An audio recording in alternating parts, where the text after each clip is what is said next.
Upon transmigrating into the world of Naruto, I initially believed my talents to be mediocre, destined only to serve as expendable fodder. Yet, on the very day I received my acceptance letter to the Ninja Academy, I was bestowed with a game interface. By vanquishing opponents, one could potentially acquire their skills, equipment, bloodline traits, and character shards. Collecting all the shards of a character would allow one to redeem every state of that character across different time periods. What is this? Am I the sole player in this worldwide game? Apologies, everyone, please step aside. I am about to commence my grand display of prowess. Chapter 1. The Mediocre Twin Stars of the Uchiha Clan. In the summer of Konoha's 40th year, deep within the Uchiha clan's territory, in a traditional Japanese-style room, Uchiha Rin slowly opened his eyes. The familiar clan crest patterned on the ceiling met his gaze, reaffirming once more that he truly resided in this perilous yet enchanting ninja world. 4 years had passed since his arrival in this realm. 4 years ago, he was merely an ordinary youth, staying up late at his computer playing games. Awakening one day, he found himself reborn as a member of the Uchiha family, and more specifically, the younger brother of the tragic figure Uchiha Obito from the original story. Rin, come see this. A familiar voice called from outside, followed by the door being flung open abruptly. A black-haired boy wearing brand new goggles burst in excitedly, his face radiant with pure joy. Look, Grandma bought me these new goggles. Aren't they super cool? Obito struck a pose he believed to be very handsome, the goggles glinting dazzlingly in the sunlight. Uchiha Rin sighed. Goggles again. You already have 5 different pairs, don't you? This time it's different. Obito leaned in, lowering his voice conspiratorially. These are custom-made with anti-fog and anti-reflective lenses. The vision is incredibly clear. When I become a ninja, I'll be able to perform even better. Rin shook his head slightly. As a transmigrator, he knew all too well the agony and betrayal his naive and passionate elder brother would endure, ultimately becoming the mastermind behind the upheaval in the ninja world. Yet now, Obito was simply a pure-hearted Uchiha youth, dreaming fervently of becoming Hokage. After enrollment, he would come to know the so-called White Moonlight, Rin no Era, as well as Kakashi, his lifelong friend and rival. Some bonds, once forged, left no path of return. Just like Rin no Era, who from beginning to end loved only Kakashi, while his foolish brother was determined to create a world where only Rin existed. Oh, by the way, Obito suddenly recalled, the clan sent a notice. Next month, we're to report to the Ninja Academy. Did you receive yours? Rin's heart sank slightly. He pointed at the scroll on the table. It arrived this morning. Fantastic. We're finally going to become ninjas. Obito danced excitedly. I'll be top of the class so everyone remembers the name Uchiha Obito. And of course you, Rin. Though you're a bit weaker, as my little brother, you can't be too bad. Rin smiled wryly in silence. This was his greatest concern as a member of the Uchiha clan. His talent was mediocre at best, arguably even lackluster. Over 4 years, apart from the most basic chakra refinement technique exclusive to the Uchiha and the clan's widely practiced taijutsu training, he had made virtually no progress. He had yet to master even the simplest fire release, great fireball technique. In this bloodline-centric ninja world, lack of talent meant peril, especially for the Uchiha clan, which faced the looming threat of extinction. With his current strength, self-preservation itself seemed doubtful. I'm off to show Makodone my new goggles. Obito dashed out like a gust of wind, leaving Rin alone in the room. Rin once again picked up the enrollment notice. The Uchiha clan's fan-shaped crest on the scroll stood out vividly. As a prestigious family of Konoha, it was both clan rule and obligation that Uchiha offspring of age must attend the Ninja Academy. However, where there are rules, there are invariably loopholes. For the 3 prominent clans of Konoha, the current Konoha Ninja Academy is undeniably far too rudimentary. While regulations are rigid, human nature is dynamic. Each year, at this juncture, the clan meticulously selects several children with less than stellar talents to send to the Konoha Ninja Academy for a 4-year period of study. In stark contrast lies the prevailing situation within the shinobi world. Ostensibly, the conclusion of the Second Shinobi War heralded an end to hostilities. Yet, in reality, minor skirmishes have never ceased, quietly awaiting the resurgence of large-scale conflict, which may evolve into a new round of shinobi warfare. But what of his talents? What could he possibly achieve at the Ninja Academy? In a place teeming with prodigies, he would likely become the laughingstock of the Uchiha clan, particularly in this cohort where familiar faces abound. Among the distinguished figures are the future copy ninja Kakashi, the Azure Beast Might Guy, the current Konoha Prince Asuma Sarutobi, and the Genjutsu Master Kurinai Yuhi, all of whom are elite contenders. Also notable are individuals such as Anko Mitarashi, Yugao Yuzuki, Shizun, Ebisu, Kaze Kage, Genma Shiranui, and Aoba Yamashiro, among others. Some names may sound vague, yet each one is a future elite Jonin in their own right. What should he do? Compare himself to the commoners? Just as Rin fell into contemplation, a flicker of light suddenly flashed before him. Soon after, a semi-transparent game interface materialized out of thin air, so familiar that it quickened his heartbeat. Naruto. Path of the Ninja. This was evidently the latest Naruto game interface he had been playing before his transmigration. Welcome player Uchiha Rin to the game system. This system adheres to the principle of rewards for defeating opponents. Defeating foes will yield chances to acquire skills, equipment, bloodlines, character fragments, and other rewards. Collecting character fragments allows for the exchange of the complete status of that character corresponding to their era. Important notice. Defeating and eliminating targets grants a chance to obtain that character's panel, merging to acquire all current abilities / guaranteed complete item drops. Rin stared in astonishment at the interface before him, his heart pounding like a drum. This was his golden finger. Moreover, it was an interface he was exceedingly familiar with. Damn it, he had known that some agency was using him to boost their KPIs when a dump truck burst through the window on the 6th floor of his previous life. I have waited 4 years for this. Do you know how I have spent these 4 years? But soon, excitement was doused by the harsh reality. The core mechanism of the system is defeat to gain rewards, and with his current abilities, he could hardly defeat even the most basic student of the Ninja Academy. From whom could he possibly acquire rewards? Just then, a voice drifted in from outside the window. It was Obito, proudly showcasing his new goggles to a passing elder from the clan. Rin glanced outside, observing his exuberant older brother, and suddenly an idea sparked in his mind. Obito, being equally inexperienced, was the perfect target for a novice training session. Obito! Rin suddenly called out to his brother, who was about to run off. What's up, Rin? Do you want to see my goggles? Obito turned around, his expression naive. Let's have a match, Rin replied, striving to keep his tone casual. Before enrollment, I wish to test my strength. Obito paused for a moment, then burst into hearty laughter. Wow! The sun must be rising in the west. Typically, you're reluctant to practice, yet today you've spontaneously suggested a match? Alright, I also want to test the performance of my new goggles. The two made their way to the training ground behind the clan's compound. It was not large, yet sufficient for 2 children to spar. Obito donned his goggles and assumed a combat stance. Rin, I won't go easy on you just because you're my brother. Rin took a deep breath, silently reciting, System activated. Battle mode activated. Opponent. Uchiha Obito, Childhood, Strength Assessment. Academy Student, Uninitiated. Possible drops. Taijutsu Skill, Basic. Kunai Throwing Technique, Novice. Fire Release, Great Fireball Technique. Uchiha Bloodline, Character Fragment. Uchiha Obito, Childhood. Observing the information displayed by the system, Rin felt invigorated. Indeed, even the current Obito could yield a plethora of valuable items. Particularly, the Fire Release, Great Fireball Technique, was one of the few skills Obito could proudly present. Here I come, Obito shouted, charging forward. Rin focused his energy, barely evading Obito's straightforward punch, and attempted to trip him. However, despite Obito's clumsiness, his physical prowess surpassed Rin's, allowing him to maintain his balance effortlessly. Too slow. Obito laughed triumphantly as he lunged again. The two exchanged blows, and Rin soon realized that even Obito, dubbed the underachiever among their peers, was stronger than he.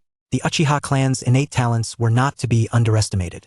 He needed to devise a strategy to outsmart him. While dodging, Rin scrutinized Obito's attack patterns. He noticed that Obito always committed fully to his strikes, resulting in an unstable center of gravity, and his approach was overly direct, lacking flexibility. What's wrong? Can you only dodge? Obito, growing impatient after failing to land a hit, pressed on. Just then, Rin seized the opportunity. As Obito charged once more with all his might, Rin swiftly sidestepped and extended his leg to trip him. Whoa! Obito exclaimed as he lost his balance and fell forward. Rin took this chance to try and subdue him. Yet, in midair, Obito managed to awkwardly turn around, grabbing Rin's collar as they both tumbled to the ground, entangled in a scuffle. Let go of me. You let go first. Amid the chaos, Rin felt his elbow inadvertently collide with something hard. It was Obito's goggles. Following this, he heard Obito cry out in pain, "My eyes!"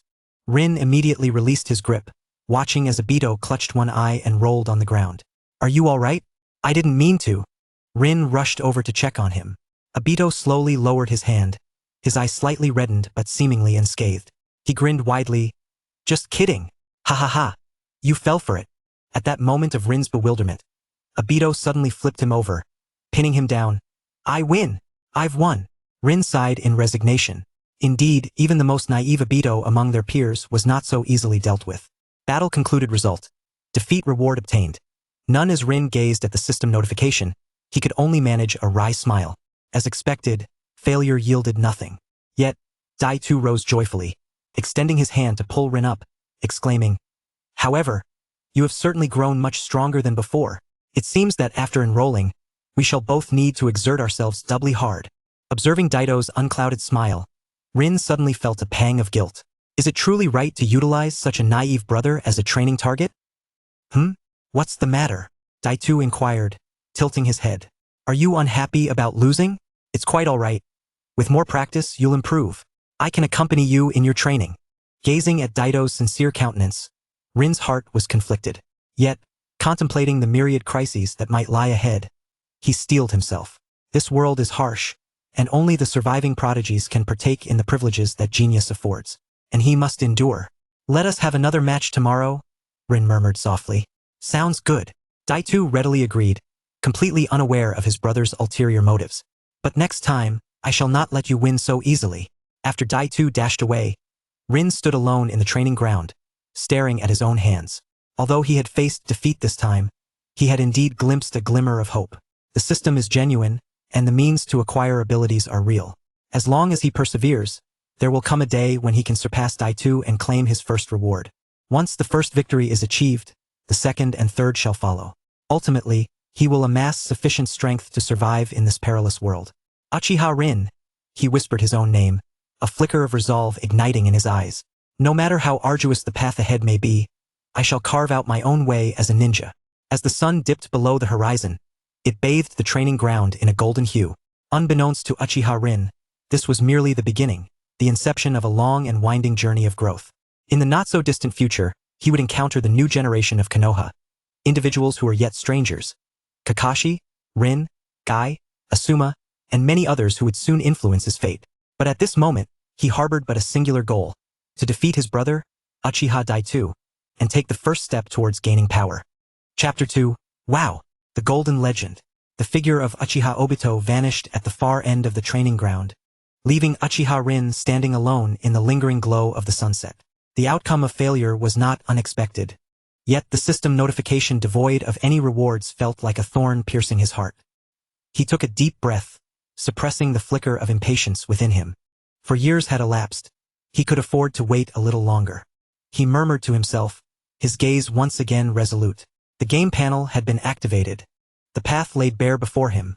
All that remained was to execute his plans. He summoned the game panel, visible solely to himself, and scrutinized it meticulously. Personal panel. Name: Uchiha Rin. Age: 4 years. Bloodline: Uchiha clan. Awakening not yet achieved. Chakra: 55. Mental energy and physical energy. Strength evaluation: Ninja Academy student. Uchiha clan rating: Mediocre. Skills mastered: Chakra refinement technique, Uchiha exclusive version, LV1. Basic Taijutsu, LV0. Items held: none. Character fragments: none. Rather dismal panel. Indeed. His chakra was barely sufficient to sustain the most rudimentary practice, and his taijutsu lacked even a level designation, merely marked as LV0. This was the fruit of his labor over the past 4 years. It was no wonder he had been classified among those deemed to require sending to the Ninja Academy as mere filler. His gaze fell upon the battle record replay function. With a mere thought, the brief encounter with Obito began to replay from a third-person perspective, accompanied by a stream of real-time data generated by the system. Attack power: Obito 12 Rin 08. Reaction speed: Obito 09 Rin 11. Tactical intent: Obito straightforward, Rin attempting to flank. Errors: Obito 3 times unsteady, 2 times attacks missed. Rin 2 times misjudged, 1 time failed to capitalize on opportunity. Win rate analysis: in this duel, Uchiha Obito's win rate is 78. The data coldly and objectively revealed the disparity. His absolute strength, speed, and even chakra reserves fell short of Obito's. His sole advantage lay in slightly quicker reactions and a conscious application of strategy, albeit poorly executed. Thus, brute force would not suffice. A more strategic approach was imperative. Closing the replay, a plan began to form in his mind. Obito's strength and physical advantages were evident. A direct confrontation would undoubtedly lead to his defeat. His opportunity lay in exploiting Obito's singular attack pattern, which was prone to impatience and imbalance. He approached the edge of the training ground, collecting a few small stones and some twigs, arranging them into makeshift obstacles. Tomorrow, right here, he resolved to utilize the terrain to create more opportunities for Obito to lose his balance. In the following days, the small training ground behind the Uchiha compound transformed into the exclusive battleground for the twin stars. Rin, take this. Too slow. Haha, I win again. Obito's exuberant shouts and triumphant laughter echoed almost daily. The results were nearly always predictable as Rin faced defeat time and again. Battle end. Result. Defeat. Rewards earned. None. The same system notification appeared repeatedly. Immersed in the joy of his consecutive victories, Obito regarded his younger brother, though lacking in skill, as possessing commendable fighting spirit, and thus he devoted himself even more fervently to guiding and training him. Of course, whether he had been subtly influenced by his peers to use Rin as practice was uncertain. Yet Rin remained undeterred. With each failure, he would summon the system replay, meticulously analyzing every detail, which evasion could have been executed a fraction of a second earlier, how to make his feigned attacks more convincing, and the angles he could exploit when Obito lost his balance. He even began to quietly observe Obito's daily habits, such as which foot he led with when running, how his body inclined forward in excitement, or how he relaxed his guard when praised. These observations would translate into more precise predictions and more cunning, or rather, more intricate traps in the subsequent duels. On the fifth day, in the afternoon, the two stood opposing each other once more. Obito, still adorned with his prized goggles, grinned broadly. Rin, how long do you plan to last today? I bet you 1T lasts 3 minutes. Rin remained silent, merely taking a deep breath and assuming his starting stance, his gaze calmly fixed on Obito. For him, the days of intense combat and the assistance of the system had sharpened his focus, lending his eyes a newfound intensity, shedding a hint of their former innocence. System activate. Battle mode activated. Opponent. Uchiha Obito. Childhood. Strength evaluation. Genin not yet entered. Possible drops. Taijutsu skill. Basic. Shuriken throwing technique. Beginner. Fire release. Great fireball technique. Uchiha bloodline. Character fragments. Uchiha Obito. I'm coming. Obito followed his usual pattern, charging forward with a shout. Rin had already anticipated this. He sidestepped smoothly, not merely evading but simultaneously using his toe to precisely kick a small stone he had placed earlier into the path of Obito's descending foot. Obito, caught up in his momentum, slipped, stumbling slightly. Whoa, an opportunity. Unlike the previous encounters where he had rushed forward to press the attack, Rin swiftly circled to Obito's side and rear. In that moment of frantic struggle to regain his balance, Rin aimed for the hollow of Obito's supporting leg and unleashed all his strength in a decisive kick. Thud! Obito lost his center of gravity entirely, crashing to the ground, kicking up a small cloud of dust. He appeared momentarily dazed, seemingly bewildered by his sudden fall. Without a moment's hesitation, Rin pounced upon him, using his weight to pin Obito's back to the ground while locking his arms in place. Let go. You cheated. Obito protested, realizing the predicament and struggling fiercely. His strength was indeed greater, and it seemed he would soon break free. Rin recognized this was his final chance. Gritting his teeth, he summoned all his remaining strength and that meager 5 points of chakra, resolutely maintaining his grip while shouting, I concede. I 1T concede. Obito stubbornly twisted. I'm the older brother. How can I bow to my little brother? The two became locked in a struggle once more. However, this time Rin had the upper hand, and his advantageous position made it difficult for Obito to muster his strength. Moments later, Obito's struggles began to wane, primarily from exhaustion as he gasped. All right, you win. Get off me. You're crushing me.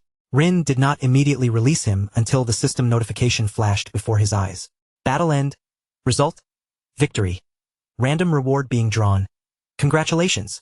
You have received Fire Release. Great Fireball Technique Fragment X1. Success. His first reward, though not the Uchiha bloodline, was certainly commendable. The Great Fireball Technique could undoubtedly be considered the pinnacle reward on Obito's childhood panel. Rin's heart soared with joy, yet he endeavored to maintain a calm facade as he released Obito. Obito rolled over, dusting himself off, pouting slightly, but there was little sign of disappointment. Rather, he appeared intrigued. You actually learned to use traps. But next time, I 1T fall for it. Let us compete again next time.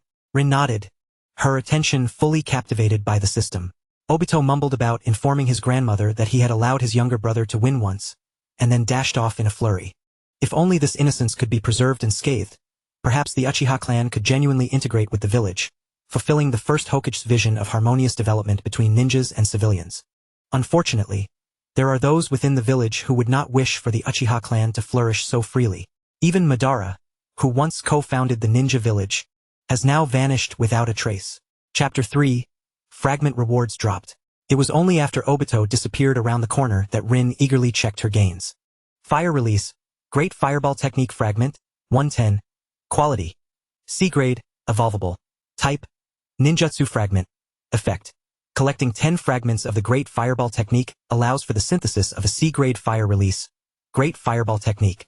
Note, this technique requires a foundational understanding of fire release chakra nature transformation and a sufficient chakra reserve to be executed.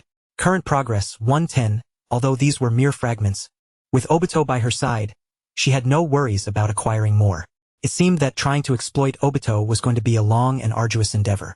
The only troublesome aspect was that the basic activation of a C-grade ninjutsu required 10 points of chakra, whereas her own 5 points seemed insufficient even for a complete execution of the Great Fireball Technique.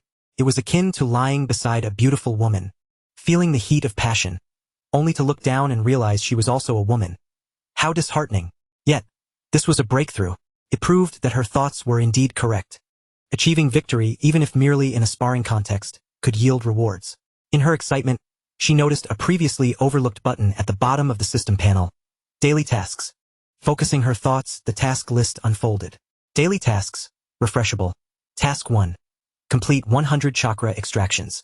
Reward, minor experience points. Task 2. Engage in 1 hour of taijutsu training. Reward, minor experience points, slight increase in basic taijutsu proficiency. Task 3.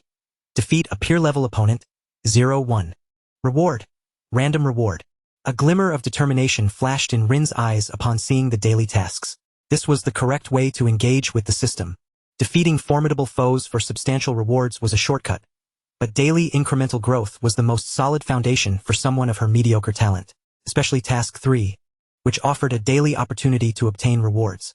Although it might still yield fragments, every little bit accumulated builds a mountain. Tasks 1 and 2 conveniently addressed her confusion about effective training. After completing 100 chakra extractions and an hour of taijutsu training, Rin felt her nearly depleted chakra and somewhat fatigued body. It appeared she would be pulling an all-nighter. From this day forth, the rhythm of Uchiha Rin's life underwent a profound transformation. By day, she either continued to cunningly deceive her brother Obito into engaging in daily friendly sparring, honing her meager taijutsu and increasingly refined skills of trickery, or she would hide in the corners of the training grounds, meticulously fulfilling the physical training and chakra extraction requirements of the daily tasks. By night, she immersed herself in the monotonous yet hopeful practice of chakra extraction, repeatedly feeling that faint energy circulating and growing within her. Chakra extraction completed. Count. 1. Taijutsu training. Proficiency. 0-1. Battle victory. Reward. Kunao throwing technique. Beginner. Fragment X1. Battle victory. Reward. Taijutsu skill. Basic. Fragment X1. Battle defeat. Reward. None. Battle victory. Reward. Uchiha bloodline. Minor. X1. The joy of success intertwined with the emptiness of failure. Most rewards were fragments, offering a slow yet tangible improvement. She could sense her chakra gradually increasing from 5 points to 6, then 7, while her basic taijutsu level advanced from LV0 to LV1. Her reaction times sharpened, her strikes became steadier, and her timing grew increasingly precise. Her chances of winning against Obito evolved from initially dismal to a 40-60 split, eventually nearing a 50-50 balance.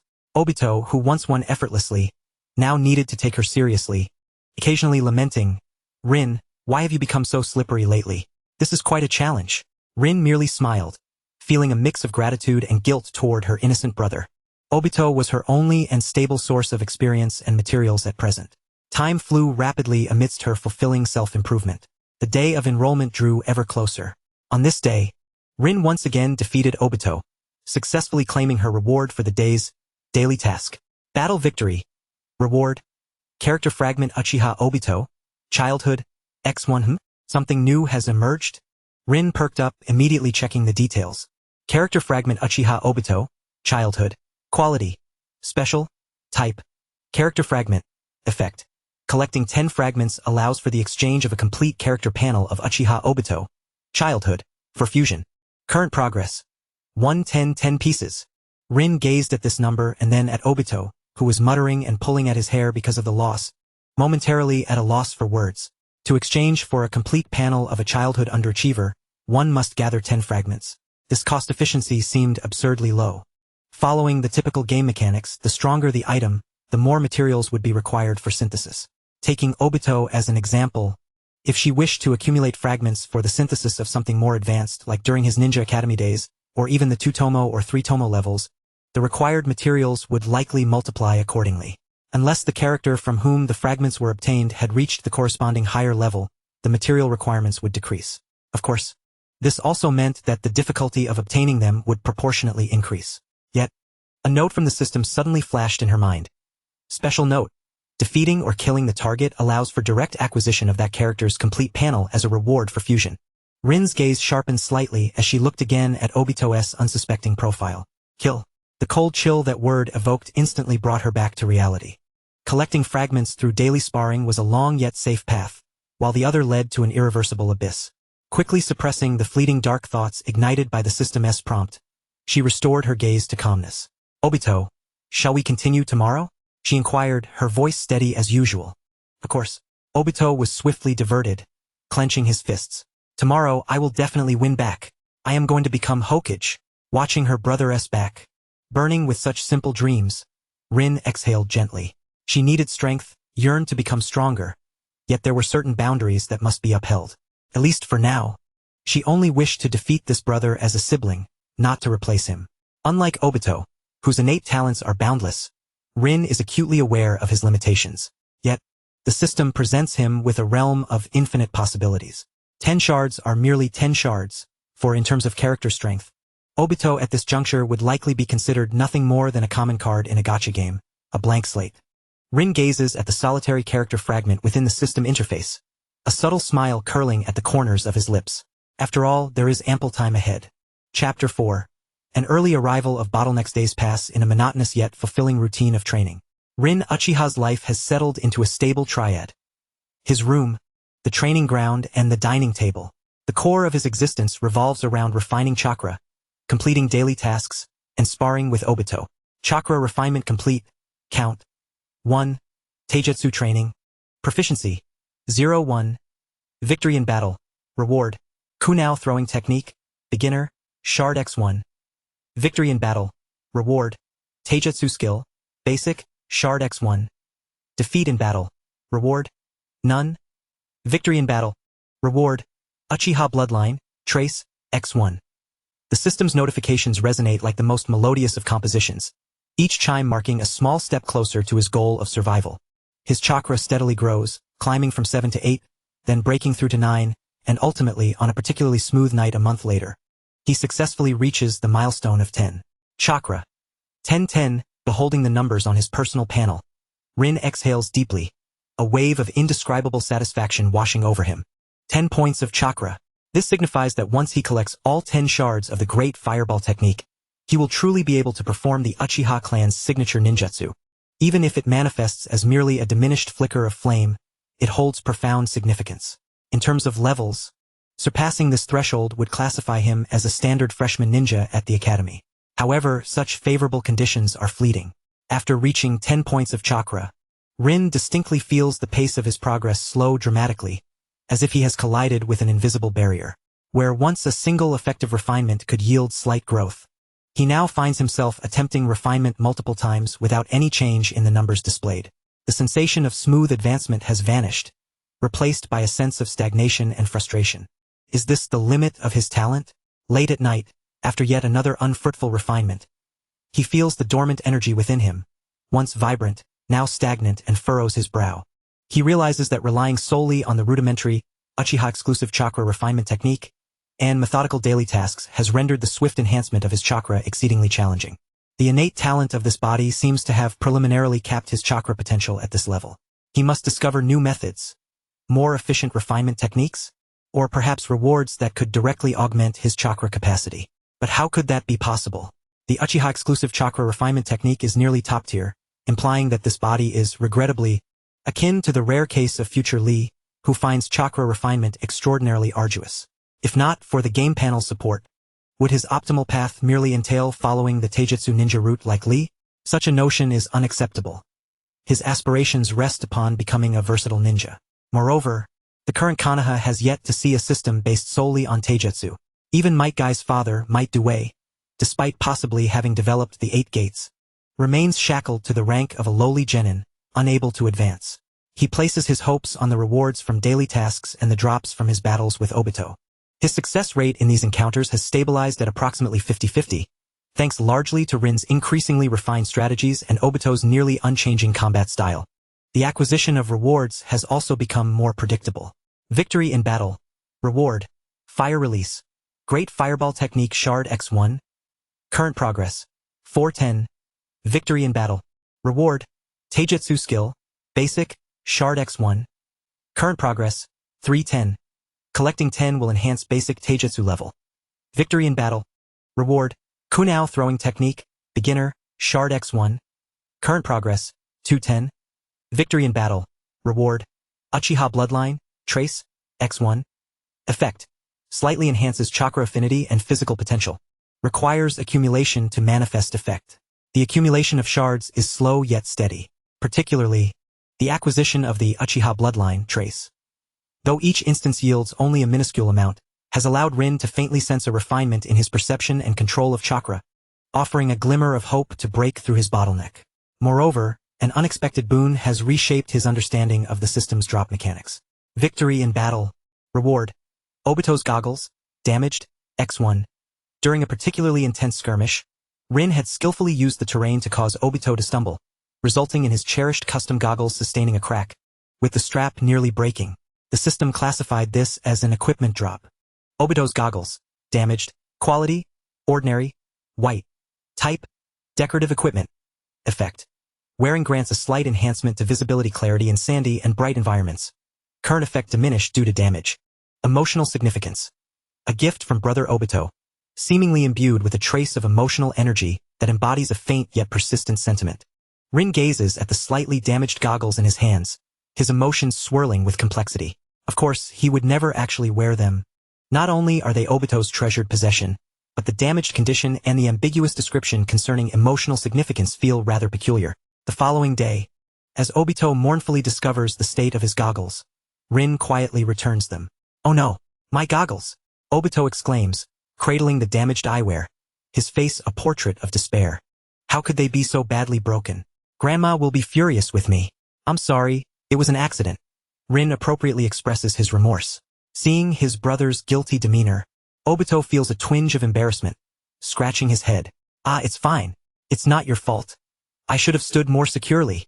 I'll ask Grandma to fix them for me." With that, he affectionately clutches his goggles and scurries off. This incident leads Rin to realize that the system's drop mechanism for defeated foes may extend beyond skills and bloodlines. Even items belonging to his opponents could potentially drop, undoubtedly broadening his avenues for resource acquisition in the future. Of course, this is contingent upon his ability to secure victories. The daily sparring sessions between the twin stars have gradually attracted the attention of some clan members. The Uchiha clan is martial by nature, and the training grounds within their territory are never devoid of activity. Though the small training ground at the back of the clan's compound is somewhat secluded, it is not without its users. Occasionally, elders from the clan pass by, or slightly older children come to practice their shuriken techniques. They quickly take note of the twins who engage in spirited combat nearly every day. Oh, there go Obito and Rin again. They truly share a strong bond, practicing together daily. Toby indeed possesses the demeanor of an elder brother, diligently urging his younger sibling to refine his skills. Rin, that child, seems to have become somewhat more agile than before. However, alas, his innate talent remains somewhat lacking. Most of their interactions consist of casual remarks and idle chatter. In the illustrious Uchiha clan, renowned for its prodigies, the performance of these twins is far from remarkable. One is universally acknowledged as the bottom of the barrel, while the other is utterly mediocre. Their playful antics are perceived by the majority of the clan members as mere childish frolics, garnering little attention. Until one fateful day, when a middle-aged man, clad in the traditional Uchiha fan attire and bearing a grave expression, paused by the training ground to observe a full match. On that day, Rin, once again, cleverly ensnared Toby with a simple trap and agile footwork, narrowly securing victory. The middle-aged man's gaze was piercing as he silently observed the entire encounter, particularly lingering on the rudimentary obstacles and pathways Rin had devised. He uttered not a word, yet after Rin's triumph, he imperceptibly nodded before turning to depart. Rin took note of this unfamiliar spectator. The man exuded an aura of seriousness distinct from that of the ordinary clan members, prompting a sense of wariness within him. Toby, who was that person? Rin inquired of Toby, who had just risen from the ground. Toby followed Rin's gaze but could only see a retreating figure, tilting his head in contemplation. He seems to be one of the squad leaders from the police force, Uncle Uchiha Tetsura? I've heard he's quite strict. Why do you ask? Nothing, Rin replied, shaking his head, yet a sense of caution lingered in his heart. The police force serves as the disciplinary body within the Uchiha clan, directly overseen by the clan leader, Uchiha Fugaku. Being noticed by such individuals brings with it an uncertain fortune. Time flew by, and only half a month remained before the commencement of the Ninja Academy. Rin's personal data displayed significant changes, yet he found himself ensnared in a new impasse. Personal panel, name, Uchiha Rin, age, 4, bloodline, Uchiha clan, awakening unfulfilled, chakra, 1010, bottleneck state, strength assessment, Ninja Academy beginner, skills mastered, chakra refinement technique, Uchiha exclusive version, LV2. Basic Taijutsu, LV1. Items held, none. Character fragments, Uchiha Toby, childhood, 310. Skill fragments, fire release, great fireball technique, 710. Taijutsu skill, basic, 610. Kunao throwing technique, beginner, 310. Special items, Uchiha bloodline, trace, X5. His chakra had stagnated at 10 points for an extended period, failing to break through. The progress in collecting skill fragments had surpassed the halfway mark, particularly with the great fireball technique, for which he was merely 3 fragments shy of synthesis. Yet, those final 3 fragments proved exceptionally elusive, having not dropped even once over several days. The most significant achievement was the elevation of basic Taijutsu to LV1 upon collecting the requisite fragments, granting him a noticeable improvement in bodily coordination and striking technique. This advancement was crucial in maintaining an even footing with Toby. Yet, it was still insufficient, far from enough.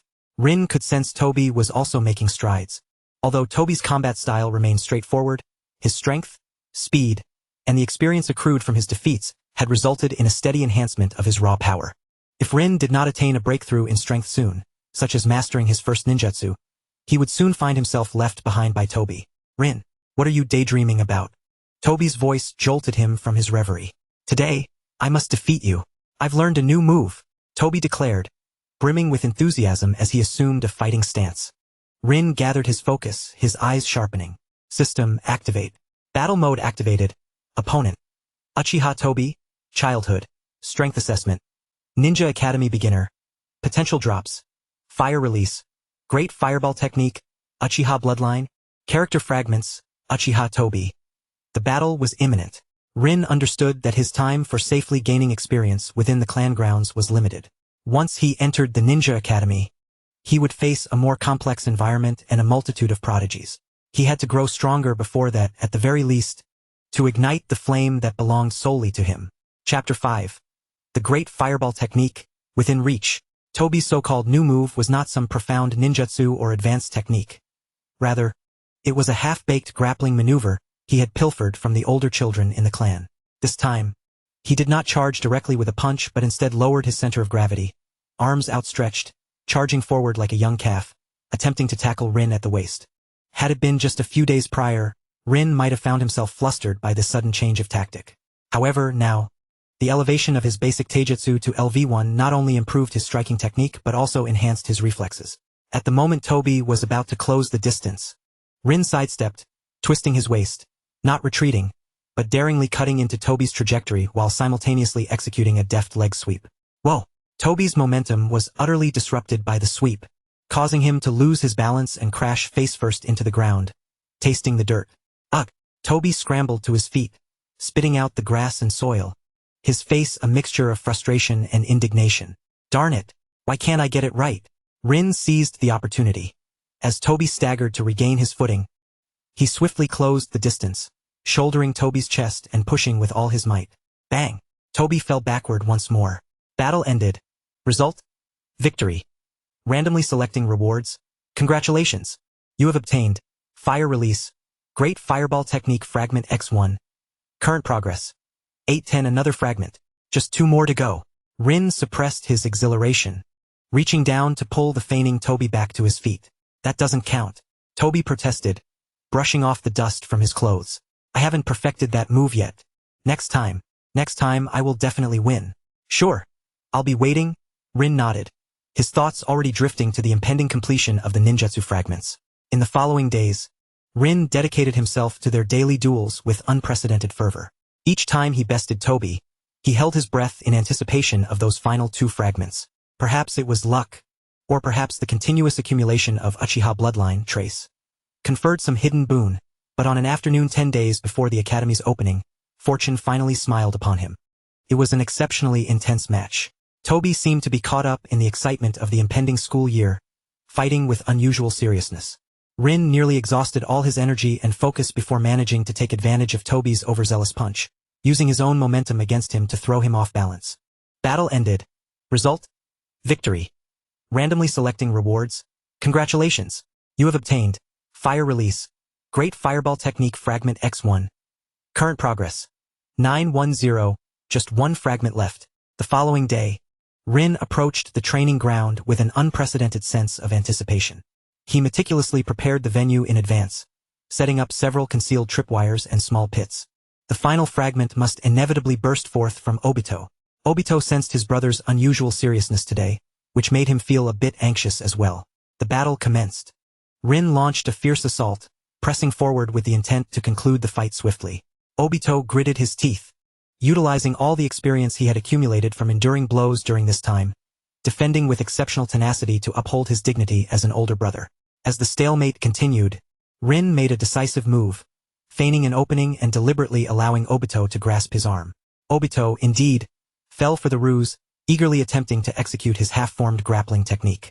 Just as he exerted force to pull, Rin surged forward, not resisting but rather intensifying the force, simultaneously stamping down hard, precisely stepping on the top of Obito's foot. The pain. Obito winced, loosening his grip. Seizing this fleeting opportunity, Rin broke free and delivered a simple elbow strike to Obito's side. Ugh! Obito let out a muffled groan. Crouching down while clutching his ribs, momentarily at a loss for words, his other hand weakly waving to signal his defeat. Battle concluded. Result? Victory. Random rewards being drawn. Congratulations. You have obtained Fire Release, Great Fireball Technique Fragment X1. Current progress. 1010. Detected that you have gathered all fragments of Fire Release, Great Fireball Technique. Would you like to synthesize? It worked. He had finally gathered them all. Rin could hardly contain his joy. He feigned calmness and approached to check on Obito. Are you alright, brother Obito? I'm fine. Obito replied with a grimace as he stood up, rubbing his ribs. You're getting increasingly ruthless, you know that? I am your older brother, the future great Hokage. But this time, I was careless. Come back tomorrow. Watching Obito limp away, Rin could no longer restrain himself and silently chanted in his heart. Synthesize. Synthesis successful. Congratulations. You have mastered Fire Release, Great Fireball Technique, C rank. Skill description. A representative fire release ninjutsu of the Uchiha clan, converting chakra into flames, expelling a massive fireball from the mouth with a wide attack range and immense power. Mastery of this technique is also a symbol of recognition by the Uchiha clan. Current proficiency. Beginner, 0-100. Chakra cost for each use. 10 points. He had mastered it. He had truly grasped the signature technique of the Uchiha clan. Although the chakra was barely sufficient for a single use, and his proficiency was only at the most basic level, this was undoubtedly a milestone breakthrough. It signified that he had genuinely acquired a power that transcended the playful antics of ordinary children. Belonging to a ninja, he was eager to give it a try. Glancing around, he found the training ground deserted, with the setting sun casting long shadows from the trees. This secluded place was perfect for an experiment. Taking a deep breath, he recalled the hand seals and chakra flow taught by the system. Zi-in Su, Cho Mao-in. His fingers fumbled as they intertwined, striving to mobilize the precisely 10 points of chakra within him, directing it along the specific pathways toward his throat. Fire Release, Great Fireball Technique, PFF, a small flame, no larger than a fist, sputtered from his mouth, wavering as it flew a little over a meter before extinguishing with a soft puff, leaving only a wisp of smoke and a faint burnt odor in the air. Rin. As he gazed at the quickly dissipating smoke, an overwhelming sense of disappointment engulfed him. This was a far cry from the massive fireball he had envisioned, barely even resembling a proper fireball. The control of chakra, the intensity of output, and the transformation of its properties. Each step felt exceedingly clumsy. 10 points of chakra were merely enough for him to awkwardly form the technique, yet insufficient to support its true power. Indeed, even if one mastered the technique without adequate chakra and proficiency, everything was mere talk. His chakra was ultimately too scant. Chapter 6. The Disdain from Shisui. Just as Rin stood there, lost in thought, grappling with the disparity between ideals and reality, a cool voice suddenly emerged from the shadows of the trees at the edge of the training ground. Your chakra control is rough, the efficiency of property transformation is abysmal, and the amount of chakra is simply pitiful. This is the result of your arduous training for half a month? Rin's heart jolted, and he swiftly turned, adopting a defensive posture. A boy, slightly taller than he, emerged from behind the tree. The boy had a handsome face but bore an air of coldness and maturity beyond his years. His sharp gaze scrutinized Rin, as if evaluating a defective tool. Most strikingly, the headband he wore gleamed with a harsh light in the setting sun. A genin? He is already a genin at such a young age? Rin immediately recognized who he was. Among the Uchiha, only one child possessed such presence and strength. Uchiha Itachi? Rin instinctively uttered the name, only to realize it was incorrect. The age did not match. Itachi was 9 years younger than Obito, and at this point, there were still 5 years until Itachi's birth. After all, at this time, Mikoto was still single, and Fugaku had just taken over the Uchiha clan from his father, making Itachi's existence a distant thought. In this time frame, Itachi was not even a single cell yet. Upon hearing the name, the boy's brow furrowed ever so slightly, a hint of confusion lacing his cold voice as he said, Uchiha Itachi? There is no one by that name in the clan. I am Uchiha Shisui. Uchiha Shisui. Shisui of the Body Flicker, a rare genius of the Uchiha clan, a future Umbu member, and the wielder of the Koda Amitsukami Mangekyo Sharingan. This prodigy, only a few months older than himself, already held the title of genius within the clan. Although he had been well protected by the family and had not gained much fame outside, everyone within the clan was familiar with him. The quintessential other people's child. What was he doing here? And why did he take notice of him? Shisui stepped closer, his gaze sweeping over the spot where Rin's small flame had extinguished. His tone flat yet tinged with an imperceptible scrutiny. I have been observing you for a few days now. Your physical skills and tactical awareness are somewhat interesting for your age, but your chakra and ninjutsu are disappointingly mediocre. The clan's decision to send you to the ninja academy seems to be the right choice. Rin's heart sank. Being deemed disappointingly mediocre by such a genius, although accurate, felt like a needle piercing his fragile pride. Moreover, it was evident that Shisui had been observing him for some time, while he had been utterly oblivious. Brother Shisui? Rin tentatively used a respectful title, his mind racing. Is there something you need from me? Shisui did not respond immediately. He walked to the center of the training ground, surveying the simple traps and obstacles Rin had set up, a flicker of something else crossing his gaze before it returned to its usual coolness. Nothing in particular. The demeanor of Shisui remained as unruffled as ever, merely reminding you, though soon to enroll, that you represent the dignity of the Uchiha clan. Even in the face of insufficient talent, one must not become complacent, let alone engage in furtive actions that would tarnish the reputation of the Uchiha. His gaze subtly swept over the small traps, and Rin immediately comprehended that his recent petty schemes to ensnare Obito had likely been observed by Shisui. To a genius like him, such actions might very well be deemed beneath contempt. A surge of frustration and anger welled up within Rin, yet he stifled it. In his current state, he possessed no grounds to express dissatisfaction before Shisui, even if the latter was merely a few months his senior. Yes, I understand. Thank you for the reminder, Brother Shisui, Rin replied, lowering his head with a respectful tone. Observing Rin's compliant demeanor, Shisui paused for a few seconds before stating, there are no shortcuts in the cultivation of chakra. The refining technique is foundational, yet the essence lies in understanding and perception. Your refinement is merely imitation, not true refinement. With those cryptic words, Shisui's figure abruptly dissipated into a cloud of white smoke. Was that a shadow clone? Or perhaps the renowned body flicker technique of the future? No. Upon closer reflection, it resembled more of a substitution technique, A rather showy display, indeed. No wonder he developed the crow substitution technique. Regardless of which, it seemed excessive for a mere 4-year-old. Yet, considering that his contemporary Kakashi graduated from the Ninja Academy just a year after enrollment, at the tender age of 5, and attained the rank of Chunin at 6, followed by Jounin at 12, it became evident that geniuses defy conventional wisdom. Perhaps he had momentarily lost himself in the allure of his game panel, unwittingly comparing himself to these prodigies. What a self-deprecating pursuit. Rin stood in silence, grappling with the abrupt arrival and departure of Shisui, much like a bucket of cold water extinguishing the excitement of having just grasped the great fireball technique. Well, to be precise, could barely be called a fireball at this stage. The gaze of a genius served as a mirror, reflecting his still weak essence and the absurdity of his petty schemes. Imitation rather than true refinement? Rin pondered Shisui's final words, sensing he was on the brink of understanding, yet the clarity eluded him. He examined his palm, the feeble 10 points of chakra lying dormant within. He was on the verge of a breakthrough, poised to step into a new realm, yet firmly shackled within his current limits. Was there a secret to refining chakra? Mastery of the great fireball technique had ignited a flicker of hope, while Shisui's appearance served as a stark reminder of reality's harshness. The road ahead remained long and arduous.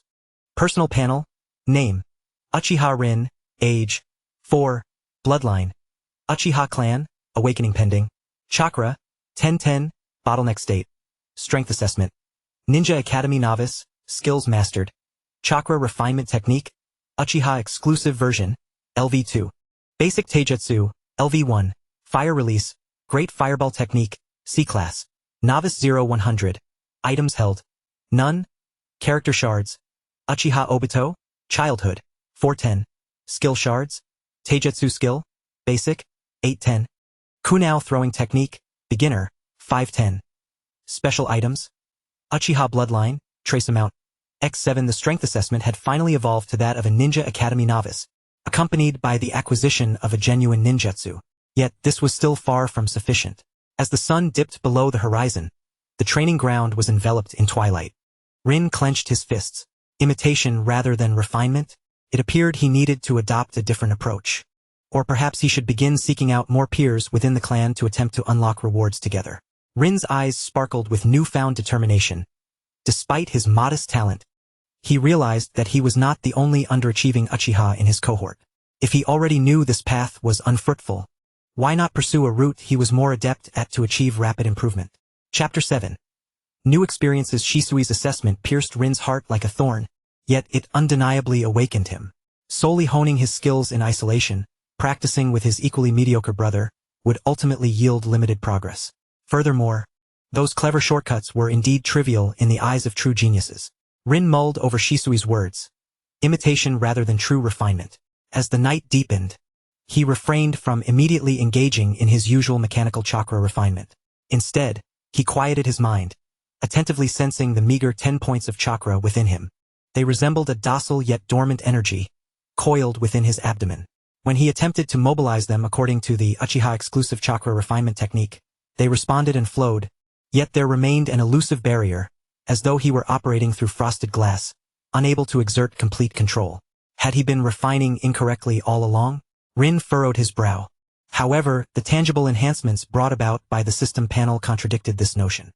He recalled the information flow imparted by the system during the introduction of the refinement technique, outlining how to blend spiritual energy and physical energy to produce chakra, yet it failed to delve into its essence. As if he were inherently destined to follow this path of cultivation, directly integrating the experience within himself. Perhaps what Shisui referred to as imitation indicated that he was mechanically repeating the template without genuinely understanding why this method yielded chakra and how to refine it more efficiently. Or perhaps the rewards he had obtained were inherently limited by the state of their original holder, lacking depth, understanding and perception.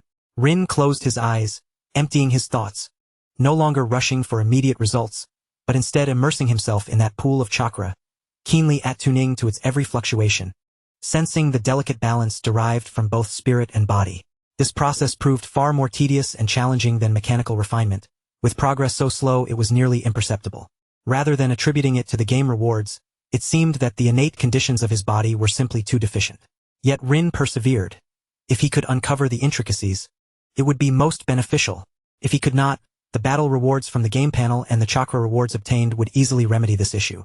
Gradually, Rin's thoughts settled, plunging him into a state of cultivation, and the night passed in silence. The following day, he did not immediately seek out Obito but instead began to wander around the clan grounds, casually observing the other Uchiha children practicing in their yards or small training areas. This cohort of soon-to-be students was not limited to himself and Obito. The Uchiha clan was abundant with younglings of suitable age. As he suspected, not every Uchiha was a genius. Many were like him, possessing modest talent, and some even less capable than Obito. His gaze quickly fixed upon two targets. One is Uchiha Kakashi, who resides in the neighboring block. He possesses a somewhat plump physique and consistently executes his movements with a lag, missing the target 8 out of 10 times during shuriken practice. The other, a tad farther away, is Uchiha Shinichi, a diminutive figure whose disposition appears somewhat timid. He often wears a furrowed brow while attempting to refine his chakra, making painfully slow progress.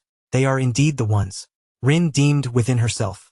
Compared to Obito, these two seem more like novice experience packages, a rarity among such walking embodiments of learning. In the ensuing days, Rin altered her strategy. Mornings continued to be occupied with daily sparring against Obito to fulfill system tasks, while afternoons were spent encountering Kakashi and Shinichi under the pretext of practicing shuriken throwing. Kakashi, Shinichi, are you practicing too? Rin greeted them with an innocent smile, taking the initiative to strike up a conversation. Yes, it's Rin, Shinichi replied a bit shyly. Kakashi wiped the sweat from his brow and complained. Indeed, shuriken throwing is so challenging. I can never hit the mark. I feel the same. I can never quite control my strength. Rin resonated with him at the opportune moment and casually suggested, shall we practice together? We can help each other identify our issues? Children of similar ages often bond easily, especially under shared tribulations. Kakashi and Shinichi agreed almost without hesitation. The practice swiftly evolved from merely throwing shurikens to mutual guidance in taijutsu and light sparring. Within their clan, the children exhibited less caution towards outsiders, allowing the development to unfold naturally. Rin deliberately suppressed her own strength, portraying only a slight advantage over them. The combat was far less intense than her duels with Obito, resembling more of a playful tussle among children. Battle ended. Result? Victory. Randomly drawing rewards. Congratulations! You have obtained Taijutsu Skill, Basic, Fragment X1. Current progress. 910. Battle ended. Result? Victory. Congratulations! You have obtained Kunao Throwing Technique, Beginner, Fragment X1. Current progress.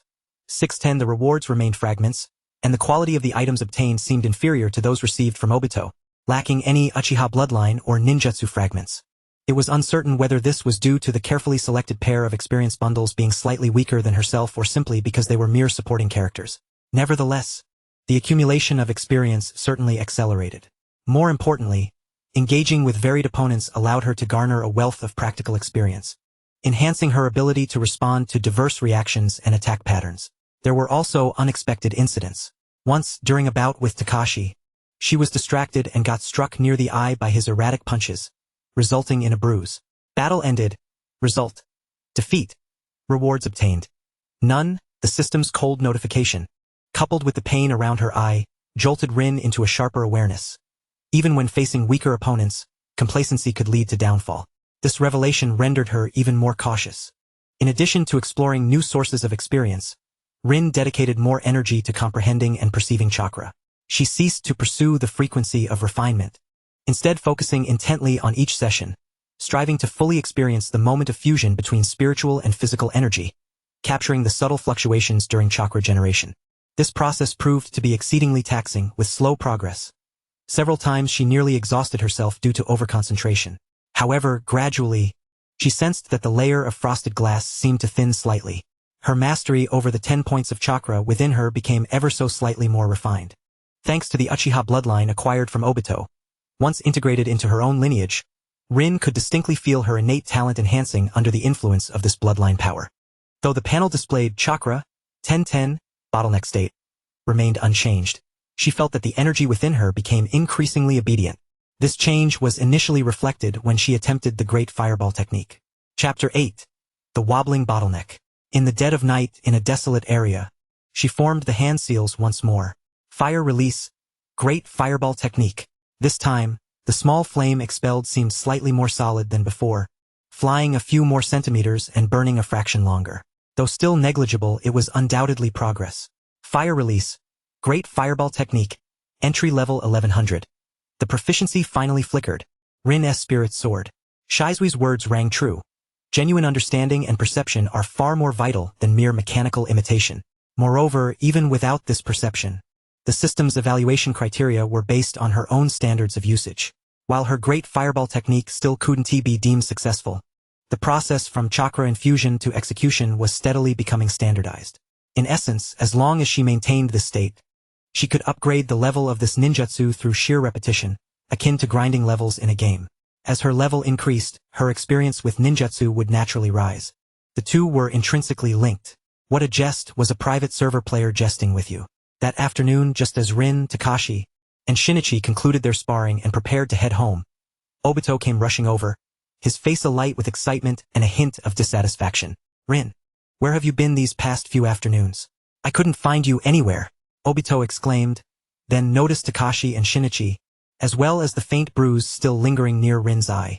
Though she had used chakra to accelerate her recovery, the mark was still discernible upon closer inspection. Hey? What happened to your eye? And who are they? They're Kakashi and Shinichi. We were practicing shuriken together, Rin explained, stating that her eye was merely a result of a fall. Oh, the Uchiha's most vital asset is their eyes. You must protect them, Obito exclaimed, warmly greeting them.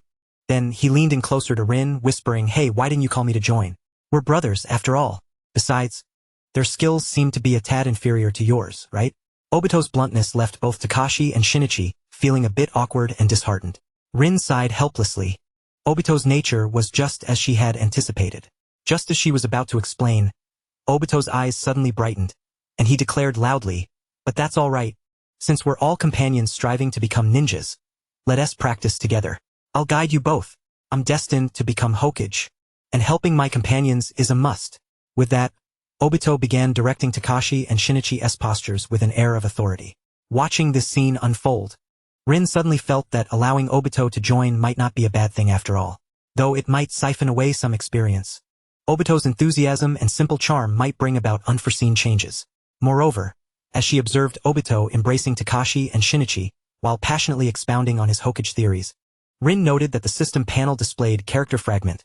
Uchiha Obito, childhood, had, unbeknownst to her, acquired a vibrant mark. Was it a time-limited drop enhancement? Such mechanics existed? Was it due to Obito's actions of assisting his companions, which conformed to a specific set of conditions that enhanced the quality of the rewards? Or perhaps, as Rin observed Obito's unclouded smile, she pondered the possibility that the system's criteria for defeat encompassed more than mere physical victory.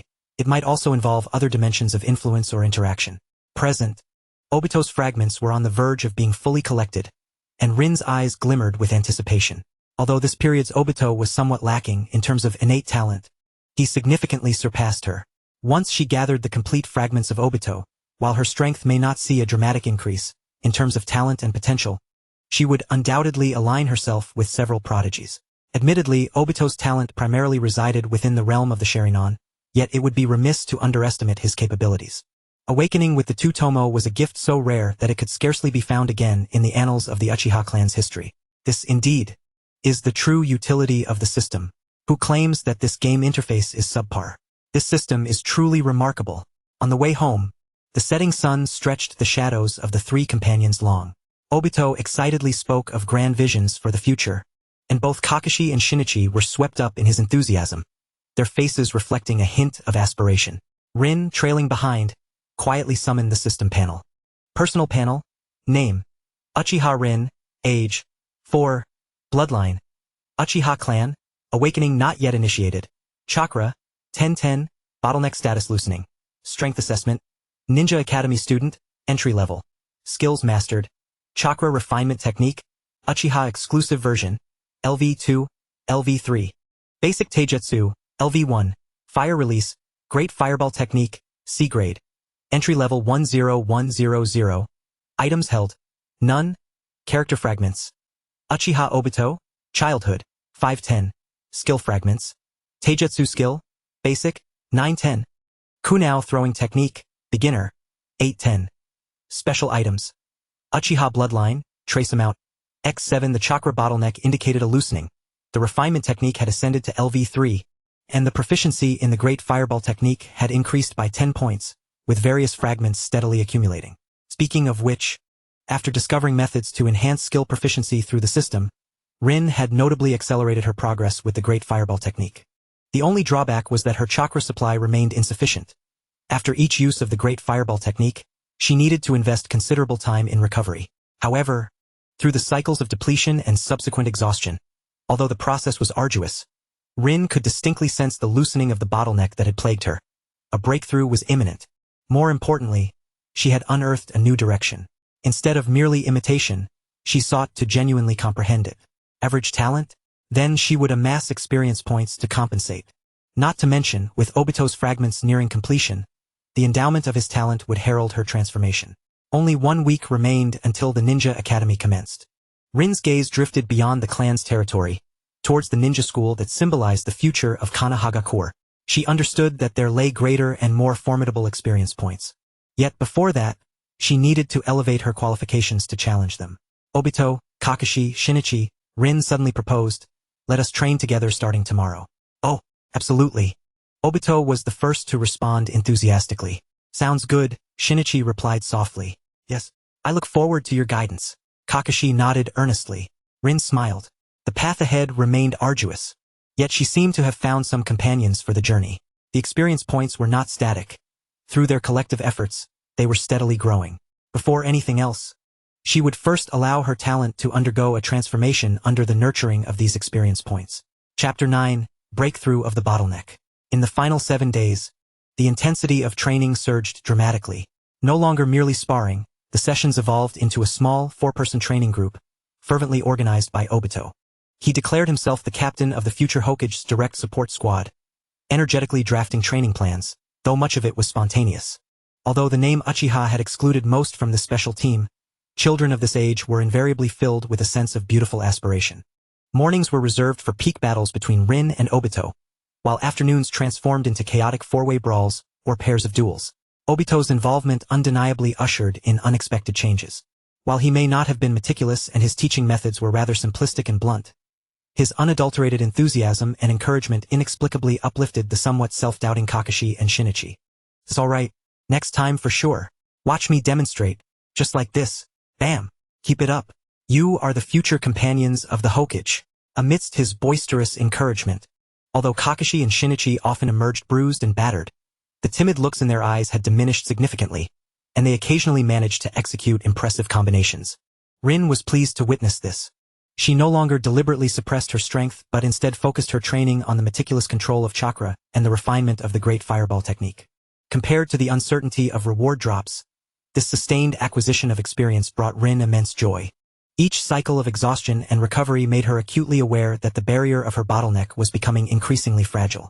The repeated practice of the great fireball technique, although only yielding small flames, steadily enhanced her proficiency. Fire release, great fireball technique, entry level 11100. Fire release, great fireball technique, entry level 12100. Victory in battle. Reward, Taijutsu skill, basic, Fragment X1. Current progress, 1010. Detected that Taijutsu skill, basic, fragments are complete. Would you like to synthesize? Synthesize. Synthesis successful. Basic Taijutsu level increased. LV1 LV2. An exquisite understanding of force application, evasion, and defense flooded her mind, and her body seemed to undergo a form of invisible refinement, becoming more coordinated and powerful. Rin could distinctly feel that her close-quarters combat abilities had ascended to a new level. Now, when sparring with Obito, even without relying on traps, she could sustain herself longer through mere taijutsu. Victory in battle. Reward, kunao throwing technique, beginner, Fragment X1. Current progress, 910. The kunao throwing technique was also nearing completion, yet, her greatest gains stemmed from her interactions with Obito. He appeared genuinely fond of this camaraderie in mutual growth. Not only did he share his limited experiences, but he would also relay dubious insights he had heard from older clan members, earnestly imparting them to everyone. Rin discovered that every time Obito sincerely aided Kyo and Shin in making progress, or when he fervently proclaimed the ideals of the will of fire and the bonds of comradeship, the likelihood of triggering a challenge surged significantly. It appeared that within the fervent narrative of the manga, certain sentiments could indeed elevate the rewards. Character Fragment, Uchiha Obito, Childhood, X1, Current Progress, 610. Character Fragment, Uchiha Obito, Childhood, X1, Current Progress, 710. Not every endeavor would yield the corresponding items accurately, yet the frequency far surpassed the mere probability of victory in battle. Thus, Rin comprehended that the system's drops indeed encompassed a broader significance. It influenced his beliefs, validated his path, and even became a crucial catalyst or witness in the realization of his dreams. Defeating opponents under this unique enhancement could be deemed by the system as a special defeat, serving as a significant criterion for the elevation of reward probabilities. This undoubtedly opened the gateway to a new realm, implying that the avenues through which he could acquire rewards would become increasingly diverse. Finally, on the afternoon of the third day before school commenced, an intense 2v2 training match unfolded, with Rin and Shin teaming up against Obito and Kyo. As the battle neared its conclusion, Rin's chakra was nearly depleted. Confronted with Obito's fierce onslaught, a spark of inspiration ignited within him. Rather than enduring the impact directly, he infused the last remnants of chakra into his feet, executing a sidestep while deftly redirecting Obito's momentum, using his strength against him to hurl him towards Kyo, who rushed in to assist. The two collided with a resounding thud, tumbling to the ground. Battle ended. Result? Victory. Randomly drawing rewards. Congratulations. You have obtained Character Fragment, Uchiha Obito, Childhood, X1, Current Progress, 1010. Detected that Character Fragment, Uchiha Obito, Childhood, has been fully collected. Would you like to exchange? It had arrived. At last, he had gathered them all. Rin's heart raced, an overwhelming sense of anticipation coursing through him. The path to becoming stronger lay ahead.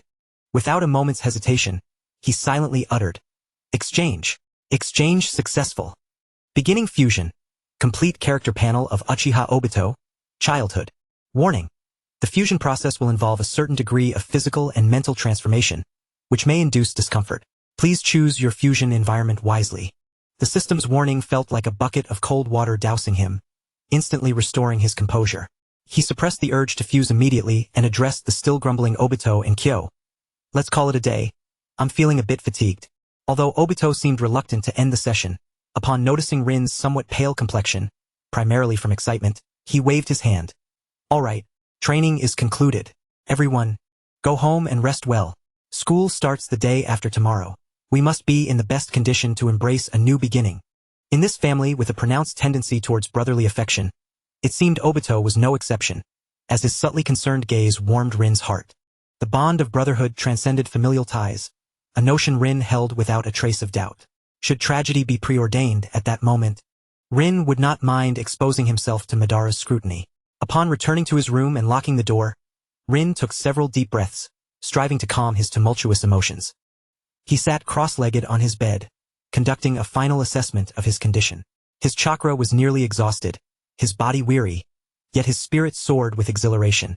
He initiated the fusion, issuing the final command to the system. A hum reverberated through him. An indescribable sensation swept over his entire being. It was not pain, but a profound transformation, originating from his cells and soul. It felt as if each cell was tearing and reconstituting, a long-buried shackle within his bloodline forcefully unlocking, unleashing a greater, more vibrant power. His body temperature soared, blood coursed with increased velocity, and his heart thumped like a drum. Before his eyes, fleeting illusions appeared, fragments of memories and emotional waves that did not belong to him, reminiscent of Obito's recollections, a dependency on his grandmother, an affection for his goggles, a yearning to become Hokage, irritation towards a certain silver-haired individual, Kakashi, and a vague fondness for a gentle girl, Rin. These fragmented sensations surged like a tide, overwhelming his consciousness. Though at this juncture, Obito, Kakashi, and Rin had yet to meet, it was evident that the Obito within the character panel had already transitioned into the early stages of his Ninja Academy days. This signified that the rewards from the system encompassed not merely the present but also a peak state within a specific time frame, evidently surpassing the current character's combat prowess. Simultaneously, the chakra that had long been stagnant within him began to swell dramatically. The former bottleneck shattered under the onslaught of this external force. Chakra 111213151820 0.2525. Ultimately, his chakra level stabilized at 25 points, a remarkable increase of 1.5 times compared to before. Moreover, he could distinctly sense that his chakra had grown more vibrant, more obedient, and its affinity with his body exceeded all previous levels. The speed of refinement and operation seemed notably accelerated. The fusion process persisted for nearly an hour before gradually subsiding. Rin was drenched in sweat, resembling someone who had just emerged from water, utterly exhausted. Yet his dark eyes sparkled with an extraordinary brightness. He could hardly contain his eagerness as he opened his personal panel. Personal panel. Name: Uchiha Rin. Age: 4 years.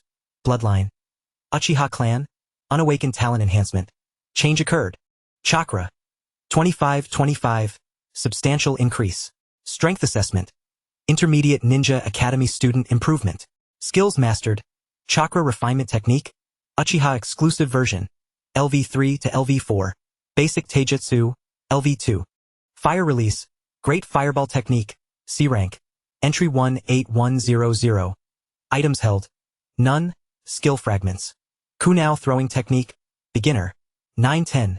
Special items: Uchiha bloodline, trace amount, X7.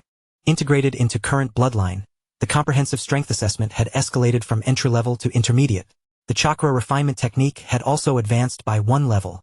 More importantly, the annotation in the bloodline section had transformed into unawakened talent enhancement. Rin closed his eyes, attempting to refine his chakra. After merely 1 cycle, he distinctly felt a significant increase in efficiency compared to before. The previous sense of stagnation and disconnection had nearly vanished, and the chakra flowed naturally and smoothly like a stream. He formed the hand seals once more. Fire release: Great Fireball technique. This time, what emerged was no longer a mere flicker of flame, but a solid orange fireball nearly half a meter in diameter. A fireball soared forth with a resounding whoosh, traveling nearly 3 meters before gradually dissipating, its heat waves stirring the bangs of Rin. Startled, Rin promptly severed the supply of chakra, yet the room remained affected, permeated by a dense scent of charred air. Embarrassed, he rubbed his nose, grateful that it was just himself and his brother Obito present. Had their parents still been alive, a dish of stir-fried pork and noodles would have been inevitable. It seemed he could no longer practice ninjutsu at home. It was far too perilous. The power, scale, and duration had all undergone a qualitative leap. Fire release: Great Fireball technique, beginner 19100. Was this truly Obito's talent? Rin gazed at his hands, feeling the torrent of power coursing within him, his emotions tumultuous.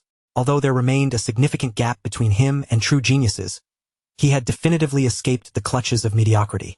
More importantly, this indicated a substantial elevation in his future potential.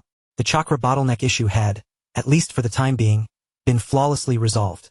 No, it was not merely a present concern. At least until he reached the level of a sage, he would not need to fret over chakra enhancement. Obito had surged up to the level of the Sage of 6 Paths. Although part of this was due to his being implanted with the cells of Hashirama, his innate talent was also extraordinary. Moreover, in the manga, there had never been a Uchiha who lamented a lack of chakra, even if they could not compare to the Senju or Uzumaki clans known for their sage lineage. Yet, among other clans, few could claim to surpass the Uchiha in terms of chakra, let alone the fact that Obito's talent was further augmented by his own bloodline and innate abilities. While perhaps not significantly, in principle, his prowess had already begun to outshine that of his brother Obito. Now, he truly possessed the foundational capital to establish himself at the Ninja Academy and challenge those prodigies. This year's new students at the Academy were indeed a remarkable cohort, encompassing the future mid to high-ranking combatants of Konoha. Each one, when isolated, was a force to be reckoned with. This also implied that, barring any major upheaval over the next 4 years, he would be able to significantly enhance his own strength, particularly in a comprehensive manner, under the tutelage of these little geniuses. Excluding Kakashi, the tragedy of Konoha's White Fang involved deeper political darkness, a shadowy aspect of Konoha that was beyond his current contemplation. He understood that Kakashi's early graduation was a foreseeable outcome that he could not prevent. Nevertheless, regardless of circumstances, he had merely 1 fleeting year to seize any opportunities from Kakashi. Who could say what the future would hold after that? The following day, when Rin reappeared at the training field, Obito immediately sensed a change in his brother. Rin, you seem a bit different today. Obito circled around Rin, scratching his head, unable to articulate precisely what had altered, yet sensing that Rin appeared much more spirited, his gaze sharper and more vibrant. Well, I had a good rest last night, and I feel my chakra has improved a bit, Rin replied with a smile, opting not to elaborate further. During the ensuing sparring, Obito swiftly experienced the magnitude of this progress. Rin's speed, strength, reflexes, and the occasional display of evidently more potent fireballs significantly increased the pressure on Obito. Even when he exerted himself to the utmost, he could only barely hold his ground against Rin, and at times he risked finding himself at a disadvantage. Wow! Have you finally found your groove? How did you become so powerful overnight? Obito exclaimed in astonishment after being repelled once more by a small fireball. Nearby, Kyo and Makoto watched in wide-eyed disbelief, their eyes brimming with envy. While they too were lagging behind, it was disheartening to see someone else rapidly ascend. Rin, feeling the power flowing within his body, brimmed with confidence. A day later, the Ninja Academy was set to commence. In the 40th year of Konoha, a new generation's tale was about to unfold, and Uchiha Rin knew he was ready to step onto that stage brimming with stars, donning a fresh countenance. Kunao throwing technique, beginner, fragments have been collected. Would you like to synthesize? Synthesis successful. You have mastered Kunao throwing technique, beginner. A series of encouraging notifications arrived. Rin's gaze crossed the walls of the clan compound, peering towards the awakening village of Konoha in the morning light. The future, here I come. Ninja Academy, here I come. Chapter 11. The new students of the Ninja Academy. Konoha, September 1st, 40 years in. The morning light filtered through the lush Hokage rock, cascading onto the streets of the gradually awakening Konoha village. The air was infused with a fresh, hopeful essence. At the entrance of the Uchiha clan compound, Rin meticulously adjusted his brand new deep blue short-sleeved shirt and matching trousers. This was the signature uniform of the Uchiha youth, emblazoned with a fan motif on the back, unmistakably marking his lineage. Presently, every clan offspring would likely carry some insignia of the ninja clan, proclaiming their heritage. Taking a deep breath, he felt the 25 points of vibrant and abundant chakra coursing through him, along with a physique significantly more robust than a month prior, bringing a sense of reassurance to his heart. Rin, hurry up, we're going to be late. Obito's voice echoed from a distance. He too wore the new uniform, his repaired goggles perched atop his head, his face radiating uncontainable excitement, albeit shadowed by a hint of dark circles. Evidently, he had not rested well the previous night. I'm coming, Rin called back, quickening his pace to catch up. It was rare for the habitual latecomer to actually rise on time the day before, and Rin welcomed this development. Heh! The day has finally arrived, Obito exclaimed, pumping his fists as they walked. Just wait. Konoha Ninja Academy. The future Hokage is here. I will make everyone remember my name. Rin observed his brother's spirited back and smiled. Though he had absorbed fragments of Obito's talent and memories, the sheer optimism and fervor that Obito exuded still felt somewhat alien to him, yet he found himself inexplicably inspired. On their way, they encountered Kyo and Makoto, who were also clad in the new uniforms. Both appeared somewhat anxious, yet their eyes sparkled with anticipation. Obito, Rin, good morning. The four Uchiha children gathered together, making their way toward the Ninja Academy. Their presence drew the attention of passers-by, the Fan clan emblem strikingly visible in the morning light. As they approached the academy, the throngs of people grew denser. Many parents held their children's hands, offering reminders and advice. The children chattered excitedly, curiously surveying their surroundings, filled with dreams for the future intermingled with a touch of apprehension. From Rin's perspective, even ever-optimistic Obito occasionally displayed a hint of envy in his gaze. It became clear to him that Obito's habitual tardiness stemmed not from laziness, but rather from a reluctance to witness the familial warmth of others while feeling isolated, leading to his tendency to arrive late. However, with Rin by his side, it was time to bid farewell to the life of tardiness. Dear brother. Smirking, before the gates of the Ninja Academy lay an expansive plaza, already bustling with hundreds of new students, the air alive with chatter. Children of various hair and eye colors clustered together, forming numerous small circles. Rin's gaze swiftly traversed the crowd, his heart involuntarily quickening its rhythm. He was in search of familiar figures. Soon he fixated on a target. It was a boy adorned with a mask and possessing a mane of dazzling silver hair. He stood alone in the shade at the edge of the square, leaning against a tree trunk, hands tucked into his pockets, his half-squinted eyes exuding a languidness that belied his maturity. A chill aura, starkly contrasting with the surrounding clamor, emanated from him. Although he had yet to experience the ramifications of the death of Sakamo Heitake, it seemed Kakashi's inherent demeanor was already tinged with a certain detachment, albeit lacking the profound coldness and lethargy of a future steeped in silence. Heitake Kakashi. Even from a distance, Rin could sense an edge and a subtle pressure about him that far surpassed that of his peers. Was this the essence of genius? Obito had evidently noticed Kakashi as well, scrunching his lips in disdain. Tage, what's with that aloof attitude? That white-haired kid. At that moment, another exuberant voice rang out, captivating everyone's attention. Hey, this is youth. So many future rivals. I'm already pumped with adrenaline. A boy clad in a snug green outfit, sporting a watermelon hairstyle, was performing exaggerated stretches in front of the entrance of the Ninja Academy. His voice booming and his movements strikingly conspicuous. Might Guy. Obito's expression shifted to one of annoyance. What a peculiar fellow. Yet Rin squinted slightly. Might Guy's father, Might Daisuke, was likely still a low-ranking shinobi at this point, but the Eight Gates technique was a formidable martial art capable of slaying gods. Guy's future held boundless potential. This was also a vast reservoir of experience, albeit comically presented at the moment. His gaze continued to wander. A boy with spiky hair, lazily chewing on a kunao, was engaged in quiet conversation with a more composed-looking black-haired boy. Was that Nara Shikaku? Or perhaps Yamanaka Ino? Rin struggled to recall, but undoubtedly, they were all future elite jonin of Konoha. Meanwhile, a delightful girl with crimson eyes and raven-black hair was animatedly chatting with a girl with purple hair, who appeared carefree. Ui Korone and Mitarashi Enko. There was also a black-haired boy with a spiky hairstyle, visibly irritated, subtly shielded by several members of the Sarutobi clan, Sarutobi Asuma.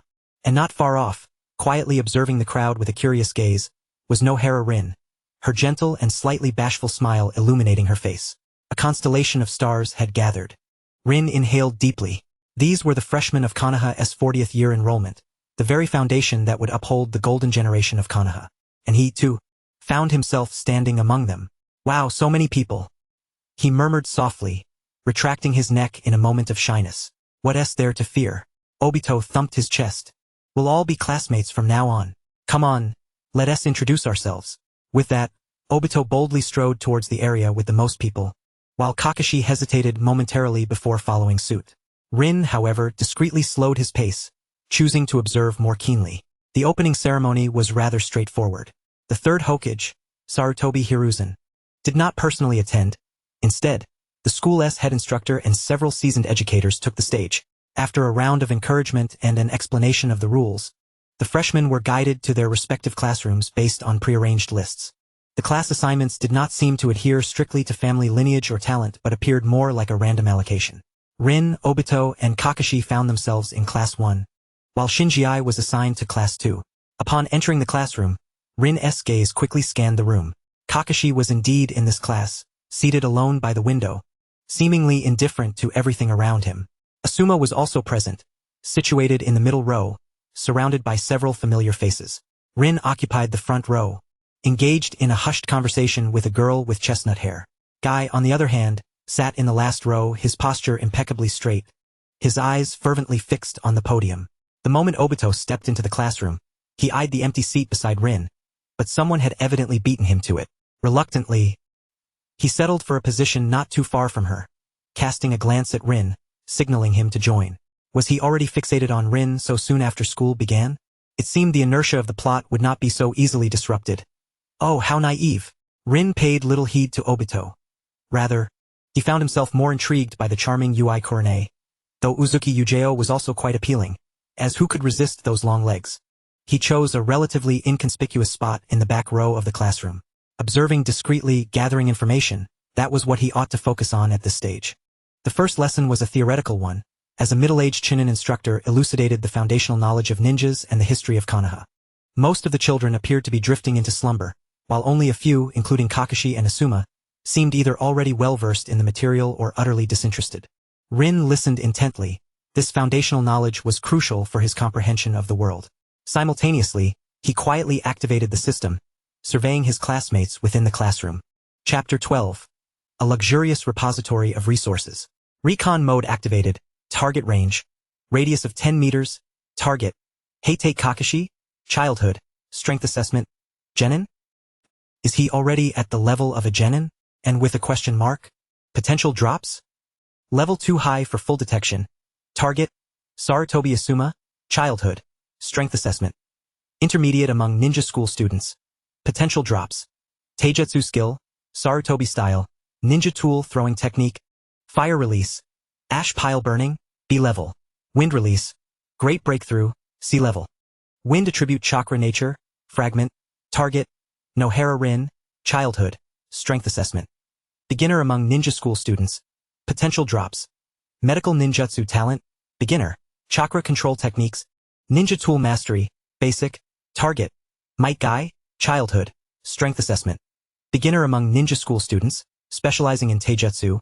Potential drops: taijutsu skill, fundamentally solid, willpower fragments, 8 gates, fragments.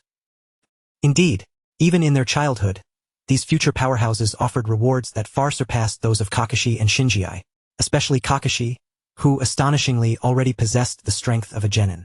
Moreover, the system was unable to fully detect him. Was this the hallmark of genius? Asuma's rewards even included fragments of attribute chakra and clan techniques, which spoke volumes of his status as the current prince of Konoha. Rin noted that Rin possessed medical talent and chakra control techniques, precisely what he urgently required. Gaia's rewards were even more outrageous, with the possibility of fragments of the 8 gates, although the probability was followed by a string of question marks. Rin's heartbeat quickened once more.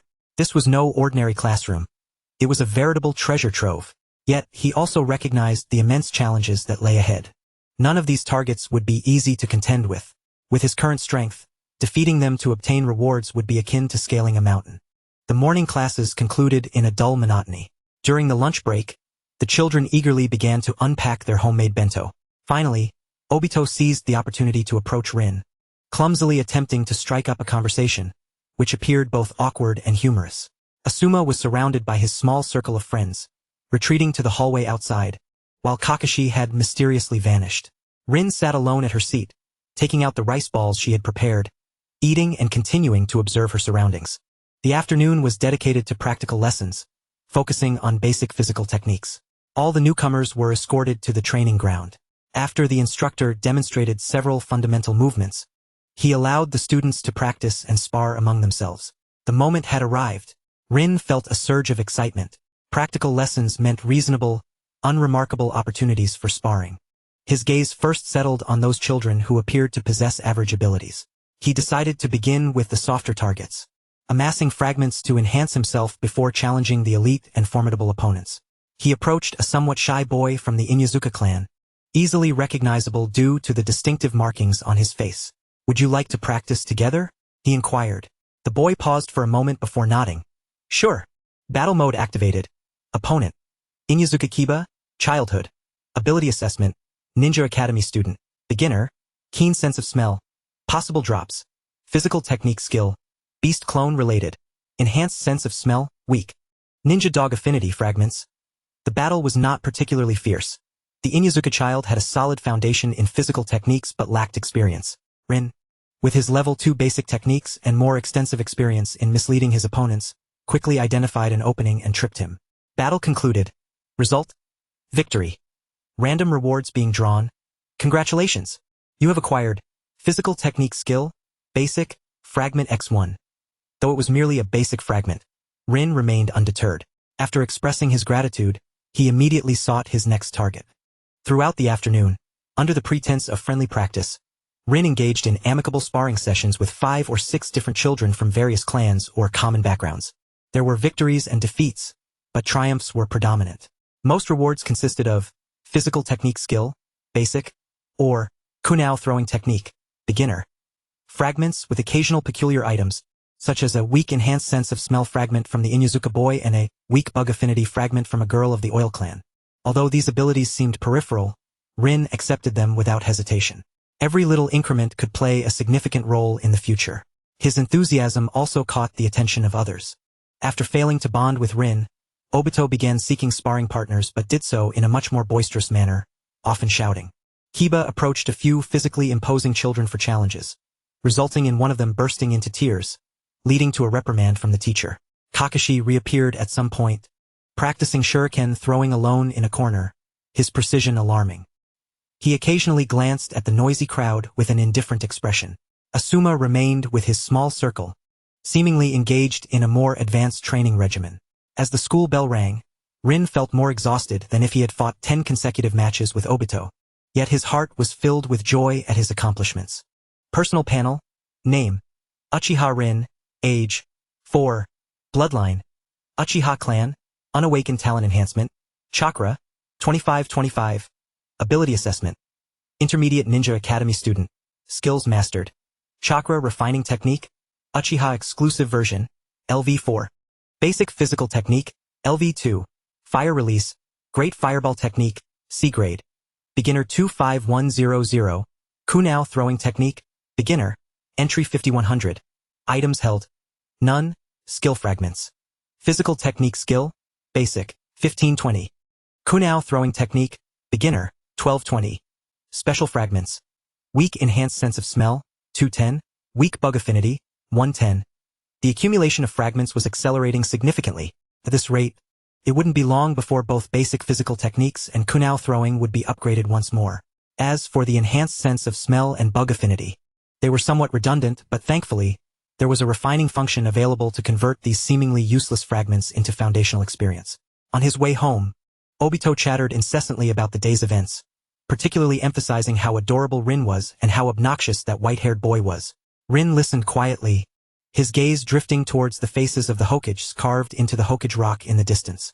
The first day of school was merely the beginning. This class, which gathered future powerhouses, would serve as his finest whetstone and repository of resources.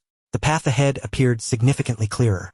To grow discreetly, accumulate fragments, and bide his time to strike was his strategy. A new sprout in Konoha was quietly blossoming, and among them, a seedling from the Uchiha clan was plotting how to discreetly absorb the surrounding nutrients, hastening its own robust growth. Chapter 13. Might Guy extended a challenge for a duel. The days following the start of school were both regular and fulfilling. Classes in cultural studies, foundational physical techniques, kunao throwing, and chakra theory were comprehensive and systematic at the Konoha Ninja Academy. For someone like Rin, who possessed a clear objective and unique advantages, each day brought a palpable sense of progress. He maintained his low-profile strategy, attentively listening in cultural classes to bridge the gaps in his understanding of this world. In practical lessons, he actively made friends, engaging in widespread exchanges with his classmates under the guise of sparring practice. After a few days, his physical technique skill, basic, and kunao throwing technique, beginner, fragments were on the verge of being fully accumulated once more. The special fragments, such as enhanced sense of smell and bug affinity, had also gathered some quantity. Although they did not seem particularly useful at the moment, Rin firmly believed in the principle of accumulation, with a promising future ahead. At worst, he could invest them all into decomposition for refinement, focusing on developing his key skills. His friendliness and willingness to help others led to a gradual recognition of his efforts within the class, earning him a small reputation. Of course, in the eyes of some, he was merely the Uchiha who enjoyed seeking out sparring partners. Obito, on the other hand, had taken quite the opposite approach. He devoted almost all of his free time to attempting to catch Rin's attention, employing methods that were both clumsy and amusing, often resulting in comically unsuccessful outcomes, eliciting a resigned smile from Rin and chuckles from other boys. This only intensified Obito's disdain for Kakashi, as that white-haired boy needed to do nothing but exist, and his aloof genius was enough to occasionally attract Rin's curious gaze. Kakashi remained an unparalleled presence within the class. Cultural studies posed no challenges for him, and his performance in practical lessons was nothing short of crushing. His shuriken technique was alarmingly precise, and his physical movements were clean and efficient, bearing the unmistakable marks of extensive professional training. He rarely engaged with others, spending most of his time practicing alone or disappearing early. Asuma, meanwhile, was mingling with his small group, partaking in more advanced training, subtly establishing himself as another focal point within the class. Kai remained as fervent as ever, challenging everyone he deemed worthy. Although his winning rate was not particularly high, his solid foundation in physical techniques and indomitable spirit commanded respect. The tranquility of their days was abruptly shattered during a practical combat class. On this particular day, the lesson focused on paired combat drills, with the instructor offering guidance and scoring based on performance. In the first pairing, it was Uchiha Rin versus Might Guy. The Chunin instructor called out from the list. Rin raised an eyebrow, finally facing off against him. He glanced across the room, where Kai, brimming with excitement, had already assumed his fighting stance, his eyes ablaze with determination beneath his thick eyebrows. Rin, let us engage in a spirited battle of youth. Kai bellowed, his voice resonating throughout the classroom. Instantly, all eyes were drawn to the spectacle. Obito, standing nearby, cheered, Rin, give it your all. Don't let that bushy brow get the better of you. Rin, along with several other students, observed curiously. Taking a deep breath, Rin adopted the basic stance of physical techniques. I look forward to your guidance, Kai. Battle mode activated. Opponent, Might Guy, childhood, strength assessment, academy student, exceptionally solid foundation in physical techniques, potential drops, physical technique skill, exceptionally solid foundation, resilience fragments, 8 gates, fragments? Here I come, Kai shouted, charging forward with unbridled enthusiasm. His movements were not extravagant. He executed the simplest yet swiftest straight punch, imbued with tremendous power and an unwavering stance. Rin dared not confront him head-on. Instead, he sidestepped and attempted a probing sweep kick toward Kai's lower body. Bang! Kai did not flinch. He tensed his calf muscles, enduring the sweep with ease, his form only swaying slightly as he leveraged the force to close the distance again, delivering another punch in quick succession. What remarkable lower body strength and physique! Rin thought in astonishment.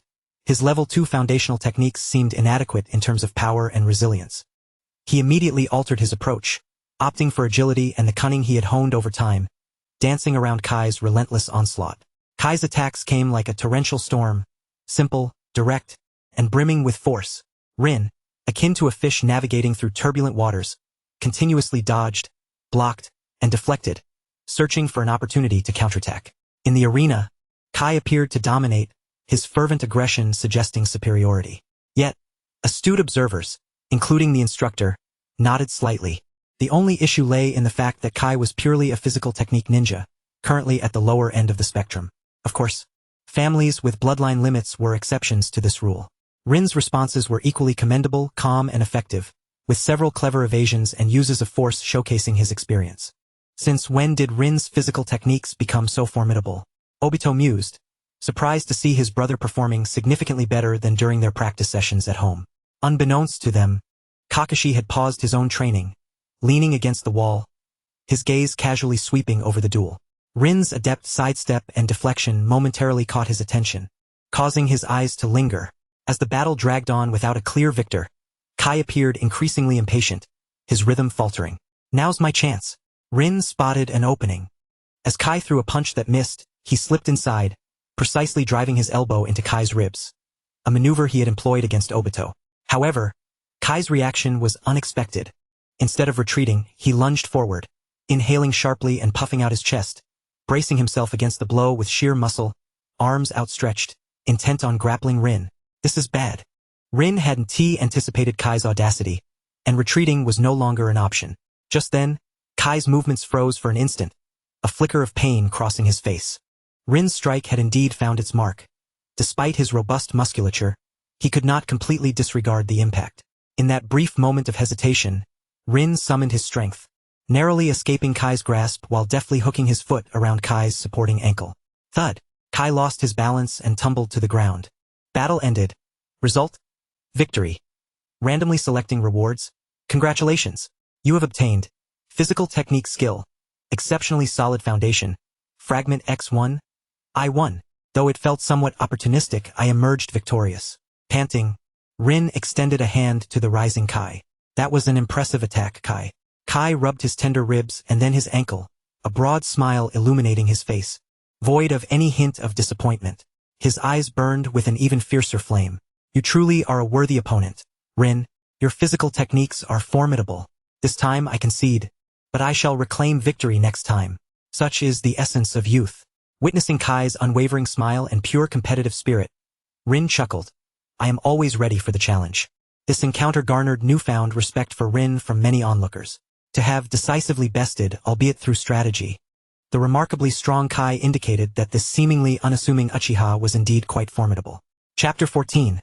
A Decisive Victory. In subsequent combat classes, Rin engaged in several more duels, experiencing both victories and defeats. He intentionally selected his opponents, continually testing the system's drop mechanism while accumulating fragments. after triumphing over a child from the Hyuga branch. Rin's spirits soared upon receiving an unexpected drop. Battle victory. Obtained. Gentle Fist. Basic. Fragment X1. A fragment of the Hyuga clan's Gentle Fist technique. Though merely foundational, it was invaluable.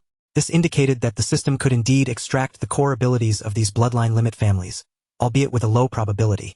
This revelation ignited a fervor within Rin's heart. If only it were a bloodline limit. The Hyuga clan's Byakugan diverged significantly from the Sharingan's developmental trajectory, with the ultimate form, the Rinnegan, possessing cataclysmic strategic capabilities. After school that afternoon, Rin did not immediately return home but instead continued practicing shuriken throwing at the training grounds. Shuriken throwing technique, beginner. He only needed a few more fragments to master it. As he concentrated on his practice, a cold voice interrupted him from nearby. The angle of your wrist and your force application are off by 3 degrees. Rin halted, surprised, and turned. Kakashi, having appeared at some point, stood a short distance away, hands in his pockets. His gaze fixed on the slightly misdirected shuriken Rin had just thrown. Kakashi is actually speaking to him, offering guidance? Suppressing his surprise, Rin respectfully inquired, Kakashi-kun, may I ask where I went wrong? Kakashi, without meeting his eyes, replied coolly, the weight distribution of a kunao differs from that of a shuriken. If you apply the wrist technique used for throwing shuriken to kunao, the initial speed will be fast, but the rotation and stability will be insufficient, inevitably compromising accuracy at mid to long range. As he spoke, he casually retrieved a kunao from his ninja tool pouch, flicking his wrist at a subtle angle. Whoosh! The kunao transformed into a black line, striking the center of the target 30 meters away with pinpoint precision. Unwavering. Rin observed closely, noting the simplicity and efficiency of Kakashi's motion, exuding a sense of effortless grace that starkly contrasted with his own somewhat rigid movements. Thank you for the guidance. Rin sincerely expressed his gratitude, then attempted to emulate Kakashi's technique. Indeed, after the adjustment, the flight trajectory of the shuriken has stabilized considerably. Kakashi observed his movements, nodding imperceptibly as if merely making an offhand comment, before turning to depart. Rin gazed at his retreating figure, suddenly struck by a bold thought. He took a deep breath and spoke. Kakashi-kun, may I spar with you? I wish to gauge the extent of our differences. Kakashi halted his steps, glancing sideways, his visible eye flashing with a hint of surprise, followed by a subtle spark of curiosity. He turned fully to face Rin, his tone remaining unperturbed. Are you certain? It may conclude rather swiftly. Yes. Please, Rin replied earnestly. He was acutely aware that he would likely be soundly defeated. Yet this was an opportunity, an occasion to observe a top-tier genius up close, perhaps even gleaning a fragment of insight. Battle mode activated. Opponent. Heitei Kakashi. Childhood. Power assessment. Elite Genin. Awaiting breakthrough. Possible drop. Heitei swordsmanship. Core skill of the Heitei clan. A rank.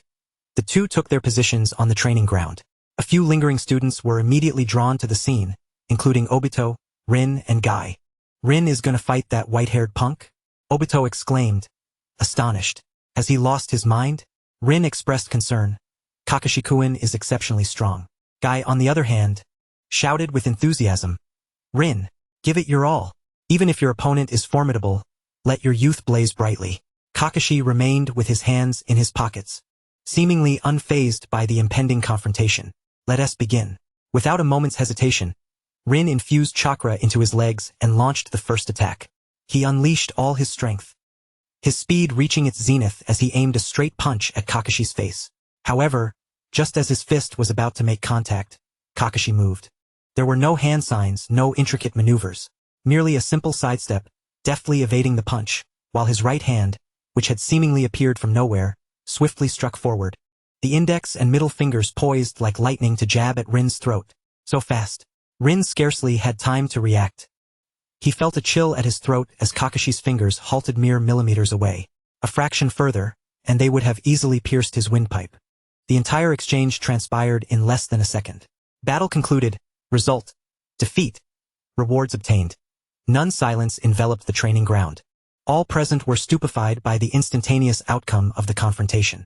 Obito's mouth fell agape. Rin covered her mouth in shock, and Guy's eyes widened in disbelief. Rin stood frozen, cold sweat beading on his forehead, still feeling the lingering chill of Kakashi's fingers and the aura of lethal intent. Or perhaps it was merely the essence of his chillingly precise control. Was this the strength of a genin?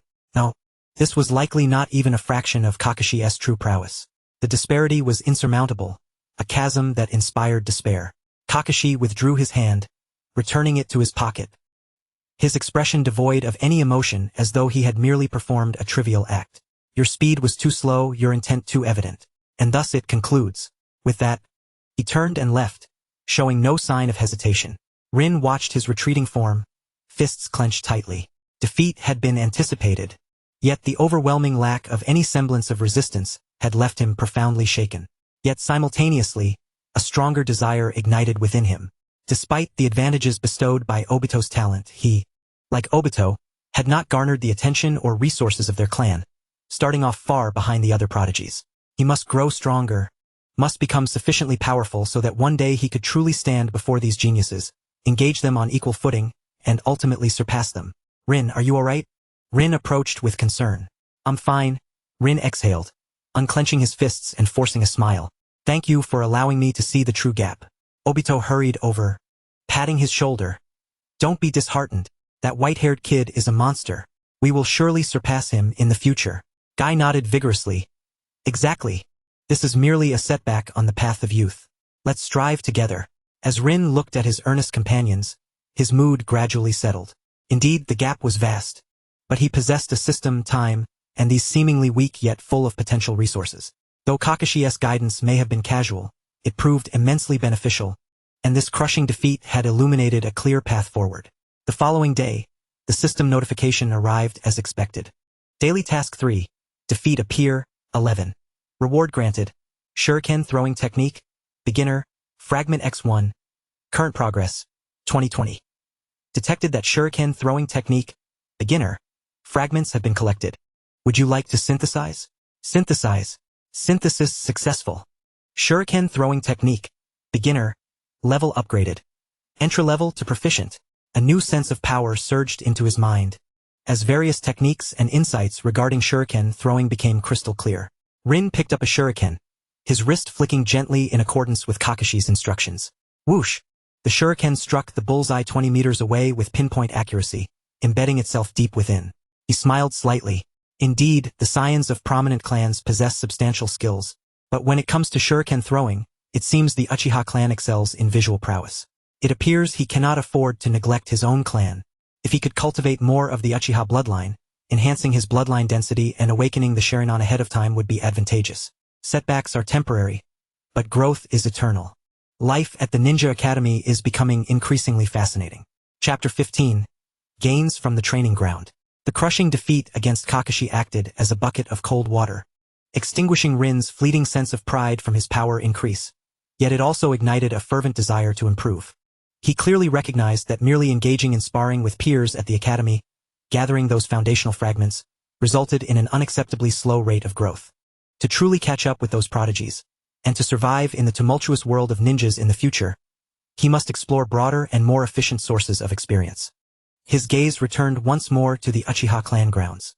After school, he no longer practiced alongside Obito, Kakashi, and Guy but instead, citing the need for focused training, opted to act more independently. This was unavoidable. As he farmed rewards with the trio, they had yet to officially enter the ranks of Ninja Academy students, and the new panels had not generated, resulting in declining rewards. Moreover, challenges outside of combat classes, bearing the Uchiha title, were quite inconvenient. Being too conspicuous was not beneficial for the Uchiha. His destination was the larger, better-equipped training grounds within the clan, typically utilized by slightly older children or formal ninjas. The atmosphere here contrasted starkly with that of the academy and smaller training fields.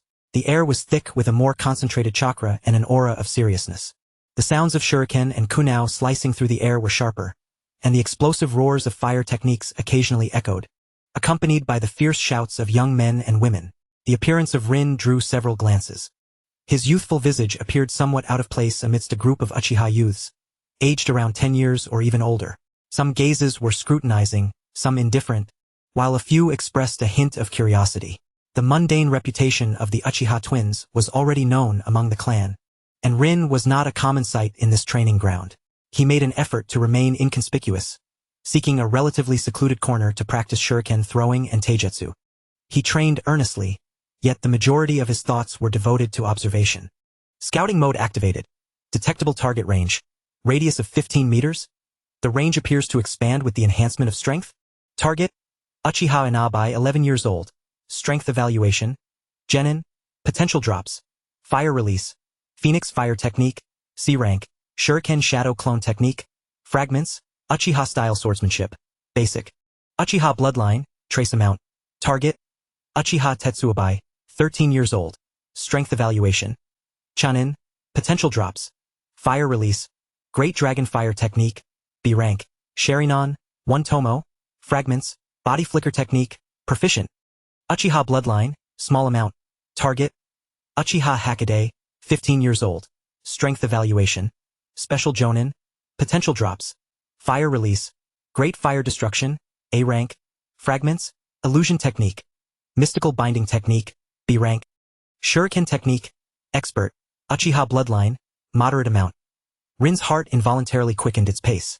Indeed, the quality of resources here was far beyond that of the academy. Genin, Chunin, and even special Jonin.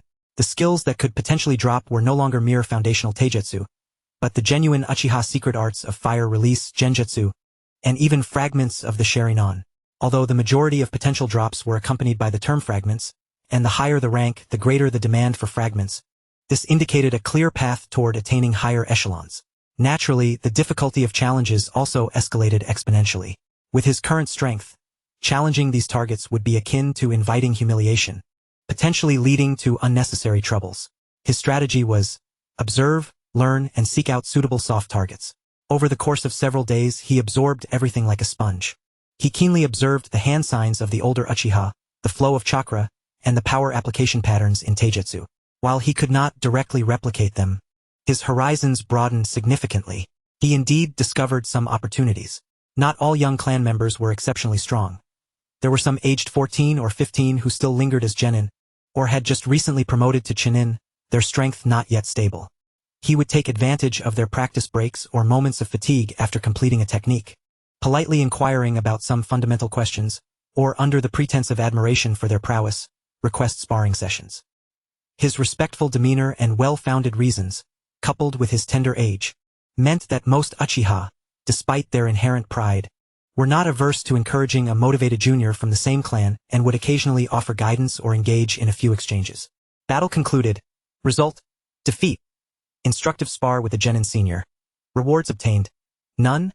Battle concluded. Result: defeat.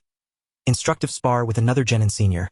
Rewards obtained: none. In most instances, he was swiftly vanquished, receiving no rewards. Yet, he remained undeterred. At last, during an inquiry with a recently promoted chunin named Uchiha Aoi, perhaps due to the latter's slight lapse in focus following an intense training session, Rin managed to catch him off guard. In an unexpected turn, during their intense exchange, Rin deftly sliced the sleeve of Aoi's robe with a kunao. Battle concluded. Result: victory. Judgment. Caused minor effective disruption. Randomly drawing rewards. Congratulations. Obtained. Uchiha bloodline. Small amount. X1. He had succeeded. Although it was merely the most trivial victory judgment, he had indeed acquired a reward from a bona fide chunin. Furthermore, it was the precious Uchiha bloodline. Rin suppressed his excitement and immediately bowed respectfully. Thank you, Senior Aoi, for your guidance. I merely took advantage of the moment. Uchiha Aoi, glancing at the tear in his sleeve, paused momentarily before breaking into a chuckle and shaking his head. You nimble little rascal. It seems I mustn't let my guard down. Well done, keep up the good work. He was not angered. Instead, he found this junior clan member quite intriguing. This success provided Rin with immense confidence and a clear direction. The battle judgment did not necessitate completely incapacitating the opponent to generate rewards. He no longer pursued outright victory but aimed to leave a mark on these formidable adversaries, causing effective disruptions. Even if it was merely tearing a sleeve or grazing their skin, as long as the system deemed it a victory, there was a probability of obtaining rewards. Though the success rate was exceedingly low, achieving even one success out of 10 attempts yielded rewards that far surpassed the benefits of sparring 10 times at the academy. The fragments of the Uchiha bloodline trace amount began to accumulate slowly yet steadily. Current holdings: Uchiha bloodline, trace amount, X11. As these bloodline fragments accumulated and fused, Rin could distinctly feel the changes within his body. The most immediate change was in his chakra. While the total amount did not surge instantaneously, the refinement speed increased. and his chakra became more vibrant and agile, particularly when attempting to perform fire release. The affinity between the flames and chakra significantly enhanced. Chapter 16. The Throb of the Eyes. In the dead of night, he practiced the Great Fireball technique once more. Fire release. Great Fireball technique. This time, the fireball he expelled had stabilized at a diameter exceeding half a meter, its flames a deep, almost orange-red hue, traveling over 5 meters before striking a designated stone target, leaving behind noticeable charred marks and intense heat. Fire release. Great Fireball technique. Proficient 35100. The power had significantly increased. Moreover, the hand signs flowed more smoothly, and the chakra transformation efficiency heightened. Additionally, his dynamic vision and neural response speed seemed to have experienced slight enhancements. While practicing shuriken throwing, his predictions of trajectories and wrist adjustments became increasingly precise. Is this the power of the bloodline? Even the slightest enhancement brings about all-encompassing changes. Occasionally, he felt a gentle warmth emanating from his eyes, an indescribable sense of thrill, as though some dormant power was gradually awakening deep within his bloodline. Although true awakening remained a distant prospect, it had already illuminated a path of hope before him. The experience-gathering endeavors at the clan's training ground were not without their challenges. His frequent appearances and persistent inquiries to seniors gradually drew the attention of some individuals. One day, having just finished a spar with a genin senior, he was predictably and unceremoniously defeated once again, preparing to take a break when a cold, stern voice called out to him, "Hey kid." Rin turned to find Uchiha Tetsuobai, a figure with whom he had crossed paths previously. The serious-looking captain of the police force stared at him, his gaze sharp. "Senior Tetsuobai," Rin greeted with a respectful bow. "I've been keeping an eye on you for a few days." The tone of Taixin was rather subdued, making it difficult to discern any signs of joy or anger. He frequented this place daily, seeking out various individuals for sparring sessions, driven by an ardent desire to grow stronger. "Indeed, senior," Rin acknowledged with poise. "I aspire to attain greater strength, for I do not wish to tarnish the illustrious name of the Uchiha." He aptly displayed a sense of familial honor befitting his age. Taixin scrutinized him, his gaze momentarily lingering on the dust clinging to Rin's attire from their recent spar. "A commendable aspiration," he remarked. "Yet the might of the Uchiha arises from bloodline and ocular prowess, rather than mere cleverness or cunning. Your chakra and physical techniques still require considerable refinement. Without a solid foundation, the pursuit of such ephemeral goals is utterly futile." His words were forthright, even somewhat harsh, but Rin discerned no malice within them. They resembled more of a stern admonition. "Yes, I understand, senior. I shall fortify my foundation," Rin replied, bowing his head in acquiescence. Relying solely on the meager gains from a few bouts with Kai was indeed insufficient, but it was an unavoidable reality.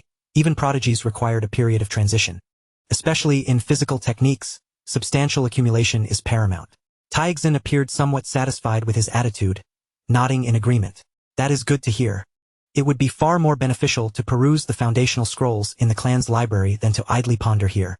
With that, he turned and departed. Rin watched his retreating figure, deep in thought. The library? The Uchiha library? Surely it contained extensive knowledge on chakra refinement, nature transformation, and even fundamental genjutsu training methods.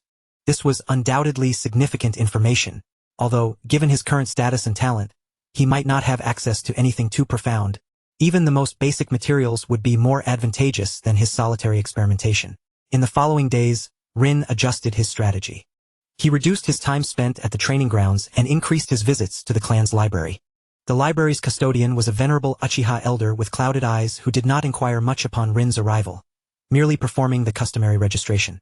The first floor was accessible to the entire clan, filled with historical texts of the ninja world, chronicles of Konoha, foundational chakra theories, general physical techniques, shuriken skills, and the most basic E and D rank ninjutsu scrolls. Even so, this was a treasure trove for Rin. He devoured the foundational theories with fervor, particularly the sections on chakra nature transformation and shape alteration. Though simple, they resolved many of his training queries. Reading fundamentals of chakra fine control, slight improvement in chakra control, reading initial understanding of fire nature chakra, proficiency in fire release, great fireball technique level 1, reading principles of basic genjutsu, slight improvement in genjutsu resistance. The system's notifications affirmed that his choices were indeed prudent. Theoretical study could yield enhancements as well. During this period, he also encountered other clan members in the library, including Shisui, who seemed somewhat surprised to see him but offered only a subtle nod in acknowledgement. Rin welcomed the tranquility, immersing himself in his studies. Time flew swiftly amidst training, learning, and occasional sparring. His strength was steadily and rapidly increasing. Personal panel. Name: Uchiha Rin. Age: 4. Bloodline: Uchiha clan. Unawakened talent enhancement. The subsequent annotations appeared to be slightly darker in hue. Chakra: 28. Total increased by 3 points. Strength assessment: mid to high-level Ninja Academy student. Skills mastered. Chakra refinement technique: Uchiha exclusive version, LV4 to LV5. Basic Taijutsu, LV2 to LV3. Fire release: Great Fireball technique, C rank. Proficiency 48100. Kunao throwing technique, beginner. Proficiency 15100. Items held: none. Special fragments. Uchiha bloodline, trace amount, X16. Uchiha bloodline, small amount, X1. Enhanced olfaction, weak, 310. Insect affinity, weak, 110. The enhancement of his abilities was comprehensive. After breaking through the bottleneck, his total chakra increased once more. While his physical techniques and throwing skills progressed steadily, with the power of the Great Fireball technique now quite considerable. Most importantly, he had accumulated 16 fragments of Uchiha bloodline, trace amount, and 1 fragment of small quantity, which, combined with the previous 7 trace fragments he had fused, brought his total to 22 fragments of Uchiha bloodline power. He could sense that he was drawing ever closer to a pivotal threshold. That night, after integrating a newly acquired bloodline fragment into his body, a sudden wave of intense heat enveloped his eyes, and the world before him sharpened into striking clarity, allowing him to discern the texture of leaves far beyond his window. After several seconds, his vision gradually returned to normal. Rin covered his eyes, a surge of excitement coursing through him. Although his Sharingan had yet to awaken, the concentration of his bloodline was undeniably increasing. If he maintained this momentum, the awakening of his Sharingan would not be far off. The path to strength was clear and well-defined. The training grounds and library within his clan would serve as the vital foundations for his upcoming rapid growth. Just as he was planning his next steps, Obito hurriedly approached him, wearing an expression filled with mystery. Rin, come with me quickly. I've discovered an incredible place. A remarkable place? Rin inquired, observing Obito's eager demeanor, which seemed to beckon him to ask more. What kind of place? Follow me and you'll see. I guarantee you will be astounded. Obito whispered conspiratorially, seizing Rin's wrist and pulling him along without waiting for a reply. Rin, feeling somewhat resigned, had no choice but to follow him. Obito excitedly darted through streets and alleys, not heading toward the clan center or the more bustling areas, but rather towards the outskirts of the Uchiha territory, approaching the southern banks of the Nagakawa River. The further they ventured towards the southern banks, the sparser the population became. The buildings here lacked the neatness of the clan center, appearing somewhat aged and even desolate. The air was infused with a faint scent of river water and the fragrance of vegetation. Eventually, Obito came to a halt beside a riverbank partially concealed by dense trees. There lay a small, relatively flat clearing with the ground somewhat overgrown, yet it was evident that someone had tidied it up. A few large, smooth rocks suitable for sitting or reclining lined the shore. Look, this is the spot, Obito declared, arms outstretched, brimming with pride. What do you think? Isn't it fantastic? I stumbled upon it a few days ago while chasing a wild cat. Rin surveyed the surroundings. It was indeed well concealed, far removed from the clamor of the clan and the intensity of the training grounds, with only the gentle sound of flowing water and the rustling of leaves in the breeze. Sunlight filtered through the treetops, casting dappled patterns on the ground, creating a serene and tranquil atmosphere. It is indeed quite splendid. Rin nodded in agreement, recognizing that the environment was perfect for engaging in practices requiring quiet focus, such as chakra fine control exercises or experimenting with techniques he preferred to keep hidden. From now on, this will be our secret base, Obito proclaimed, plopping down onto a large rock, swinging his legs. At school, there's always someone watching, and the clan's training grounds are filled with irritating individuals. Here, it will just be the two of us. We can practice however we like. Rin felt a stirring in his heart. Although Obito appeared carefree, he seemed to have sensed the invisible pressure of competition and scrutiny within the clan. He chose this place, perhaps as an unconscious means of evasion and a quest for relaxation. All right. Rin smiled lightly and found a stone to sit upon. Indeed, the tranquility of the surroundings was palpable. The two took a brief respite in their secret base, where Obito eagerly mapped out plans for rigorous training to be conducted here. For instance, practicing water treading in the river, although he was far from achieving that skill, or competing in tree climbing as a rudimentary form of chakra adhesion practice. The advantage of living within a large clan was evident. Even without systematic training, the myriad of cultivation methods that caught the eye could yield immense benefits if one merely noted a couple. Rin silently committed this secluded spot to memory. Its rarity of visitors made it an ideal location for testing his system capabilities or engaging in special training in the future. Naturally, it also served as a suitable venue for practicing ninjutsu, as he dared not attempt those powerful techniques at home. In the ensuing days, Rin's life rhythm became increasingly rigorous. During the day at school, he continued to play the role of an eager and studious student, engaging in friendly sparring with classmates, amassing various foundational fragments, particularly those of taijutsu skills, basic, and kunao throwing technique, beginner, which were on the verge of completion once more. After school, he divided his time into two segments. One segment was dedicated to the training grounds of his clan, seeking opportunities to consult the elder clan members with the aim of acquiring precious fragments of Uchiha bloodline. The other segment was spent in the library, poring over foundational scrolls to solidify his theoretical knowledge and enhance his understanding of chakra and ninjutsu. Evenings found him either in his own room or occasionally with Obito at the secret base downstream of the South-He River, refining chakra and practicing ninjutsu. The fragments of Uchiha bloodline trace gradually and steadily increased. Current holdings: Uchiha bloodline trace X5. Following his last fusion, the fragments of bloodline power he possessed had been fully consumed. Fortunately, living among the Uchiha clan, he was never short of bloodline bearers, replenishing his stock with an additional 5 fragments of bloodline power. The process of integrating these bloodline fragments became increasingly pronounced. With each fusion, the searing sensation in his eyes grew more intense, lasting longer. His visual acuity, dynamic tracking ability, and chakra perception were all on a continuous ascent. The cultivation of the Great Fireball technique also progressed remarkably. Fire release, Great Fireball technique. A blazing fireball, nearly a meter in diameter, shot forth, crashing into a massive rock on the riverbank, exploding in a brilliant burst of flame and leaving behind charred marks and even fine cracks on the rock's surface. Fire release, Great Fireball technique, proficient 65100. Its power was now quite considerable, with chakra consumption relatively reduced and execution speed significantly enhanced. Rin could feel himself inching closer to a critical point, as if merely separated by a thin veil of paper, awaiting the right opportunity to break through and achieve a qualitative leap. This opportunity arrived a week later. On that day at the clan's training ground, Rin once again approached the amiable Uchiha Aoba, a Chunin. After several inquiries, they became somewhat familiar with one another. Aoba-senpai, I look forward to your guidance. Rin earnestly bowed before launching his attack. He infused all his recent progress into this strike, incorporating taijutsu, footwork, and even a hint of the foundational techniques he had learned from the library to create a simple genjutsu distraction. A flicker of surprise crossed Aoba's eyes, clearly taken aback by Rin's swift advancement. He adeptly blocked and dodged, but unlike before, he no longer held back entirely, occasionally delivering sharp counterattacks that placed immense pressure on Rin. With unwavering focus, Rin channeled chakra into his eyes, striving to capture every subtle movement of Aoba. Under this intense pressure, his mind sharpened, and the world around him seemed to slow. Aoba's movements became distinctly clearer.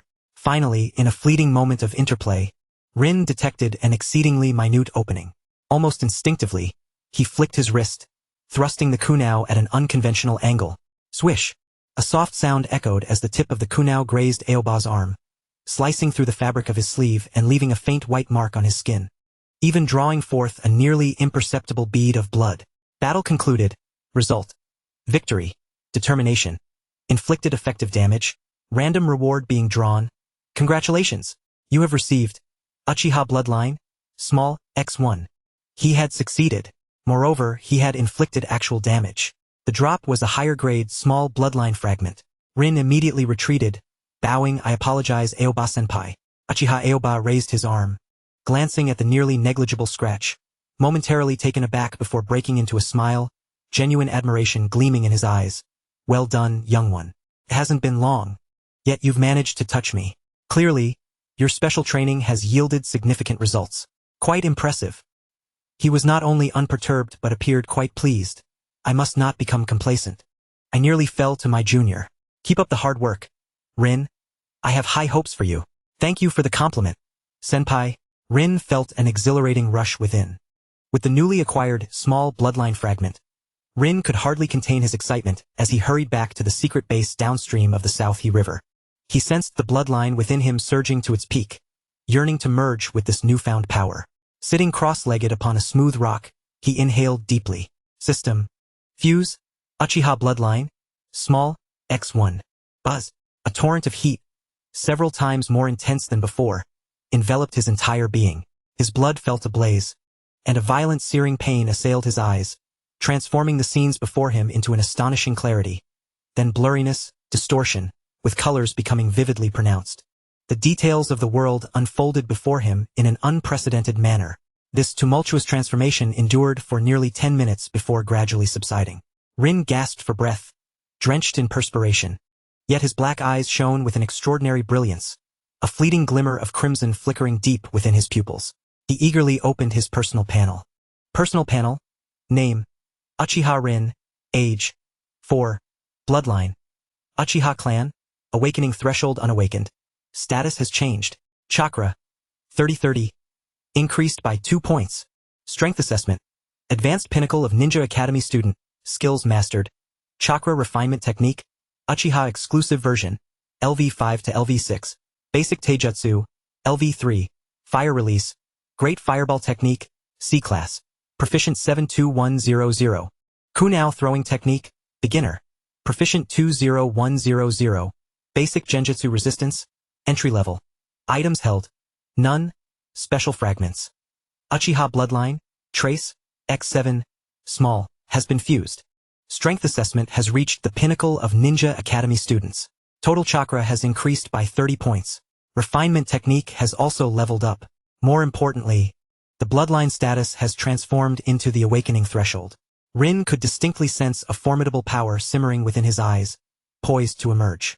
His visual acuity, dynamic vision, insight, and even the perception of chakra flow had ascended to an unprecedented level. He harbored a potent premonition that, given a sufficiently intense emotional stimulus or a battle fought with unwavering resolve, he could fully awaken the dormant power of the Sharingan. At that moment, the boisterous voice of Obito echoed from afar. Rin, look what I've discovered. Obito approached, exuberantly cradling a handful of vibrant red wild fruits. There's a wild fruit tree over by the river. The fruits are incredibly sweet. Here, have a taste. Gazing at Obito's pure, radiant smile, devoid of any shadow, and feeling the surging, awakening power within, Rin's heart brimmed with confidence and anticipation. In their secret base, on the brink of a bloodline awakening and an elevation of strength, everything was in place. All that remained was the right catalyst, a battle intense enough and wholly immersive to shatter his limits. His gaze involuntarily drifted towards the direction of the Leaf Village Ninja Academy, where he knew the catalyst awaited him. Chapter 18. The Awakening of the Sharingan. The anticipated catalyst arrived swifter than Rin had envisioned, and more unexpectedly. Just a few days later, during a practical combat lesson, the teacher announced the new training content. Today, we will conduct group combat drills. Form teams of 3 for cooperative practice. The classroom erupted in excitement as the children eagerly began to seek out teammates. Obito was the first to dash toward Rin, while Rin instinctively glanced at Kakashi, who stood alone not far away. Asuma naturally teamed up with his small group. Rin's gaze swept across the classroom, ultimately landing on the somewhat solitary guy and another civilian child. After a brief exchange, the 3 formed a team. Meanwhile, the slightly curly-haired Red, frequently casting glances toward Rin, was visibly excited as she watched him assemble his own squad. Her close friend, Akane, leaned in to whisper something in her ear, which elicited a fit of giggles as they joined forces with the equally solitary young lady, Uzuki Uyasagi. The trio of beauties in the class quickly drew attention, even capturing Rin's gaze, as he noticed Red stealing glances at him. He nodded in her direction, prompting another round of gleeful laughter from Akane, and causing Uyasagi to glance at Rin a few more times. It is worth noting that within the Uchiha clan, every member was striking, and in this prematurely mature world of Hokage, even at such a tender age, they were already rife with ambitions. This made Rin feel a bit bashful as he rubbed his nose, redirecting his gaze. It seemed they had stumbled upon something quite remarkable. Their opponents were a team comprising Asuma, Rado, and Shiranui Genma, all elite shinobi of the Hokage lineage. Humph, lucky us, a bottom-tier team, Asuma remarked, a hint of superiority belonging to the son of the Hokage playing across his lips, particularly as he cast a disdainful glance at Guy, clad in his tight green attire. Obito, overhearing this, immediately bristled. What did you say? Asuma, do you want to fight? He clearly considered himself, Rin, and Kakashi to be a team. Asuma dismissed him, refocusing his attention on their adversaries. Let us end this quickly. The battle commenced.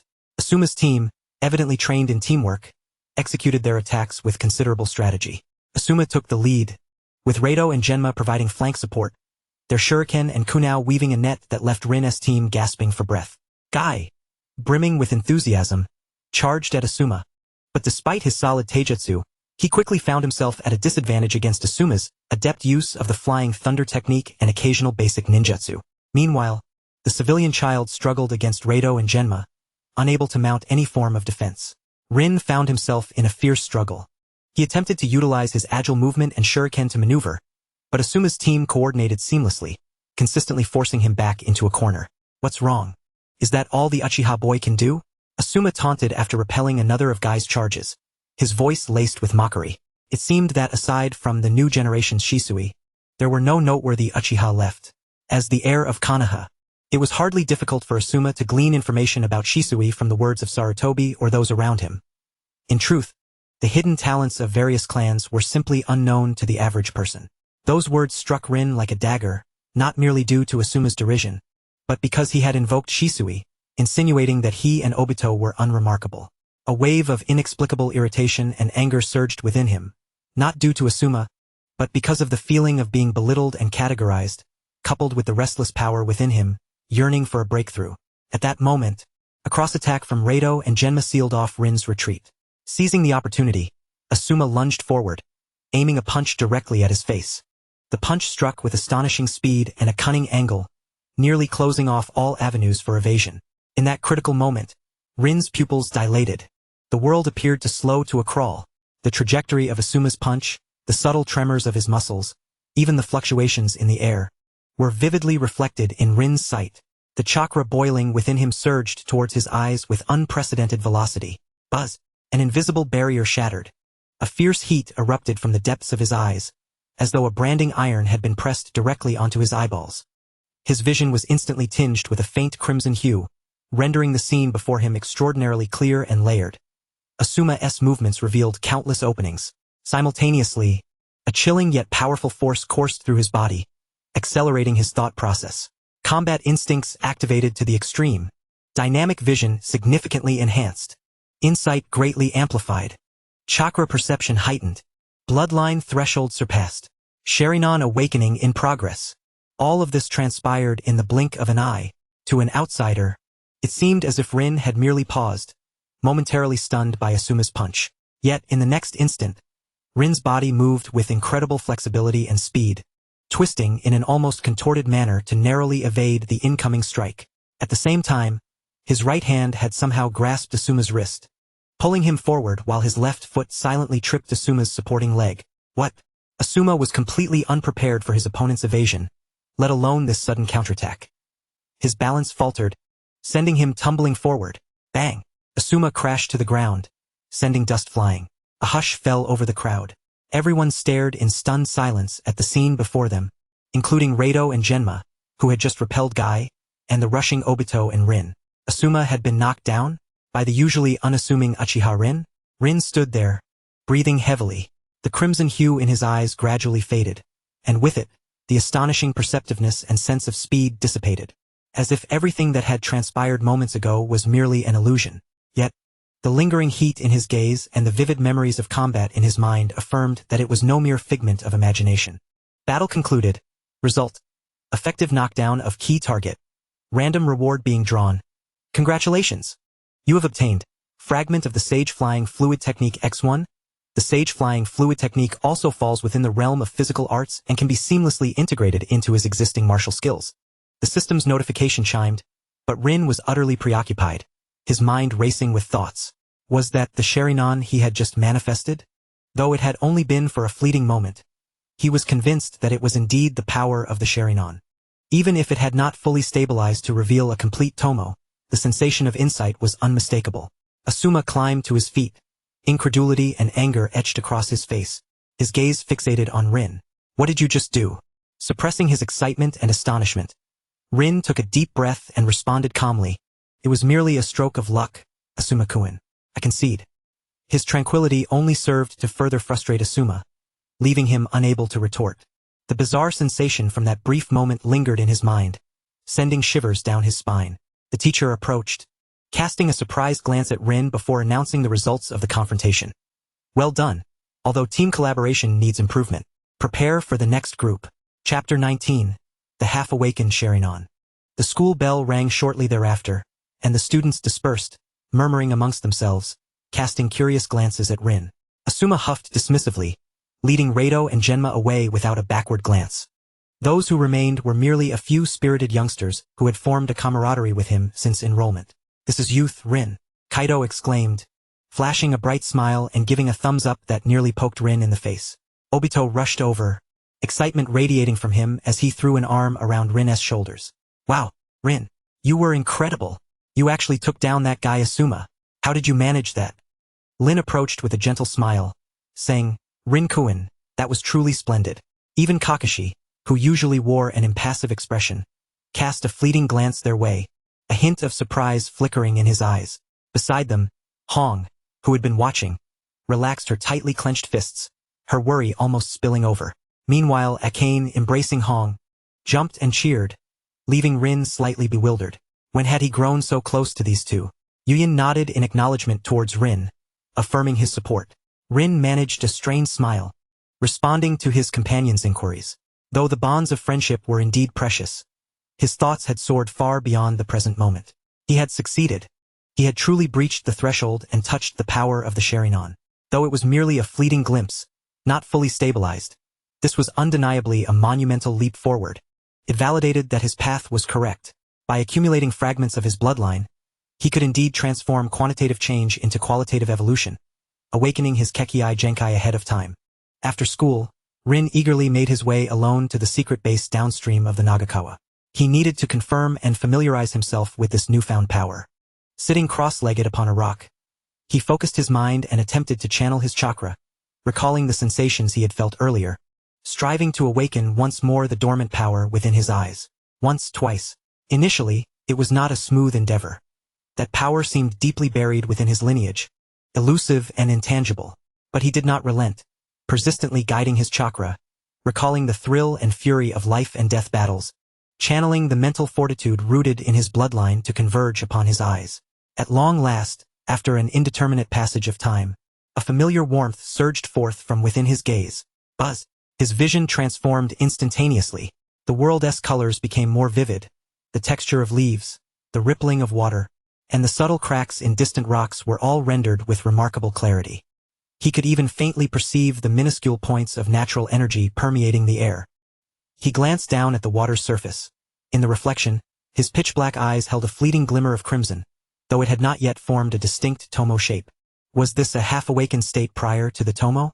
Could a Sharingan without a tomo still be called a Sharingan? Gazing at the reflection in the water, with the red crystalline structure juxtaposed against the central black pupil, Rin found himself momentarily dazed. He had never heard of such a state for the Sharingan. Sharingan, awakening state unstable 1100. Effects. Dynamic vision increased by 50, perception increased by 30, minor improvement in illusion detection, weak sensation of chakra flow. Consumption. 2 chakra points per minute to maintain activation. Indeed, though not yet fully awakened, the foundational abilities of the Sharingan had begun to manifest. The substantial enhancement in dynamic vision and perception would undeniably aid him in combat, though activation required a continual expenditure of chakra that he could not sustain for long. As a trump card, it was sufficient to turn the tide in critical moments. Rin clenched his fists in exhilaration. From the moment of his arrival in this world, marked by mediocre talents and an uncertain future, to awakening his game panel and now in just 6 short months, he had reached the pinnacle of a Shinobi Academy student, brushing against the power of the Sharingan. The struggles and sacrifices he had endured were known only to him. Though his Sharingan was only in a half-awakened state, he had awakened it at a remarkably young age. In the manga, Sasuke had lost his entire clan yet only achieved a single tomo, often criticized by fans. Yet they overlooked that he was among the earliest Uchiha to awaken his eyes. And now, he had achieved this milestone 4 years earlier. Though he would soon be 5. The December winds carried a chill, but they also whisked away his 4 years of age. Speaking of which, his birthday was in mid-December, right? Though mockingly dubbed the mediocre twin of the Uchiha clan, he was actually over a year older than Obito and the same age as Kakashi. He could only lament the formidable strength of his father, whom he had never met in this life, chuckling to himself.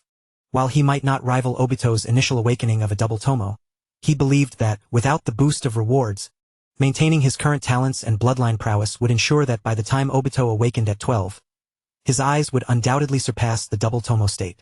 With system, effort, strategy, and a sprinkle of luck, he had embarked on this unique path of self-empowerment. He understood that this was merely the beginning. His partially awakened Sharingan required further training and accumulation to stabilize and evolve. The road ahead was still long, yet at this moment, his heart brimmed with unprecedented confidence and anticipation. In the 40th year of Konoha, Uchiha Rin's Sharingan, having emerged years ahead of its time, began to shine. As night descended, the gentle flow of the Nagakawa whispered the dawn of a new era. Rin opened his eyes, gazing toward the brightly lit Konoha village, a smile curling at the corners of his mouth. Life at the Shinobi Academy was becoming increasingly intriguing. The growth of strength is visibly evident, and the establishment of new bonds is progressing steadily. Even the 3 beauties of the class seem to harbor some fondness for me. How delightful! The only concern, it appears, is the need to acquire a pair of contact lenses soon. Prematurely exposing my Sharingan to everyone's gaze is not in my best interest. Indeed, the truth lies in diligently honing my skills. Speaking of which, it has been 4 months since entering the Ninja Academy, and the chill of December has begun to permeate the air. In just a month we shall enter a brief holiday, right? The Winter Festival, an annual mainstay, ignites a flicker of anticipation within me. This year, I shall not spend the occasion alone with only Obito for company. Thus, I shall seize the opportunity before the break, leveraging the prowess of these experienced individuals to elevate my strength to that of a genin. Simultaneously, I cannot neglect my family. The fusion of the fragments of our bloodline's power can significantly accelerate the evolution of my Sharingan. Although I currently exist in a semi-awakened state, the experience gauge has become apparent, and by simply increasing the frequency of use, I can maintain a steady growth rate. I must persevere. One day, I will become so formidable in this ninja world that no one will dare overlook my existence. Chapter 20. Breakthrough. The Leaf Village Genin arrives. The secret base downstream of the Nagakawa River has become the optimal location for me to familiarize myself with and master my newfound abilities. In the days that followed, I dedicated countless hours to training here with a clear objective, to stabilize the semi-awakened state of my Sharingan and enhance its proficiency as much as possible. The process proved to be more arduous than anticipated. The semi-awakened Sharingan is exceedingly unstable, sometimes granting me profound insight, while at other times, no matter how I concentrate my chakra and spirit, my eyes remain unresponsive. Moreover, the sustained activation is immensely taxing. With my total chakra capacity of 30 points, I can maintain full activation for only 30 minutes before succumbing to noticeable fatigue and chakra depletion. I must judiciously manage this power. It is challenging to fathom the immense toll that Kakashi, from the comics, must endure after acquiring Obito's Sharingan. No wonder he often appears fatigued. For those lacking the Uchiha bloodline, the regular consumption of the Sharingan demands a considerable amount of chakra. I have adopted a segmented practice approach, attempting to activate the Sharingan for a few minutes at a time, savoring the sensation, practicing shuriken throwing and evasive maneuvers in the activated state, and even attempting to observe the flow of chakra before promptly deactivating it to refine my chakra recovery while reflecting on my experiences. Sharingan, semi-awakened, proficiency level 1, current progress, 2100, chakra refinement technique proficiency level 1, fire release, great fireball technique, proficiency 73100. Though progress is slow, it is steady. Each successful activation and effective application brings about a subtle enhancement. My utilization of dynamic vision and insight is becoming increasingly proficient. Simultaneously, I have not neglected other areas of training. I continue to seek guidance at the family training grounds, aiming to acquire more Uchiha bloodline fragments, which will fundamentally accelerate the growth of my Sharingan. After undergoing several enhancements, I can finally begin to challenge more clan members, thus increasing my opportunities for rewards. More adversaries mean more rewards and greater possibilities. This significantly hastens my path to strength. My theoretical studies in the library continue, solidifying my foundation. At school, I have adopted a more low-key demeanor. That confrontation with Asuma garnered me some attention, but I quickly retreated into my own training, spending most of my time immersed in practice. Occasionally, during sparring sessions with classmates, I inadvertently showcase my markedly improved insight and reaction speed, leaving others in quiet astonishment. My relationships with Kurone, Anko, and Uchiha have also undergone subtle transformations. After that practical lesson, Anko seemed to have unilaterally decided that I am an intriguing individual, often approaching me with a casual demeanor to discuss, mostly to jest about class content or a particular instructor. This forthright personality, I wonder who she takes after. I have met Anko's mother at the start of the school year. Regardless of whether it stems from her formidable status as a jonin or her reliable appearance, she is quite different from Anko. Kurone remains gentle and shy, yet her gaze upon me now reflects a growing curiosity and concern, occasionally offering me homemade treats.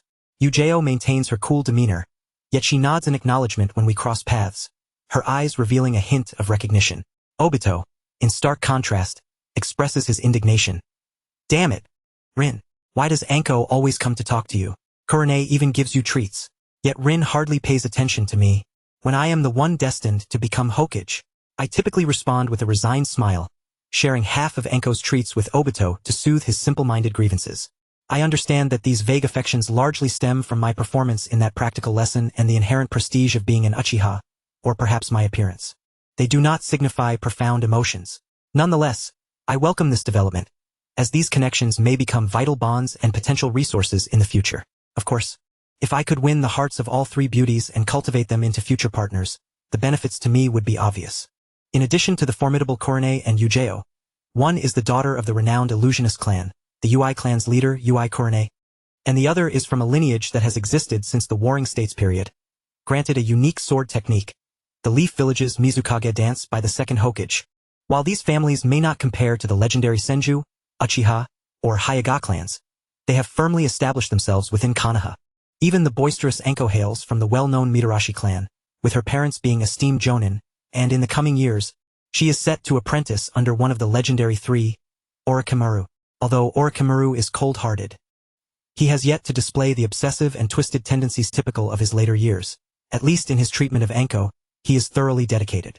The final member of the five beauties, Shizen, has already been taken under the wing of another of the legendary three, Tsunade, and seldom makes appearances at school. It is said she accompanies Tsunade to the hospital, practicing medical ninjutsu while attempting to treat patients. Of course, she is guided by the hospital staff dispatched by Tsunade, who, during this period, is grappling with severe hemophobia following the deaths of her brother, Senju Rope, and her lover, Dan Kato. She has become increasingly scarce at the Konoha hospital. This is also a significant reason why Shizen became Tsunade's first disciple, as her uncle was once Tsunade's beloved, Dan Kato.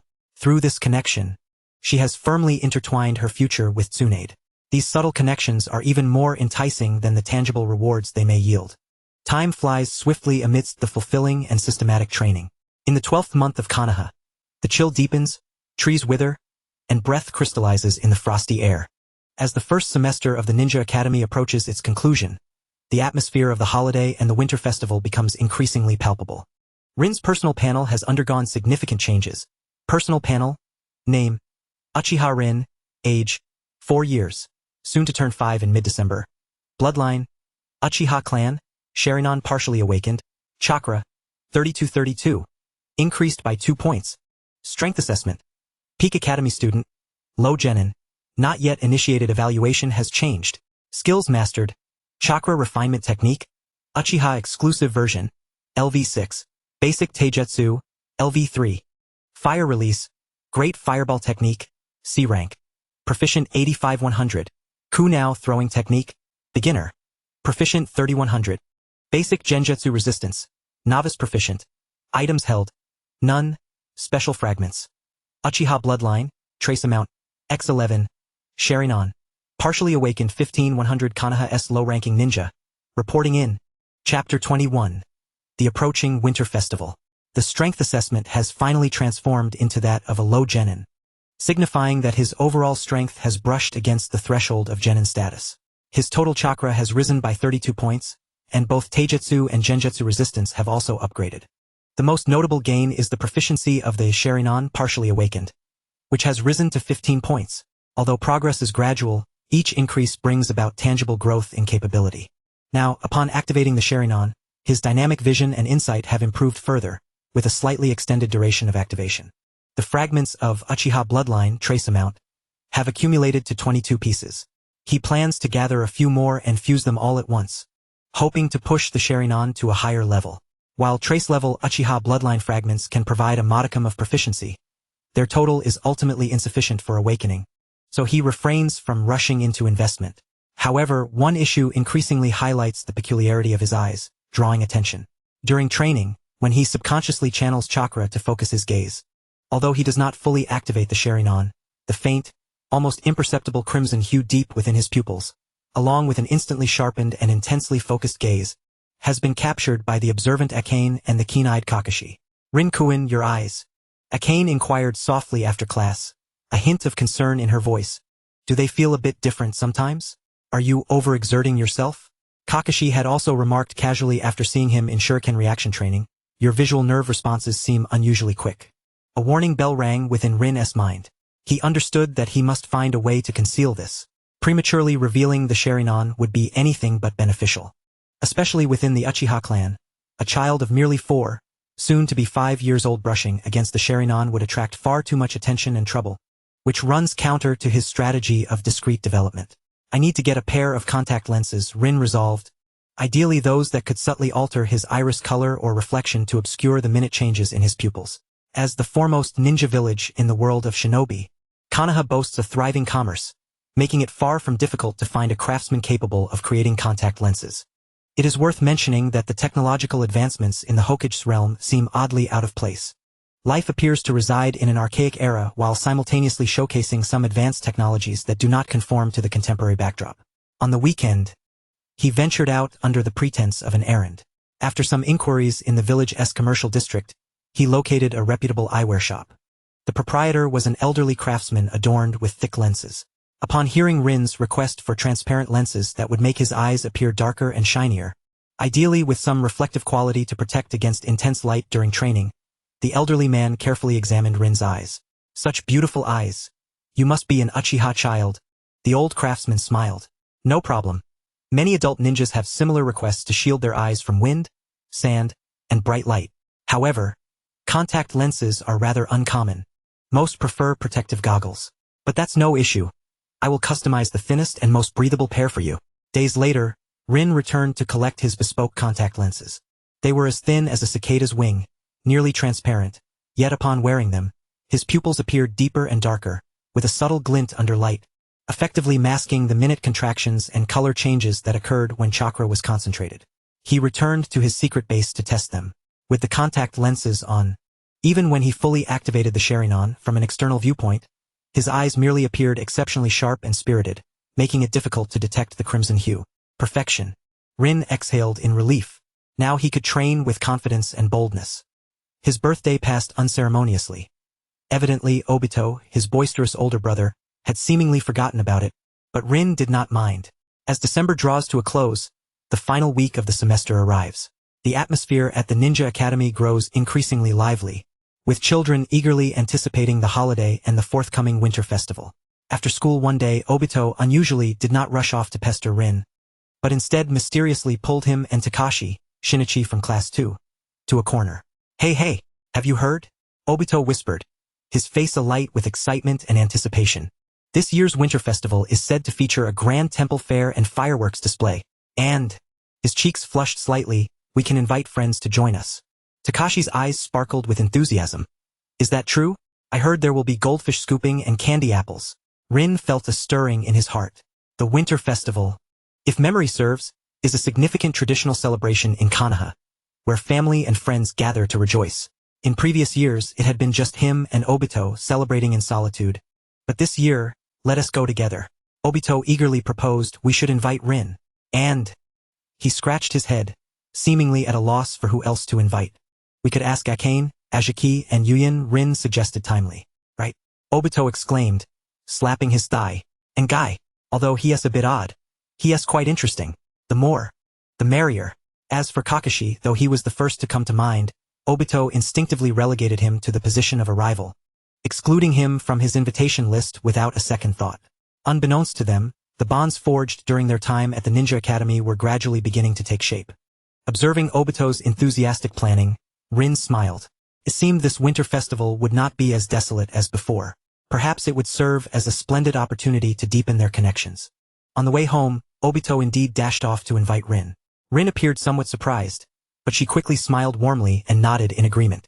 Ajaki readily accepted, boasting that she would bring Akane and Yuyin along. Upon hearing the invitation, Guy was nearly brought to tears, exclaiming, "This is the essence of youthful friendship," drawing the attention of passers-by. That night, as Rin lay in bed, gazing at the cool moonlight streaming through the window, he reflected.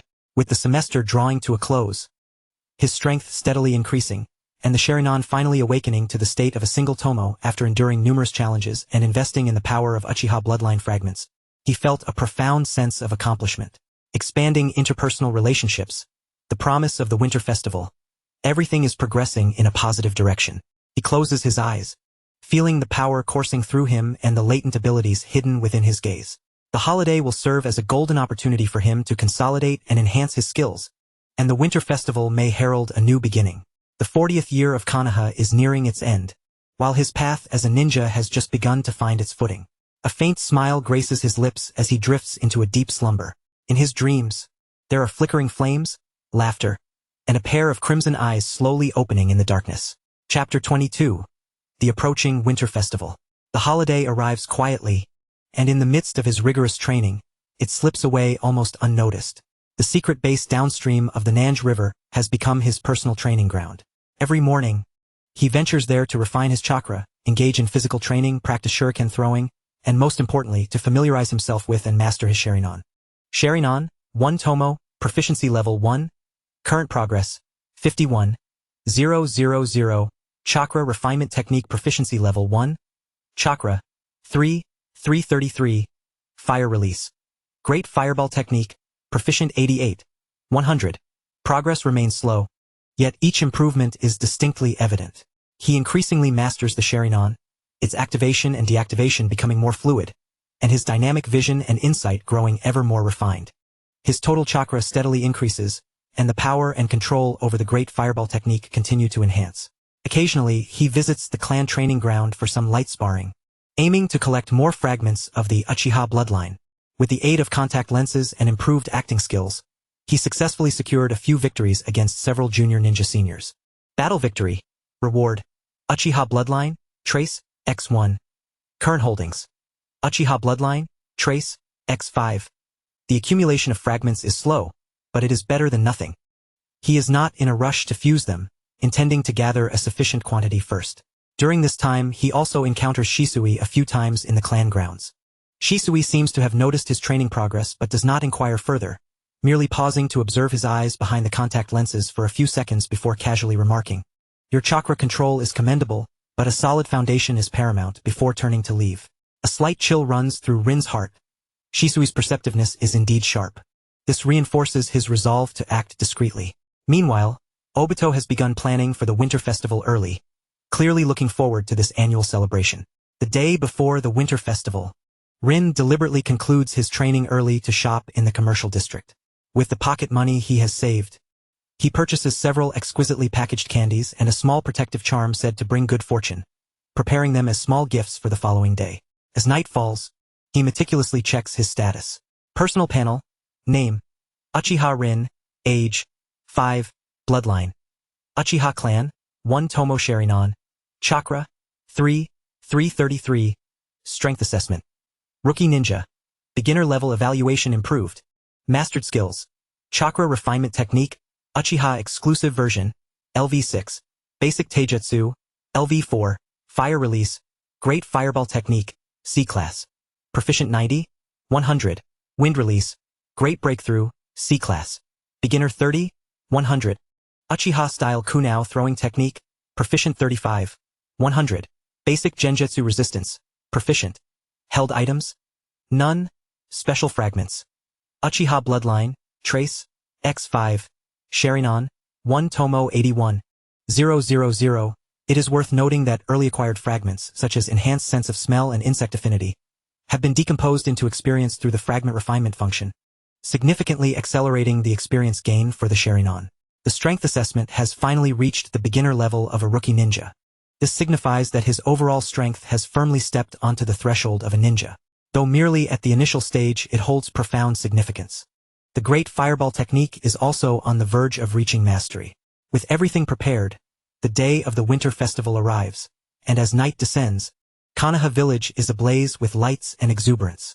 Stalls of various kinds line the main thoroughfare, with the sounds of vendors, laughter, and the aromas of food intermingling, creating an atmosphere brimming with festivity.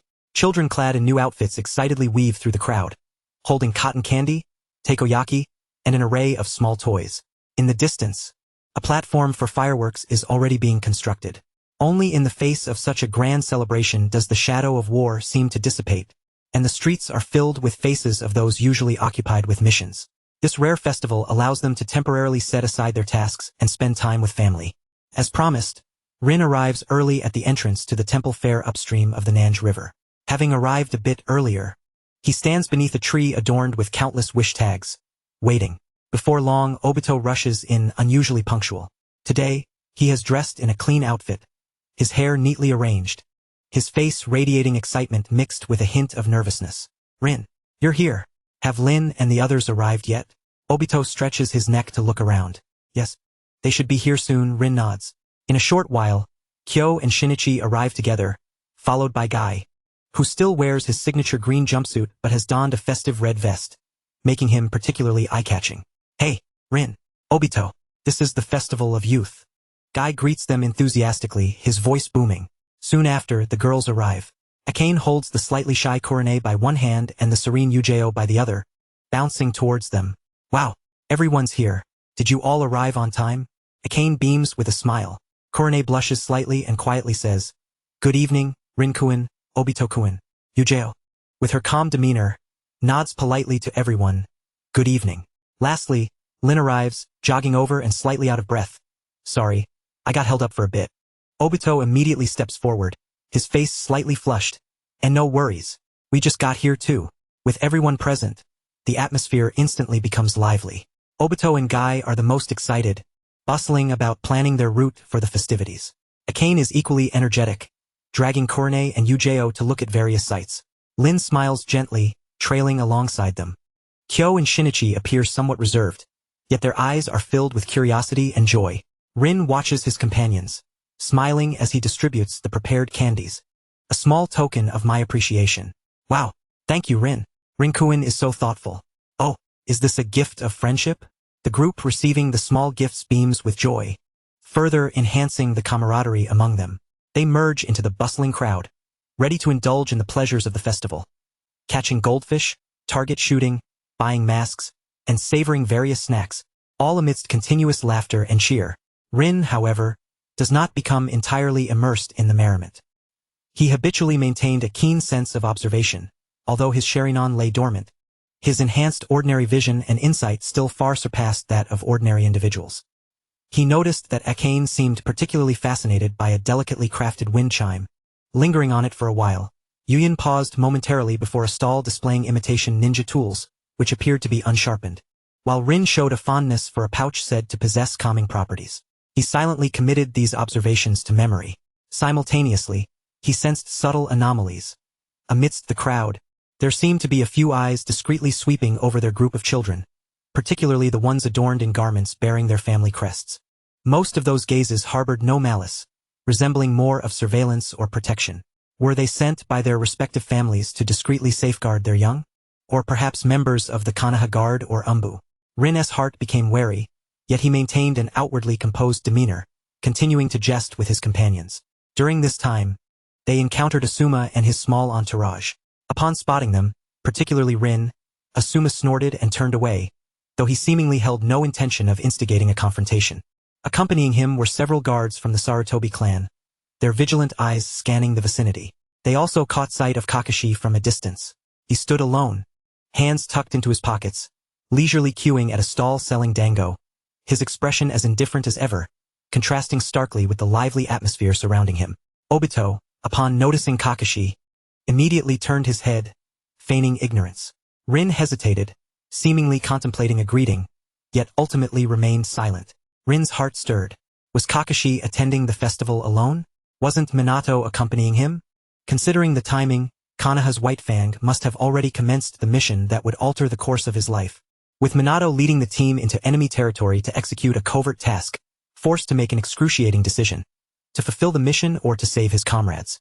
According to the ninja code, abandoning a mission was strictly prohibited, yet he had forsaken it to save the lives of his companions. The villagers, incensed by the losses sustained, began to blame him, and even those he had rescued turned against him. Upon his return, the winds of change should have begun to subtly shift. The hidden parasites lurking beneath Konoha began to employ their propagandistic tactics, gradually leading one of Konoha's top powers, Minato, to a dead end. As for whether this was sanctioned by the third Hokage, Sarutobi Hiruzen, the answer remained elusive. Nevertheless, the grand prestige associated with the half-remaining Hokage sleeve had undoubtedly threatened the singular status of the third Hokage. From any angle, it appeared that this contemporary figure, who had yet to transform into an avaricious dragon guarding its treasure in old age, was inextricably linked to the current Konoha ninja. The shadows of political darkness silently enveloped Minato, rendering tragedy unavoidable. Observing the solitary figure amidst the crowd, Rin could no longer suppress his invitation. "Hey, Kakashi, since you're here, why not join us? Enjoying the winter festival alone isn't much fun." Kakashi's gaze flickered with surprise, a fleeting glimmer of gratitude passing through his eyes before he subdued his expression and silently joined the group. Rin visibly brightened, while Obito lamented with a dramatic exclamation, uttering something about the detestable dango, which elicited laughter from their companions. Just then, an unexpected turn of events occurred. A sudden commotion erupted nearby, as the crowd seemed to be disturbed by something. Parting in a flurry, "Watch out," came an urgent warning. A masked figure darted through the throng at an alarming speed, toppling several stalls and causing chaos to ensue. A number of ninjas clad in umbu attire and animal masks were hot on the fugitive's heels. Umbu pursuit? Rin's heart raced, and he instinctively gathered chakra to his eyes, activating his Sharingan in an instant. The world around him seemed to decelerate. He could clearly observe every intricate detail of the fleeing figure's movements, their chakra swirling chaotically in a desperate frenzy. The Umbu ninjas' pursuit trajectories and their coordination became vividly apparent to him. Amidst the turmoil, a fire pit from a toppled stall spilled burning charcoal, sending embers flying towards Rin and his friends. "Ah!" the girls cried out. Obito reacted swiftly, instinctively attempting to shield Rin, but he was too far away. Rin was closer, and with the clarity granted by his Sharingan, the trajectory of the flying embers was unmistakable. Almost instinctively, he stepped forward, swiftly forming hand signs. "Wind release, great breakthrough," he murmured, channeling only a small amount of chakra to release a gentle yet precise gust of wind. Thanks to Asuma's persistent challenges to Rin and the fact that many Uchiha had also mastered this fundamental wind release technique, he had finally acquired this second-tier C-rank ninjutsu, and it emerged almost reflexively. The airflow deftly deflected the most perilous embers, allowing them to graze past Akane and Rin's clothing without causing injury. The entire sequence transpired in a flash. Amidst the surrounding chaos, few noticed Rin's subtle hand signs and breath, attributing the fortunate outcome to mere luck in pushing the girls aside. Only Kakashi, observing Rin's rare display of surprise, seemed to recognize that this classmate had unexpectedly become reliable. "Are you all right?" Rin steadied himself, deactivating his Sharingan as he turned to the still shaken Akane and Rin. "I'm fine," Rin replied, her complexion slightly pale as she patted her chest. "You scared me." Akane exhaled in relief, then firmly clapped Rin on the shoulder, exclaiming, "Thanks, Rin, that was quick thinking." Obito rushed over, anxiously checking on Rin. "Rin, are you okay?" Akane and Yuyin soon gathered around, expressing their concern. The distant commotion quickly subsided. The fleeing figure appeared to have been subdued by the Umbu and taken away. Festival staff rushed to manage the chaotic scene and reassure the crowd. This minor incident did not dampen the spirits of the majority. The festival soon resumed its vibrant atmosphere. Yet, a sliver of doubt lingered in Rin's heart. The fugitive had seemed rather peculiar. Their chakra felt unlike that of a typical criminal or spy.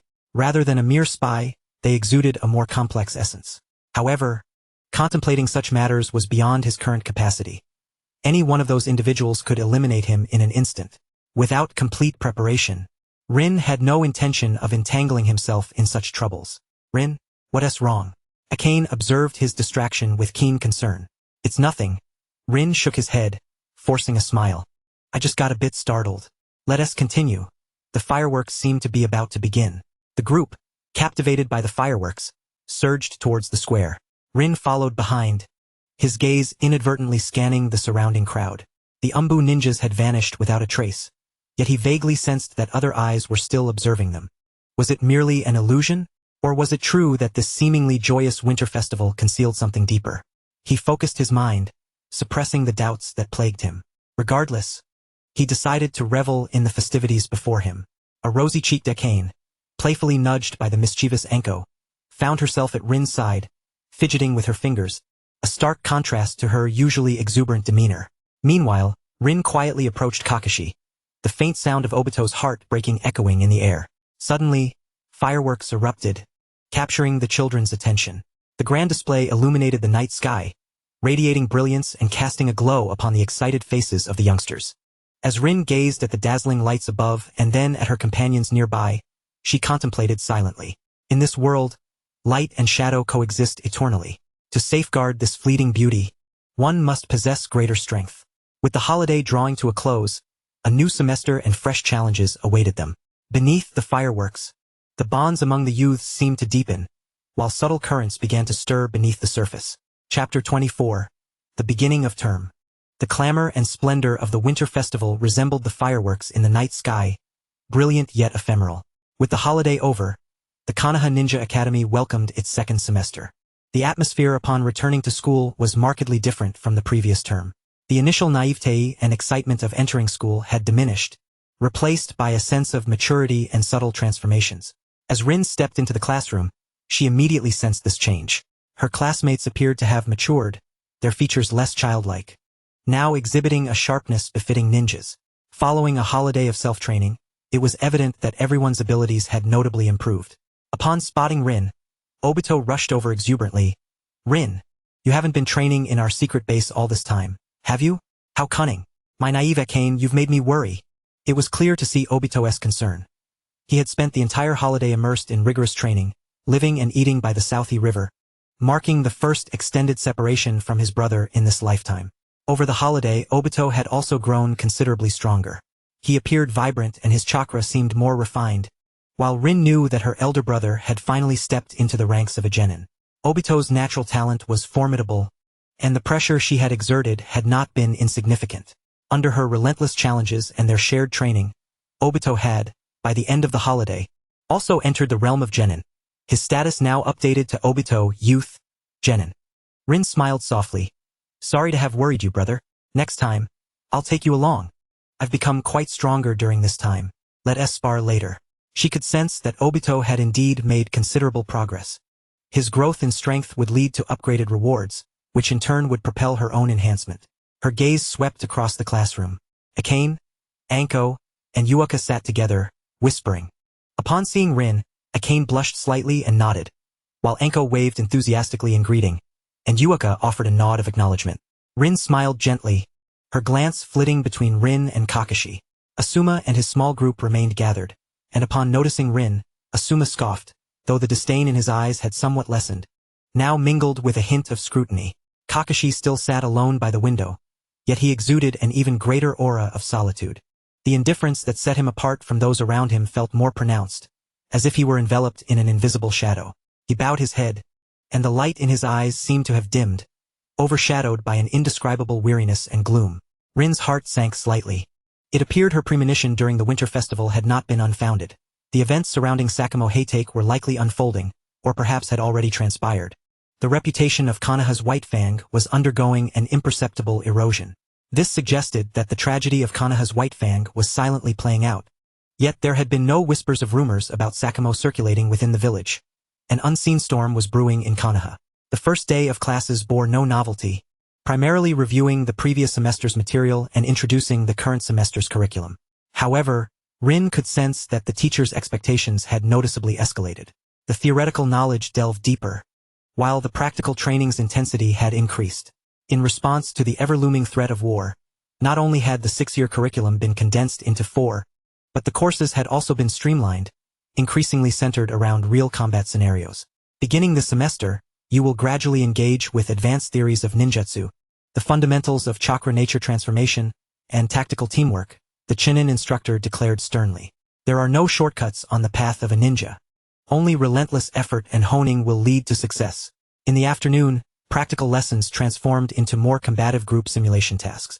Rin, Obito, and Rin were assigned to a team tasked with escorting a scroll, a prop, through a simulated enemy-occupied area, a designated zone in the training ground, while Asuma's team would assume the role of the intercepting foes. Awesome! I'm in a group with Rin, Obito exclaimed, brimming with enthusiasm. Don't worry, Rin. I will protect you and the scroll.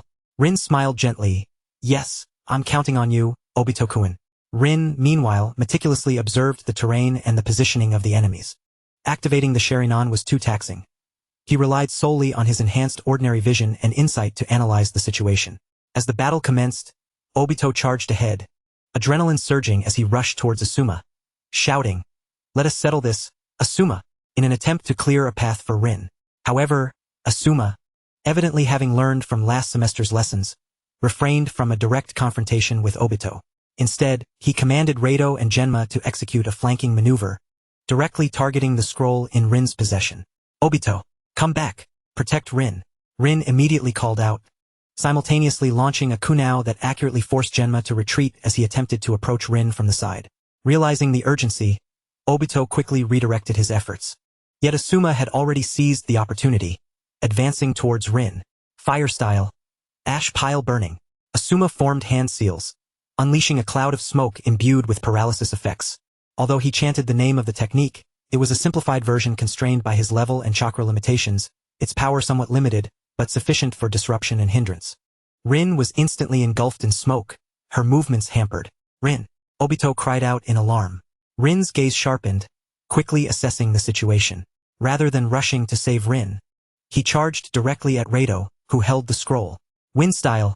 Great breakthrough. He invoked the C-rank ninjutsu again, but this time with greater precision, directing a concentrated gust of wind towards Rado's face, disrupting his sight and movement. At the same time, he exerted force beneath his feet, unleashing the speed of his martial arts at level 4, swiftly closing the gap to Rado, kunao aimed at his wrist. Rado, caught off guard by the swiftness and cunning of Rin's attack, instinctively recoiled. Seizing the moment, Rin snatched the scroll and leaped backward, escaping the fray. The entire exchange was smooth and efficient, showcasing the synergy of environmental utilization, ninjutsu, and martial arts. Meanwhile, Obito surged forward, disregarding the smoke's paralyzing effects, rushing in to grasp Rin's wrist and pull her to safety, even as he coughed from the smoke, successfully shielding her. Simulation task completed. Result. Successfully protected the scroll. Team contribution assessment. Uchiha Rin, excellent. Uchiha Obito, good. Nohara Rin, average. Distributing rewards based on contributions. Congratulations on receiving Teamwork Insight, Fragment, X1, Wind Release, Great Breakthrough Proficiency Level 2. The system's notification filled Rin with delight. Is it possible to earn rewards from team missions? Moreover, there is an enhancement in proficiency. This undoubtedly opens a new avenue for growth. Asuma gazed at the reclaimed scroll, his expression somewhat grim. Yet he refrained from uttering a word, merely casting a penetrating glance at Rin. Rin's counterattack just now, in terms of timing, choices, and execution, surpassed the capabilities of an ordinary academy student, clearly indicating that he had already stepped into the ranks of a genin. How could this progress be so swift? Even as the son of the third Hokage with the family's resources at his disposal, he had only reached this stage. Yet Rin and Obito had closely pursued him. Just last time, he had been a mere underdog winning through cunning tactics. Rin looked at Obito and Rin with gratitude. Thank you both. Obito, though in a disheveled state, immediately broke into a goofy smile upon hearing Rin's gratitude, seemingly forgetting the earlier peril. In the following days, this form of team competition and simulated missions became the mainstream of practical lessons. Rin gradually adapted to this mode and began to consciously utilize the insight provided by his Sharingan, briefly activated, to analyze situations, direct teammates, and identify weaknesses. His performance grew increasingly remarkable, frequently turning the tide in critical moments, and he gradually emerged as the de facto commander of the squad. Although Obito occasionally acted impulsively, he increasingly trusted Rin's judgment. Rin, meanwhile, took on the role of support and assistance, demonstrating a seamless synergy with his teammates. Teamwork Insight, Fragment, X3. Wind release. Great breakthrough, proficiency 10100. Kunao throwing technique. Proficiency 40100. Chapter 25. The Tragedy of White Fang.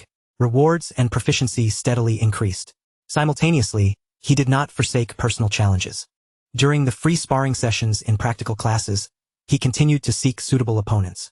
His primary targets were those classmates whose strength had noticeably improved in the new semester, such as Asuma, Guy, and occasionally the somewhat lackluster Kakashi. In a rematch with Asuma, Rin did not engage in a direct confrontation but employed his briefly activated Sharingan to decipher the gaps in Asuma's taijutsu and ninjutsu, evading and maneuvering until, by a slender margin, he struck Asuma's arm to claim victory. Battle victory. Reward. Saratobi Fluid Technique Insight. Fragment, X1. Current progress, 210. The duel with Guy proved to be even more arduous. Guy's taijutsu had advanced at a remarkable pace, with considerable boosts in strength and speed, and his indomitable spirit made his attacks akin to a tempest. Rin found himself compelled to activate his Sharingan more frequently to keep pace with Guy's movements, ultimately securing a narrow victory through more precise insight and counterattacks. Battle victory. Reward. Taijutsu skill. Fundamentally solid. Fragment X1. Current progress. 310. However, when facing Kakashi, Rin felt an immense pressure. Though Kakashi appeared somewhat distracted, his foundational strength was undeniable. Despite not yet graduating, he had already grazed the threshold of a Chunin, lacking only true combat experience. His movements remained precise and efficient, imbued with a chilling mechanical quality.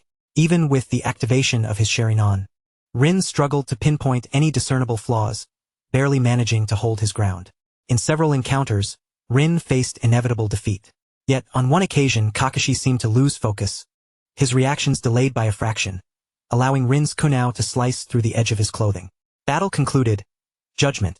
Effective interference caused. Result. Defeat. Comprehensive evaluation. Kakashi wins. Reward. None. Though there was no reward, Rin noticed that after that encounter, the way Kakashi looked at him seemed to have shifted slightly, no longer entirely indifferent. In addition to practical combat, the cultural lessons delved deeper. The systematic explanation of the fundamental knowledge of chakra nature transformation, as well as the overview and historical grievances of the 5 great nations and their ninja villages, began. Rin listened with utmost seriousness. This knowledge was crucial for him to comprehend the world around him. He even took the initiative to borrow related books from the library to broaden his understanding. Reading detailed explanation of chakra nature transformation. Fire attribute chakra affinity slightly enhanced. Reading a brief history of the 5 great nations ninja villages, world awareness enhanced. During this time, he also paid closer attention to Kakashi's situation. Kakashi's frequency of absences seemed to have increased. Even when he attended class, he often arrived late or left early, his complexion growing increasingly pale, and the shadows in his gaze deepening. Accompanying this was the gradual dissemination of rumors regarding White Fang among the populace. Voices labeling him as a failure, a disgrace, proclaiming that it would be better for him to die than to live such a life, ignited the malice within the people, spurred on by certain individuals. The prolonged shadow of war seemed to have found a breach, with ire directed squarely at Heitake Sakamo. Even those whom Sakamo had rescued were vocally proclaiming their unwavering resolve, casting his choice to abandon a mission in favor of saving his comrades as a mark of shame. If these were merely surface-level rumors, it would not be of great consequence. As ninjas, endurance is also part of training. The critical issue was that the number of mission scrolls released during this period had drastically declined. This had similarly stirred up a tempest among the ninjas of Konoha. The decline in missions signified a reduction in income, affecting their livelihood. More and more ninjas joined the fray, embroiled in this farce. Various clans seemed to foresee their own fates and, in tacit agreement, began to gradually recall their members from abroad, opting for seclusion. In an instant, the village was enveloped in a peculiar atmosphere, with commoners and some lower-ranking ninjas clamoring for the death of Heitake Sakamo, while the various clans remained deaf to their cries.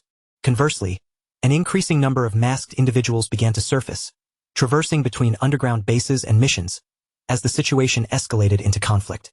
These hidden rats finally chose to abandon their charade. As for how many belonged to Konoha's root, and how many were from Konoha's umbu, in this chaotic night of spirits, who could discern the truth? The missions during this period had been intercepted by these individuals, creating the illusion of a continuous decline in mission postings. Did anyone notice? It no longer mattered. When the clamor outweighs the truth, the essence of reality becomes irrelevant.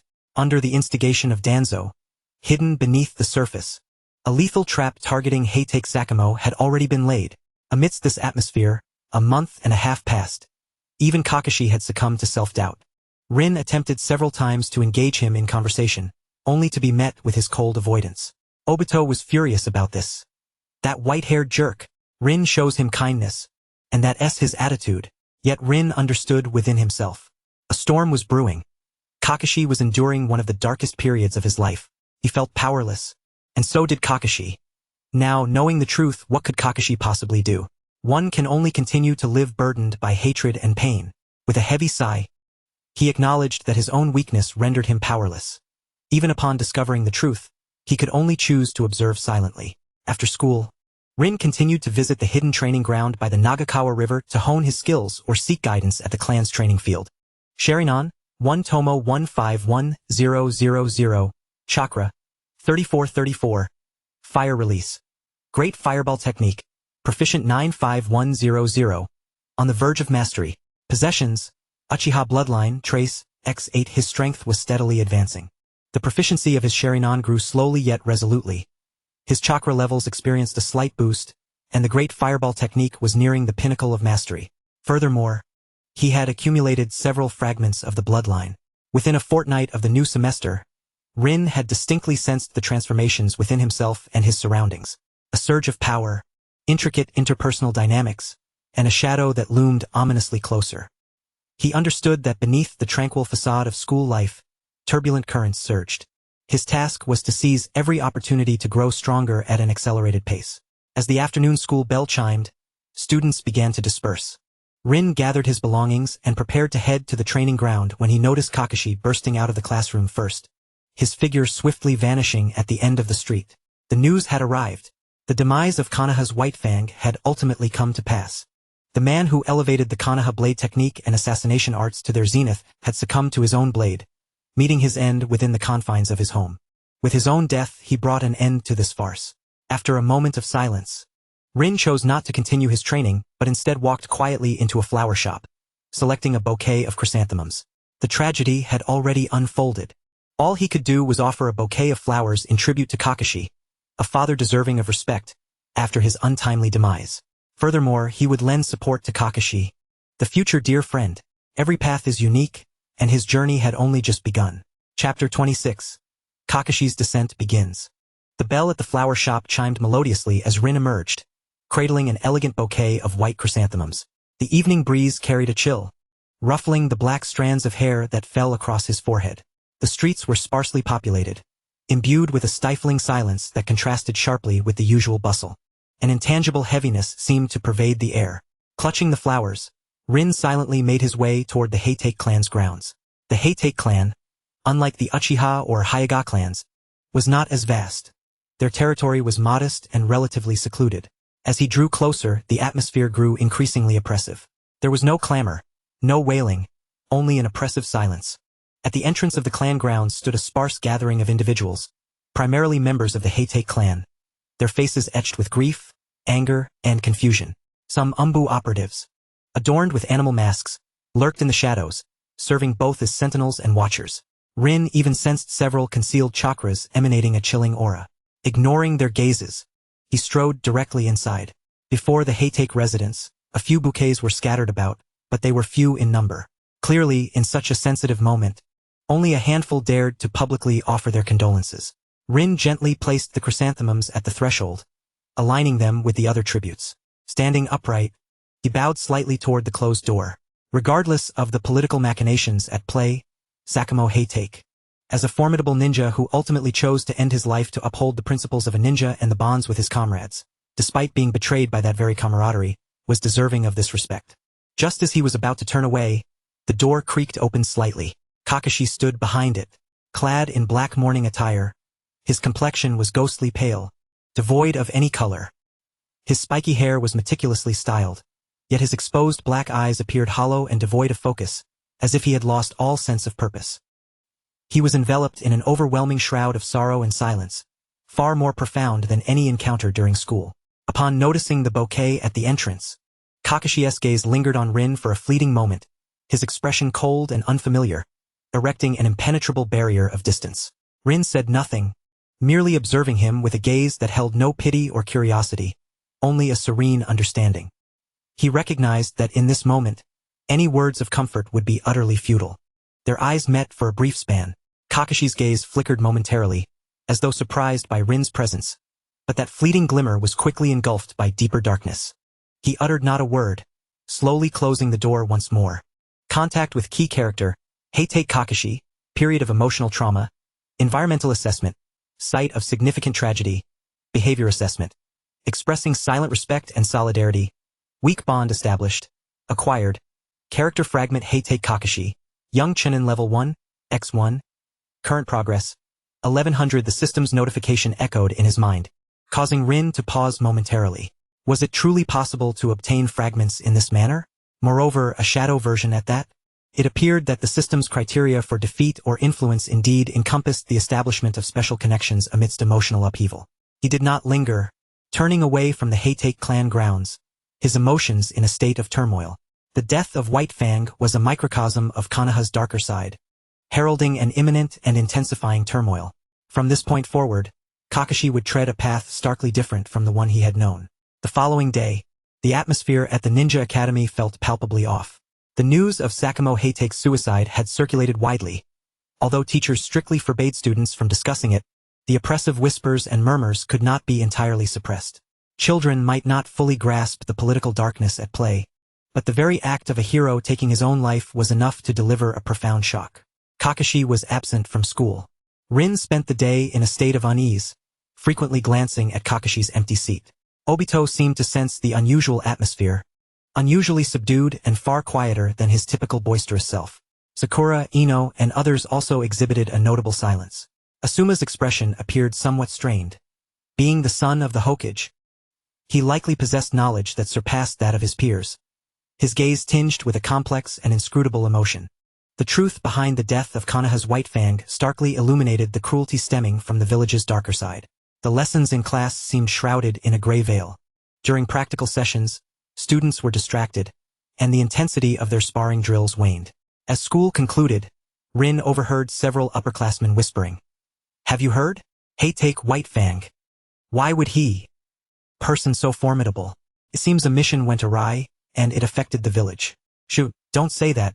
The teachers don't allow discussions." "What's the deal? Aren't ninjas supposed to prioritize missions?" No matter how strong White Fang was, abandoning a mission is still a fact. The venom of rumor began to seep into the younger generation. In the ensuing days, Kakashi remained absent. The higher-ups in Konoha appeared intent on downplaying the situation, issuing no official statements, merely allowing a silent oppression to spread throughout the village. The entrance of the Heitei residence gradually grew desolate, as if nothing had ever transpired. A week later, the long-absent Kakashi reappeared in the classroom. He seemed to have transformed entirely. The previous aloofness had morphed into an icy demeanor that penetrated to the bone. He continued to sit alone in the corner, yet the aura surrounding him exuded an even more forbidding presence.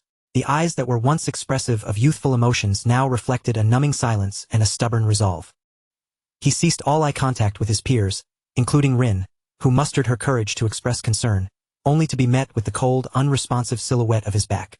Obito observed Kakashi's state, opening his mouth to speak, yet refrained from uttering any harsh words, instead scratching his head in frustration. Rin understood that the Kakashi who once possessed a flicker of warmth had been buried alongside his father. He had now wholly embraced the ninja creed that prioritized missions above all else, viewing emotions as mere burdens. In practice sessions, Kakashi's performance became increasingly ruthless and efficient, imbued with a hint of ferocity. During sparring, the students felt an oppressive chill, as if they were confronting an emotionless combat machine.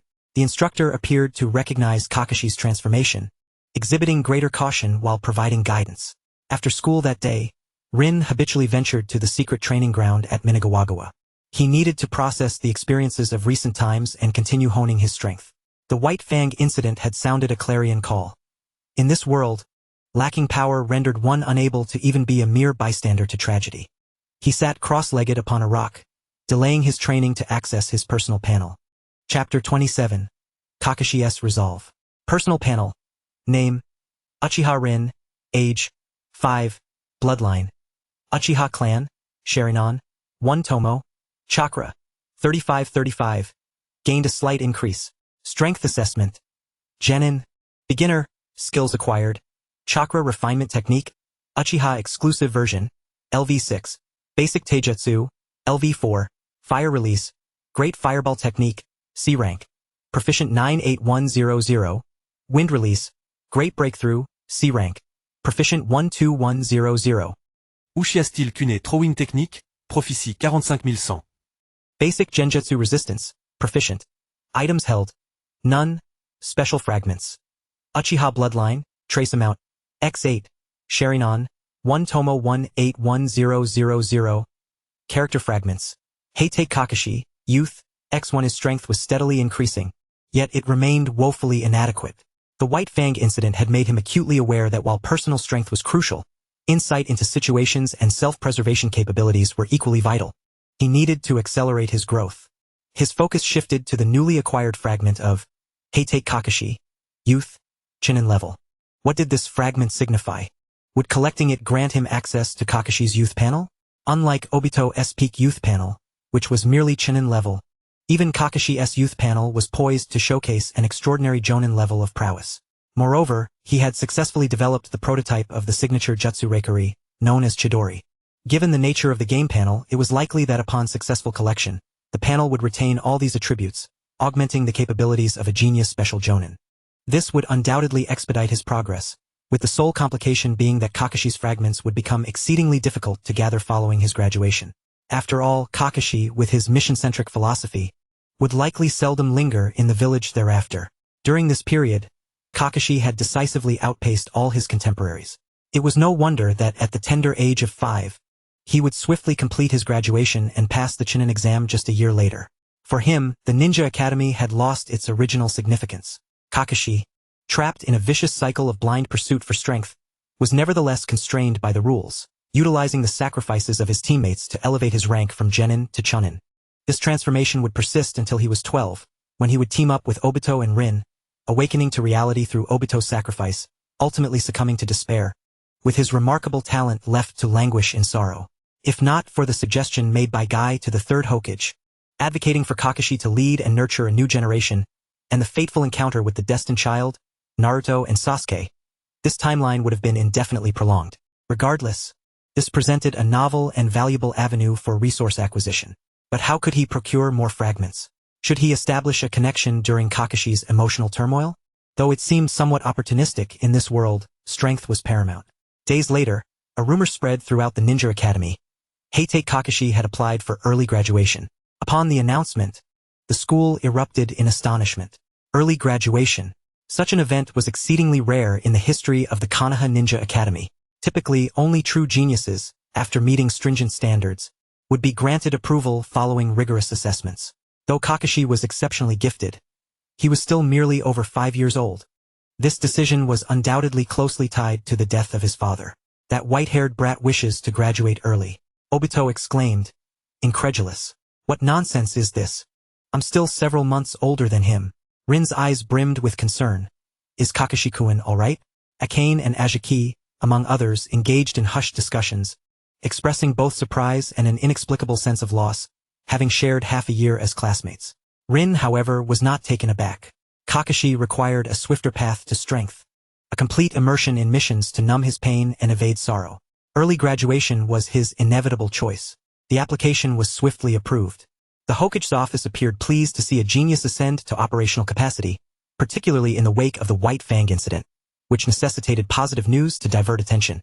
A new prodigy could undoubtedly fill this void, especially one who was a close relative of the deceased. The graduation assessment was scheduled for 1 week later. During that week, Kakashi did not return to school, rumored to be engaged in final preparations. On the day of the graduation assessment, the school training grounds were temporarily cleared for the examination. The third Hokage, Sarutobi Hiruzen, personally attended, accompanied by several seasoned Jonin as examiners, while numerous students were permitted to observe from a distance. Kakashi stood in the center, clad in a simple ninja outfit, his forehead protector yet to be donned, his expression austere as he faced 3 experienced Chunin examiners. The assessment criteria were comprehensive and stringent. Shuriken technique, taijutsu, ninjutsu, genjutsu resistance, and tactical strategy. Kakashi's performance was nothing short of exemplary. His shuriken were thrown with pinpoint accuracy, his taijutsu was crisp and efficient, and his ninjutsu was executed seamlessly, showcasing earth release, earth wall and several basic fire release techniques, while exhibiting remarkable genjutsu resistance. His tactical acumen was calm and effective.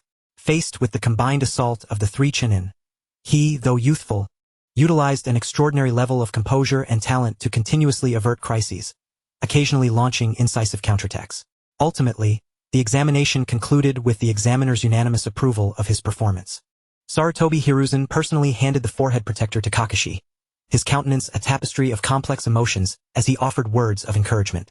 Kakashi accepted the protector in silence, deftly securing it around his forehead, simultaneously sealing away his own emotions beneath its surface. The once sacred protector, which Kakashi had revered, seemed diminished upon actual possession. The fall of the man he had idolized rendered this pride seemingly futile. He performed a bow to the Hokage and the examiners, his expression devoid of any smile, his gaze remaining as cold as ice. From this moment forth, he was no longer the student Heitake Kakashi, but rather the genin Heitake Kakashi of Konohagakure. The spectators, students in attendance, murmured in low astonishment and chatter. Obito watched the familiar yet alien figure before him, his fists clenched, a mix of resentment and a hint of admiration flickering across his face, unbeknownst to him. Rin's eyes glistened with unshed tears, a blend of concern and blessing. She observed quietly as Kakashi took his first step forward, the pathway ahead, fraught with thorns and shadows, unfurling beneath his feet. After the assessment concluded, Kakashi did not linger, departing the training ground without casting a glance at anyone. The following day, Kakashi's seat lay utterly vacant. Life at the Ninja Academy appeared to revert to normalcy, yet each individual understood that certain elements had irrevocably changed. One prodigy was absent, while a new target to surpass had emerged, particularly for Obito. "Just wait, you white-haired bastard," Obito fervently proclaimed, pouring sweat on the training ground. "I will catch up to you, and then surpass you. I am destined to become the Hokage." Rin, witnessing Obito's fervor, felt a burgeoning spirit of determination ignite within her as well. Kakashi's premature graduation was akin to a stone cast into a tranquil lake, sending ripples through the very fabric of the academy. This intangible pressure weighed heavily upon Obito's shoulders. "Damn it, that white-haired bastard." On the training field, Obito swung his fists with reckless abandon, gritting his teeth and growling in frustration. "Why does he get to graduate early? I must grow stronger. I must grow stronger. Faster." Sweat drenched his training attire, yet he remained oblivious, his eyes ablaze with unprecedented resolve. Kakashi's departure did not grant him relief. Rather, it struck like a whip against his pride. He had always regarded Kakashi as a rival, yet now that rival had far outstripped him, this provocation far more potent than any encouragement. Rin observed Obito's almost self-destructive training intensity, her heart torn between pride and worry. She felt gratified that Obito's fighting spirit had been ignited, undoubtedly accelerating his growth and promising higher quality rewards for her. Yet, she fretted over the potential toll such reckless training could inflict on his physical foundation. "Obito, take a break," she offered, presenting him with a water bottle. "Overtraining can harm your body and yield adverse effects." Obito, breathing heavily, accepted the bottle, gulping down water before wiping his mouth. "I know, but I cannot stop. You saw it, Rin. Kakashi is ahead of me. I must catch up." His eyes glimmered with unwavering determination. Rin nodded, refraining from further persuasion. She understood that Obito needed to vent and prove himself at this moment. Bonds tether generations in continuous growth, and she had no intention of dousing his fervor. Compared to the humiliation of Obito's defeat in the Third Great Ninja War, Rin preferred to see him channel this newfound spirit into strength, unlocking the latent potential within him. After all, the powers bestowed by his unique eyes were enviable, even to her. The eye of the mind's reflection amplified the deepest desires of the Uchiha clan, transforming them into formidable abilities, a rarity throughout their storied history. After a contemplative pause, he suggested, "Let us spar. Targeted practice is far more effective than aimless training." "All right." Obito's eyes brightened as he immediately assumed a fighting stance. Battle mode activated.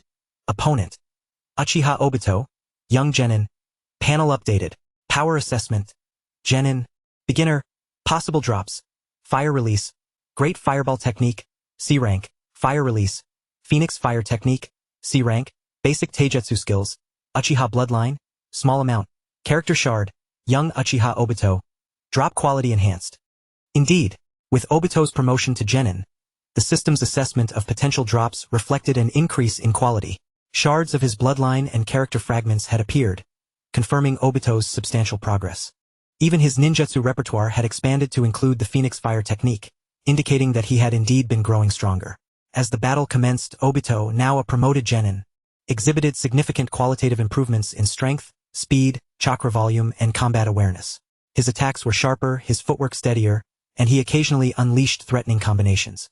Rin, cautious and alert, refrained from activating her Sharingan immediately, instead relying on her solid foundation in Taijutsu and Kunao throwing to engage with Obito while meticulously observing his newfound capabilities. Obito's advancements were comprehensive, yet his impulsiveness and simplistic tactics remained glaring flaws. He often faltered in the face of unexpected circumstances. Seizing the opportunity, Rin utilized more agile positioning and precise Kunao distractions to gradually gain the upper hand. Ultimately, during an intense close-quarters tussle, Rin capitalized on an overexerted opening from Obito, deftly redirecting his force and bringing him crashing to the ground. Battle concluded. Result? Victory. Randomly selecting rewards? Congratulations! You have obtained Uchiha Bloodline, small amount, X1. Quality enhanced. Wow, impressive.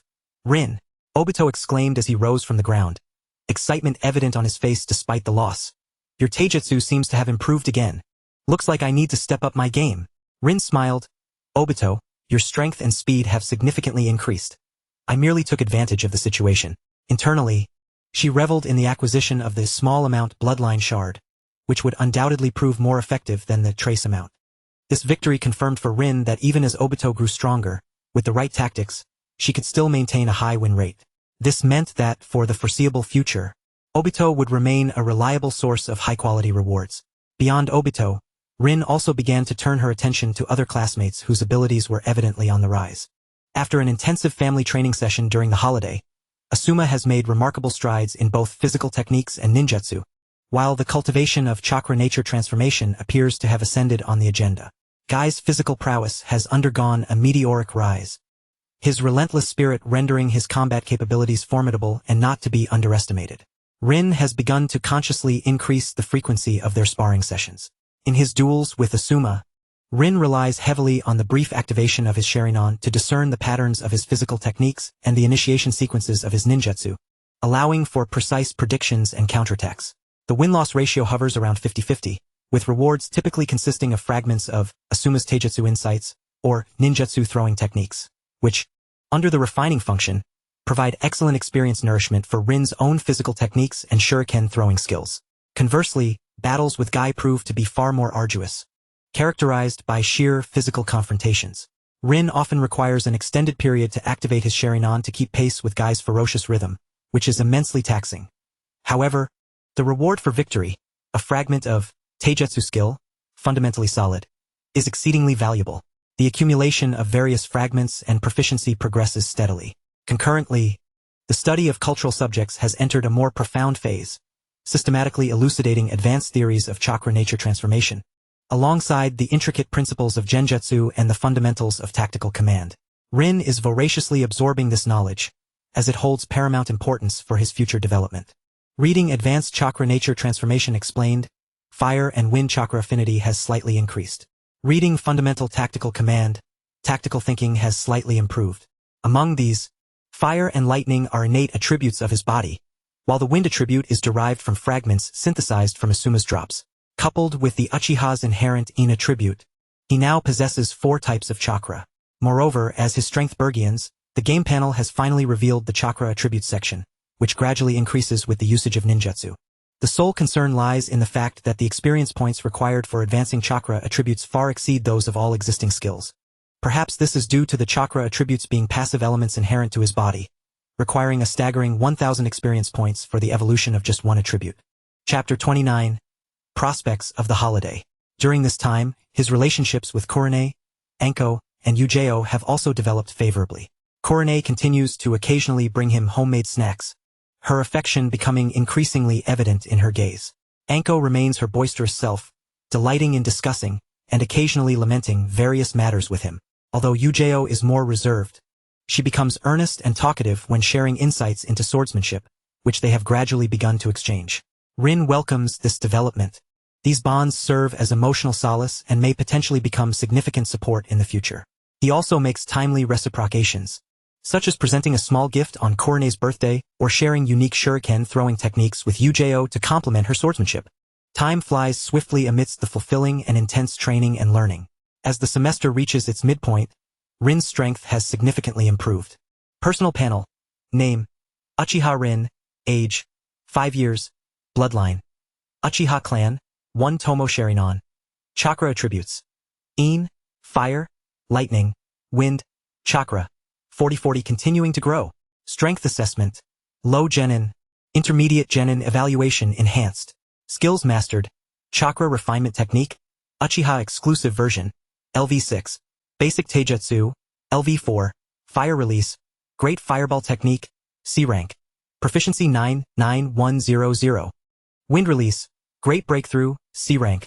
Proficiency 15100. Uchiha style kunao throwing technique, proficiency 55100. Basic genjutsu resistance, proficiency. Items held: none. Special fragments: Uchiha bloodline, small amount, X1, trace amount, X8, Sharingan, 1 Tomo 251000. Character fragments: Heite Kakashi, young, X1. His strength assessment has reached the intermediate level of a low genin. The total chakra has risen to 40 points. Most exhilaratingly, the proficiency of the fire release, great fireball technique, has reached 99100, just a step away from achieving mastery. The proficiency of the Sharingan has also increased to 25 points. Although gradual, each enhancement brings tangible augmentation to his abilities. Now, upon activating his Sharingan, both his dynamic vision and insight have improved further compared to when it was first awakened, and the duration has slightly extended. That afternoon, Rin once again ventured to the secret base at Nagakawa. He felt his chakra exceptionally vibrant, particularly the fire attribute chakra, as if it had reached a critical threshold. It is time. Rin took a deep breath, focused his mind, and swiftly formed hand seals. In, dog, ox, rabbit, in, fire release, great fireball technique. This time, the flow of chakra was extraordinarily smooth, with an exceptionally high efficiency of nature transformation. What he expelled was no longer a mere fireball, but an intensely concentrated stream of scorching flame, nearly 1.5 meters in diameter. The flame surged forth with a roar, displaying a deep orange hue, with edges glimmering with a hint of white light, traveling over 10 meters before colliding fiercely against the massive boulder that served as a target. Boom! With a muffled explosion, a significant dent blasted into the surface of the boulder, the rock melting and emitting a sizzling sound, while a strong scent of charred material wafted through the air. A wave of heat enveloped him, causing Rin's hair to whip back. Proficiency of fire release. Great fireball technique has reached 100100. Skill breakthrough. Proficient to mastered. Effects: power increased by 50, chakra consumption reduced by 10, casting speed enhanced by 20, initial form fine-tuning now possible. It worked. The great fireball technique has finally reached the mastery level. Rin felt the chakra consumed within him, approximately around 9 points, reduced by 1 point compared to before. Yet, the power had undergone a qualitative leap. This signifies that he has genuinely mastered this iconic C-rank ninjutsu of the Uchiha. The enhancement of his strength brings forth a surge of confidence. Rin understands that with his current comprehensive prowess, he stands in an absolute leading position among his peers at the Ninja Academy. Even when faced with some relatively inexperienced lower-ranked ninjas, he possesses the capability to engage in combat. As the semester approaches its conclusion, the holiday draws near. The teachers have begun to assign tasks for the break, primarily focused on consolidating the knowledge acquired during the semester and engaging in self-directed training.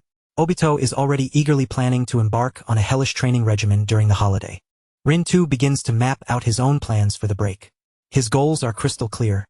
First, to solidify his strength, master the great fireball technique at the mastery level, and further enhance the proficiency of the wind release, great breakthrough and kunao throwing technique. He aims to continue accumulating chakra, striving to surpass the 40-point threshold. Simultaneously, he must expedite the acquisition of new ninjutsu, for as of now, his lightning attribute chakra lacks any dedicated ninjutsu for further development.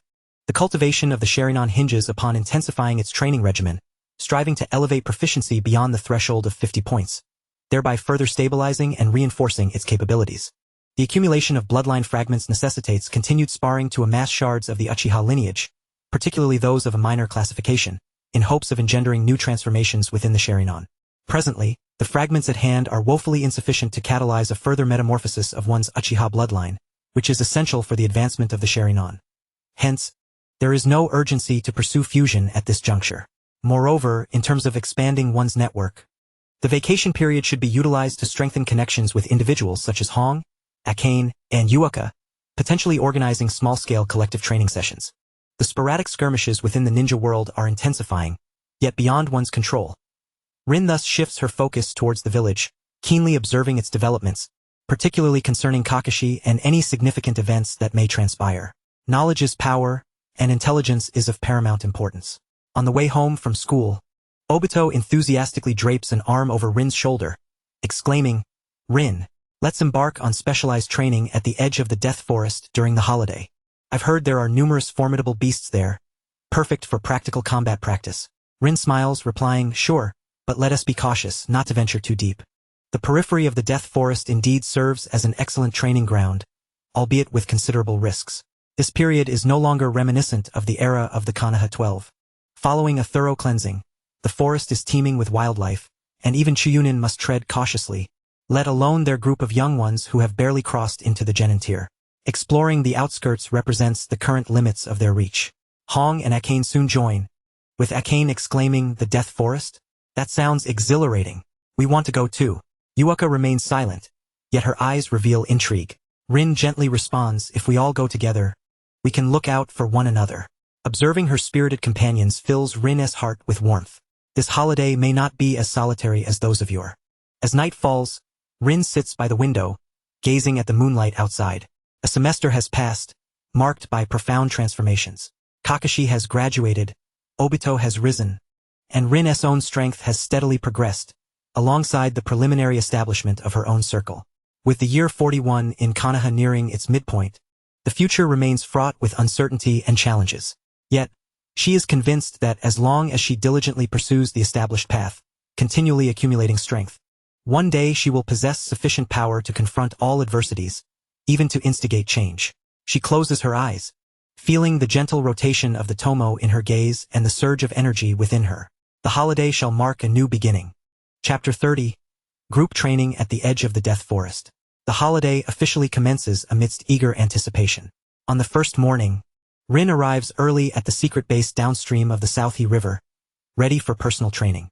She must first consolidate her mastery of the Great Fireball technique while attempting the subtle adjustments suggested by her training system. Chakra flows smoothly through her chakra network as Rin forms hand seals, focusing her mind. Fire style, Great Fireball technique. A searing stream of flames erupts, more refined than before, with a deeper hue and increasingly pronounced white edges. Rin endeavors to maintain the technique while subtly adjusting the rhythm of chakra output and the fine control of its form. The once-rounded fireball's front end sharpens slightly, seemingly increasing its flight speed, yet its stability diminishes, beginning to disperse after traveling 7 or 8 meters. Fire style, Great Fireball technique, Mastery 21,000. Form adjustment proficiency 1. Indeed, after reaching the mastery level, the difficulty of enhancement escalates, yet the potential for development expands significantly. Rin remains undeterred, diligently practicing to familiarize herself with the new consumption and control dynamics, the only obstacle being the inherent limitations of the Great Fireball technique itself, which has led her to veer off course in her developmental direction. This rudimentary fire technique harbors limited potential. Rather than chasing new avenues, it may be more prudent to expand the size and radius of her ninjutsu based on existing foundations, ideally enhancing its speed further. As for new forms, it might be more advantageous to draw fragments from Obito's Phoenix Fire technique during their practice sessions, as the splatter effect and multi-strike capability of Phoenix Fire could effectively compensate for the lack of area damage. Simultaneously, she intersperses her practice with Wind Style, Great Breakthrough and Kunao throwing techniques, continuously refining her chakra. However, the Great Breakthrough ultimately leans towards support, serving as a commendable direction for combination attacks with the Great Fireball and the yet-to-be-acquired Phoenix Fire technique. The Kunao throwing technique has been supplanted by the more advanced and comprehensive Uchiha-style ninja tool throwing technique, with the former now transformed into experience, seamlessly integrated into her new skill set. Notably, this throwing technique is the sole ninjutsu that Rin has independently learned from the library. It is worth mentioning that through her self-taught ninjutsu, her progress has far exceeded that gained from fragments. This indicates that Rin, having fused Obito's and various rewards into her personal talent enhancements, has learned this foundational ninjutsu with relative ease. This has provided Rin with a fresh perspective. As her innate abilities have been significantly amplified through the accumulation of rewards, mere combat rewards are no longer sufficient to satisfy her needs, making self-training a promising avenue for skill development. After concluding her morning personal training, the afternoon is designated for their scheduled group activities. At the edge of the Death Forest, near Training Ground 44 of Konoha, towering trees loom overhead, the vegetation is dense, and the air is thick with the scent of damp earth and foliage, occasionally punctuated by distant, unknown beasts' low growls, imparting an aura of depth and danger. Obito, Rin, Hong, Akane, Yuaka, Q, and Shinichi have all gathered with Guy, clad in his signature green jumpsuit, exuberantly awaiting their arrival. Hey, Rin, is this the gathering place of youth? Guy calls out boisterously. Everyone's here. Rin smiles, her gaze sweeping across the group. She can sense that after a semester of training, everyone's chakra and presence have noticeably strengthened, particularly Obito and Guy. Rinkuin, Hong whispers, offering a small paper package. I made these rice balls myself. Eat them if you get tired during training. Thank you, Rin replies, carefully accepting the offering and placing it in her tactical pouch, all while noticing Akane stifling a giggle beside her. All right, everyone is gathered.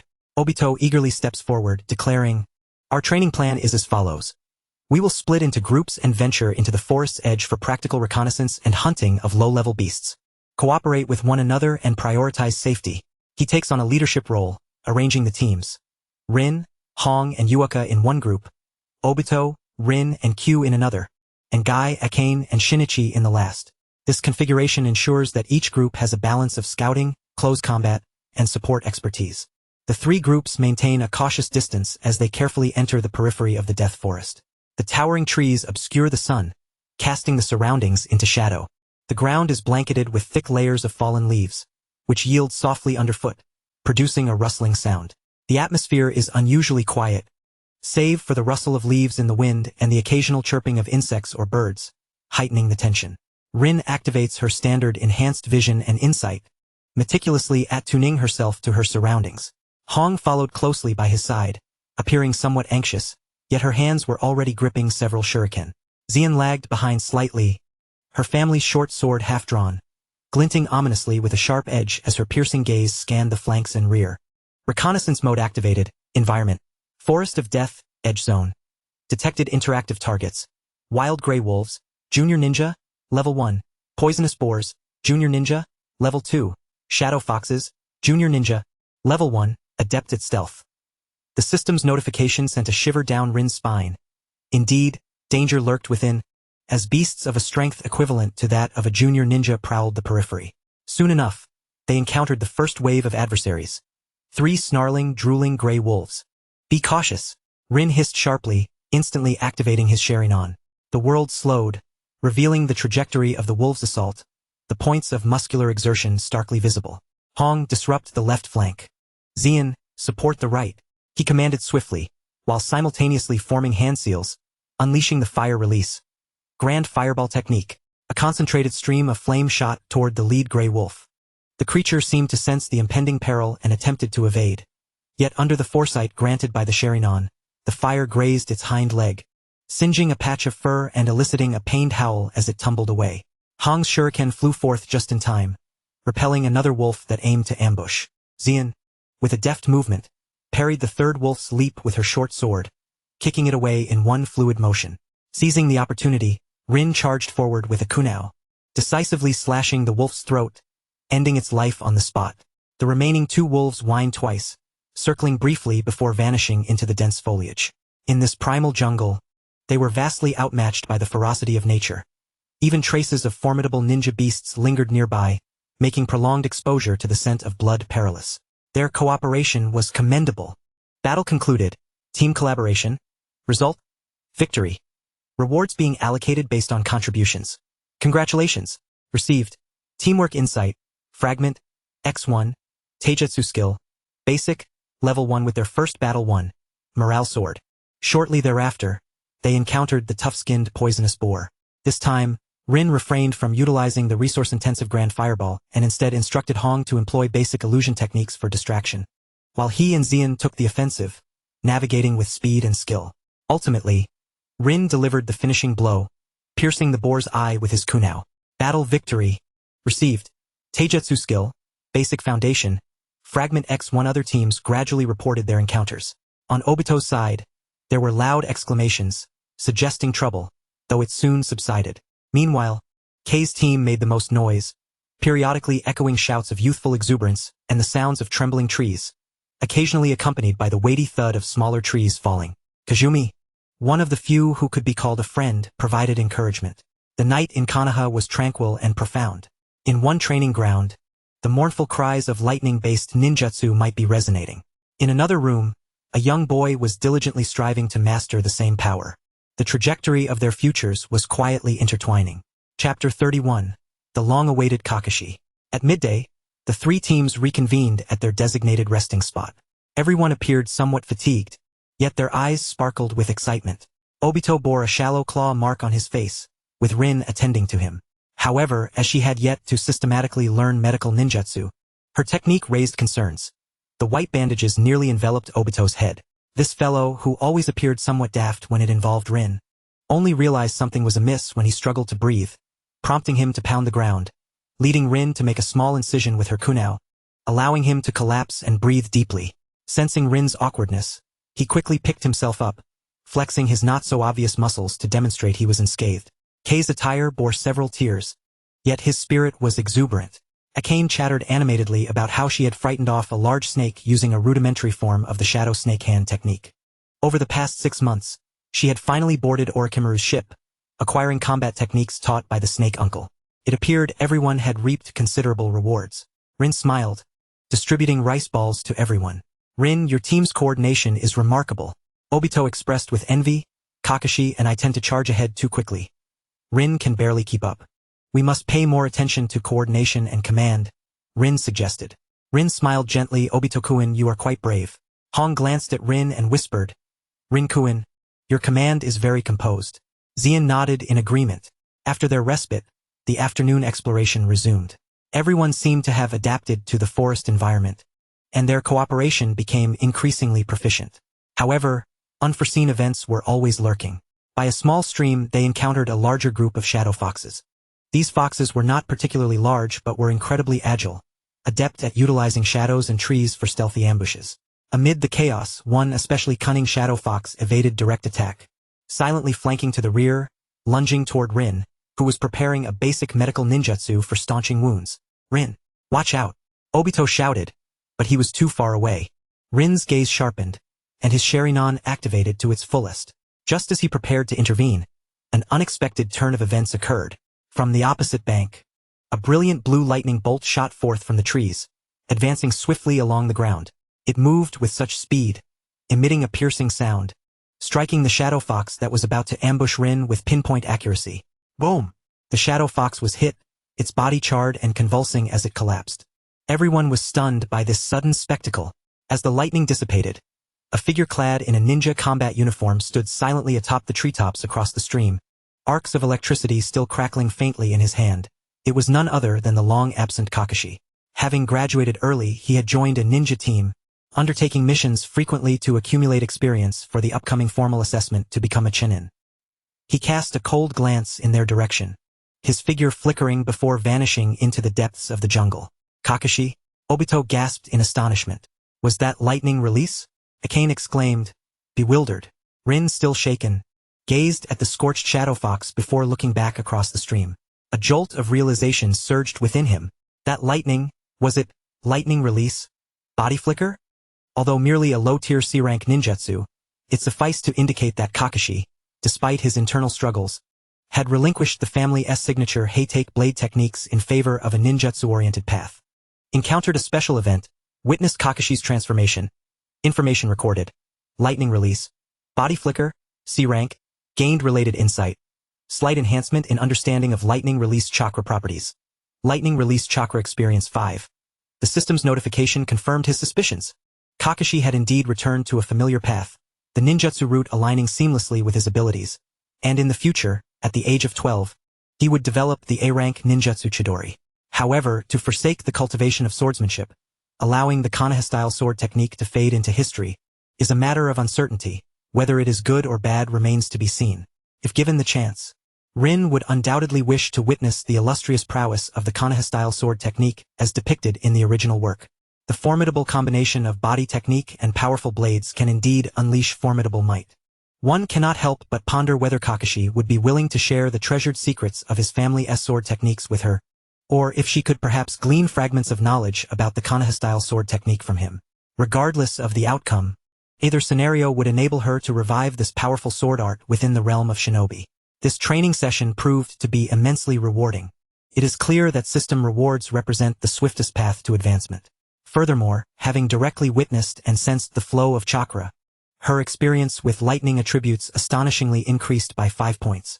This was undoubtedly a significant and unexpected boon.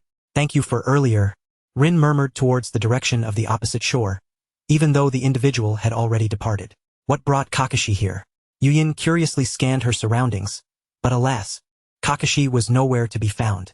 Perhaps he is on a mission. Rin suppressed the tumult of emotions within her and suggested, we should leave quickly. The ruckus we caused may attract unwanted attention. The group dared not linger, hastily clearing the battlefield and retreating from the creek's edge. On the way back, a somber silence enveloped them, each still reflecting on the thrilling and miraculous events they had just experienced. The appearance of the Umbu and the powerful lightning release cast a mysterious veil over this expedition. By evening, the group safely returned to the outskirts of the Forest of Death and dispersed, agreeing to reconvene the following day. Upon returning home, Rin found herself unable to calm her racing thoughts. The day's gains far exceeded her expectations. Not only had they honed their teamwork through practical combat, acquiring numerous fragments and skills, but more significantly, she had unexpectedly obtained crucial information and experience regarding lightning-based ninjutsu. Kakashi's sudden return was likely deeply connected to the demise of his comrades. The manga recounts that Kakashi, due to a shift in his disposition, became indifferent to his teammates, focusing solely on the completion of missions, which resulted in a high casualty rate for his squads. This led to frequent changes in ninja teams until, eventually, he found himself without a new team to join, leading to an extended period of isolation. Thus, it could be surmised that Kakashi is currently at a juncture where he is applying to form a new team. This realization heightened his awareness of the necessity to enhance his strength. That night, he sat cross-legged on his bed, refining and utilizing the body technique skill, basic foundation, fragments, and team collaboration insights fragments. Body technique skill, basic, proficiency increased. Current progress, LV4, 65100. Team collaboration understanding slightly improved. Subsequently, he endeavored to guide his internal chakra, recalling the sharp essence of the lightning release he had sensed during the day, carefully simulating the nature of lightning attribute chakra's transformation. The process proved arduous. The chakra within his pathways surged restlessly, proving difficult to control, yet he could discern that his perception and understanding of lightning attributes had indeed sharpened slightly. Lightning attribute chakra experience 1. Current progress. 61,000 progress was slow, but at last, a clear path to improvement had emerged. The first day of the holiday was filled with surprises and challenges. Rin understood that in the days to come, she must exert even greater effort. The exploration of the Forest of Death would continue, and the pursuit of mastery over lightning attributes would formally commence. Moreover, it became imperative to seek out Kakashi, her comrade, in the near future, whether it be for the sake of the Konoha-style sword techniques or simply as a friend. Chapter 32. A visit the following day. Rin adjusted her plans. The morning was dedicated to personal training as usual, but in the afternoon, rather than immediately joining her companions in the Forest of Death, she resolved to visit the Heitake clan's residence first. Obito, you all go ahead. I'll stop by Kakashi's place, Rin stated, as Obito, brimming with enthusiasm, knocked on her door early, but she declined his invitation and departed the Uchiha compound. The Heitake clan was not particularly large and was located in a somewhat secluded area. Observing the once mighty Heitake clan now evoked a wave of nostalgia within Rin. The vast estate now bore a semblance of desolation. The guards at the entrance had been withdrawn, and the gates stood slightly ajar. Following a purge, numerous ninjutsu and assets had been confiscated, and even the clan members had been dispersed under the pretext of assimilating the shinobi with the common folk, as advocated by the first Hokage. This was a common tactic employed during the third Hokage's tenure, and Rin felt no surprise. The elders, backed by the feudal lords and the third Hokage, had ensured that the shinobi clans remained under constraint. The territorial arrangements among the major clans remained largely consistent. Navigating through the path that skirted around the buildings, Rin quickly located a training ground. Indeed, from a distance, she could hear the rapid sounds of kunao striking wooden targets, accompanied by the faint, piercing whistle of air being sliced by sharp objects. She concealed her presence and approached stealthily. Within the training ground, Kakashi was moving swiftly. Clad in his customary dark ninja attire, with the Leaf Village forehead protector adorning his brow, his eyes were sharp and focused. His movements were swift and precise, as the kunao transformed into streaks of black, accurately hitting targets from various angles. However, Rin's gaze lingered more on Kakashi's footwork and the techniques he employed to generate power from his wrists. Unlike ordinary kunao throwing, his actions possessed a unique rhythm and trajectory that subtly hinted at the foundational principles of the Konoha-style sword techniques. Though Kakashi seemed intent on abandoning these techniques in pursuit of pure ninjutsu and shuriken arts, the muscle memory ingrained in him since childhood still emerged inadvertently. Character template activated. Target: Heitei Kakashi, Young Genin Peak. Strength assessment: Peak Genin, near Chunin. Mental state: closed off, repressed, focused on training. Observable skills: Konoha-style shurikenjutsu, mastery. Basic body technique, mastery. Lightning release, body flicker, C rank, proficient. Earth release, earth wall, C rank, proficient. Observable potential skills: Konoha-style sword technique, A rank entry. The system notification confirmed Rin's suspicions. Kakashi indeed possessed fragments of the Konoha-style sword technique, although merely in an introductory state and at an astonishing A rank with a low drop rate. This indicated an opportunity for acquisition. At that moment, it appeared Kakashi sensed Rin's presence, halting his movements and casting a cold glance in her direction. Who goes there? Rin did not conceal herself. She stepped out from behind the tree. Kakashi, it's me, Rin. Upon recognizing her, the vigilance in Kakashi's eyes diminished slightly. Yet his demeanor remained aloof. What is it? His tone was flat, a flicker of internal struggle passing through his gaze before he swiftly reverted to an emotionless state. Nothing particularly urgent. Rin took a few steps closer, maintaining a respectful distance that would not provoke disdain. I heard you returned to the village, and I happened to pass by here. Your shuriken skills have improved since school. She offered a timely expression of admiration. Kakashi offered no response, merely resuming his practice with a kunao, evidently disinclined to engage in conversation. The kunao he casually threw veered slightly off course, revealing that his inner turmoil was not entirely absent. Ever since Xiaomo's incident, the only outsiders who came to pay their respects, apart from the hypocritical upper echelons of the Wood Clan, were Rin alone in his private capacity, a fact Kakashi was well aware of. However, the current plight of the Heitei clan left Kakashi contemplating relocating from their ancestral home to reside within the village. Undeterred, Rin considered for a moment before speaking. Kakashi, I am grateful for your assistance in the Death Forest last time, referring to the incident when the Shadow Fox ambushed Rin. Kakashi's movements hesitated for the briefest moment before returning to normal, his voice flat as he replied. There haven't been any suitable teams lately. I happened to be there. It was merely a matter of convenience. Rin's heart stirred. Kakashi had indeed found himself in a situation where his team was understaffed and thus disbanded, though he remained unaware of the reasons for their encounter in the Death Forest. He pressed on in an attempt to bridge the gap. Kakashi, have you been primarily training in lightning release? I saw your technique the other day. It was quite impressive. At the mention of lightning release, a faint flicker of interest crossed Kakashi's expression as he cast a glance at Rin. What are you implying? Taking a deep breath, Rin chose to be more forthright. I am deeply intrigued by the transformation of lightning release chakra, yet I have struggled to find an appropriate method of training.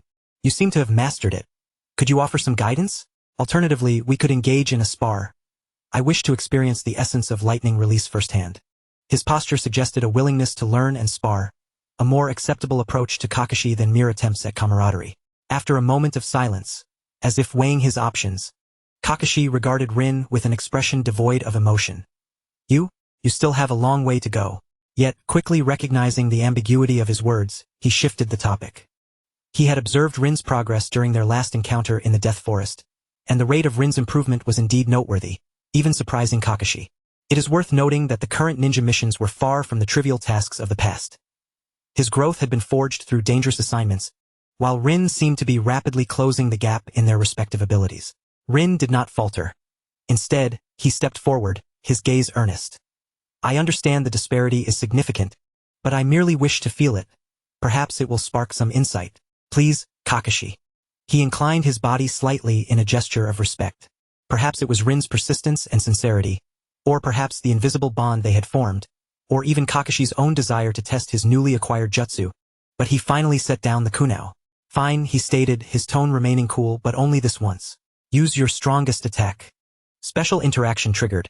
Sparring invitation with Heitei Kakashi. Target accepted. Battle mode activated.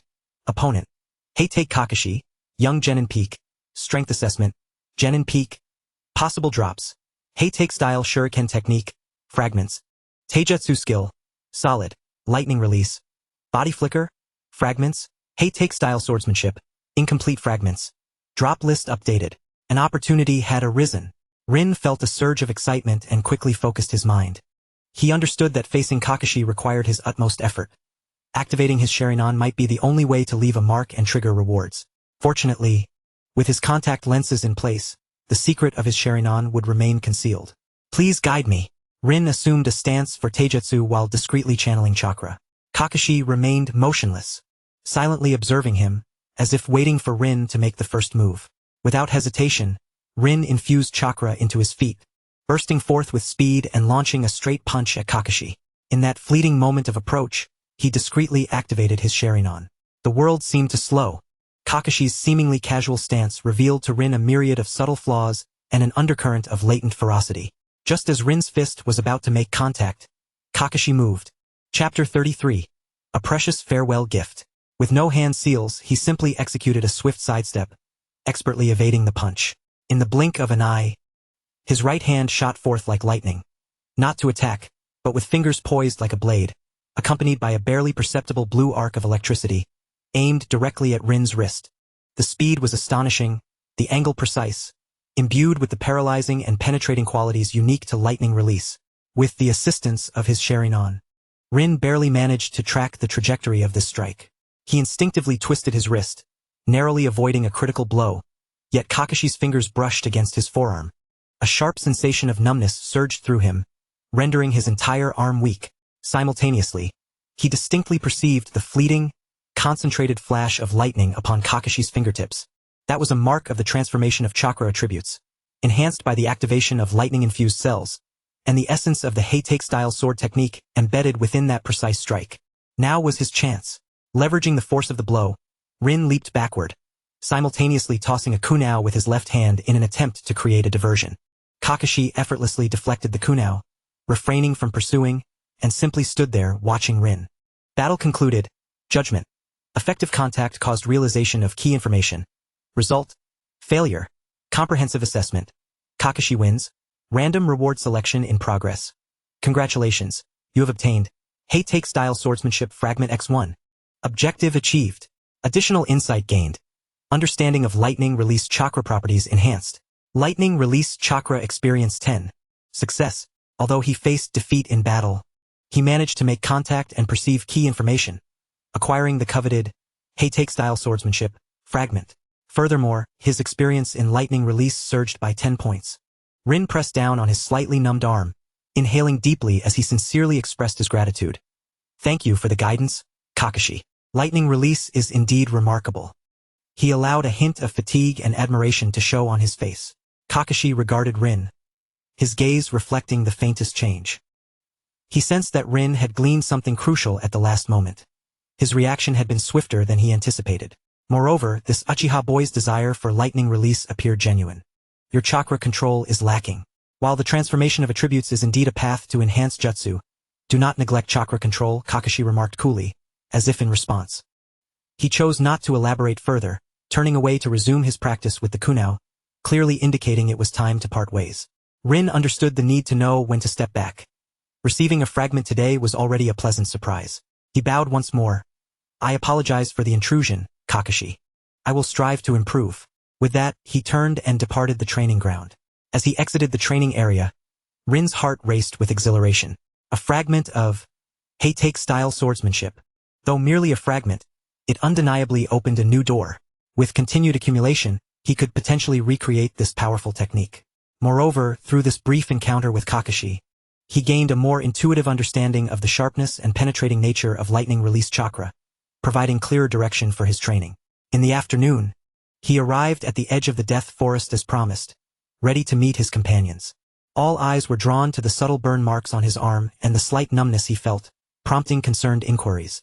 "Is nothing?" Rin deflected, crafting an excuse about an accidental mishap while training with lightning chakra that morning, deliberately omitting any mention of Kakashi. As the team embarked on their next adventure, Rin's focus intensified. He endeavored to integrate the sharpness he had sensed from Kakashi into his own combat style, his kunao strikes becoming more incisive, while his wind release, Great Breakthrough, aimed to incorporate a touch of wind chakra's cutting and tearing properties. Battle victory achieved. Reward: Taijutsu skill, basic, proficiency level 2. Wind release: Great Breakthrough, proficiency 18100. Wind chakra experience 1. His gains remained consistently stable. Upon returning to the secret base that evening, Rin eagerly commenced his study of the newly acquired fragment. Attaque style sword technique Fragment X1. Information: contains foundational power techniques and some cutting concepts of the Heitake family's secret sword art. Collecting a sufficient quantity will allow for the synthesis of the corresponding skill scroll. Rin sought to grasp the information within the fragment, a torrent of fragmented knowledge regarding wrist power, foot movement, and cutting angles flooding his mind. Though incomplete, it was undeniably exquisite, far surpassing ordinary taijutsu and shuriken techniques. Alas, these scattered pieces were merely hints of understanding. To truly master this skill, a complete set of techniques was required. Indeed, the formidable prowess of the Konoha White Fang was evident, and Rin marveled at it. To gather the fragments, he would need more interactions with Kakashi, which called for patience and opportunity. Simultaneously, he intensified his training with lightning chakra. With Kakashi's personal demonstration, his attempts at nature transformation became more directed. Though still challenging, his progress was noticeably expedited. Lightning chakra experience 2. Current progress: 181000. As the holiday progressed, filled with fruitful and enriching training, Rin's strength steadily increased, and his understanding of lightning release and chakra nature transformation deepened.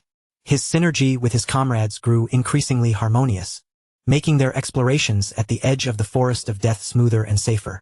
Occasionally, he would encounter Kakashi at the remote training grounds, but Kakashi's presence seemed erratic, not always appearing. Even when they did meet, Kakashi generally remained aloof, providing few opportunities for conversation. Rin was not impatient. He understood that some things required time to unfold naturally. During the latter half of the holiday, he allocated more of his energy toward chakra refinement, solidifying his taijutsu, and fine-tuning the form of the Great Fireball technique. Chakra: 4141. Breaking through the 40-point threshold. Fire release: Great Fireball technique. Mastery 151000. Taijutsu skill: basic, LV4, 75100. Uchiha style ninja tool throwing technique. Proficiency 60100. The data on his personal panel clearly documented his growth. As the holiday drew to a close, Rin stood by the Nanj River, gazing at his reflection in the water. His gaze was more composed, his aura more refined. At the age of 5, he had already attained strength and temperament far surpassing that of his peers. The holiday had ended, yet the path of training was endless. Rin clenched his fist, feeling the surge of power within. The new semester would usher in fresh challenges, and he was prepared. However, upon returning home, he was halted by a hesitant and perplexed call from Obito, who was seated in the living room. "Rin, that guy Kakashi came by. It seems he's found a new team and wanted to see you before heading out. He brought these 2 items. Obito extended his hand, presenting a scroll along with a short sword wrapped in bandages. Upon receiving the items from Obito, Rin's pupils constricted. Although chakra-infused metal weapons were precious, their acquisition was not insurmountable for the Uchiha clan, who had a cooperative contract with the Ninken clan. What truly mattered was the scroll, clearly labeled, Heitake Sword Technique. Chapter 34. Practical Exercises. Rin stared in disbelief at the short sword and the scroll in his hands. The short sword, forged from chakra metal, felt slightly heavy in his grasp, the handle wrapped in non-slip material, and the scabbard adorned with pristine bandages, exuding an aura of simplicity and sharpness. As he unwrapped the bandages, the blade revealed itself, its surface as dark as ink, reminiscent of an assassin's prized tool. What quickened his heartbeat was the seemingly ancient scroll titled, Heitake Sword Technique. Kakashi had gifted him the family's secret sword technique? Had he said anything else? Rin inhaled deeply, suppressing his excitement as he looked at Obito. Obito scratched his head, a look of confusion and a hint of discomfort on his face. He just said to give you this. As a thank you? Also, he mentioned that he would be embarking on a long-term mission with his new team and wouldn't be back to the village for a while. Then he just left. Cold as ice, honestly. A thank you for the flowers? Rin instantly understood. It referred to the bouquet of chrysanthemums he had brought to the Heitei clan to pay respects to Shakamo. Or perhaps it stemmed from his gratitude towards Rin. It seemed Kakashi valued the bond they had begun to forge more than Rin had anticipated. It turned out that Kakashi was not entirely unmoved. While his visit appeared unproblematic, the subconscious reverence he held for the Heitei sword technique was evidently not lost on Kakashi, who likely perceived this gift, seemingly abrupt, as a clumsy yet weighty offering of trust and responsibility. Rin gripped the short sword and the scroll tightly, feeling their substantial weight. They represented not merely two items, but a profound trust, a flame of legacy carrying the honor and sorrow of the Heitei family. I understand now, thank you, Obito. Rin smiled at Obito before swiftly making his way to his room. He needed to examine this precious gift immediately. Once in his room, locking the door behind him, Rin eagerly unfurled the scroll. The content of the scroll was not particularly lengthy, yet the characters were neatly inscribed with vigor, radiating a sharp aura. The opening outlined the essence of the Heitei sword technique, articulating its core philosophy. Swift as the wind, fierce as fire, immovable as a mountain, and gentle as a forest, emphasizing the confluence of speed, explosive power, steadiness, and adaptability. Subsequent sections meticulously documented the foundational stances for holding the sword, footwork, power techniques, and illustrated diagrams of several core cutting techniques along with chakra circulation routes. The complete essence of the Heitei style was an invaluable treasure for Rin at this juncture.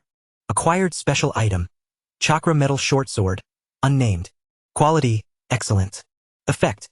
Excellent chakra conductivity, capable of amplifying attached chakra attributes, enhancing the power of the ninja blade. Sturdy and durable. Acquired special item. Skill scroll Heitei sword technique, complete. Quality, A grade. Effect. Upon use, grants mastery of the Heitei sword technique, including fundamental techniques and core power skills. Requires corresponding weapon for training. Would you like to use the skill scroll? Use. Rin declared without hesitation. The scroll transformed into a soft white light, merging seamlessly into Rin's being. A torrent of information surged instantaneously into his mind. The sensation of wielding a blade, the movement of his footsteps, the rotation of his wrist, the coordination of strength emanating from his waist and abdomen, the techniques of chakra assisting explosive power through specific meridians, and the profound essence of those slashing techniques. Mastered new skill, Heitei style swordsmanship. Current level. Novice, 0-100. Effect. Mastery of Heitei style swordsmanship, enhancing melee attack power, speed, and precision, capable of channeling chakra to amplify slashes. Exhibits a notable affinity with lightning chakra. He succeeded. He had directly grasped the Heitei sword technique, a form of ninjutsu. Although merely at the novice level, this signified that he had acquired the qualification to cultivate this formidable sword art through the system. Do not be misled by its classification as an A-level technique. In truth, the ninjutsu classification within the ninja realm is exceedingly nebulous for techniques rated B and above. The potency of a ninjutsu is directly influenced by the user's prowess and the development of the technique itself, rather than merely its level of difficulty. Take, for instance, Madara's Great Fire Annihilation, a unique B-level fire release ninjutsu of the Uchiha clan. For an ordinary Uchiha, it merely manifests as a larger-scale fire technique. Yet in Madara's hands, it can unleash cataclysmic devastation. If one were to assert that this ninjutsu's potency correlates with the output of chakra, consider the water dragon bullet technique as another example. For a typical ninja, it is at best a powerful yet resource-draining technique.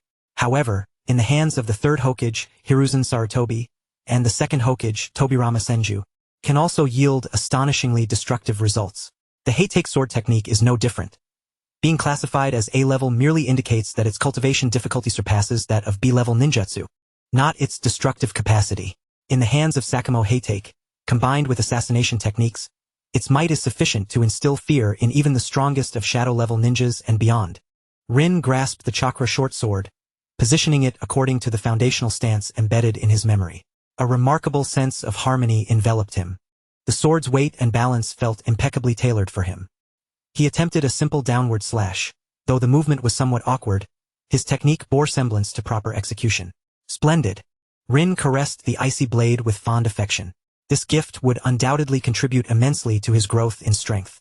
Until now, his physical techniques, lacking in form, had perpetually constrained his melee capabilities, but this newfound hope for enhancement was exhilarating.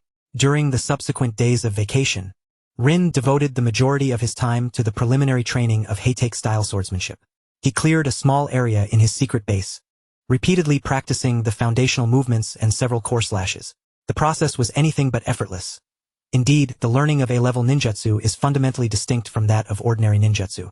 Swordsmanship demands exceptional coordination of the body, core strength, and control, with chakra integration requiring meticulous precision. However, aided by his Sharingan, he could continuously correct his movements and grasp the nuances of force application, resulting in significant progress. Simultaneously, he did not neglect other forms of training. Fine-tuning the great fireball technique, understanding the nature of wind and lightning release, and refining chakra were all undertaken concurrently. On the final day of vacation, Rin's personal panel updated once more. Personal panel, name, Uchiha Rin, age, 5, bloodline. Uchiha clan, 1 Tomo Sharingan. Chakra attributes. In, fire, wind, lightning, chakra, 126126, strength assessment. Intermediate genin, mastered skills. Chakra refinement technique, Uchiha exclusive version, LV6, basic taijutsu, LV4, 8100, Heitake style swordsmanship, a level. Novice 27100, fire release. Great fireball technique, C level. Mastered 201, 1000, wind release. Great breakthrough, C level. Proficient 2100, Uchiha style ninja tool throwing technique. Proficient 65-100, fire release. Phoenix fire technique, C level. Novice 7-100, lightning. Release, earthwalk, C level. Novice 2100, basic genjutsu resistance, proficient. Items held. Chakra metal short sword ink, Rin's naming. Special fragments. Uchiha bloodline, small, X1, trace, X8. Attribute experience. Fire attribute, 2511000. Wind attribute, 2211000. Lightning attribute, 2011000. In attribute, 510100. Sharingan, 1 Tomo 3491000. His strength was steadily advancing. And more importantly, he had acquired the Heitake style swordsmanship, a new trump card. Although still in the novice stage, it significantly enhanced his combat capabilities. The lightning release, earthwalk, a C-level ninjutsu, was inspired by Kakashi, a property-based technique that would undoubtedly expedite his development of chakra attributes.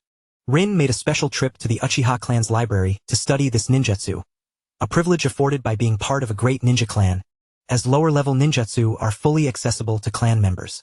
Only B-level techniques and above require contribution points for acquisition. On the first day of the new school term, the atmosphere at the Konoha Ninja Academy felt markedly different from the previous semester. Not only had all students advanced to the second grade, but the dynamics within the class appeared subtly altered. Asuma seemed more composed, subtly emerging as the new core of the class. Obito, bolstered by Kakashi's departure and his own efforts, exuded newfound confidence, training with greater intensity. Guy remained fervently enthusiastic, his physical skills visibly improving. The girls, Korone, Anko, Yujeo, and Rin also showcased their own growth.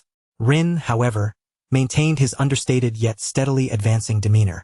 Yet, observant individuals might detect a newfound depth in his demeanor, and a glimmer of sharpness reminiscent of a blade occasionally flickered in his gaze. During the first class, the serious homeroom teacher announced an important announcement. Beginning this semester, practical classes would place greater emphasis on combat simulations and team tasks. The school would also periodically organize wilderness survival training and simulated combat assessments, with grades contributing to graduation evaluations. Students were encouraged to prepare accordingly. Upon hearing this news, the classroom erupted into a flurry of murmurs. This implied a heightened academic burden but also offered more opportunities for practical experience and skill acquisition. Rin felt a stirring within. Increased combat scenarios meant more opportunities for sparring and teamwork, greatly benefiting his acquisition of fragments and skill mastery. He was keenly aware of the fatigue evident in his homeroom teacher's eyes, a widely known secret within the village. With the passing of Sakamo Heitake, a top-tier combatant, Konoha, which appeared tranquil, had finally been rocked by a heavy revelation. As one of the legendary 3 ninjas, Tsunade, the princess of Konoha, departed with her apprentice, Shizen. This was undoubtedly a grievous blow to Konoha, which had just lost a major powerhouse. Beyond Sakamo, the only remaining notable forces were the legendary 3 ninjas and various elite jounin from the prominent clans. Tsunade's departure left only Orochimaru and Jiraiya from the legendary 3, plunging the village into a state of dire vulnerability. The major ninja villages seemed to sense the scent of blood. Although they did not engage directly, the number of bandits, ronin, and unidentified ninjas at the borders steadily increased. The escalating conflicts compelled even the teachers at the Ninja Academy to partake in the unfolding missions. The practical session in the afternoon inevitably transformed into a battleground. The homeroom teacher appeared, announcing the rules for combat training. The format was a one-on-one elimination system, dividing the students into 4 groups for battle, with the last 4 standing to compete in a final showdown. Only one victor? Observing his eager companions, including the somewhat hesitant Asuma, a flicker of compassion crossed Rin's eyes. Chapter 35, Brotherly Duel.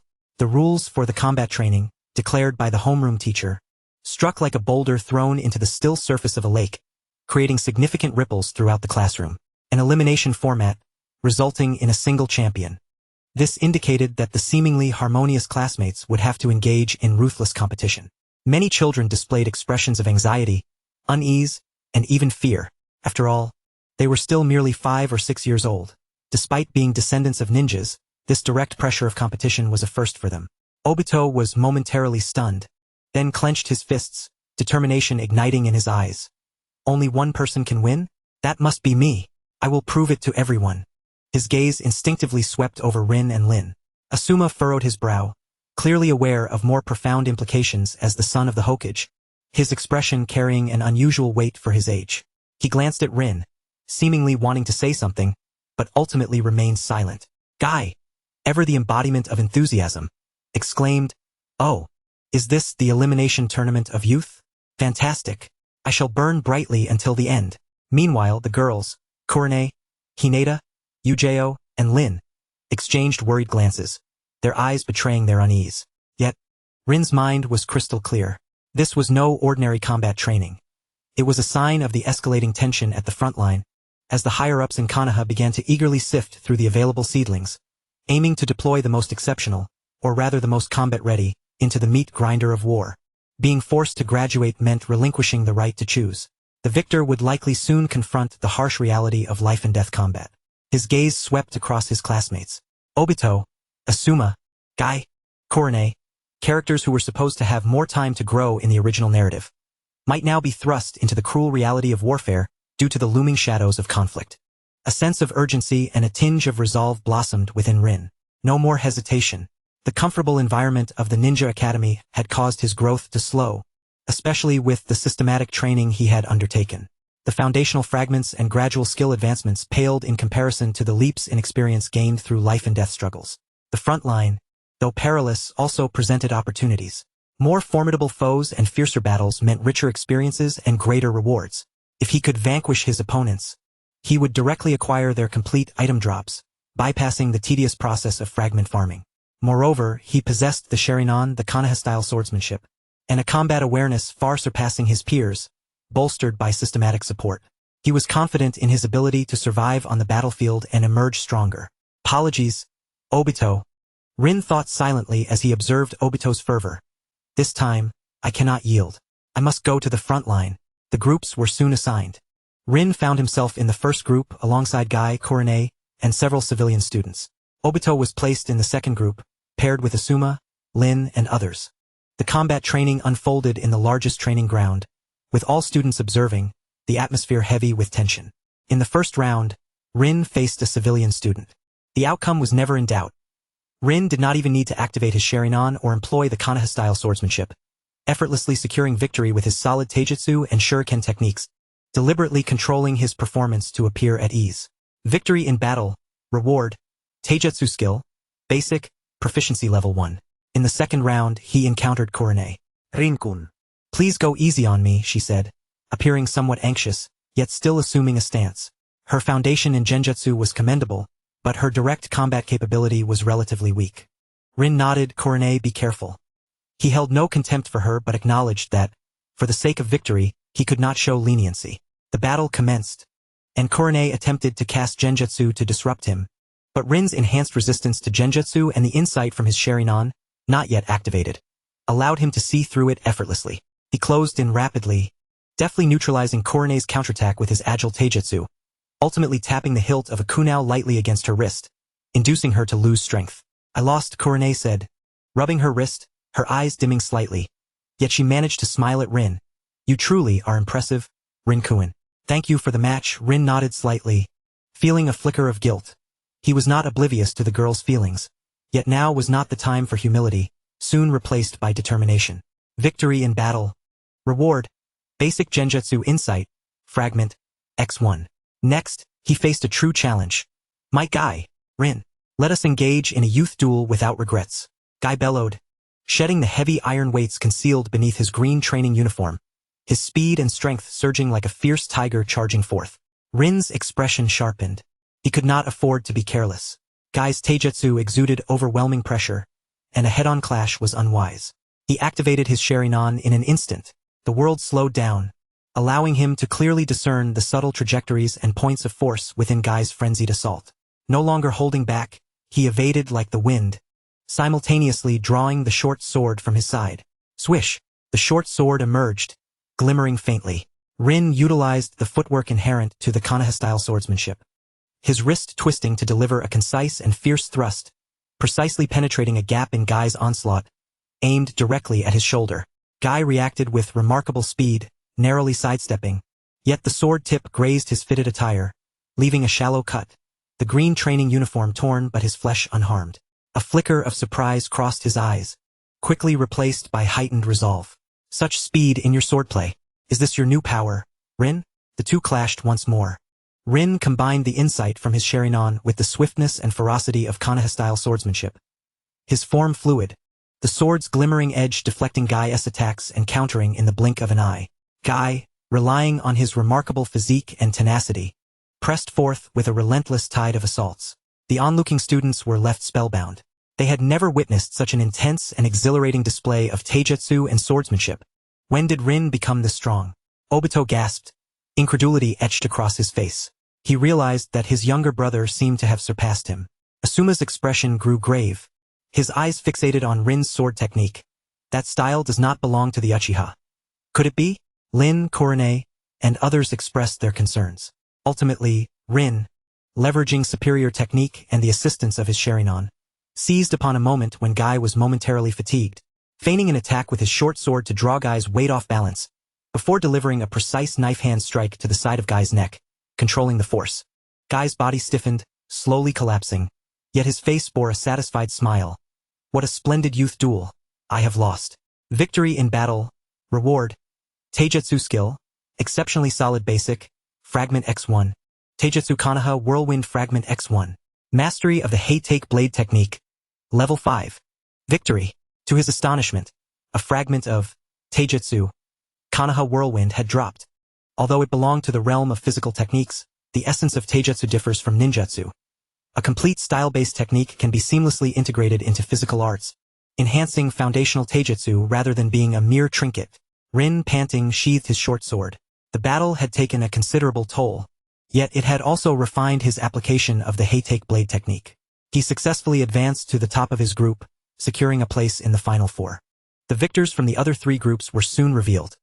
As expected, they were Obito, Asuma, and surprisingly, Uzuki Yuya's. Yuya's showcased her remarkable prowess by defeating several opponents with her exquisite basic Konoha-style swordsmanship. The atmosphere grew increasingly tense as the semifinals approached. At that moment, two figures quietly emerged at the entrance of the training ground. One was the principal of the academy, currently overseen by the third Hokage, and led by a senior ninja from the Sarutobi clan. The other presence sent an inexplicable chill through the students and teachers alike. Dressed in the standard Konoha Jonin vest, the tall, slender figure had a pale complexion, long black hair tied back, and cold golden snake-like eyes that scanned the students with an indifferent gaze, a faint, unsettling smile playing at his lips. It was none other than one of the legendary Chunin, the enigmatic Orochimaru. His arrival cast an immediate silence over the training ground, an oppressive chill enveloping the air. Orochimaru-sama, What brings you to the academy? The principal inquired respectfully. Orochimaru's voice was hoarse yet magnetic. I heard there are some promising seedlings this year, so I thought I'd drop by. His gaze slowly traversed the 4 competitors, lingering momentarily on Asuma before settling on Rin, where a faint glimmer of intrigue flickered in his serpent-like eyes, as if he had discovered an interesting specimen for experimentation. Upon seeing Orochimaru, Akane waved her hand excitedly. Orochimaru-sensei. Orochimaru nodded slightly to her, yet his gaze remained fixed on Rin, especially on the pitch-black short sword at his waist. Rin felt a shiver run down his spine. Orochimaru, why has he appeared at this moment? Is he here to see Akane, or does he have ulterior motives? According to the original story, Orochimaru's focus during this period should primarily be on his research of Hashirama's cells, with his greed for the Sharingan yet to manifest before his betrayal and subsequent recruitment by Akatsuki, where Itaki would later eliminate him with a mere glance. However, the insatiable curiosity reflected in his eyes filled Rin with unease. Is it because I utilized the Hay-Take blade technique? Or has he sensed something? Rin remained vigilant internally while maintaining a composed exterior, calmly returning the gaze. Orochimaru and Rin locked eyes for a brief 2 seconds, the smile at the corner of his mouth seemingly deepening before he averted his gaze, instructing the principal. Proceed, I wish to observe these children's performances. The draw for the semifinals commenced. Fate seemed to play a jest. The first match, Uchiha Rin versus Uchiha Obito, a brotherly duel. Rin had witnessed Obito's efforts over this period. Truth be told, his progress was significant. The mere fact that Obito had reached the final 4 spoke volumes. Yet, Obito regarded Rin with a complex expression, filled with determination and a subtle hint of concern. I didn't expect to face you here, Rin. Rin inhaled deeply, meeting Obito's gaze. Brother, let's give it our all. This is a necessary trial for becoming a ninja. He understood that this battle was one he could not afford to lose. For the sake of advancing to the front lines, for the purpose of growing stronger swiftly, and to ensure Obito could remain within the relatively safer confines of the academy, continuing his development. The 2 brothers stood opposed to one another. The emotions of those watching from the sidelines, including Rin, Akane, and others, were a mix of tension and concern.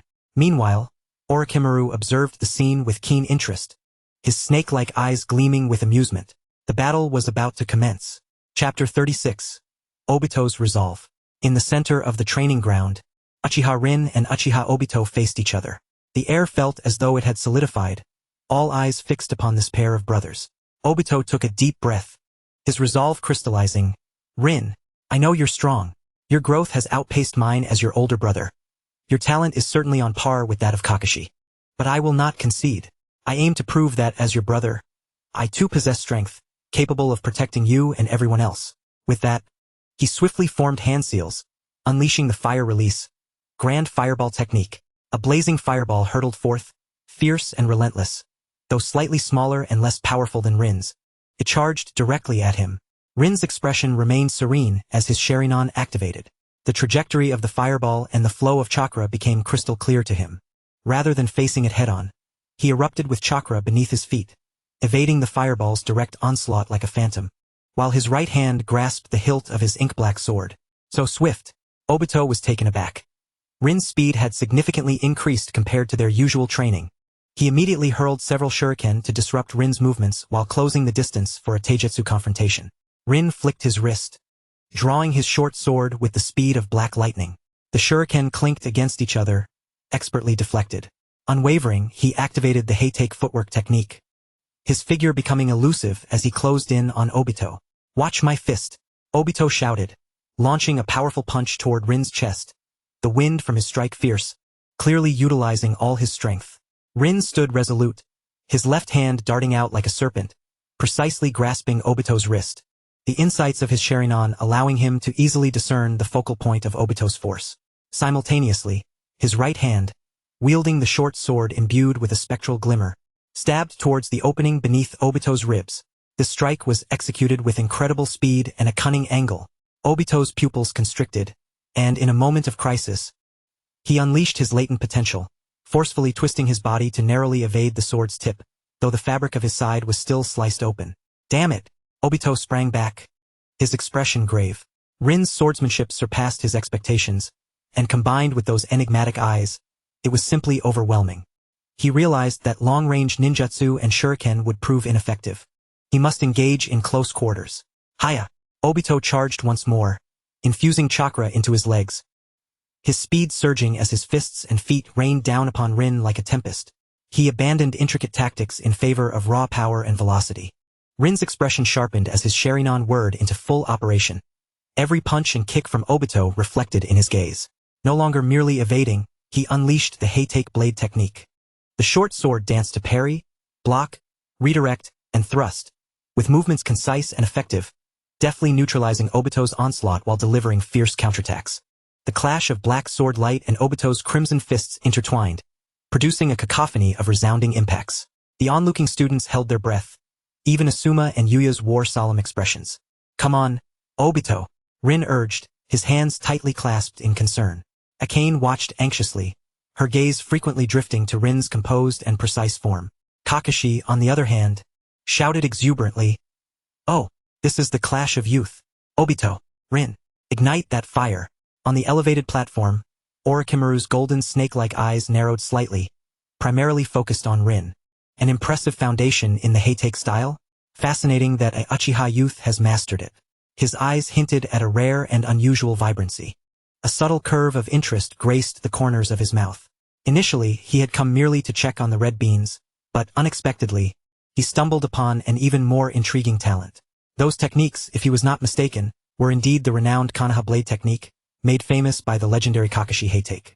This, once a figure revered by all three Chunin, had quietly slipped away, with his collaboration partner, Danzo Shimura, playing a crucial role in this demise, alongside his own mentor, the third Hokage, Hiruzen Sarutobi, who also seemed to emit a certain signal in this context. His fellow Chunin, Tsunade, unable to confront the harsh and dark realities of political strife, chose to wander the world to escape, leaving only himself and Jiraiya to bear the brunt of Konoha's final stand.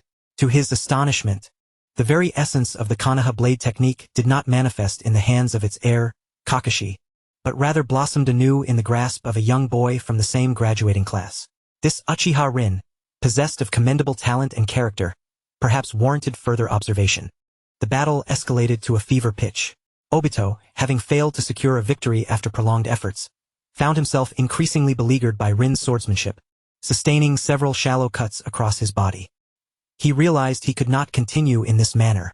Rin, receive this technique, Obito exclaimed, abruptly retreating a step, his hands forming seals with remarkable speed. Fire style, Phoenix fire technique. Numerous smaller fireballs scattered like seeds of the phoenix flower, blanketing a substantial area around Rin. It was a wide area attack, nearly impossible to evade entirely. Rin's gaze sharpened. His Sharingan instantly pinpointed the gaps between the fireballs. He propelled himself with agility, weaving through the openings like a fish in water, while simultaneously using his short sword to deftly deflect several unavoidable fireballs. However, in that fleeting moment of countering the phoenix fire, Obito seized the opportunity, lunging forward to deliver a punch aimed squarely at Rin's abdomen. This was the lethal blow he had meticulously prepared. It's over, Rin. Yet, Rin's Sharingan had already anticipated this turn of events. Just before Obito's fist made contact, he executed an astonishing twist at his waist, while his left hand, fingers poised like a blade, crackled with faint lightning, mimicking Kakashi's lightning blade. He struck first, precisely targeting the nerve in Obito's wrist. Ugh! Obito's arm went numb, his strength dissipating. Simultaneously, Rin's short sword had silently positioned itself at his neck, its chilling touch rendering him momentarily paralyzed. Silence enveloped the arena. Obito gazed at his brother, the reflection of his own astonished face mirrored in Rin's crimson eyes. He had lost utterly. Rin gradually retracted his short sword, the bloodlust in his eyes dissipating as he softly uttered, "I concede, brother Obito." Obito stood frozen for a few seconds before bowing his head, his fists clenched tightly, his shoulders trembling slightly.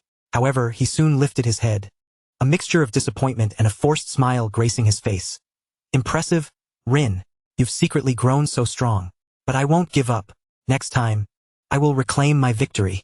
Seeing Obito's eyes, filled with a blend of reluctance yet still shining brightly, Rin felt a wave of relief wash over him.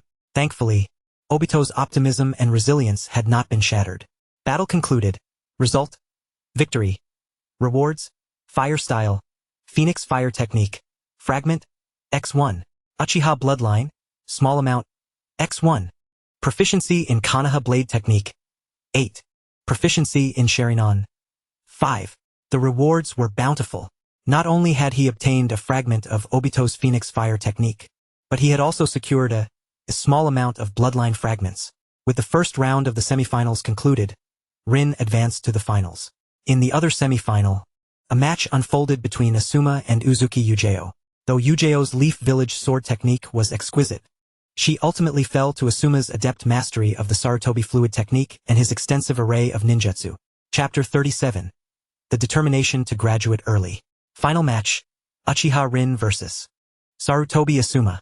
The two stood in the arena. Asuma regarded Rin with a complex expression. I never expected it would come down to a showdown between us. Uchiha Rin, you truly have hidden your capabilities well. Rin replied calmly, Asuma-kun, I look forward to your guidance. He understood that as the son of the Hokage, Asuma's strength was formidable. His previous victory had been a stroke of luck, but now he stood on equal footing with Sarutobi Asuma, or perhaps even surpassed him. Nevertheless, he must give it his all. He could not afford any mistakes at this juncture. The battle commenced. Asuma abandoned his usual style, launching an incredibly fierce offensive. His taijutsu was solid, and his ninjutsu was exceptionally well coordinated, combining fire and wind techniques for amplified potency. In an instant, Rin found himself on the defensive, relying solely on the insights of his Sharingan and the agility of the Konoha blade technique to evade. Wind style. Gale fist. Asuma shouted, his fist enveloped in a fierce whirlwind. Rin's gaze sharpened. His Sharingan detected the weak point within the whirlwind, and he thrust his short sword with lightning speed. The clash of sword energy and wind resulted in a mutual cancellation. Yet, Asuma's assault was relentless. He could not afford to linger. Rin's mind raced, leading him to decide to take a calculated risk. He deliberately exposed a flaw, and Asuma, predictably, took the bait with a sweeping kick.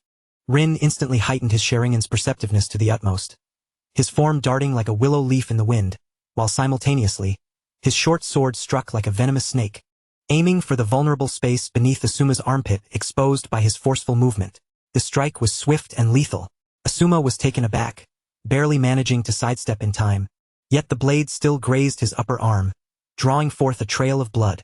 Injured, Asuma's movements faltered, and Rin seized the opportunity, engaging in close combat, fully showcasing the Konoha blade technique's grappling skills, ultimately striking Asuma's chest with the hilt of his sword.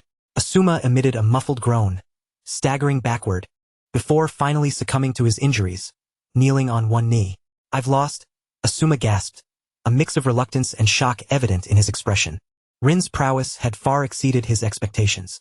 During the break, he had trained intensively with several jonin in an effort to redeem himself, yet he found himself once again bested by Rin. How could this guy progress so rapidly? The audience erupted in astonishment. The final victor was none other than Uchiha Rin. Battle victory. Rewards. Sarutobi fluid technique insights. Fragment. X1. Wind attribute chakra experience. 15. Proficiency in Konoha blade technique. 10. Current progress. Not yet initiated. 50100. Strength assessment upgrade. Intermediate genin to advanced genin. His strength had once again surged. Moreover, the proficiency of the Konoha blade technique was advancing at an incredible pace. The homeroom teacher and principal approached, their expressions grave. The principal glanced at Orochimaru on the high stage, noting his silence before addressing Rin. Uchiha Rin, based on your performance in this practical assessment, your strength has reached the graduation standard. After deliberation, the school has decided to permit your early graduation. Prepare yourself. Though he had anticipated this moment, Rin's heart still raced when it finally arrived. He took a deep breath, suppressing his excitement, and solemnly bowed. Yes, I understand. Graduated? Rin was about to graduate? Obito stood frozen, gazing at Rin, a myriad of emotions swirling in his eyes. Disappointment, envy, and a hint of concern. Yet, at this age, one should focus on studying. What was this about everyone leaving him behind? Rin, Red, and Akane gathered around. Their emotions varied, but predominantly, they felt joy and a tinge of reluctance for Rin. Especially in Red, with slightly reddened eyes. The sudden farewell plunged the young girl into an internal struggle, her head bowed as she pondered her thoughts. Yet, a hand gently brushed against her head, causing her to lift it in confusion, revealing a delicate face that hinted at future grace. The hand, somewhat rough, tousled her red hair, and with a smile gracing his lips, Rin spoke, "Wait for my return. I hear the rewards for the mission are quite generous. At that time, don't refuse my invitation for a meal, okay?" Momentarily stunned, Red finally comprehended, vigorously nodding her head in agreement. "It's a promise, Rin-kun. You must return safely. I will eagerly await your invitation. This is our agreement." Her earnest pledge was abruptly interrupted by the untimely laughter of Akadama, making her realize she had just made a rather significant commitment in front of everyone. Blushing fiercely, she playfully scolded, covering her flushed face and scampering back to the classroom. Kai vigorously patted Rin on the shoulder, exclaiming, "Rin, congratulations on your graduation. This is the leap of youth." Ziwan also nodded in agreement. Feeling the warmth of his companion's gazes, Rin's heart swelled with gratitude. Although these spirited youngsters did not fully grasp the astonishing changes occurring in the ninja world at that moment, the imminent graduation was fraught with peril. Nevertheless, he accepted their goodwill, knowing that the path ahead would require him to venture forth alone. At that moment, Orochimaru approached slowly, his chilling aura seemingly lowering the temperature around him. The students instinctively parted to create a path. Stopping before Rin, Orochimaru's golden snake-like eyes studied him with intrigue, his raspy voice resonating. "A commendable seedling from the Uchiha clan. Graduating early means you will face the true essence of life and death. Do you possess this awareness?" Rin met Orochimaru's gaze unwaveringly, his eyes resolute. "I do." The corners of Orochimaru's mouth curled into a deeper smirk. "Excellent. I look forward to your performance." With that, he cast a meaningful glance at Rin before turning to leave. Watching Orochimaru's retreating figure, Rin felt a sense of caution. To be targeted by the serpent was uncertain fortune or misfortune. However, what loomed more pressing was the need to prepare for the impending frontline life. The decision for early graduation had been made. The life at Konoha Ninja Academy had officially come to an end for Rin. A new journey was about to commence, one that would lead him into the true world of ninjas, a vast expanse filled with danger and opportunity. As night fell, Rin returned home to begin packing. The short sword glimmered with a ghostly light under the lamp. Outside, the lights of Konoha village still sparkled brightly, but Rin knew he would soon leave this relatively tranquil land for the tumultuous battlefield. The path to becoming stronger is never smooth, yet he pressed on without hesitation. Uncertain of who would be his team leader, he pondered the situation. At this juncture, most of the Jonin were dispatched on missions, leaving few candidates available to serve as team leaders. He could only hope that his team leader would not be a Chunin. A hint of worry flickered in Rin's eyes. He wished to avoid following Kakashi's old path. Chapter 38. An unexpected team leader the following morning. As the dawn broke over Konoha's sky, Rin was already prepared for departure. He donned a brand new deep blue ninja combat uniform, adorned with the Uchiha clan's fan emblem on his back. The short sword was meticulously wrapped with bandages, and he secured it to his back with tactical straps. From behind, disregarding his hair color, he bore a striking resemblance to Konoha's white Fang. His forehead protector was properly tied, symbolizing his identity as a Konoha ninja. Moreover, the gleaming plate had another purpose. In moments of crisis, it could serve to deflect small projectiles like shuriken, although such situations were rare. He conducted a final check of his ninja tool pouch, ensuring that he had an ample supply of shuriken, kunao, smoke bombs, and food pills. Without disturbing the still sleeping Obito, he took a deep breath and stepped out of his home, heading toward the Hokage Tower. The streets of Konoha were serene in the early morning, with only a few villagers bustling about. Rin walked with determination, feeling both excitement for the future and a tinge of anxiety about the unknown. Today, he would officially become a genin, receive his first mission, and embark on the true path of a ninja. Inside the Hokage's office, the atmosphere was solemn. The third Hokage, Sarutobi Hiruzen, sat behind a large desk, a pipe in his mouth, his gaze both gentle and piercing. Despite being in his prime, Sarutobi had already succumbed to the habit of smoking, making it difficult to discern the true thoughts of this contemporary ninja hero amidst the swirling smoke. Several Chunin clerks responsible for registering ninjas and distributing missions were busy nearby. Uchiha Rin, based on the recommendations from the Ninja Academy and your assessment scores, I hereby officially grant you the rank of Konoha Genin. Sarutobi's voice was steady.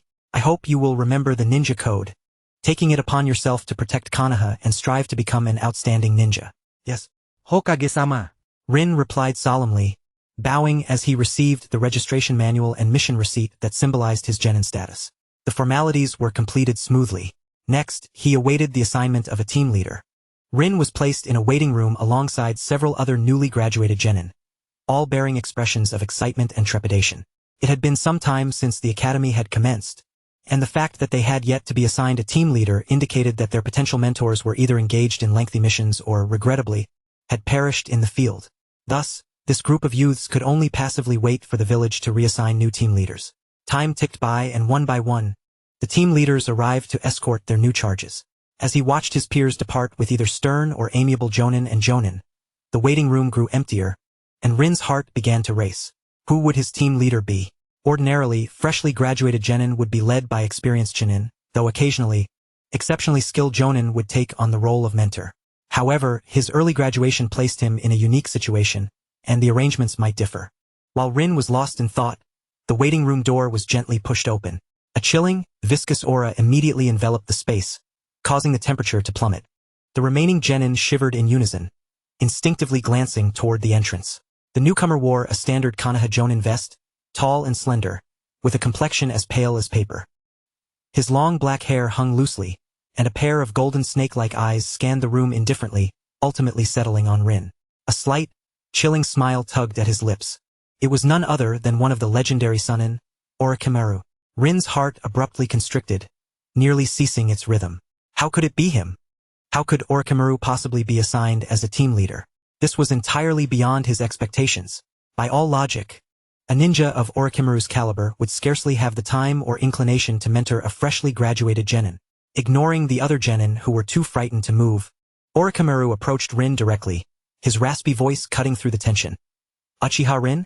Rin compelled himself to regain his composure, rising to his feet and bowing respectfully. Yes, Lord Orochimaru. The enigmatic figure of Orochimaru scrutinized him, his serpent-like eyes glinting with curiosity, as though he were observing an intriguing piece of art. From today onward, I shall temporarily serve as your guiding jonin. Follow me. With that, he turned and departed, leaving no room for hesitation.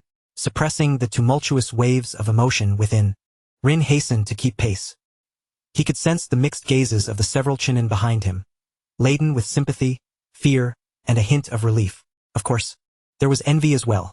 After all, at this moment, Orochimaru's reputation eclipsed that of the famed Minato Namikaze, known as the Yellow Flash of Konoha, who was widely regarded as the prime candidate for the next Hokage. Yet, being chosen by Orochimaru, was it a blessing or a curse?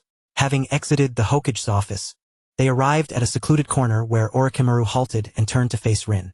Surprised, he seemed to read Rin's thoughts, speaking in a nonchalant tone. Indeed, Lord Orochimaru. Rin replied honestly. I did not expect it to be you. A promising talent such as yourself would be wasted under the tutelage of mediocre chunin. Orochimaru's voice resonated with a peculiar magnetism, chilling Rin to his core. I happen to have some spare time, so I will observe how far you can progress. Rin's heart raced with trepidation. Orochimaru's notion of spare time and observing was far from straightforward.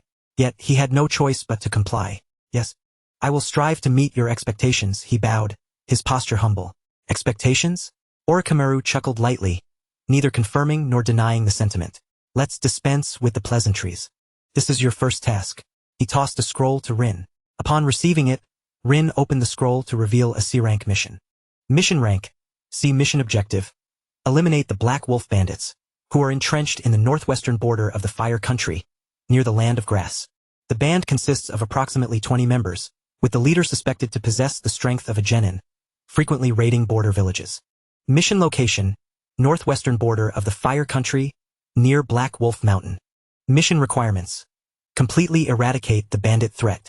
Mission reward. To be determined based on completion. A standard bandit extermination task, moderate in difficulty for a newly minted genin, yet fraught with peril. In terms of mission rank, it was a far cry from the times of the 12 Ninja Guardians, where a task requiring bloodshed and involving suspected ninja capabilities would have been at least a B rank. Now, it was merely a C rank, disappointingly ordinary. In this unstable era, no one would squander significant resources to post missions to capture trivial threats. Even the most basic tasks were accompanied by ominous signals of danger. This task is to be completed independently. Rin was momentarily taken aback by Orochimaru's next words. Independently? Lord Orochimaru, will you not accompany me? Orochimaru's golden snake-like eyes bore into him with a hint of coldness. I am merely your guiding jonin, not your caretaker. If you cannot handle a ragtag group of bandits, it reflects poorly on your capabilities. In that case, it would be better for you to perish there, saving me the trouble of wasting my time. A chill ran down Rin's spine, yet he quickly steeled himself. He understood this was Orochimaru's test, a reflection of the harsh realities of the ninja world.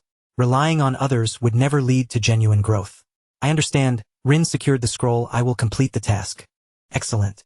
Orochimaru appeared somewhat satisfied with his response. I will be nearby, attending to my own mission. After you complete yours, meet me at the designated rendezvous point. Remember, do not keep me waiting too long. With that, Orochimaru's figure seemed to dissolve into the shadows, vanishing without a trace, leaving behind an almost palpable chill in the air. Chapter 39. Eradicating Bandits. Rin stood in place, feeling the weight of the mission scroll in his hand and the residual coldness in the air. Completing a C-rank mission independently was no trivial undertaking. Although most bandits were ordinary individuals, their numbers were considerable, and the leader possessed genin-level strength, necessitating cautious handling. However, rather than retreating, a surge of fighting spirit welled within him. This was precisely what he sought, to hone himself in true combat, gaining invaluable experience and rewards. Without further delay, he oriented himself and sprinted toward the northwestern border. Throughout his journey, Rin spared no time. He traveled swiftly while mentally rehearsing the potential battle scenarios and devising strategies.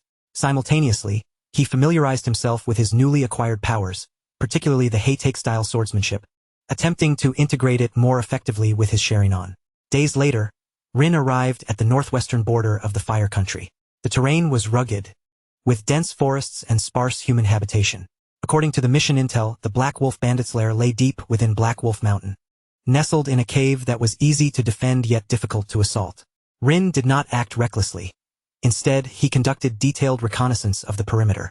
Utilizing the insight of his Sharingan, he meticulously observed the bandits' activity patterns, sentry placements, and the surrounding terrain. Reconnaissance mode activated.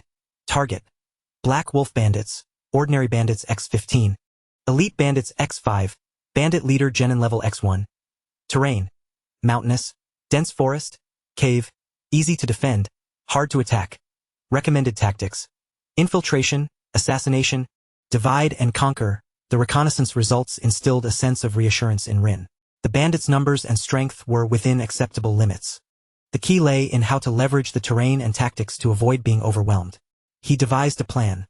Under the cover of night, when visibility was poor, he would infiltrate the bandit hideout, prioritizing the elimination of sentries and patrolling bandits to create chaos, then lure out the leader for a decisive strike. As night fell, Rin silently slipped into the bandit's lair like a shadow. Activating his Sharingan, the world became crystal clear, the darkness no longer an obstacle. Two drowsy sentries revealed numerous vulnerabilities in his eyes. Whoosh, whoosh, two shuriken flew through the air, piercing their throats before they could utter a sound. Rin's figure glided past, dragging the bodies into the shadows. Continuing his stealthy advance, he utilized the cover of trees and rocks, like a reaper dispatching isolated bandits. The Heitake-style swordsmanship proved invaluable in assassination, with each unsheathing of his short sword claiming a life, silent and effortless. Rin was growing increasingly fond of the Heitake sword technique. For executing such assassinations, it could easily be classified as S-rank. Kill Ordinary Bandit. Gain Taijutsu Skill. Basic, Proficiency Level 1. Kill Elite Bandit. Gain Kunao Throwing Skill Proficiency Level 2. Heitake Sword Technique, Proficiency Level 3. The system's notifications echoed continuously. While the rewards were modest, they accumulated over time, and more importantly, his practical experience was rapidly advancing. Soon, the bandits within the hideout sensed an anomaly. Alarm bells ringing as chaos erupted. Enemy attack. We have intruders. What is happening? Where are they? The bandit leader, a burly man with a scarred face, emerged wielding a formidable blade, bellowing, "Which fool dares to wreak havoc on my territory?" Rin recognized that the moment had arrived. He stepped forth from the shadows. Standing in the clearing at the center of the hideout, his short sword pointed at the ground, his gaze icy as he regarded the leader. "Little brat? Is it just you?"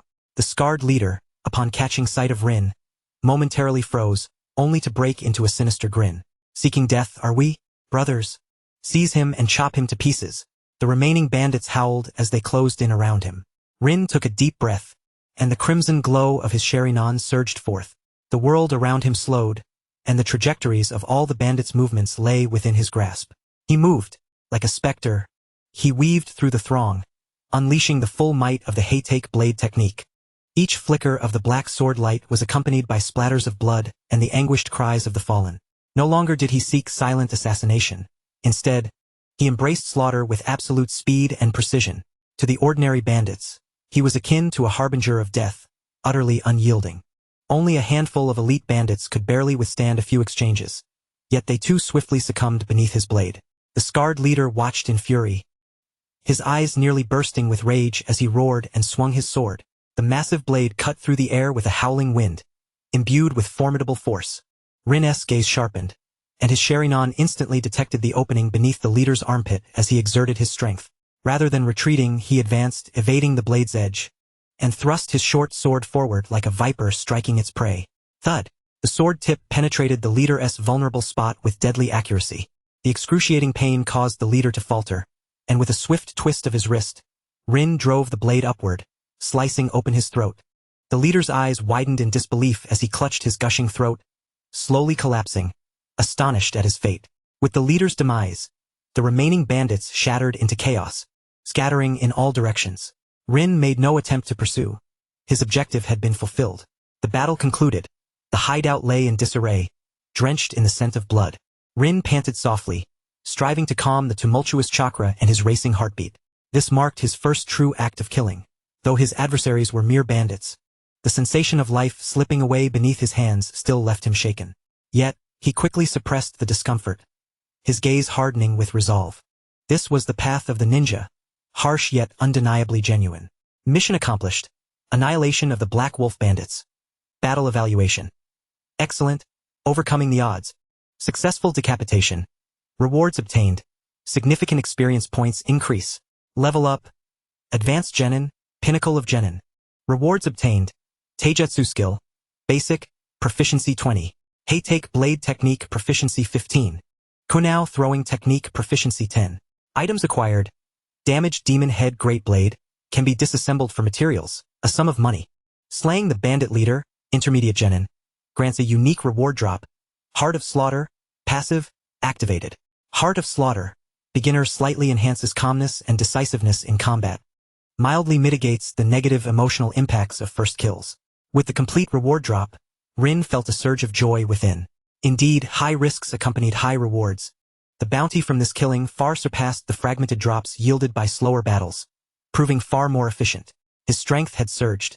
Moreover, he had activated a new passive skill. Although the description of its effects felt somewhat cold, in this world, it undoubtedly represented a crucial survival ability. Rin surveyed the battlefield, gathering useful supplies before setting the hideout ablaze to obliterate all traces. This was the fundamental code of conduct for a ninja. Having completed his tasks, dawn was approaching.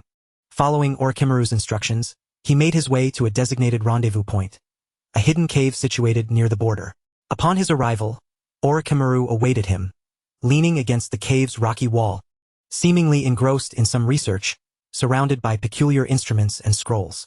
Completed it? Orochimaru asked, his voice raspy, without raising his head. Yes, Lord Orochimaru. The Black Wolf bandits have been eradicated, Rin replied respectfully. Only then did Orochimaru lift his gaze, his golden snake-like eyes scanning Rin, lingering momentarily on the short sword at his waist and the lingering scent of blood upon him. Efficient work.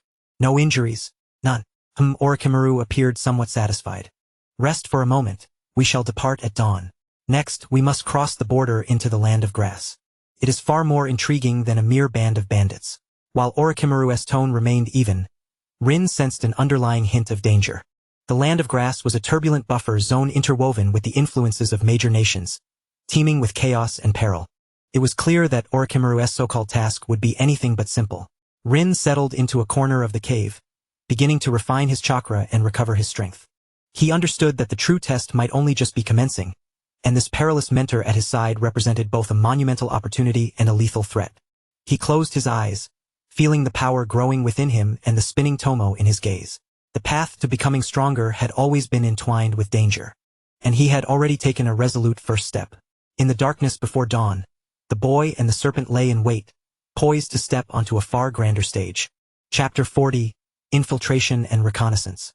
Within the dim light of the cave, only the faint glow emitted by Orochimaru's strange instruments illuminated his pale visage, lending an eerie atmosphere. Rin sat in a corner, eyes closed in concentration, refining his chakra while digesting the experiences and impacts from the recently concluded battle. Hey, take Blade Technique Proficiency 2. Current progress.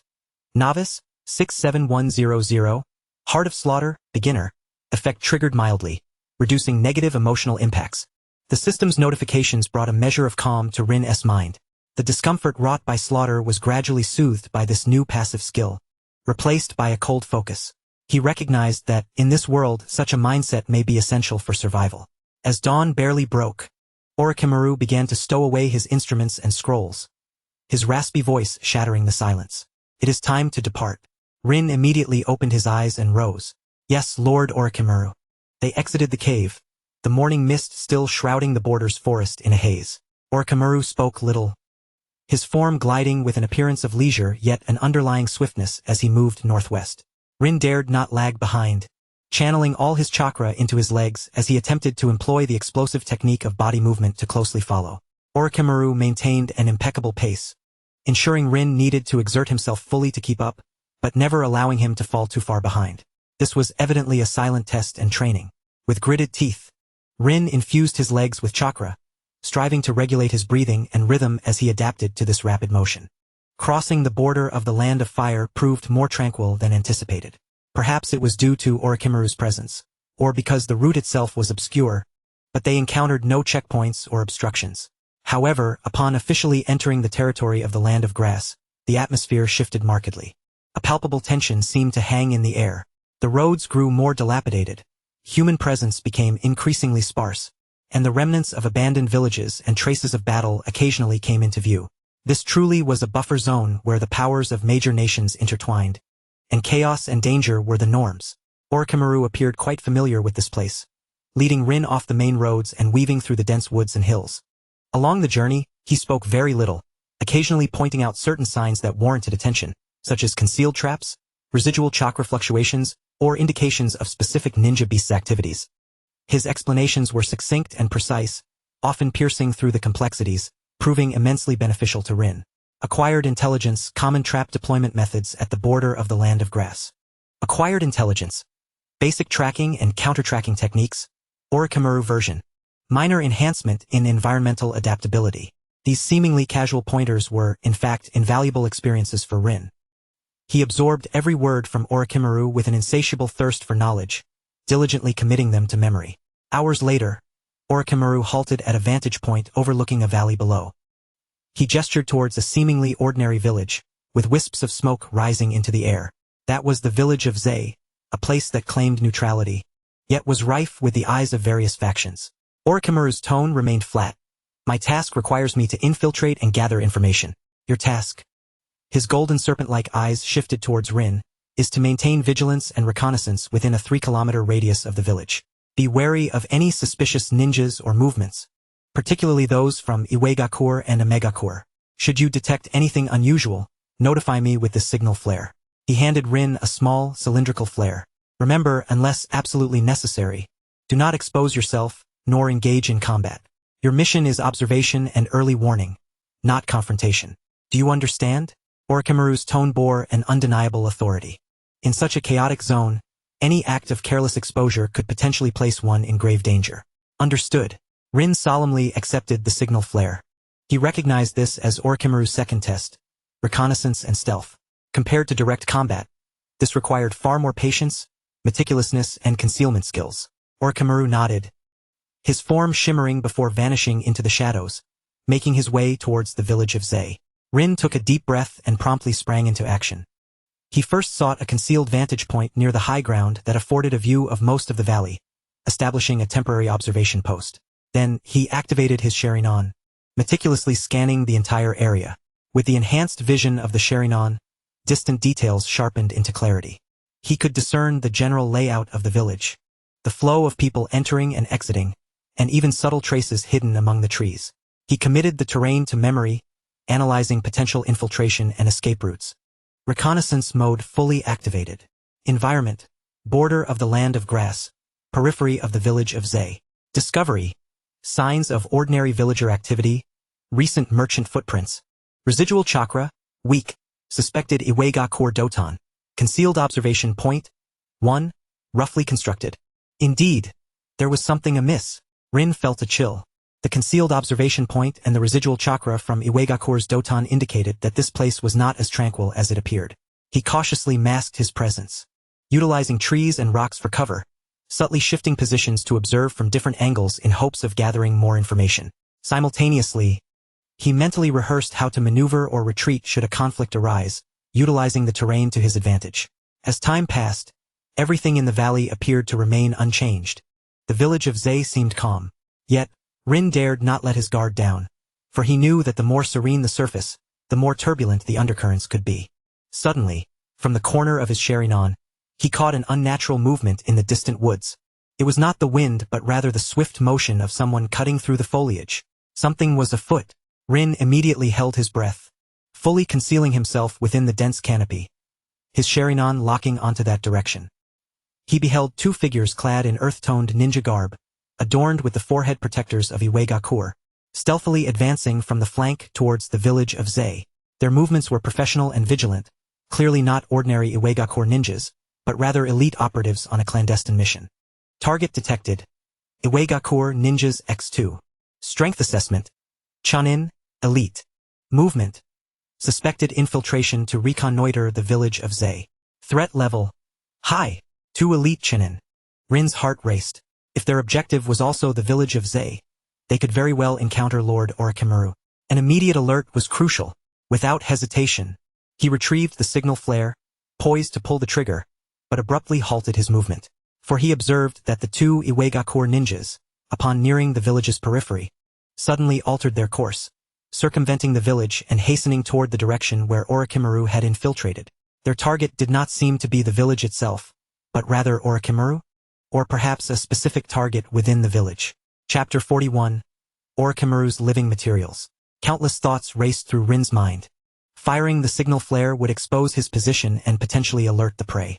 Yet, refraining from doing so might result in Lord Orochimaru being ambushed. But that didn't add up. 2 mere Chunin attempting to ambush someone who had already stepped into the realm of shadows at such a young age as Orochimaru? Thus, the truth could only be one. The intruders followed the same route as Orochimaru, yet their intentions were entirely different. Just as he hesitated, an unexpected turn of events transpired. The ground before the 2 Iwaigakure ninjas suddenly collapsed without warning. Countless sharp earthen spikes erupted from below. Simultaneously, the surrounding trees seemed to come alive, contorted branches coiling around the 2 like venomous serpents. It was a trap, a cunning combination of Doton and some form of controlling ninjutsu or genjutsu. The 2 Iwaigakure ninjas reacted swiftly. One instantly employed Doton to harden the earth and deflect the spikes, while the other wielded his blade to sever the ensnaring branches. However, the activation of the trap appeared to serve as a signal. Whoosh, whoosh, whoosh. Several figures shot forth from the surrounding shadows.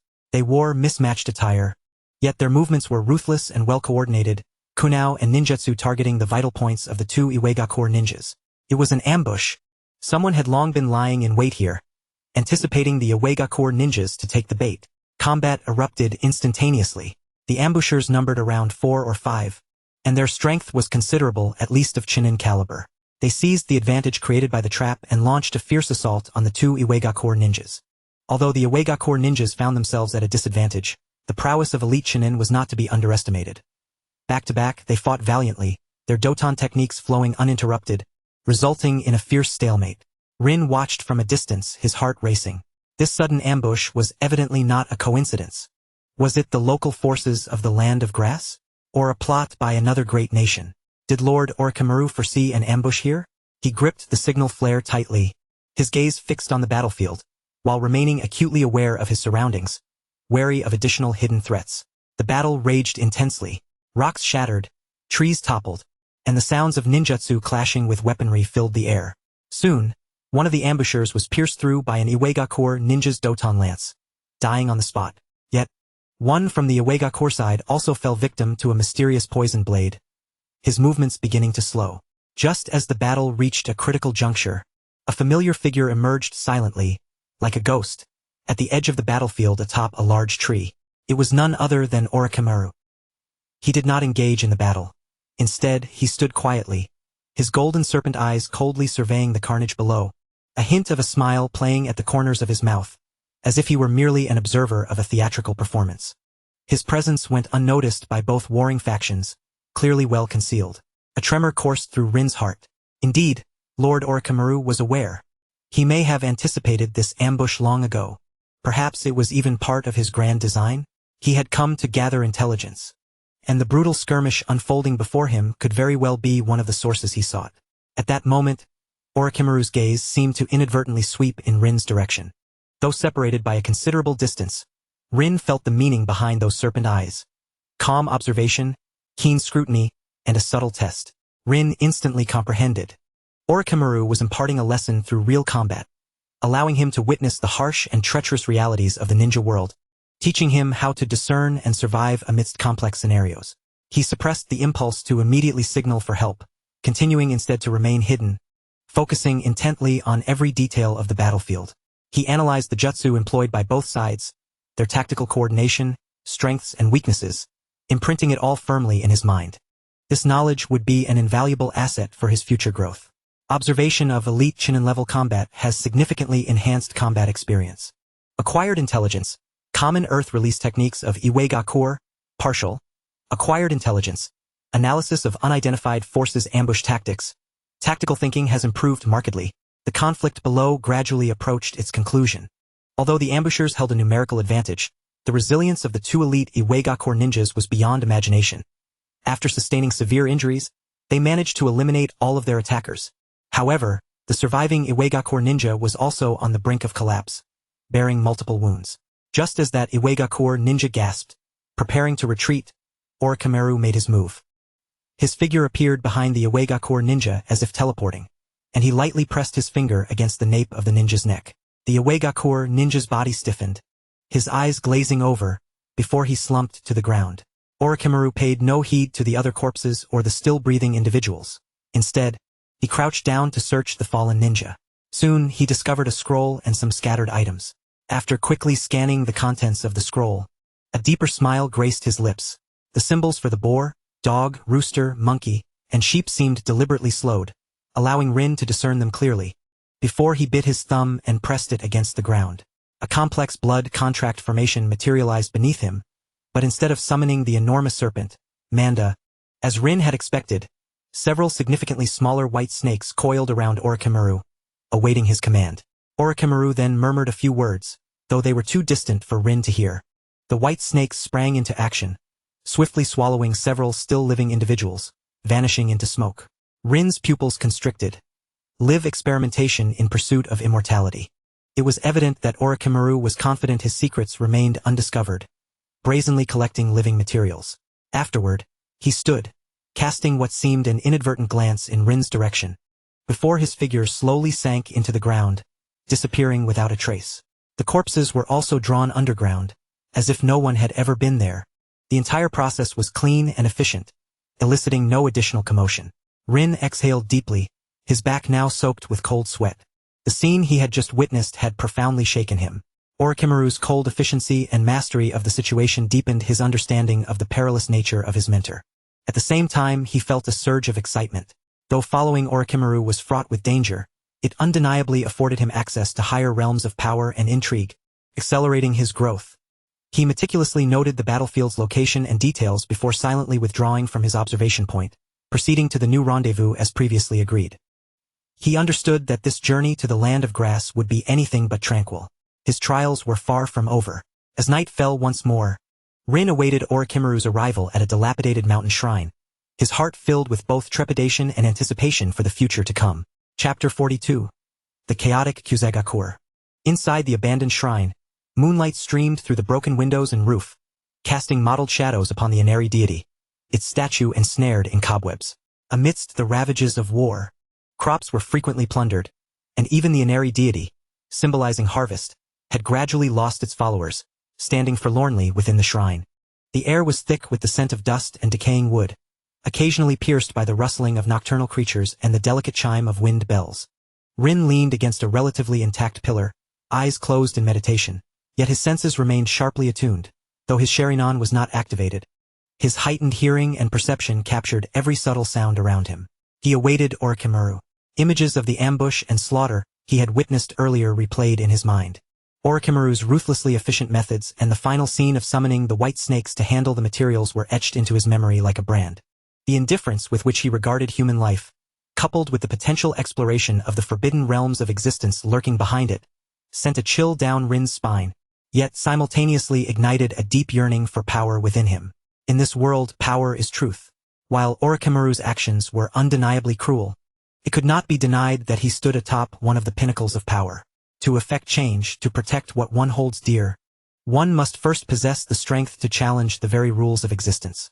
Rin clenched the ink at his waist, feeling the coolness of the hilt. The Konoha-style swordsmanship, Sharingan, and the system were all his assets, yet they remained insufficient. The refinement of his ninjutsu was equally urgent. While C-rank techniques consumed less chakra and were relatively easier to upgrade, their potential was ultimately limited, serving more as distractions than lethal means. To truly exist as a reaper on the battlefield, a plethora of advanced ninjutsu was an essential path. Time passed unmeasured, until a familiar, chilling presence quietly approached the shrine's entrance. Rin immediately opened his eyes, rising to his feet, and respectfully turned towards the door. Orochimaru's figure glided into the shrine like a specter, the moonlight illuminating his pallid face, his golden serpent eyes starkly vivid in the darkness.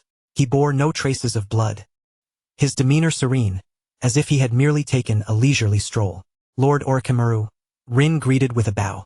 Orochimaru inclined his head slightly, his gaze sweeping over Rin, seemingly satisfied with his state of vigilance. What insights have you gained from today's observations? His raspy voice resonated within the stillness of the shrine. Rin pondered for a moment, carefully organizing his response. I have gleaned much. I witnessed elite Chunin-level combat, gained an understanding of certain earth release techniques employed by Iwagakure, and learned an efficient method for ambush and battlefield clearance. He prudently refrained from mentioning the white snakes and the living materials, Orochimaru's obsession with his live experiments and immortality, particularly after the deaths of Senju Hashirama and Tobirama during the Second Shinobi World War, was deeply rooted. The slightest hint of opposition to this experiment could lead to a person disappearing without a sound, and Rin was keenly aware of this. Orochimaru's lips curled into a subtle, enigmatic smile. It seems you have witnessed quite a bit. Remember, in the realm of ninjas, information and efficiency are paramount to survival. Unnecessary compassion and hesitation only lead to demise. Yes, I understand, Rin replied, nodding. After a moment's hesitation, he ventured to inquire, Lord Orochimaru, are those ambushers affiliated with the Land of Grass? Orochimaru approached the dilapidated shrine, lightly brushing his fingers across the dust-laden surface, and responded nonchalantly, yes, and yet, no. The internal factions of the Hidden Grass Village are numerous. Some are aligned with the Hidden Rock, while others clandestinely conspire with various forces. Today's ambush is merely a minor maneuver from one faction, attempting to intercept intelligence from the Hidden Rock or to incite chaos. His tone was dismissive, as if discussing a trivial matter. Where we are headed is the Hidden Grass Village. It holds far more intrigue than what is visible from the outside. The mention of the Hidden Grass Village stirred something within Rin. It was the ninja village of the Land of Grass, whose strength paled in comparison to the 5 great ninja villages, yet its complexity and peril in this buffer zone were not to be underestimated. Is our mission related to the Hidden Grass Village? Rin probed cautiously. Orochimaru turned to face him, his serpentine eyes fixed on Rin. Gather information, observe movements. The Land of Grass is a battleground for various factions. Any shift, however slight, could influence the grand scheme. Your task remains one of vigilance and observation, albeit now from within the village. Conducting reconnaissance and vigilance within the village? This implied heightened risks and a more intricate environment. Rin felt an overwhelming surge of pressure, yet it was eclipsed by excitement. This was undoubtedly a significant test of his capabilities. I understand. I will proceed with caution, Rin replied earnestly. Orochimaru appeared satisfied with his demeanor and chose not to elaborate further. He settled into a relatively clean corner, unfurling a scroll to peruse, seemingly indifferent to the world around him. Rin too resumed his seat, striving to assimilate the information Orochimaru had divulged. The complexities of factional strife within the Hidden Grass Village were indeed profound. He needed to remain alert. After all, as a crucial strategic location in the latter stages of the Third Great Ninja War, the Land of Grass, teeming with various factions, could hardly be deemed stable. The latter part of the night passed in silence. As dawn approached, Orochimaru rolled up the scroll and announced, "It is time to depart." The two left the mountain shrine and set forth on their journey, this time with a clear objective: the hidden grass village. As they delved deeper into the heart of the land of grass, signs of human presence increased, yet the atmosphere grew ever more oppressive. The villagers they encountered wore grim expressions, hurrying about, and Rin and Orochimaru, both strangers, found themselves avoided, despite their attempts at subtle alterations to their appearances. In these unstable times, two outsiders wandering through a chaotic region appeared ominous. Hours later, a village nestled against the mountains came into view. It was surrounded by rudimentary wooden walls and watchtowers, with figures clad in the attire of the hidden grass village patrolling. This was indeed the hidden grass village. Orochimaru did not approach the main entrance directly. Instead, he led Rin to a relatively concealed hillside on the village's side. From this vantage point, they could survey much of the village. The structures were mostly low and antiquated, and the streets were sparsely populated, lending an air of desolation. The village may be small, but it is rife with surveillance, Orochimaru remarked quietly. We will split up. I will enter as a merchant, while you gather some public intelligence. Observing the atmosphere and the movements of the primary factions. Let us reconvene at the Withered Tree Inn in the west as evening falls. Orochimaru handed Rin a small pouch of coins and a simple map of the hidden grass village. Use this money to establish yourself as a wandering orphan ninja seeking opportunity. Remember, observe keenly, listen intently, and speak little. Avoid conflict unless provoked. You know what to do then. A wandering orphan ninja? This identity was indeed suitable for gathering information without raising undue suspicion. Rin accepted the pouch and map, nodding, understood, Lord Orochimaru. Chapter 43. The sorrow of the small ninja village. Orochimaru cast one last glance at him, his form blurring momentarily. When he reappeared, he had transformed into an ordinary middle-aged man clad in the attire of a merchant, his features now unremarkable and his presence mundane. He gave Rin a slight nod before leisurely making his way toward the village's main entrance. Watching Orochimaru vanish into the throng, Rin took a deep breath and began his preparations. He tousled his hair and clothes to give himself a disheveled appearance, carefully concealing his forehead protector, revealing only a youthful face that bore a hint of wariness. Following the map's guidance, he navigated a small path to a side entrance of the village. The gatekeeper, a ninja from the hidden grass, merely glanced at him before collecting a small entry fee and allowing him passage, evidently accustomed to such wandering ninjas. Upon entering the hidden grass village, Rin was greeted by a melange of earthy scents, smoke, and a faint hint of mildew. The streets appeared even more dilapidated up close, with most shops struggling for business. The villagers wore expressions of apathy, and while a few ninjas adorned with the hidden grass forehead protector were observed, they too exhibited signs of weariness and fatigue. Rin discreetly observed his surroundings. Under the protection of his contact lenses, he felt secure against exposure. Activating the subtle insights of his Sharingan, he carefully attuned himself to the fluctuations of chakra in the air, fragments of conversations, and other subtle details. Environmental reconnaissance in progress. Discovery. The chakra fluctuations within the hidden grass village are chaotic, with multiple sources of varying attributes and intensities. Discovery. Villagers frequently mention taxes, war, and survival struggles, indicating significant public discontent. Discovery. There seems to be a disconnect among the patrolling ninja squads, with minimal communication. Discovery. A strong barrier fluctuation is detected in the central area of the village, suggesting an important region. Intelligence began to accumulate steadily. The situation within the hidden grass village was indeed dire. Internal conflicts and external pressures appeared to place the village on the brink of collapse. Following the plan, Rin first visited the village's Soul Tavern. A hub of diverse characters, it was an ideal place for gathering information. He ordered the cheapest sake and settled into a corner, listening intently to the surrounding conversations. Most discussions revolved around the hardships of daily life or trivial family matters. However, Rin managed to glean some valuable insights. The higher-ups of the hidden grass village seemed embroiled in heated debates over whether to fully align with a major nation. Numerous unfamiliar faces had recently appeared in the village, and rumors circulated regarding bizarre disappearances in certain areas outside the village. After spending over an hour in the tavern, Rin meandered near the marketplace and the task assignment center. Pretending to show interest in low-level missions, he exchanged a few words with several seemingly destitute wandering ninjas, receiving similar reports that life in the hidden grass village was fraught with difficulties, opportunities scarce, and dangers abundant. This was the lament of small ninja villages. Even when missions were posted, the surrounding populace placed greater trust in larger villages, forcing many ninjas to seek clandestine assassination tasks from underground markets to sustain their livelihoods. As evening approached, Rin arrived at the Withered Tree Inn in the west, as arranged. The inn appeared even more dilapidated than the surrounding structures, with few patrons. Orochimaru was already waiting for him at a corner table by the window, a simple meal laid before him, maintaining his guise as a merchant. Rin approached and sat down opposite him, whispering, "Lord Orochimaru." Orochimaru lifted his eyelids slightly, inquiring, "What have you discovered?" Rin succinctly reported her observations, emphasizing the oppressive atmosphere within the village, signs of factional strife, and the rumors regarding the strangers and the missing persons.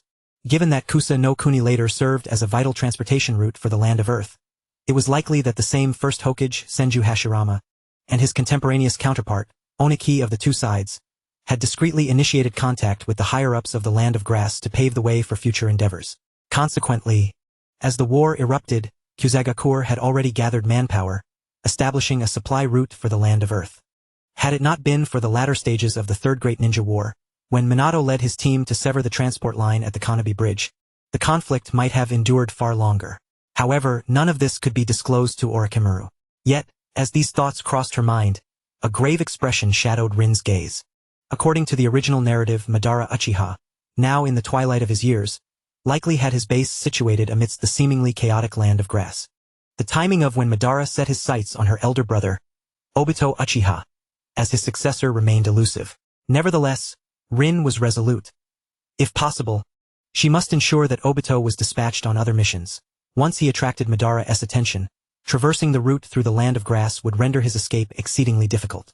Alternatively, as the architect of this entire incident, her greater focus might need to shift from Madara to the entity known as Zetsu, which Madara had crafted himself. As long as she exhibited a degree of talent within the Land of Grass, she was confident that her abilities would not go unnoticed.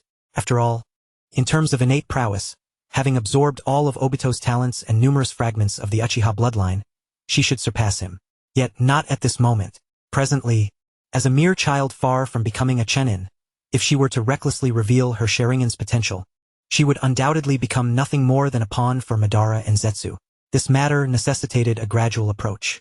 Orochimaru listened intently, his fingers gently tapping on the table, his emotions inscrutable. As anticipated, the still waters of Kuzagakur are about to be disturbed. He paused, turning his gaze to Rin. "Well done. Your observations are commendably thorough. We shall stay here for the night. Tomorrow, more intriguing events shall unfold." Intriguing events? Rin felt a shiver run down her spine. Orochimaru evidently possessed more intelligence than she was privy to. The two shared a modest meal, and to maintain discretion, they each took a separate room, albeit not far apart, ensuring that any disturbance would facilitate swift communication and response. The room was cramped and rudimentary, yet sufficiently clean. As the night deepened, Rin lay upon the hard wooden bed, sleep eluding her. The undercurrents of Kuzagakur, Orochimaru's enigmatic mission, and the unknown intriguing events of the morrow kept her on edge.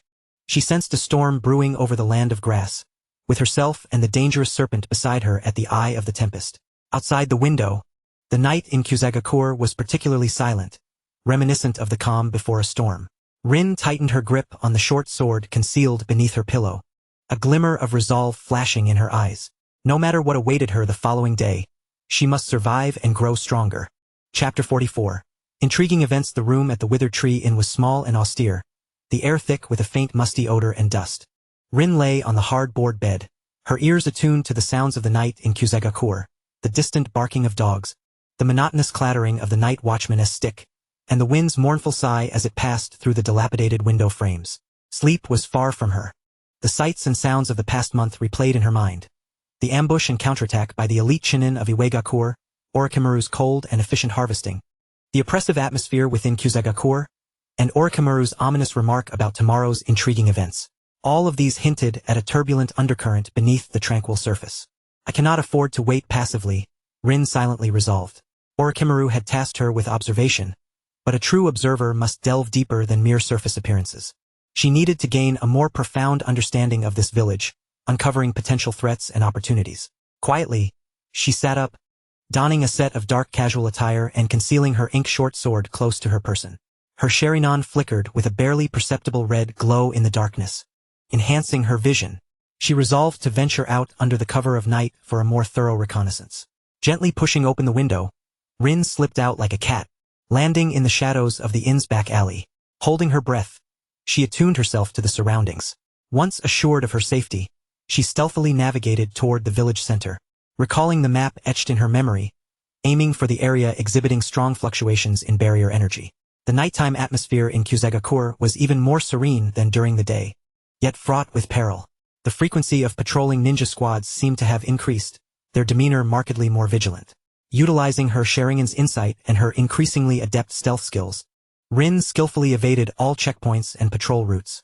She moved like a shadow between rooftops and alleyways, her Sharingan continuously scanning her surroundings. She observed that as she approached the central area, the integrity of the buildings improved, and she occasionally caught sight of figures dressed in attire distinct from the typical Kusagakur ninja, their chakra signatures more intense and chaotic, likely originating from Iwagakur, Omegakur, or even Otagakur. The fluctuations were anomalous. Stealth mode activated detection. The central area of Kusagakur is fortified with multiple barriers of varying strengths. Suspected functions include surveillance, defense, and probing obfuscation. Detection. Increased traces of personnel in non-standard Kusagakur ninja attire, with mixed chakra attributes, suggesting possible origins from Iwagakur, Omegakur, or Otagakur. Anomalous fluctuations. Detection. Residual chakra traces from recent battles in certain areas. Though treated, they remain inadequately concealed. Environmental threat level. Moderate to high indeed. This was no ordinary situation. Rin felt a chill of realization. This seemingly insignificant Kusagakur was teeming with spies from various factions, and it appeared that conflicts had transpired. The intriguing events Orochimaru mentioned were likely intertwined with these developments. Heightened caution enveloped her as she suppressed her presence to the utmost. Adhering to the shadow of a taller building, she began to ascend slowly, seeking a more advantageous vantage point. Just as she was about to reach the rooftop, an exceedingly faint sound, akin to the slithering of a serpent, emerged from the shadows behind her. Rin's hairs stood on end. Her Sharingan snapped towards the source of the sound. Her muscles tensed, and her right hand instinctively rested on the hilt of her sword. In the darkness, 2 emerald-green orbs ignited, radiating an icy chill. Moments later, a snow-white serpent, as thick as an arm, emerged from the shadows. It raised its head, flicking its tongue, the golden slit pupils locking onto Rin. A serpent, Orochimaru's summoning beast. Rin's heart raced, nearly leaping from her chest. Had she been discovered? Or was this another test? The white serpent did not attack. It simply stared at her, seemingly assessing something. After a moment, it appeared to reach a conclusion. The green glow dimming as the serpent slowly retreated, melding back into the darkness, vanishing as if it had never existed. Rin stood frozen in place, her back drenched in cold sweat. In that fleeting moment, she had sensed an overwhelming threat to her life. That white serpent undoubtedly possessed the capacity to eliminate her with ease. Was it sent by Orochimaru to monitor her? Or was it a warning to refrain from reckless actions? He took a deep breath, forcing himself to calm down. Orochimaru was not surprised by his actions. With the serpent's cunning, monitoring him was a trivial task. The white snake had refrained from attacking moments ago, perhaps indicating that his actions remained within permissible bounds. Yet it served as a silent warning not to overstep his limits. This realization made Rin acutely aware of his own shortcomings. His current methods were still woefully inadequate, primarily relying on the accumulated experiences gained during fragment fusion. When it came to practical application, mere swordsmanship could not fulfill all his requirements. The enhancement of his overall strength was an urgent necessity. The formidable capabilities of the game panel had blinded Rin to his deficiencies, leading him to naively believe that swift gains could be made through hunting, reaping skills and rewards from his prey. In reality, his acquisition rate significantly lagged behind his needs. Reckless actions could easily expose him to peril. After all, the departure of the white snake signified that he could no longer count on Orochimaru's protection during this period.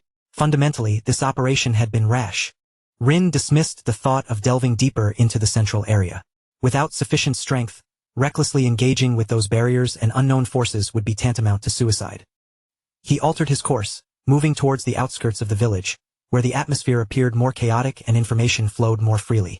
Near a dilapidated street rife with seedy taverns and underground casinos, Rin finally caught wind of some valuable information. Several inebriated individuals, clad in a hodgepodge of ninja attire, staggered out of a tavern, grumbling amongst themselves. Damn it, those useless fools of the grass village can't even procure decent goods. Keep your voice down. I heard the warehouse is under stricter surveillance lately. Something's gone missing. What are you afraid of? With Lord Suki around, Who would dare touch us from Iwegakure? Shoo! Don't mention names. Do you want to die? Iwegakure. And they mentioned Saki?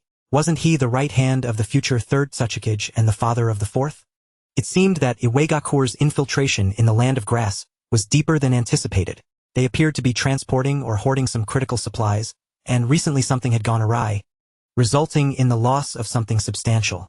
Rin held his breath, completely concealing himself behind a pile of refuse, listening intently.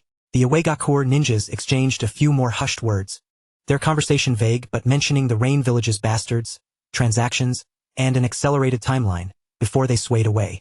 Rin's mind raced. The fragments of information, Iwegakure, Rain Village, transactions, accelerated timelines, seemed to point towards an imminent multi-faction covert operation. This could very well be the intriguing affair that Orochimaru had alluded to. Chapter 45. The Conspiracy of the Land of Earth. At this juncture, there were still 6 years remaining before the formation of the Akatsuki. Yahiko, Konan, and Nagato were still in their developmental stages, thus it was impossible for them to be involved. If it were truly the Rain Ninjas, it could only be the legendary Hanzo of the Salamander, the demigod of the Rain Country. But how could this be? Though the land of grass bordered the land of rain, the two had always followed their separate paths. The so-called Rain Ninjas were likely merely a ruse. After all, following the conclusion of the Second Shinobi World War, the Rain Country had closed its doors, refusing interaction with surrounding nations. Entering the fray now would only push the Rain Country further to the brink. Despite Hanzo's reputation as a demigod, he could not withstand the pressure from the 5 major shinobi villages. The title of a demigod could sometimes be more of a burden. The transactions behind the scenes between the higher-ups of Iwegakure and the Grass Village aimed to draw the reclusive Rain Village into the fray, stirring the waters of the shinobi world. He dared not linger, noting the direction in which the Iwegakure ninjas departed, and swiftly retreated from the area, returning silently to the Withered Tree Inn. Upon returning to his room, Rin's emotions were tumultuous. Though tonight's reconnaissance had been perilous, the rewards were immense. He had not only confirmed the complex situation within the Grass Village, but had also unexpectedly intercepted crucial information regarding a potential covert operation. Acquired important intelligence. Iwegakure has a secret stockpile warehouse in the Grass Village, suspected of recent theft. Acquired important intelligence. Iwegakure and the Rain Village are suspected of secret transactions, but this leans more towards misinformation released by the Grass Village. The higher-ups of the Grass Village are involved in transactions with Iwegakure and, under the guise of lost goods, are supplying resources to the Land of Earth, potentially ahead of schedule. Acquired important intelligence. Keyword Saki, significant figure from Iwegakure. Tactical analysis ability enhanced. Intelligence integration ability enhanced. The value of this information was immeasurable. Rin knew he must report to Orochimaru without delay. However, he refrained from immediate action, meticulously reviewing the entire process to ensure there were no oversights or risks of exposure. As dawn approached, Rin feigned waking up and left his room, making his way to the inn's modest dining area on the first floor. Orochimaru was already seated in his usual spot, leisurely sipping on thin porridge, still maintaining the guise of a merchant. Rin sat across from him, lowering his voice as he recounted in detail what he had observed the previous night, particularly the conversation among the Iwegakure ninjas, but omitted his encounter with the White Snake and his attempt to infiltrate the central area, merely stating that he had overheard it by chance on the outskirts. Orochimaru listened intently, his fingers unconsciously tapping on the table, a fleeting glimmer of unspoken approval flashing in his golden serpent eyes. He had not anticipated that this Uchiha youth would not only be bold and meticulous but also possess commendable luck and intelligence-gathering abilities. This information corroborated some of the insights he had, illuminating the entire situation further. Well done. Orochimaru's rasping voice conveyed a rare note of affirmation. It seems you did not squander this night. Rin felt a flicker of joy within, though he maintained an outward demeanor of respect. It was merely luck. Luck is also a part of strength. Orochimaru set down his bowl of porridge, his gaze penetrating as he regarded Rin. Your observation skills and decisiveness surpass my expectations. It appears you indeed possess the potential worth cultivating. These words sent a jolt through Rin. This was the first time Orochimaru had explicitly expressed his recognition of him. Though such recognition was undoubtedly veiled with deeper motives, it was undoubtedly a positive signal. This indicated that he might have gained an opportunity to draw closer to Orochimaru's inner circle, thereby accessing higher-level knowledge and resources, albeit accompanied by greater risks. Thank you for your kind words, Lord Orochimaru. Rin bowed his head, concealing the tumult in his eyes. Orochimaru rose. Prepare yourself, we should get moving. Today, the grass village will be bustling. His tone was neutral, yet Rin detected a hint of anticipation and coldness beneath it. He understood that a storm was impending. He and the dangerous serpent by his side were set to be participants, perhaps even instigators of this tempest.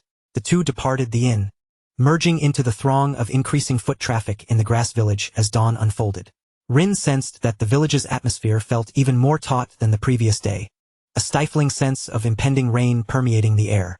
The number of patrolling ninjas had noticeably increased, their gazes sharper, frequently sweeping across the streets and assessing the passers-by. Orochimaru strolled through the streets with Rin, seemingly leisurely, yet Rin could sense that he was moving towards a specific destination, the direction in which several rock shinobi had departed last night, an area rife with chaos and intrigue within the village. Rin heightened his focus, maintaining his Sharingan at its minimal activation, continuously attuned to the fluctuations of chakra and any suspicious signs in his surroundings. He observed that, aside from the grass and rock shinobi, there appeared to be individuals adorned with air converters. Could they be from the Rain Village? No. The air converters worn by Rain shinobi were primarily to shield against the poison gas emitted by Hanzo the Salamander, and it would be illogical for them to don such conspicuous devices outside their territory. A chill ran down Rin's spine.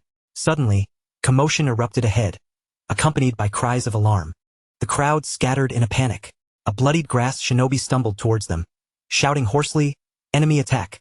The warehouse, before he could finish, several kunai shot from behind, piercing through his back with deadly precision. The grass shinobi collapsed, lifeless upon the ground. Chaos ensued in the street, screams and wails filling the air. Someone with a keen eye recognized the emblem on the kunai. They belonged to the Rain Village. They're attacking. Run. Amidst the turmoil, Orochimaru seized Rin, swiftly retreating into a narrow alleyway. His face bore no trace of panic, but rather a cold, cunning smile that hinted at a scheme unfolding. The curtain has risen, he whispered hoarsely. Rin surveyed the pandemonium on the street and the corpse of the grass shinobi, his heart racing. Was this the intriguing event Orochimaru had alluded to? A meticulously orchestrated assault? What was the objective? Framing the Rain Village? Disturbing the balance? Or perhaps something hidden within that so-called warehouse? He realized he had unwittingly become embroiled in a vast conspiracy, where each subsequent step could mean the difference between life and death. Clenching his fists, a glimmer of resolve and determination flickered in his eyes. Danger also heralded opportunity. He vowed to use his eyes to discern the truth and seize his own power amidst this storm. The night of the grass village had passed, but the true darkness was only just beginning. Chapter 46. Infiltration of the abandoned warehouse. Within the alley, the sounds of chaos and cries from the outside remained distinctly audible, but the corner where Orochimaru and Rin stood felt as if veiled by an invisible barrier, enveloped in eerie silence. Orochimaru's golden serpent-like eyes roamed over Rin's somewhat pale visage, the smirk at the corner of his mouth unwavering. "Are you frightened?" His voice was hoarse, laced with a hint of amusement. Rin inhaled deeply, suppressing the tumult within, and shook his head. "No, merely taken aback. I did not anticipate the conflict would commence in such a direct and bloody manner." "Taken aback?" Orochimaru chuckled softly. "This is merely the norm within the shinobi world. Conspiracy, scapegoating, slaughter, everything is a bargaining chip for the sake of gain. That fallen grass shinobi was but a pitiable pawn."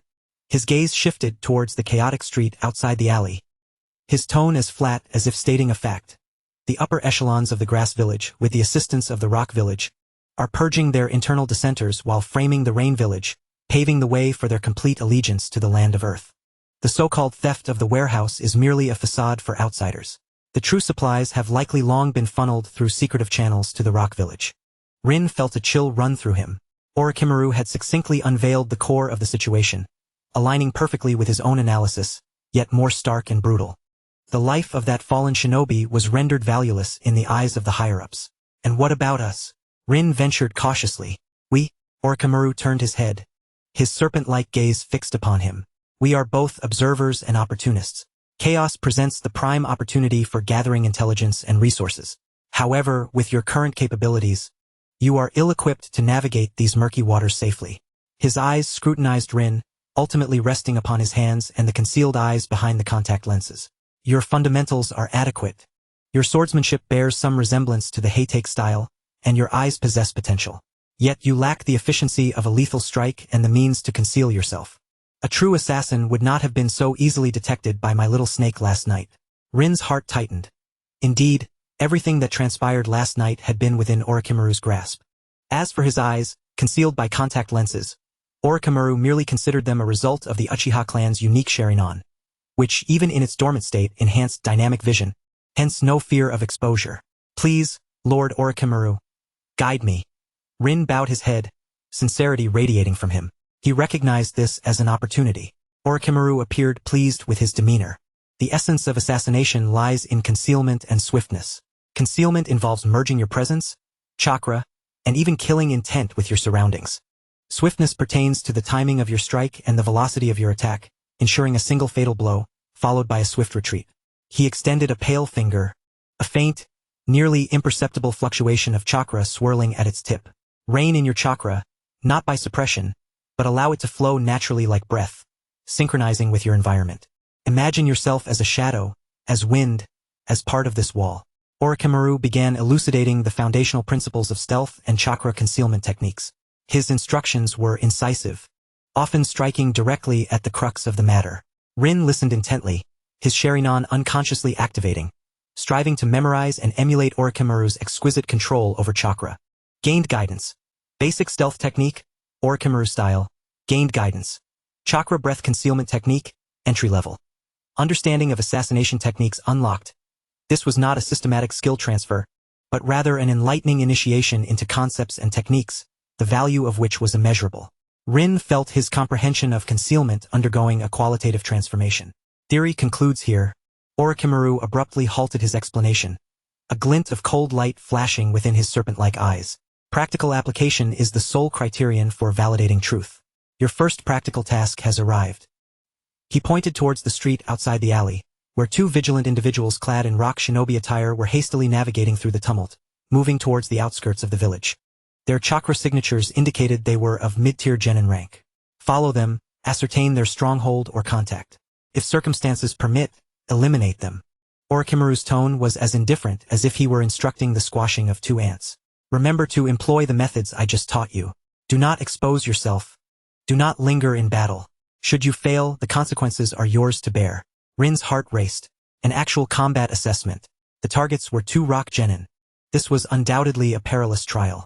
Yet he hesitated not, a glimmer of determination shining in his eyes. Understood. Before the words had fully escaped his lips, his figure melded with the shadows, silently slipping out of the alley, utilizing the chaotic crowd and the cover of buildings to trail the two rock shinobi from a distance. He summoned his newfound chakra concealment techniques, striving to render his presence as faint as possible, his footsteps light as a cat. Stealth mode activated, chakra concealment proficiency gradually increasing. Tracking target. Rock Genin X2. The two rock shinobi remained highly alert, frequently glancing back and altering their route. Rin dared not draw too close, relying solely on the long-range perception of his Sharingan to keep track of their movements. He discovered that the stealth techniques he had once prided himself on appeared remarkably crude under Orochimaru's guidance. At this moment, he had to devote his entire focus to controlling his own breath and movements. Even the slightest lapse could lead to his discovery. He pursued his quarry through the chaotic streets, gradually approaching the dilapidated slums on the outskirts of the village. The buildings here were even more decrepit, and the sparse population made tracking considerably more challenging. Just as Rin was wholly concentrated, an Iwagakure ninja ahead seemed to sense something amiss, abruptly turning around, his sharp gaze sweeping over the crumbling wall where Rin was hidden. Rin instantly held his breath, condensing his chakra to the utmost limit, pressing his body against the shadow of the wall, as if merging with it. He could even hear the frantic thumping of his own heart. The Iwagakure ninja cast a few suspicious glances, but finding nothing unusual, he turned back to join his companion, veering into a narrower alleyway. Rin exhaled softly, his back drenched in cold sweat. That was close. At that moment, he truly grasped the significance of concealment in assassination techniques. He dared not relax, following with even greater caution. The two Iwagakure ninjas eventually slipped into a warehouse that appeared long abandoned. Rin did not approach recklessly. Instead, he sought a vantage point from a distance, activating his Sharingan to observe meticulously. There were evident traces of chakra barriers surrounding the warehouse. Though rudimentary, they were sufficient to serve as a warning. It seemed that there were other presences moving within. Target base located. Abandoned warehouse. Barrier strength. Low. Internal personnel. Approximately 45. All chakra fluctuations at the level of genin. Mission change. Reconnaissance of base details. Rin silently noted the structure of the warehouse and its surrounding environment, searching for possible infiltration points and areas of vigilance. At that moment, the warehouse door swung open, and another Iwagakure ninja emerged, seemingly on a shift change. Opportunity. Rin's gaze sharpened. Perhaps the condition Orochimaru mentioned refers to this solitary individual. He stealthily descended from his vantage point, ghosting towards the path the Iwagakure ninja would take to return to the encampment, choosing a dimly lit corner piled with debris to lie in wait. He adjusted his breathing, gripping the ink-short sword in a reverse hold, his entire being poised like a coiled serpent, awaiting the arrival of his prey. As time ticked by, Rin's mind remained intensely focused, his Sharingan fixated on the alley's entrance. Finally, the languid figure of the Iwagakure ninja came into view. In the instant he passed by Rin's hiding place, Rin sprang into action, without a whisper of wind, without a hint of murderous intent. He emerged from the shadows like a specter, employing the Konoha Shunshin technique to its fullest, closing in on the Iwagakure ninja's back in an instant. His left hand shot out like lightning, covering the ninja's mouth and nose, while his right hand wielding the ink-short sword glinted with a chilling light, precisely slicing across the ninja's throat. A soft, barely audible sound of flesh parting echoed. The Iwagakure ninja's body stiffened abruptly, his eyes bulging wide, a gasping wheeze escaping his throat. After a few futile struggles, he crumpled to the ground, blood rapidly staining the earth beneath him. The entire sequence transpired in a flash, clean and efficient without a single loud sound. Rin swiftly dragged the body into the depths of the shadows, hastily tending to the bloodstains, his heart racing wildly. This was his first true assassination, employing the techniques taught by Orochimaru.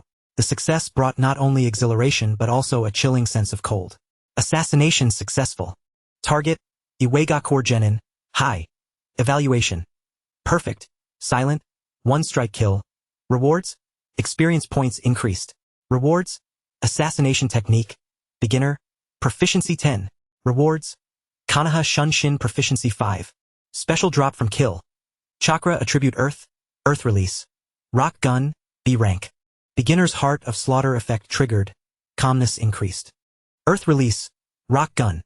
Summons a rock spear from the ground to create an impact. The system's notification confirmed the success of this operation, and the rewards for the kill were bountiful. Although it wasn't a drop from a character panel, Rin felt quite satisfied.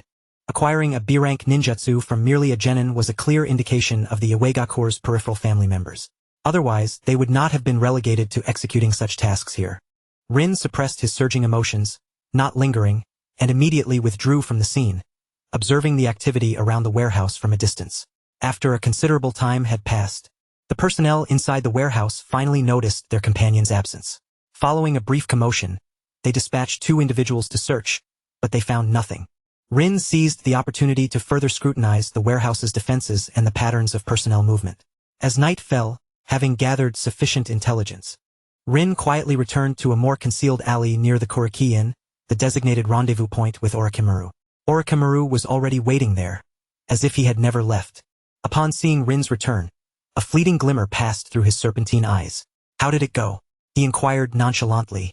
Rin succinctly reported the intelligence he had gathered regarding the base and the assassination of the solitary Iwagakure ninja, neither exaggerating nor concealing any details. Orochimaru listened intently, his fingers lightly tapping against the wall. It is passable. Your stealth was barely acceptable and your strike was clean. However, he shifted his tone. Your timing could be more precise, and your handling of traces during retreat was not flawless. He pointed out several subtle mistakes that Rin had not previously recognized, providing him with invaluable insights. Such precise guidance after actual combat proved tenfold more effective than mere theoretical instruction. Indeed, you possess a modicum of talent, Orochimaru concluded. In the coming days, I shall continue to instruct you in the fundamentals of assassination techniques. As for the tumultuous situation in Kusagakure, we shall remain spectators for the time being. Let them tear each other apart. In the subsequent days, Rin accompanied Orochimaru as they meandered through Kusagakure, ostensibly to explore, but in reality, observing the movements of various factions and the evolution of their conflicts. Kusagakure was indeed in disarray. Iwagakure and Kusagakure jointly claimed to have suffered an attack from a Megakure, ramping up their defenses and searches, creating a tense atmosphere. Yet, behind the scenes, the actual transfer of resources appeared to continue in secrecy. Nights became Rin's time for learning assassination techniques. Orochimaru's teachings were exceedingly rigorous, encompassing everything from the foundational rhythms of breathing and muscle control to advanced techniques of repressing killing intent and utilizing the environment. Every detail was demanded to be executed flawlessly. Rin found the learning arduous, yet his progress was visibly rapid. His abilities in stealth, observation, and timing were all advancing at an astonishing pace. Assassination technique, beginner. Proficiency continues to rise. Current progress. Beginner, for 5100. Chakra control significantly improved. New skill acquired. Basic poison identification and usage, Orochimaru's enlightenment. Orochimaru even began to impart some fundamental knowledge of poisons. Although merely superficial, it broadened Rin's horizons and provided him with a more chilling perspective on the methods of ninjas. In the meantime, Rin leveraged his identity as a wandering orphan ninja to gather more intelligence from the lower strata of Kusagakure. He confirmed that the higher-ups of Kusagakure were indeed engaging in clandestine dealings with Iwagakure, and the alleged attack from Omegakure was entirely fabricated, a pretext to obscure the transaction and eliminate dissenters. The entirety of Kusagakure had effectively become a vassal of Iwagakure. A week later, the chaos in Kusagakure gradually subsided. On the surface, order was restored, yet beneath it, turbulent currents surged. Orochimaru seemed to have acquired the information he sought. That evening, he summoned Rin to his chamber. The affairs of Kusagakure have reached a resolution, he stated directly, and our next destination is the Land of Rice. The Land of Rice? Rin paused, realizing it was the future site of the Sound Village, which Orochimaru would establish. Had he already begun to weave his intricate plans? There are intriguing materials to be gathered there. A flicker of fervor sparkled in Orochimaru's serpentine eyes. For you, it shall also serve as an excellent training ground. Prepare yourself. We shall depart tomorrow morning. Leaving Kusagakure, a tangle of emotions stirred within Rin. In just over 10 days, he had encountered assassination attempts, conspiracies, and rigorous training in assassination techniques, feeling as though he had matured more in this brief period than in a year at the Ninja Academy. Although the mire of Kusagakure was fraught with peril, it brimmed with opportunities. Yet, he refrained from probing further, simply replying with respect, "Yes, Lord Orochimaru." As night descended, Rin organized his belongings, caressing the cool blade of his short sword, Moku. His experiences in Kusagakure had thrust him into the shadows of the ninja world, and the journey to the Land of Rice promised to be even more fraught with uncertainty and danger. He gazed out at the tranquil nightscape of Kusagakure, as the spinning tomo in his eyes gradually faded away. Chapter 48. The Failed Infiltration. In the morning, Kusagakure lay shrouded in a thin mist. Rin carried a simple satchel, his sword, Moku, hanging at his waist, silently following Orochimaru as they departed from this transient yet eventful village. There were no farewells, no lingering attachments. The path of a ninja was invariably succinct. While he remained unaware of the intelligence Orochimaru had gleaned from this place, it was not within his purview to inquire. He needed only to proceed with the tasks as orchestrated by Orochimaru. As they ventured beyond the borders of Kusagakure, the surroundings gradually opened up. The Land of Rice, situated to the northeast of the Land of Fire and bordering the Land of Grass, presented a starkly different environment. The terrain here was relatively flat, interspersed with farmlands and hills, and the climate was far more temperate. However, beneath this veneer of tranquility, hidden perils may abound, perhaps even surpassing those of the Land of Grass. Orochimaru did not seem in haste to reach their destination. He opted for a relatively secluded yet picturesque route, advancing at a leisurely pace. This afforded Rin ample time to assimilate his prior experiences in Kusagakure and to continue honing the assassination techniques imparted by Orochimaru. Training during travel differed markedly from that at a fixed location. The ever-changing terrain and complex environment necessitated constant adjustments in stealth and chakra suppression. Orochimaru frequently pointed out Rin's shortcomings, at times even instructing him to track specific wild beasts or to procure certain items without alarming passersby, serving as impromptu assessments. Environment adaptation training in progress. Stealth technique, Orochimaru style, proficiency level 3. Chakra suppression technique, proficiency level 2. New insight gained. Key points of stealth in dynamic environments. These exercises, seemingly simple, were a true test of foundational skills and adaptability. Rin's stealth techniques flourished in real-world applications, and his control over chakra became increasingly refined. He even began to experiment with integrating the footwork of the Shikamaru style into his stealth techniques, rendering his movements more elusive and unpredictable. Days later, they crossed into the land of rice. In contrast to the tense atmosphere of the land of grass, the ambience here felt somewhat peculiar. On the surface, it appeared peaceful. Villages thrived and fields were tended. Yet, Rin keenly discerned a lifelessness in the villagers' eyes, a numbed compliance. Additionally, he occasionally sensed concealed chakra fluctuations, discreetly dispersed across the fields and forests, as if monitoring something. The daimyo of the land of rice was a mediocre figure, and the domestic power dynamics were intricately knotted. Orochimaru, rarely one to speak without provocation, rasped without a ninja village of its own. This land has always been a target for the larger nations. It has thus become a breeding ground for numerous experiments and transactions. Rin understood well the implications of the experiments and transactions Orochimaru referenced. They were likely closely tied to his own interests. The land of rice, destined to become the site of the Sound Village, was no mere coincidence. That evening, the two settled outside a small village near the mountains. Orochimaru selected an abandoned hunter's cabin as their temporary base. Tonight, there is a minor task specifically for you. Orochimaru handed Rin a rudimentary map, marking a location on a nearby hill. There exists a small secret outpost belonging to an underground currency exchange operating in the land of rice. Your mission is to infiltrate it, locate their most recent transaction record scroll, and eliminate it. Rin accepted the map, a chill running through him. The objective had shifted from reconnaissance to a concrete infiltration, theft, and extermination, raising both the difficulty and danger. Moreover, the operatives of the currency exchange were seldom easy adversaries. The outpost was expected to house 23 individuals, ranging from genin to chunin in strength. They have rudimentary security traps, Orochimaru added. This time I will not be nearby. Your success relies solely on your capabilities. I expect results before dawn. This represented a significant advancement in his trials and a true test of independence. Rin took a deep breath, his gaze resolute. Understood. As night enveloped the land, Rin donned a sleek black stealth outfit, applying a special coating to Moku to eliminate reflections. He meticulously recalled every detail of Orochimaru's teachings, adjusting his state to optimum readiness. Mission triggered, infiltration of the secret outpost. Objective: obtain the transaction record scroll and eliminate the outpost personnel. Difficulty: C. First independent assassination mission. Advice: make full use of stealth techniques, prioritize neutralizing sentries, and aim for a swift resolution. Under the cover of night, Rin slipped into the mountains like a wraith. His Sharingan provided clarity in the darkness, as he cautiously avoided potential traps and patrol routes, silently approaching the target outpost as indicated on the map. It was a stronghold reconfigured from a natural cave, with a concealed entrance surrounded by rudimentary alarm devices such as tripwires and bells. Faint firelight flickered from within, accompanied by voices. Rin refrained from recklessly approaching. Instead, he circled to a vantage point above the cave, carefully observing. Inside, 3 individuals were present. One appeared to be dozing near the entrance, another was organizing items, and the third was perusing scrolls. Their chakra signatures indicated that the dozing individual was a genin while the other 2 were approximately chunin level. He patiently awaited the opportune moment. As midnight approached, the dozing guard seemed to drift into a deeper slumber, and the activity within diminished as the other 2 began to tire. Now was the moment. Rin descended the rock face like a gecko, landing soundlessly.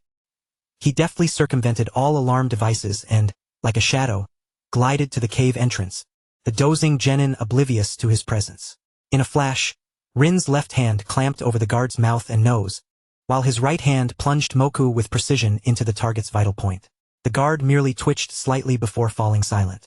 Assassination successful. Target: genin, novice. Acquired loot: chakra energy sphere, concentrated chakra from the slain, used to enhance overall chakra capacity, equaling the chakra amount of the slain. Reward: assassination technique proficiency level 5. Rin gently laid the body down and dragged it into the shadows. He then held his breath, slipping silently into the cave like a fish submerged in water. Inside, 2 chunin were present. One leaned against the wall, seemingly asleep, while the other was engrossed in a scroll under the dim light, though his gaze appeared somewhat unfocused. Rin's target was the one studying the scroll, as well as the scroll itself. Utilizing the shadows cast by the cave's rocky formations, he cautiously inched closer. Just 5 steps away from his objective, the sleeping chunin suddenly rolled over and mumbled something in his sleep. The chunin examining the scroll was startled awake and instinctively looked up. Their eyes met. Rin's heart raced, but his movements did not falter. He understood that stealth had failed. A fierce assault was now imperative. Chapter 49, The Mechanism of Falling Fails. The Sharingan activated to its utmost potential. The world slowed down. He propelled himself forward with explosive force, employing the Shikamaru-style footwork, his figure darting forth like lightning. His left hand had already gripped a few shuriken, which he hurled at the startled Chunin to disrupt his actions, while his right hand thrust the blade directly at the throat of the Chunin with the scroll. An ambush. The scroll-holding Chunin reacted swiftly, leaning back suddenly and grabbing a kunao from the table to block. Clang. Sparks flew. Rin's blade was deflected, yet he twisted his wrist, angling the blade towards the opponent's wrist. Simultaneously, the distracted Chunin charged forward with a furious roar. 1 against 2, and in the confines of a narrow cave, Rin remained composed under pressure, his Sharingan whirring into action, capturing every detail of the movements of both adversaries. Surrounded and outnumbered, the Tomo within his Sharingan spun wildly. The Chunin in front of him momentarily hesitated. Although he had not yet reached the second Tomo state, the enhancement of his bloodline was evident. As Rin's experience with the Sharingan accumulated, he had already begun to exhibit the illusionary interference characteristic of the second Tomo. However, the threat behind him had not been neutralized. Gathering chakra beneath his feet, Rin propelled himself outward, using the cave's rocky walls to hang suspended above. His hand signs were already prepared. Fire release, great fireball technique. Wind release, great breakthrough. Recent reconnaissance missions had not permitted the use of such conspicuous ninjutsu, but now, with Orochimaru's support nearby, Rin finally felt free to unleash his capabilities. Energy coalesced in his mouth and was instantaneously expelled. With the aid of the wind release, the great fireball technique engulfed the cave in an instant, illuminating it with a blinding brilliance. However, the two Chunin were no fools. A wall of earth swiftly rose to form a barrier, and behind it, the other completed his hand signs, unleashing a torrent of water that spread forth from the earthen wall. As fire met water, steam billowed into the air. Alas! Rin sighed inwardly, realizing that he lacked sufficient chakra. His strike failed to achieve its intended effect, instead revealing his own deficiency in chakra reserves. This combination of ninjutsu consumed chakra too rapidly. Engaging in a contest of chakra with the two Chunin was clearly an unwise choice. Rin tightened his grip on the short sword in his hand. He squeezed his hand slightly, striking down the fallen chakra energy sphere, which transformed into untraceable specks of light that flowed into Rin's body, instantly boosting his chakra from 126 points to 182. After all, he was merely a low-level Chunin, and providing 56 points of chakra exceeded Rin's expectations. He no longer sought a one-hit kill. Instead, he opted to utilize his superior speed and swordsmanship to maneuver around the two. The ferocity of the Shikamaru-style swordsmanship was now fully displayed. The black blade flickered within the cave, deftly parrying each of the opponent's attacks at the last moment. Rin's figure flitted like a specter between the two, leveraging the terrain to disrupt their coordination. "This kid has strange eyes. Don't look into his eyes," one Chunin exclaimed in horror. "Is it a bloodline limit? Be careful." Their exclamations only served to intensify Rin's murderous intent. He had to resolve this swiftly. He could not allow them to relay any information. Despite the concealment provided by his contact lenses, any occasional use of illusionary techniques alerted the two Chunin to something amiss. Seizing an opportunity, Rin withstood a heavy punch that came from the side, grunting as he pivoted with the force. His short sword striking at a treacherous angle, akin to a venomous serpent, piercing the flanks of the scroll-holding Chunin. Thud! The vital point had been breached. The Chunin froze, his eyes filled with unwillingness as he collapsed. Kill successful. Target. Chunin, beginner. Reward. Experience points increased. Assassination skill proficiency 8. Shikamaru-style swordsmanship proficiency 5. Damn it, although rewards were not guaranteed. Rin cursed his luck when the first slain Chunin failed to yield any rewards.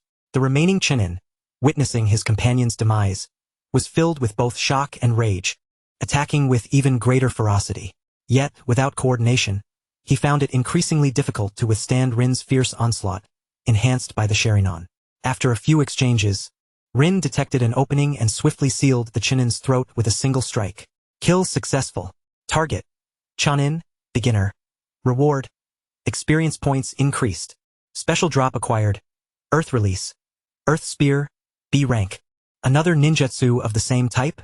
Rin felt a twinge of disappointment. As the battle concluded, Rin panted slightly, assessing his injuries. They were merely superficial, posing no real threat. He quickly searched the cave and soon found the target, a scroll documenting several recent transactions. He tucked the scroll away and, adhering to the protocols of assassination, meticulously cleaned the scene and disposed of the bodies, erasing any traces that might reveal his identity. Having completed all of this, he silently departed the cave, vanishing into the night. Upon returning to the hunter's cabin, dawn was just breaking on the horizon. Orochimaru sat outside on a stone, seemingly watching the sunrise. Hearing the noise, he turned his head slightly and asked, "Have you completed it?" "Yes, Lord Orochimaru." Rin presented the scroll detailing the records, confirming the task's completion and the clearing of the base. Orochimaru took the scroll, glanced at its contents, his golden serpent-like eyes revealing no emotion. "Took a bit longer than expected. You made quite a bit of noise. However, for your first independent handling of such a task, it was commendable, particularly your quick thinking and decisive shift to a strong assault without hesitation." He offered a rare commendation, but then shifted his tone. "Nonetheless, your stealth still leaves much to be desired. You were detected prematurely. Also, were you injured?" "Just a minor injury, nothing serious," Rin replied. "Remember, a true assassin should not sustain injuries." Orochimaru rose, stowing the scroll away. "Take a moment to rest. We shall depart at noon. We are not far from our destination." Rin understood that the destination Orochimaru referred to was likely the site for his material collection and research. There, perhaps, lay the true core of this journey to the land of rice. He returned to the corner of the cabin, sat cross-legged, and began to refine his chakra to restore his strength while reflecting on the battle from the previous night. Despite some setbacks, the rewards were substantial. Not only had he completed the mission, but his proficiency in assassination techniques and swordsmanship had significantly improved, and he had unexpectedly acquired another B-rank Earth Release ninjutsu. Earth Release, Earth Spear. Coupled with the previously obtained Earth Release, Rock Gun, he now possessed two commendable Earth Release offensive techniques. Earth Release, Earth Spear, B rank. Forms a hardened Earth Spear by highly condensing Earth Chakra for piercing attacks, boasting formidable penetration power. Though he currently specializes in wind, lightning, and fire attributes, acquiring mastery over an additional nature transformation technique is undoubtedly beneficial. It may prove to be extraordinarily effective in critical moments. As his understanding of assassination techniques deepens, along with the acquisition of formidable ninjutsu, Rin perceives that his overall strength is steadily advancing towards a higher echelon. The pinnacle of the genin level appears to be loosening its grip. He gazes out the window at the tranquil and harmonious morning in the land of rice, yet he is acutely aware that beneath this serene surface, turbulent currents are stirring. He and the perilous serpent beside him are poised to delve into the very heart of these undercurrents. Chapter 50. The emergence of the Sound Village at noon. After a brief respite, Orochimaru and Rin set forth once more. This time, Orochimaru's course is markedly more purposeful, shedding the leisurely pace of before. They traverse the relatively prosperous plains of the land of rice, gradually penetrating deeper into the mountainous regions to the northwest. As they venture further, the population thins, and the scenery grows increasingly desolate. Towering primal forests have supplanted the farmlands, and the air is heavy with the damp scent of vegetation intermingled with a faint, almost imperceptible hint of decay. Rin senses that the natural energy here is somewhat chaotic. He occasionally spots peculiar flora and fauna that emanate an ominous aura. Orochimaru seems intimately familiar with this place, skillfully weaving through the dense thicket while deftly avoiding traps and surveillance zones that appear natural but are likely human-made.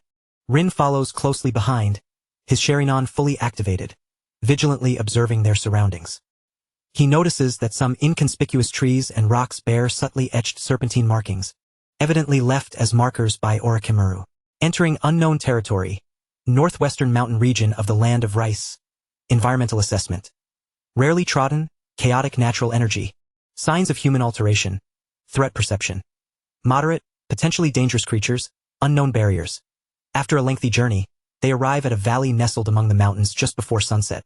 The valley's entrance is exceedingly narrow, obscured by dense vines and scattered rocks. Without the guiding markings, it would be nearly impossible to discover. Upon passing through the constricted entrance, an expansive vista unfolds before them. The valley's interior is larger than anticipated, featuring a modest lake whose waters shimmer with an unnatural, eerie green hue.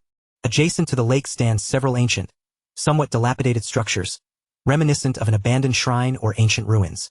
However, Rin keenly discerns that these buildings have been cleverly restored and modified, harboring potent chakra fluctuations and barriers within. This is the place. Orochimaru halts, his golden serpentine eyes sweeping across the valley, a faint smile of satisfaction gracing his lips. The atmosphere here brings him a sense of comfort. Rin gazes at this concealed stronghold, a chill running down his spine. Is this one of Orochimaru's bases in the land of rice? The nascent form of the future Sound Village? Alarm bells ring within Rin's mind. The fact that Orochimaru, who currently still considers Konoha his stronghold, has already prepared an escape route speaks volumes. It seems that the losses of Senju Hashirama, Danzo, Shikamaru, and Tsunade's departure have profoundly impacted Orochimaru. The future of this man, who seeks immortality, has begun to cultivate a sense of estrangement towards Konoha. Presently, it is likely only the seemingly attainable position of the fourth Hokage that still holds some allure. Otherwise, this man, who is resolutely determined to transform, would have already severed his ties with Konoha. From here on out, no matter what he witnesses, all that Rin can do is maintain absolute secrecy upon returning to the village. For Orochimaru, vanishing without a trace might not even require his direct intervention. The air is thick with an odd combination of decay and the scent of potions, accompanied by faint sounds that resemble the growls of beasts or the agonized moans of humans, imbuing the place with an eerie and perilous ambience. Follow me, Orochimaru commands, striding towards the largest structure akin to a main hall. The seemingly decrepit doors, upon Orochimaru forming a few seals, silently slide open to reveal a brightly lit stone staircase leading downward, an even stronger odor of medicine and a chilling atmosphere wafting forth. Rin takes a deep breath and follows suit. The walls of the passage are embedded with luminescent minerals, illuminating their path. After descending for several dozen meters, they arrive at a spacious underground chamber. This place resembles a fully equipped laboratory more than a shrine's underbelly. Enormous glass containers line both sides, each harboring bizarre biological tissues, organs, and even complete human bodies. Some of the specimens within the containers exhibit grotesque movements. Surrounding them are various instruments Rin has never encountered, scroll racks, and countless vials filled with colorful liquids. The air is thick with a nauseating amalgamation of formaldehyde, herbs, and the metallic scent of blood. A handful of individuals clad in white lab coats, their expressions vacant and movements rigid, busily attend to their tasks, showing no reaction to Orochimaru's arrival, as if they were soulless tools. Rin's stomach churns violently. He barely manages to contain his composure. Is this the truth that Orochimaru seeks? Forbidden experiments conducted at the expense of life? Although he was mentally prepared, witnessing it firsthand delivers a profound shock. His Sharingan inadvertently activates, etching these brutal scenes deep into his memory. Entering Special Area, Orochimaru's secret laboratory, Land of Rice. Environmental assessment. High concentration chakra environment. Presence of strong life and death energy fluctuations. Warning. High-intensity mental contamination source detected. Mental resistance check in progress. Mental resistance. Influenced by the Sharingan and the Heart of Slaughter. Successfully passed. Negative mental effects diminished. The system's alerts jolt Rin back to focus. He hastily steadies his mind. Here, one must remain perpetually vigilant. Orochimaru appears indifferent to Rin's reaction, or perhaps he revels in it. He approaches a colossal glass container housing a creature that amalgamates human and serpentine traits, gently tapping the glass with his fingers, causing the creature within to convulse sharply. Fascinating, isn't it? Orochimaru's raspy voice reverberates through the vast laboratory. The forms of life and the mysteries of chakra are such captivating realms. Unfortunately, most mediocrities can only respond with fear and aversion. He turns to Rin. Your eyes, the Uchiha bloodline limit, are part of this enigma. They allow you to perceive this world with greater clarity, including these. He gestures towards the experimental subjects surrounding them. Rin remains silent, offering no response. The Sharingan he has painstakingly concealed is hardly a secret to a discerning individual, especially not to Orochimaru, with whom he spends so much time. Fortunately, before being subjected to the full might of the Mangekyo Sharingan, Orochimaru's obsession with power eclipses his fascination with bloodline limits, primarily stemming from the active cells of the first Hokage, sparing Rin considerable trouble. Were this the era of the 12 ninja guardians, Rin would have turned and fled. He cannot condone such a blatant disregard for the sanctity of life, yet he understands that in the face of absolute power, dissent is futile. What he requires now is to learn and grow stronger, rather than engage in futile opposition. Orochimaru seemed to perceive his thoughts, letting out a light chuckle. Rest assured, you will not be subjected to experimentation at this stage. You are a rare observational specimen and assistant to me. Here you shall acquire knowledge unattainable in the Ninja Academy. He gestured towards a relatively clean corner of the laboratory, where some basic experimental apparatus and scrolls were arranged. That shall be your area of activity. You may peruse those scrolls, which encompass fundamental biology, chakra pathways, and toxicology. As for practical application. Chapter 51. Orochimaru's Material Collection. A glimmer of cold light flickered in Orochimaru's serpentine eyes. Your next task is to assist me in a material collection endeavor. Material collection? Rin's heart tightened. In the forest to the east of the valley resides a unique ninja beast known as the bone erosion serpent, Orochimaru elucidated. Their venom and bones serve as excellent experimental materials. Your mission is to capture at least 3 live bone erosion serpents. Remember, they must be alive and not too severely injured. He tossed Rin a specially crafted bamboo tube inscribed with sealing runes. Use this for storage. The bone erosion serpent is extraordinarily swift, its fangs laced with potent venom, adept at camouflage and ambush. It serves as a commendable target for your practice. You have 2 days. Capturing live, venomous ninja beasts. This task posed a greater challenge than simple assassination, demanding precise control and impeccable timing. Rin accepted the bamboo tube, solemnly nodding. Understood. Orochimaru uttered no more words, turning to delve deeper into the laboratory, engrossed in his own pursuits. The white-coated researchers followed him like puppets. Rin approached his designated corner, first calming his thoughts before picking up a scroll titled Fundamentals of Toxic Properties and Antidotes to begin his reading. Since he would be facing venomous serpents, acquiring relevant knowledge was imperative. The scrolls within the laboratory presented concepts in an accessible yet profoundly practical manner, many containing esoteric knowledge seldom encountered in the outside world. Reading Fundamentals of Toxic Properties and Antidotes, toxicology knowledge enhanced.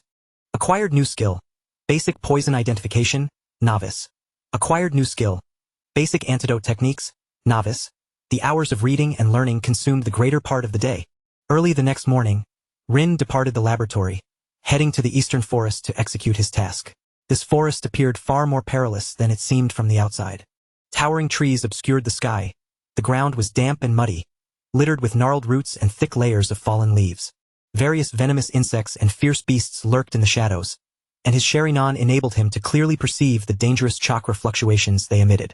Cautiously, Rin advanced, utilizing the scroll's descriptions alongside the insights of his Sharingan to search for traces of the bone erosion serpent.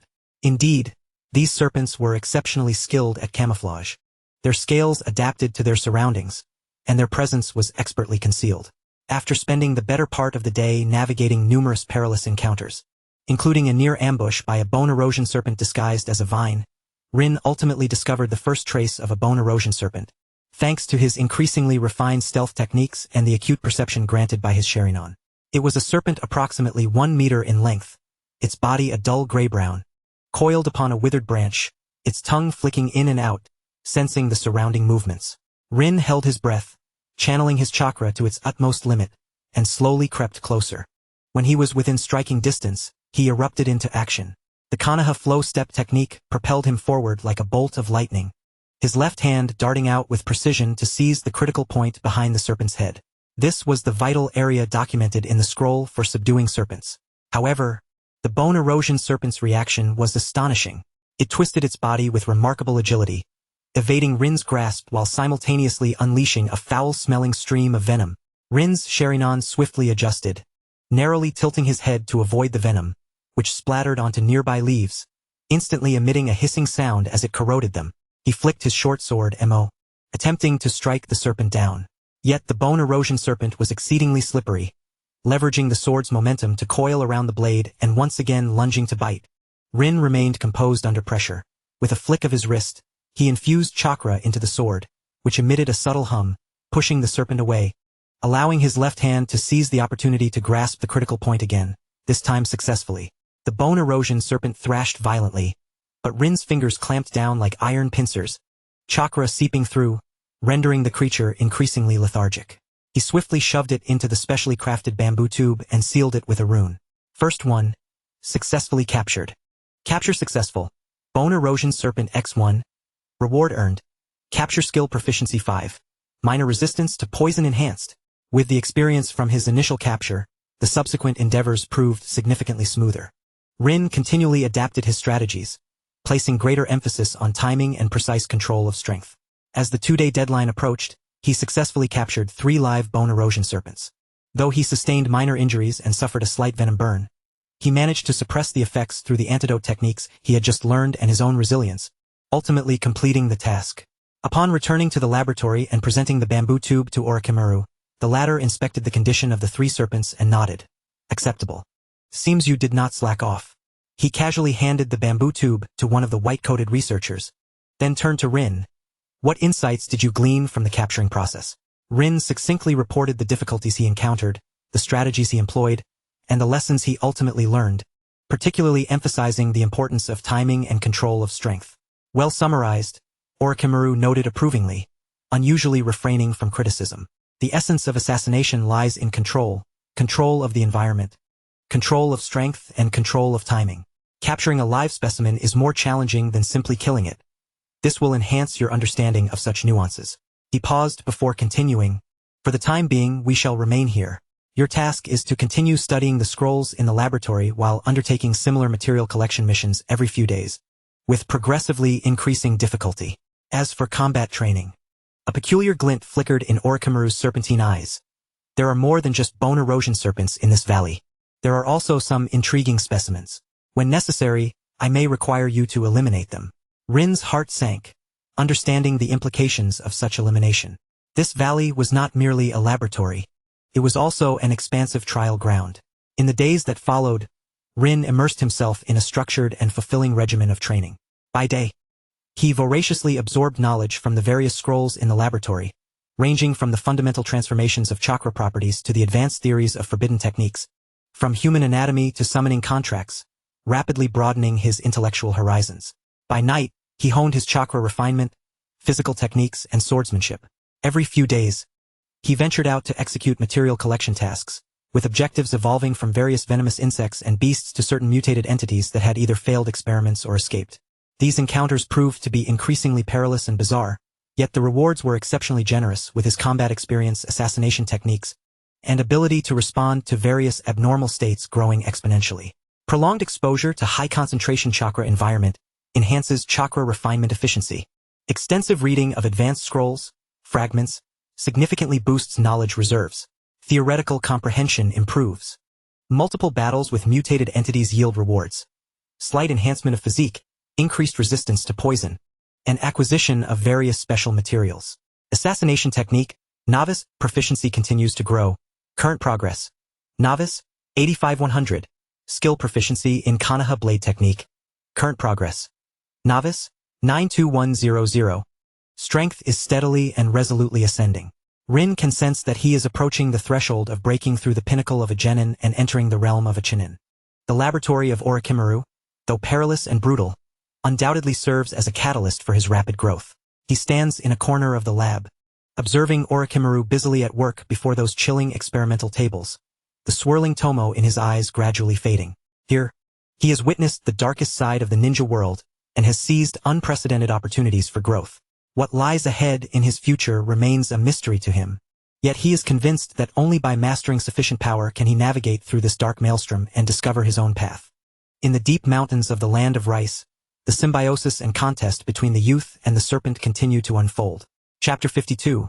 The Failed Fusion. Days quietly pass amidst the regimented and high-pressure training.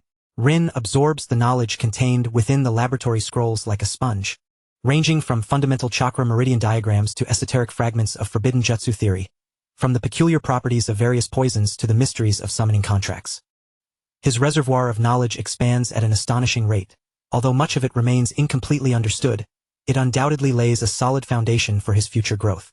Reading Advanced Chakra Nature Transformation, Fragment, slight enhancement in understanding of fire, wind, and lightning attributes of chakra. Reading Analysis of Summoning Contract Principles, unlocking knowledge related to summoning techniques. Reading Activation of Human Potential and Taboos, enhanced understanding of physical potential development theory. Comprehensive evaluation of knowledge reserves. Advancement from Genin to Chunin level, theoretical. Simultaneously, the challenges of material collection tasks are gradually escalating. From the initial bone-eating serpent to the later wind-running shadow leopard with its venomous claws, and eventually to the grotesque, bizarre forms of failed mutant specimens that have escaped the laboratory. Each venture outside is accompanied by significant risks. Rin bears numerous new injuries, yet his proficiency in stealth, assassination, and responses to unforeseen circumstances has risen correspondingly. Successfully captured Shadow Leopard. Reward. Slight enhancement in agility attribute. Stealth proficiency 8. Eliminated the escaped mutant specimen. Corrupted lizard. Reward. Significant enhancement in poison resistance. Obtained special material corrosive poison sac. Assassination technique. Novice. Proficiency 10. Current progress. Novice. 95100. However, the most tantalizing yet elusive breakthrough for Rin has been the Konoha blade technique. After countless practical trials and repeated contemplation of the techniques within the scroll, he feels he has reached a critical point in his understanding of this swordsmanship. He is merely a final step away from mastery. After all, it is an A-rank ninjutsu. Even achieving novice status has demanded considerable effort from him. Yet, upon completing the transformation of this A-rank ninjutsu, he would be able to experiment with intriguing new techniques. On this day, Orochimaru assigns Rin a new cleanup task. The target is not an external mutant, but rather an experimental subject located deep within a containment zone of the laboratory. According to Orochimaru, this is a product of an early fusion experiment. Possessing a degree of intelligence and a voracious appetite for chakra, which has recently grown exceedingly unstable and requires disposal. This particular specimen is somewhat special. Orochimaru's tone carries an almost imperceptible anticipation as he explains that it will react strongly to chakra, especially active chakra. Your swordsmanship, perhaps, may find an opportunity for breakthrough against it. Remember to restrain your chakra and employ the purest techniques in your approach. A flicker of understanding ignites within Rin. He realizes this is a targeted training regimen orchestrated by Orochimaru. He solemnly nods, checks his equipment, takes a deep breath, and strides toward the containment zone sealed by multiple barriers. Inside the containment area, the light is dim, and the air is thick with the acrid scent of disinfectant mingled with an indescribable, sickly sweet odor. Dry dark red stains mar the floor and walls. At the center of the area, within a massive iron cage, lies a creature of bizarre form. It retains a semblance of human shape, yet its skin is an unhealthy shade of grayish-white, marred by twisted veins and scale-like protrusions. Its limbs are unnaturally thin, and its fingertips are sharp as claws. Most unsettling is its head, devoid of discernible facial features, save for a circular orifice that constantly opens and closes, lined with countless sharp teeth, from which a faint glow flickers. It seems to sense Rin's arrival, slowly turning toward the door, the speed of its mouth's movements accelerating, producing a disconcerting grinding sound. Target: Laboratory Fusion Experiment Subject, Failed Specimen. Characteristics: highly sensitive to chakra, possesses a chakra absorption instinct, strong physical vitality, method of attack unknown. Threat level: medium-high, due to its instability and special abilities. Is this a byproduct of the research on Hashirama cells? Compared to later figures like Yamato, Yugo, and Suijutsu, the creature before him is hardly even a failure. It seems to be an earlier creation of Orochimaru, selected for Rin to hone his skills. Rin slowly draws out his ink blade, its cold touch sharpening his focus. Following Orochimaru's instructions, he strives to restrain his chakra, allowing it to settle like still water in a deep pool, undisturbed. He steps into the containment area, the iron door closing slowly behind him. The experimental subject appears confused by Rin's deathly stillness. It does not immediately attack but instead faces him with its eyeless visage, its mouth opening and closing rhythmically, as if trying to sense something. Rin refrains from rushing to attack, assuming the initial stance of the Konoha blade technique, subtly shifting his feet as he circles the experimental subject, searching for an opening. His Sharingan activates quietly, meticulously observing the minute tremors in the creature's muscles and the flow of its chakra. Suddenly, the experimental subject lunges. Its slender form erupts with an incongruous speed, darting toward Rin like a gray shadow. Its sharp claws aim directly for Rin's throat. Rin's gaze sharpens, and the Sharingan instantly captures the trajectory of the claw strike. He chooses not to confront it head-on.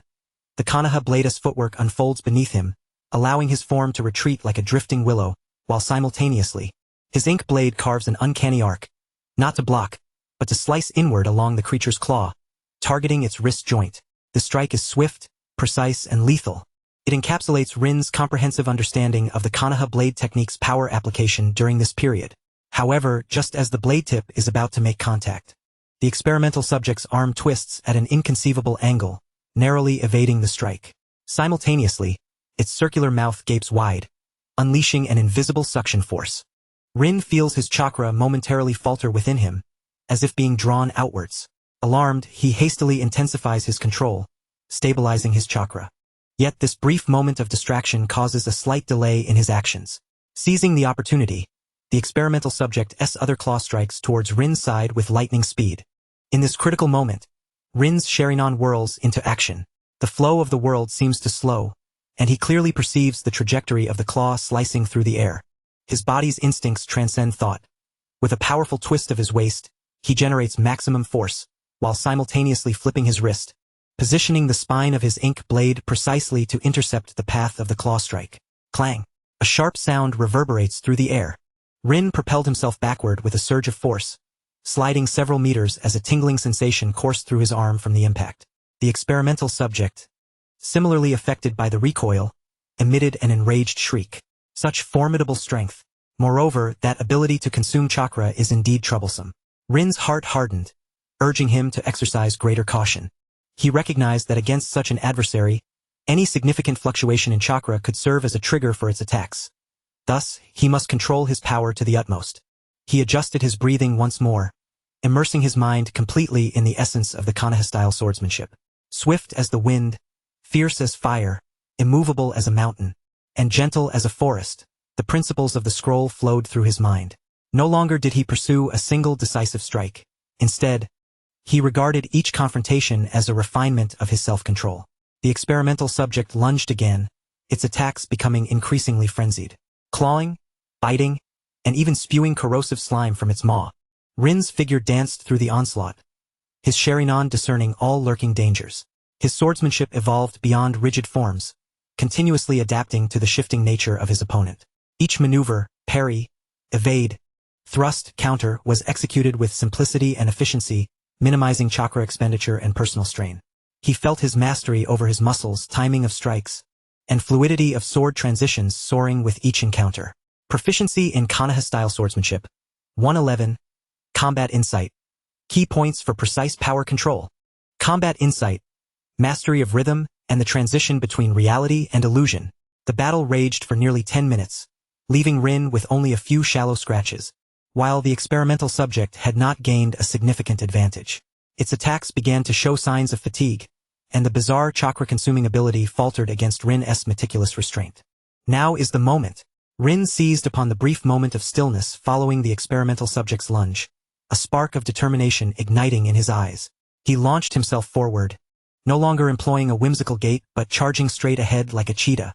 Simultaneously, he concentrated all his strength into a single point, transmitting it from his core through his arms and wrists, the ink-black short sword transforming into an almost invisible thread, piercing directly into an unassuming gap between the scales on the experimental subject's chest. This strike was devoid of flamboyance. It was pure in its execution, maximizing speed, force, and precision. With a soft thud, the blade penetrated effortlessly into that crevice, delving deep within. The experimental subject's body stiffened abruptly, its shriek abruptly silenced, its gray-white skin rapidly losing luster as it collapsed limply. Kill successful. Target. Laboratory fusion experiment. Failed product. Reward acquired. Significant experience boost. Reward acquired. Konoha-style swordsmanship proficiency. 15. Konoha-style swordsmanship proficiency reached. 100100.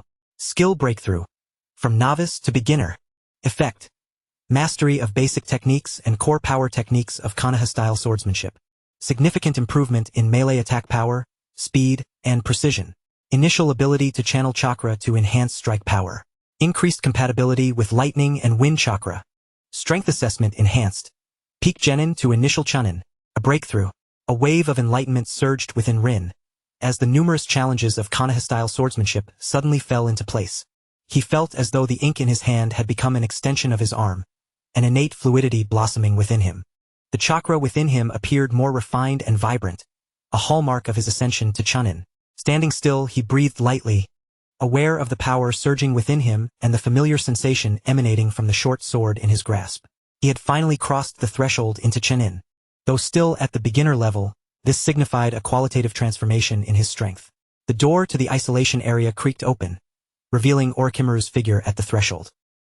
His golden serpent-like eyes swept over the lifeless body of the experimental subject before settling on Rin. lingering momentarily on the short sword in his hand that seemed to emanate a distinct aura. Impressive. Orochimaru's voice remained gravelly, yet there was an imperceptible note of approval. To achieve a breakthrough in such an environment suggests your potential exceeds my expectations. The Konoha swordsmanship has proven its worth. He approached the corpse of the experimental subject, crouching down to collect samples with a certain instrument before standing upright. Clean up the area and rest. Starting tomorrow you will have new tasks. If you successfully complete them, I wouldn't mind imparting the blood contract of the Dragon Cave to you before your return to the village, as a small token for your formal apprenticeship. With that, he turned and departed the isolation area without further words. Rin watched Orochimaru's retreating figure, understanding that this breakthrough had likely elevated his value in the eyes of the Chunin. This was both a blessing and a curse. It implied that future tasks could become even more perilous and profound. He tidied the scene, disposing of the experimental subject's body according to protocol, before returning to his secluded corner. Settling into a cross-legged position, Rin began to solidify the realm he had just breached. The chakra volume at Chunin level was nearly double that of peak Genin, demanding a more meticulous control. With his entry into the foundational stage of Konoha-style swordsmanship, many subtle techniques that had previously eluded him became clear. Personal panel updated. Name: Uchiha Rin. Age: 5 years. Bloodline: Uchiha clan. 1 Tomo Sharingan. Chakra attributes: Een, fire, wind, lightning, earth. Chakra: 245-245. Post-breakthrough enhancement. Strength assessment. Initial Chunin significant breakthrough. Mastered skills: Chakra refinement technique, Uchiha exclusive version, LV6, basic taijutsu, LV4, 85100, Konoha style swordsmanship, A rank. Beginner 15100, breakthrough. Earth release, Earth spear, B rank. Beginner 20100, Earth release. Rock gun, B rank. Beginner 72100, lightning release. Ground walk, B rank. Proficient 12100, fire release. Great fireball technique, C rank. Mastered 351000, wind release. Great breakthrough, C rank. Proficient 45100, Uchiha style ninja tool throwing technique. Proficient 75100, body flicker technique, B rank. Proficient 40100, assassination technique, beginner. 95100, basic poison identification. Beginner, basic. Detoxification technique, beginner. Other skills omitted. Sharingan, 1 Tomo 791, 1000. The enhancement in strength was palpable. Rin clenched his fist, feeling the surging power within him. He understood that this was merely the beginning. At the Chunin level, he still felt insignificant before true powerhouses. Furthermore, the new tasks Orochimaru mentioned would likely not be simple. He gazed deeper into the laboratory, where flickering lights and the bustling figures in white coats filled his vision, a shadow of gravity passing through his eyes. In this dark laboratory, every step towards strength was accompanied by unknown risks. Yet, there was no turning back. He could only press onward. In the secluded stronghold nestled within the deep mountains of the land of rice, a witness to the rapid maturation of a young boy, darker conspiracies and crises lie concealed. Rin's path as a ninja is quietly veering towards an even more unpredictable direction amid these shadows. Chapter 54. Infiltration once more. At dawn the following day, Rin awakened from a state of deeply refined chakra. After a night of consolidation, the chakra of a Chunin level flowed through his body with greater ease and fluidity, while the insights gained from his initial foray into the Konoha-style swordsmanship crystallized into an instinctual prowess. He could distinctly perceive that his strength had advanced further since yesterday. Orochimaru had long been awaiting him in the central expanse of the laboratory, beside a rather hefty scroll. "It appears you have acclimated to your newfound power," Orochimaru remarked, his golden serpent-like eyes sweeping over Rin, seemingly penetrating the very essence of his state. "It is time I divulge your new mission." He gestured towards the scroll on the ground. "Your target is a small rock-hidden base situated along the borders of the land of Earth. It houses a cache of crucial experimental equipment and data, obtained through clandestine channels by that old Coot Danzo, but has now been intercepted by the Rock Hidden. Your task is to infiltrate the base, locate, and retrieve this marked box." Orochimaru revealed a simple serpentine symbol. To infiltrate a rock-hidden outpost? To pilfer supplies? The difficulty and danger of this mission are evidently escalated beyond that of previous material collection. Rin contemplated, Even the smallest outpost would undoubtedly be guarded by Chunin or even special jonin, under stringent vigilance. The general layout of the outpost and the patrol patterns are detailed here. Orochimaru tossed Rin a smaller scroll. Remember, your mission is one of stealth and thievery, not brute force. If you are discovered, retreat immediately. Failure is not an option. I will not provide any support. Rin accepted the scroll, inhaling deeply. This would be the ultimate test of his stealth techniques, reconnaissance abilities, and adaptability. Certainly, for the past few months, Orochimaru had been diligently tailoring missions that aligned with Rin's capabilities. Should he exceed these parameters, Orochimaru would not hesitate to eliminate any obstacles encountered along the way. If you successfully return with the box, Orochimaru's lips curled into a cryptic smile. I shall honor my promise and grant you the contract scroll leading to the Dragon Cave. Whether you earn the serpent's approval depends solely on your fate. The Dragon Cave, one of the 3 sacred lands of summoning beasts. Although aware that Orochimaru's intentions were likely layered with deeper significance, perhaps to observe the adaptability of the Uchiha bloodline to sage techniques, or to prepare for subsequent experiments, the allure was undeniably immense. The enhancement that summoning beasts provide to a ninja's prowess is all-encompassing. I understand. Rin solemnly tucked the scroll away. I will accomplish the mission. You have 3 days to prepare and make your way there. The mission deadline is 5 days. With that, Orochimaru dismissed Rin, turning his attention back to his workbench. Without delay, Rin returned to his corner, unfurling the scroll containing information about the outpost and studying it meticulously. The outpost lay within a defensible valley on the border of the Land of Earth, housing a permanent force of approximately 10 shinobi, including at least 1 special jonin. It was protected by rudimentary barriers and patrol sentries, with the target box stored deep within the outpost's warehouse. The difficulty was formidable, yet opportunities existed. Combining his ever-improving stealth techniques with the perceptive acuity of his Sharingan, Rin began to mentally simulate various infiltration routes and contingency plans. In the ensuing 2 days, Rin engaged in intensive, targeted training. He repeatedly practiced chakra convergence and stealth movement under extreme conditions, simulating responses to various unexpected scenarios. Simultaneously, he began to incorporate the footwork and power techniques from his newly mastered Konoha-style swordsmanship into his stealth maneuvers, rendering his movements increasingly unpredictable. Stealth technique, Orochimaru style, proficiency, 55, chakra control enhanced. Konoha-style swordsmanship, entry level, proficiency, 3 current progress. Entry level, 18100, new insight. Integrating swordsmanship footwork into stealth enhances movement trajectories, rendering them more elusive. On the 3rd day at dawn, Rin, fully equipped and provisioned, quietly departed the valley base, racing towards the border of the Land of Earth. Throughout the journey, he remained acutely vigilant, suppressing his presence and avoiding main thoroughfares and potential patrols. The tense atmosphere along the borders was palpably more pronounced than that in the Land of Grass or the Land of Rice, with traces of rock-hidden ninja activity evident. After more than a day of cautious travel, Rin arrived at the outskirts of the target outpost's valley by the evening of the 4th day. He found a concealed vantage point and activated his Sharingan, observing the outpost from a distance. The outpost was constructed against the mountains, surrounded by wooden palisades and watchtowers, with fleeting silhouettes of patrolling personnel discernible. The fluctuations of the barrier were subtle, yet indeed present. The situation aligned closely with the scroll's description. Rin refrained from acting impulsively. Instead, he patiently lurked, utilizing the night and dawn to meticulously observe the patrol changes, routes, and potential weaknesses of the barrier. The formidable insight of the Sharingan allowed him to clearly perceive the flow of chakra. Reconnaissance mode fully activated. Target: Rock-hidden border outpost. Defensive forces: Rock-hidden ninja X10, Genin X6, Chunin X3, Special Jonin X1. Barrier type: Basic alert barrier. Strength: low. Patrol patterns: recorded. Potential infiltration points discovered. 2. Drainage outlet beneath the northwest cliff. Eastern woodland shadow area. After observing for a day and night, Rin devised a detailed infiltration plan. He resolved to utilize the darkest moments before dawn, breaching the barrier from the eastern woodland shadow area, taking advantage of the brief interlude during the patrol shift change.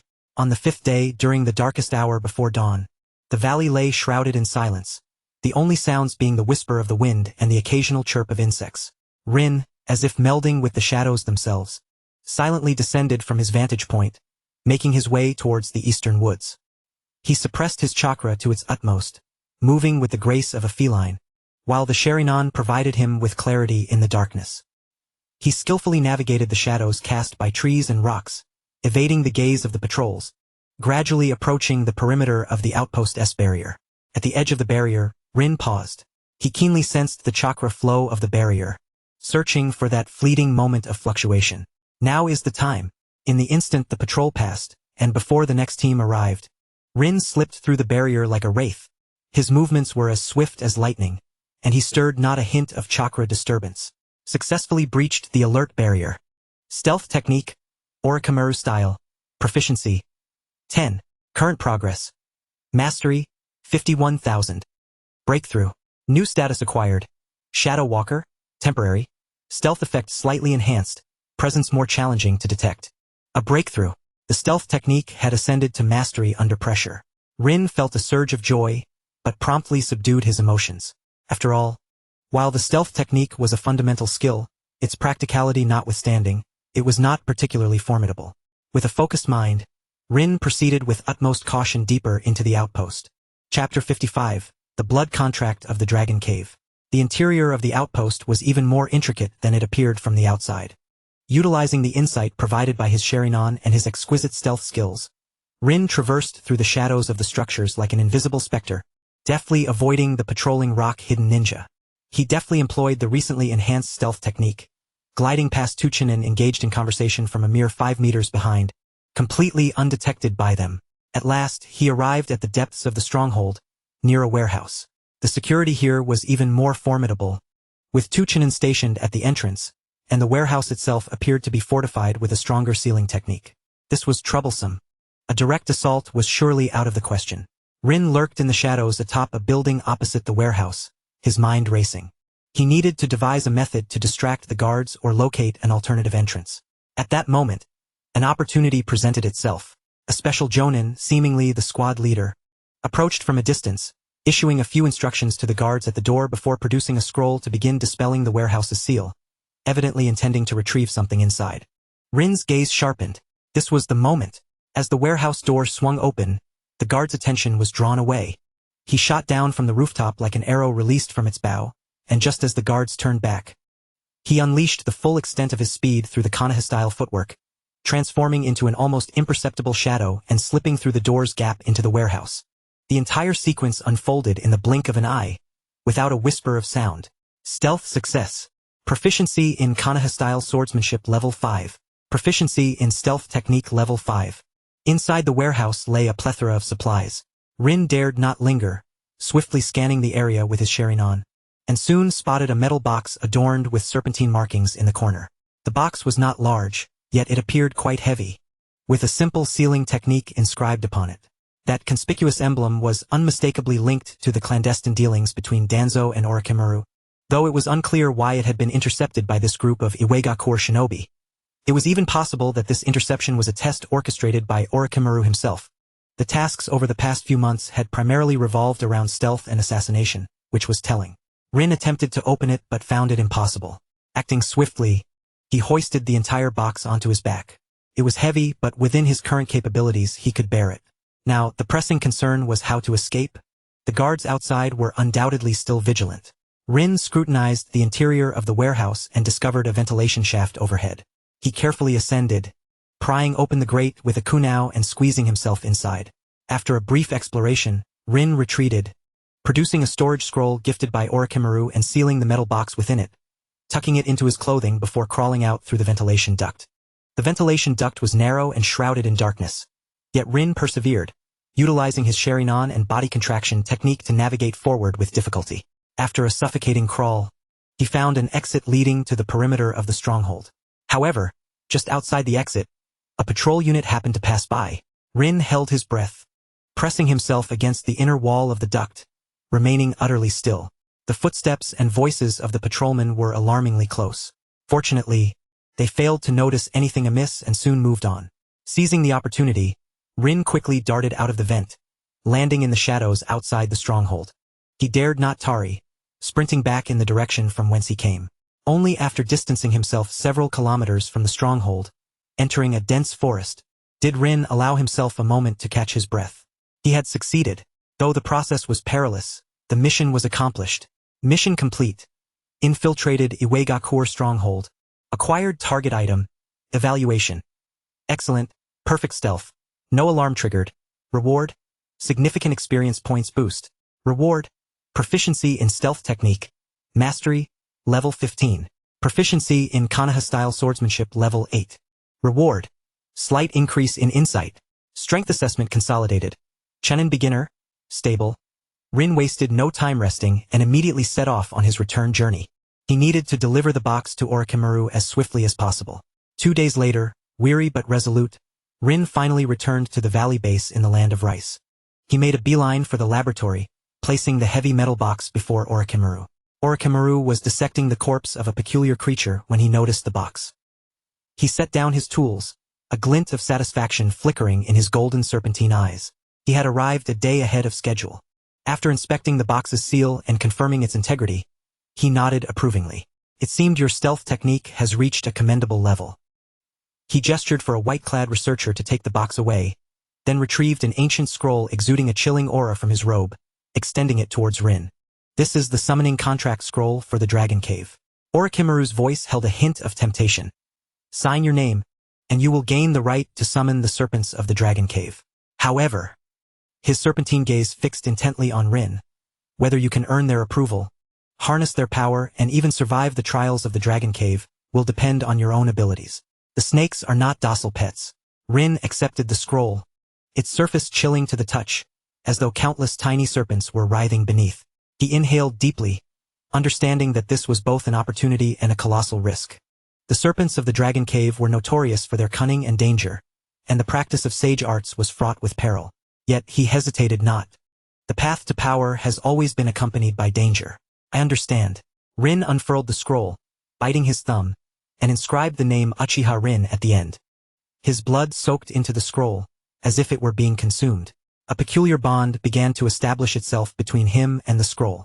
Acquired special item. Dragon Cave Summoning Contract Scroll. Signed. Effect. May attempt to summon Dragon Cave Serpent Summoning Beasts. Summoning success rate, strength of summoned beast, and the contractor's power, chakra volume, and compatibility with the Dragon Cave are all factors. Warning. Dragon Cave summoning beasts are generally aggressive. Please use caution. Excellent.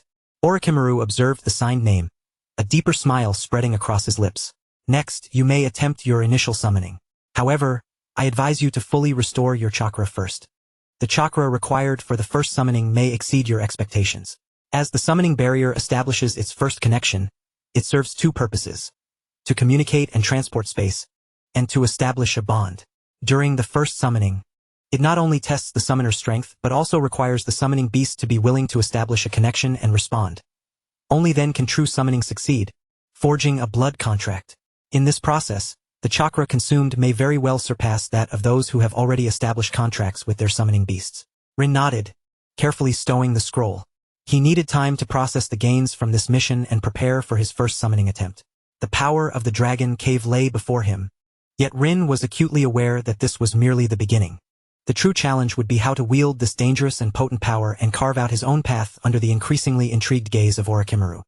In the deep mountains of the Land of Rice, the young man gripped the contract scroll firmly, the tomo in his eyes slowly spinning. Chapter 56. The Contract of the White Snake. Rin dedicated an entire day in a secluded corner of the valley, optimizing his condition to its peak. He meticulously refined his chakra until he felt the energy within him brimming and vibrant. Then, he solemnly retrieved the Dragon Cave Summoning Contract Scroll. Unfurling the scroll, he found it densely inscribed with names. At the top was Orochimaru's signature, emanating a chilling and formidable aura. Rin's name lay quietly at the end, appearing dark red after the blood had dried. He inhaled deeply, recalling the summoning technique inscribed within the scroll. The hand seals were not overly intricate, primarily comprising the signs for the boar, dog, rooster, monkey, and horse.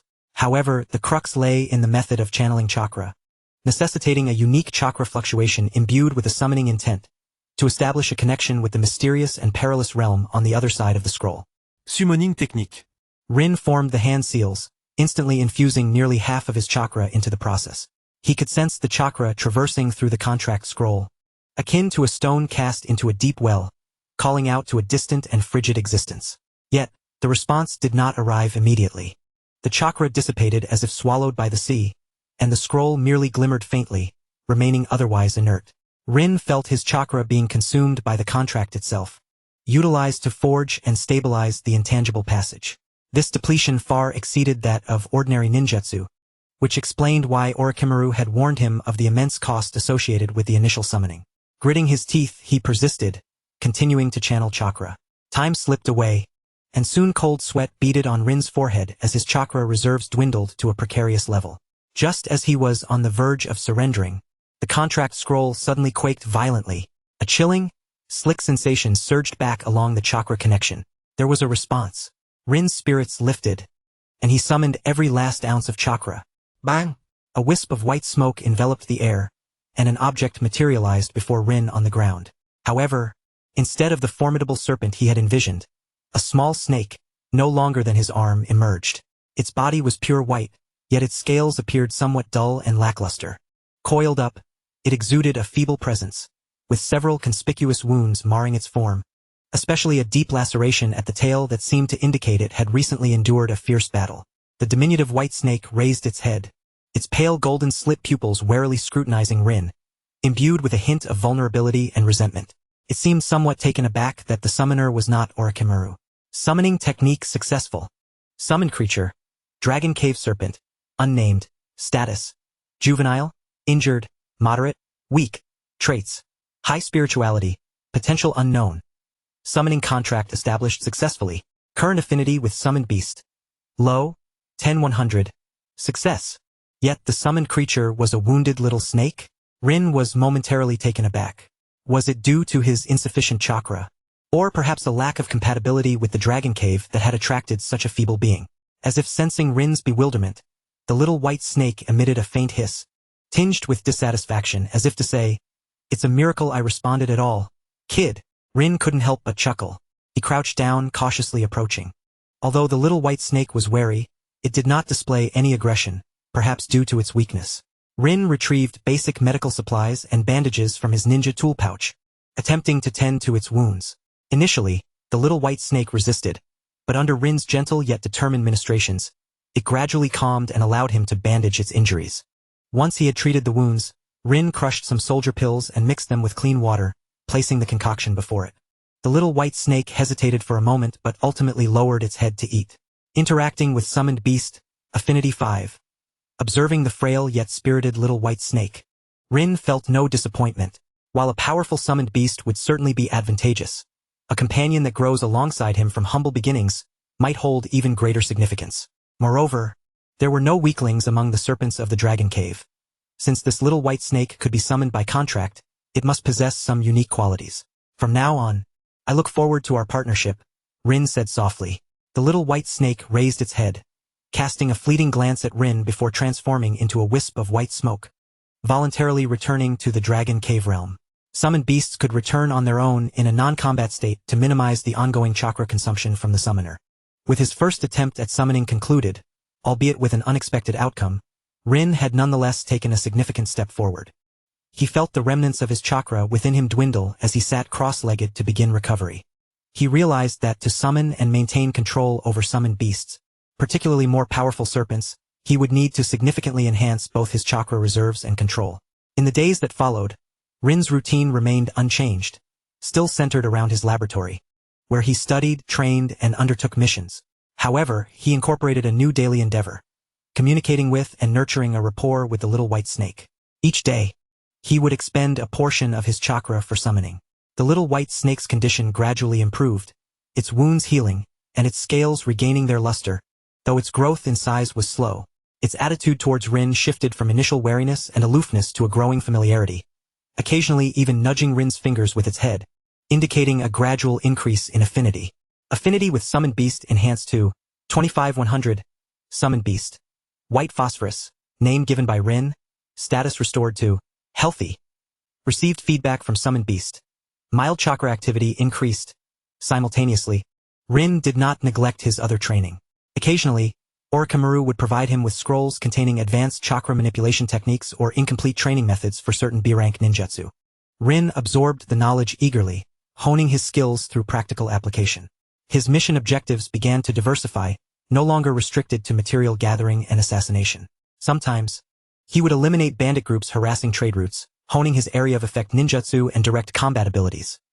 Other times he would drive away or capture fierce ninja beasts threatening the village, refining his comprehensive response and capture skills. During one mission to eradicate bandits, faced with an onslaught from dozens of marauders, Rin unleashed a conflagration of flames by combining the fire release. Great fireball technique with the wind release. Great breakthrough, devastating the bandit ranks and creating an opening for himself. Fire release, great fireball technique, mastered, proficiency 10, wind release. Great breakthrough, skilled, proficiency 15. Acquired new insight, the attempt and risks of composite ninjutsu. On another occasion, while confronting a tough earth-style ninja beast, Rin experimented with the newly learned earth release. Rock gun and earth release, earth spear. He discovered that the earth spear had superior penetrative power, while the rock gun was more suited for area attacks and restricting movement. Earth release, earth spear, beginner, proficiency 10, earth release. Rock gun, beginner, proficiency 8. Understanding of earth attribute chakra enhanced. The lightning release, body flicker technique was increasingly utilized in combat for surprise attacks and paralysis control, proving remarkably effective. Lightning release, body flicker technique, skilled, proficiency 12. Control over lightning attribute chakra enhanced.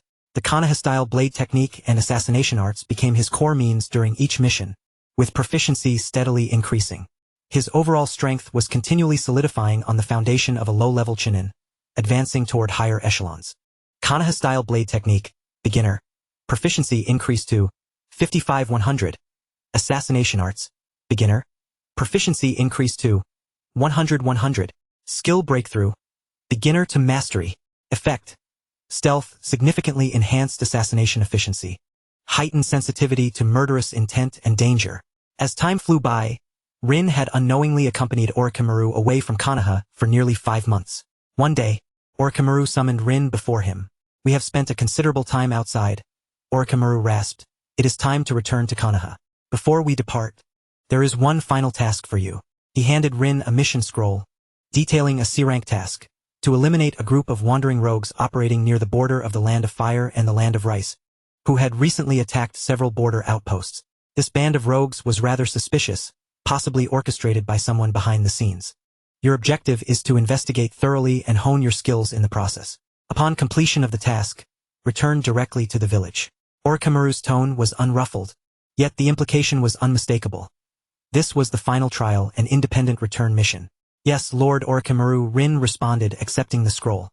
He understood that this marked the genuine farewell to his time spent training abroad.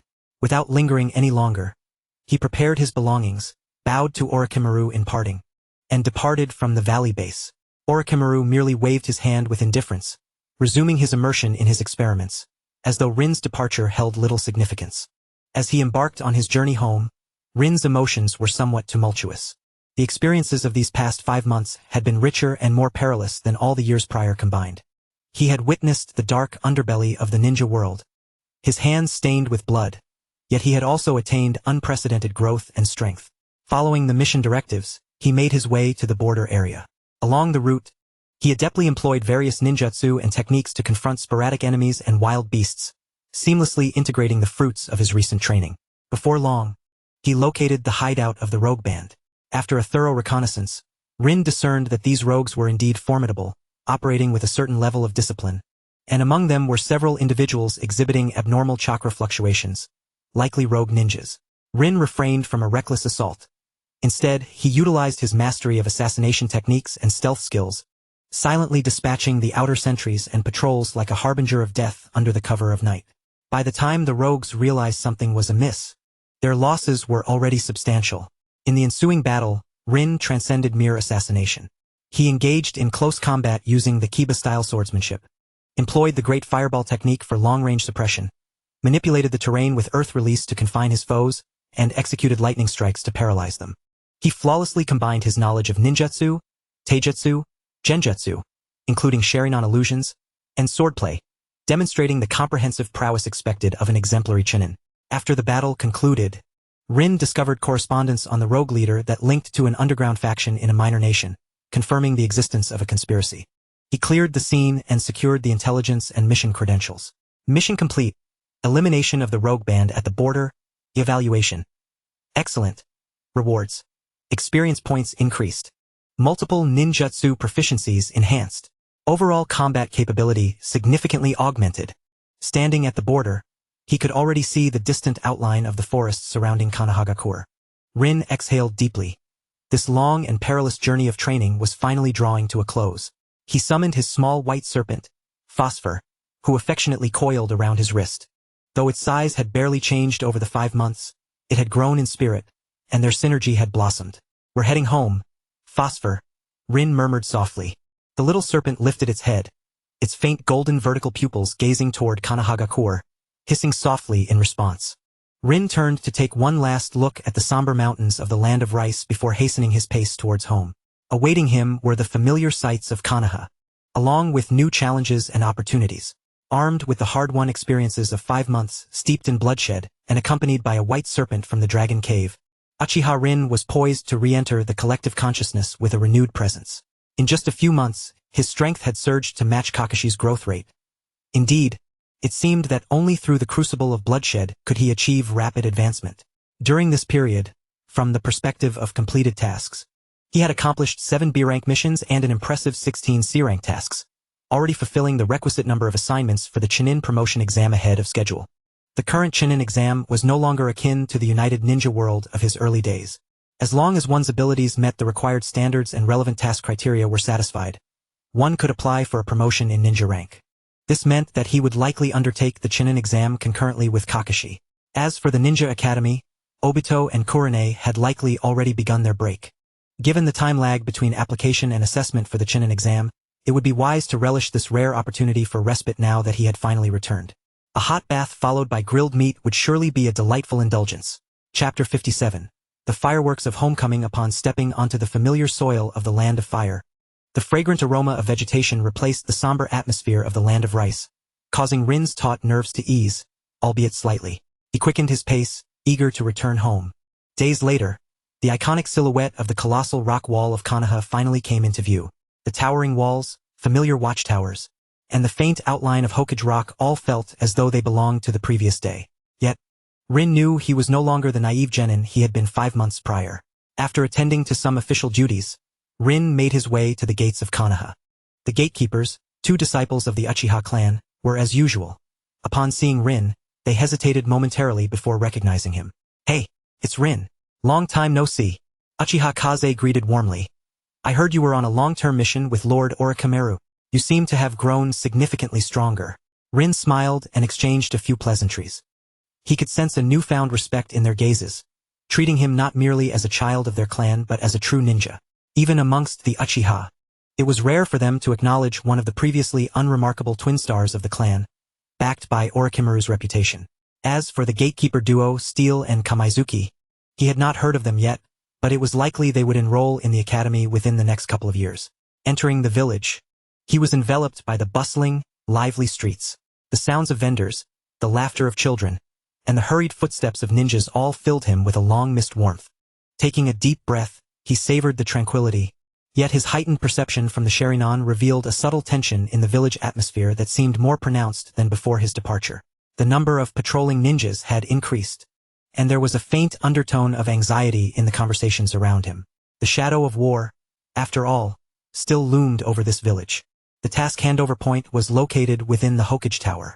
With Orochimaru absent, Rin had to proceed alone, but his affiliation with Orochimaru ensured no one would impede his path. He submitted the task completion credentials for the elimination of the rogue group along with the intelligence gathered. The Chunin responsible for the handover, upon reviewing Rin's B-rank mission record and the intelligence pertaining to the underground faction, displayed a look of astonishment. "Uchiha Rin, right? Completing so many tasks in 5 months is quite efficient," the Chunin remarked as he recorded the details, "and the quality is commendable. According to current regulations, your task volume and completion level qualify you to apply for the Chunin exam. Would you like me to assist you in submitting your application?" Rin nodded. "I would appreciate that." This step was precisely what he had planned. As for the underground faction, his mentor was none other than Orochimaru, currently one of the most influential figures among the legendary Chunin. Naturally, no one would dare cross Orochimaru. Alright, once the application is submitted, it will take about 1 to 2 weeks for review and scheduling of assessments. You'll be notified then. The Chunin accepted the credentials and handed Rin a receipt. He did not head home immediately. Instead, he first visited the secret base downstream of the Nagegawa River. That place was where he most frequently practiced before his departure. A site steeped in memories shared with Obito, Rin, and others. The base remained concealed, yet bore signs of having been tidied up regularly. Rin checked his stash of spare ninja tools and scrolls, finding them all intact. He stood by the riverbank, gazing at the gentle flow of water, as the harrowing battles of the past 5 months, the laboratory's chilling atmosphere, and the eerie aura of the dragon cave washed over his mind like a tide, gradually settling into a quiet reflection. He summoned Phosphorus. The small white snake appeared somewhat intrigued by its new surroundings, flicking its tongue to sense the environment. "This will be our stronghold from now on," Rin whispered. Phosphorus nuzzled his fingertip, as if in understanding. After a brief respite at the base, changing into a clean set of casual clothes, Rin set off to return to the Uchiha clan grounds. The clan grounds remained tranquil, imbued with a distinct sense of Uchiha aloofness.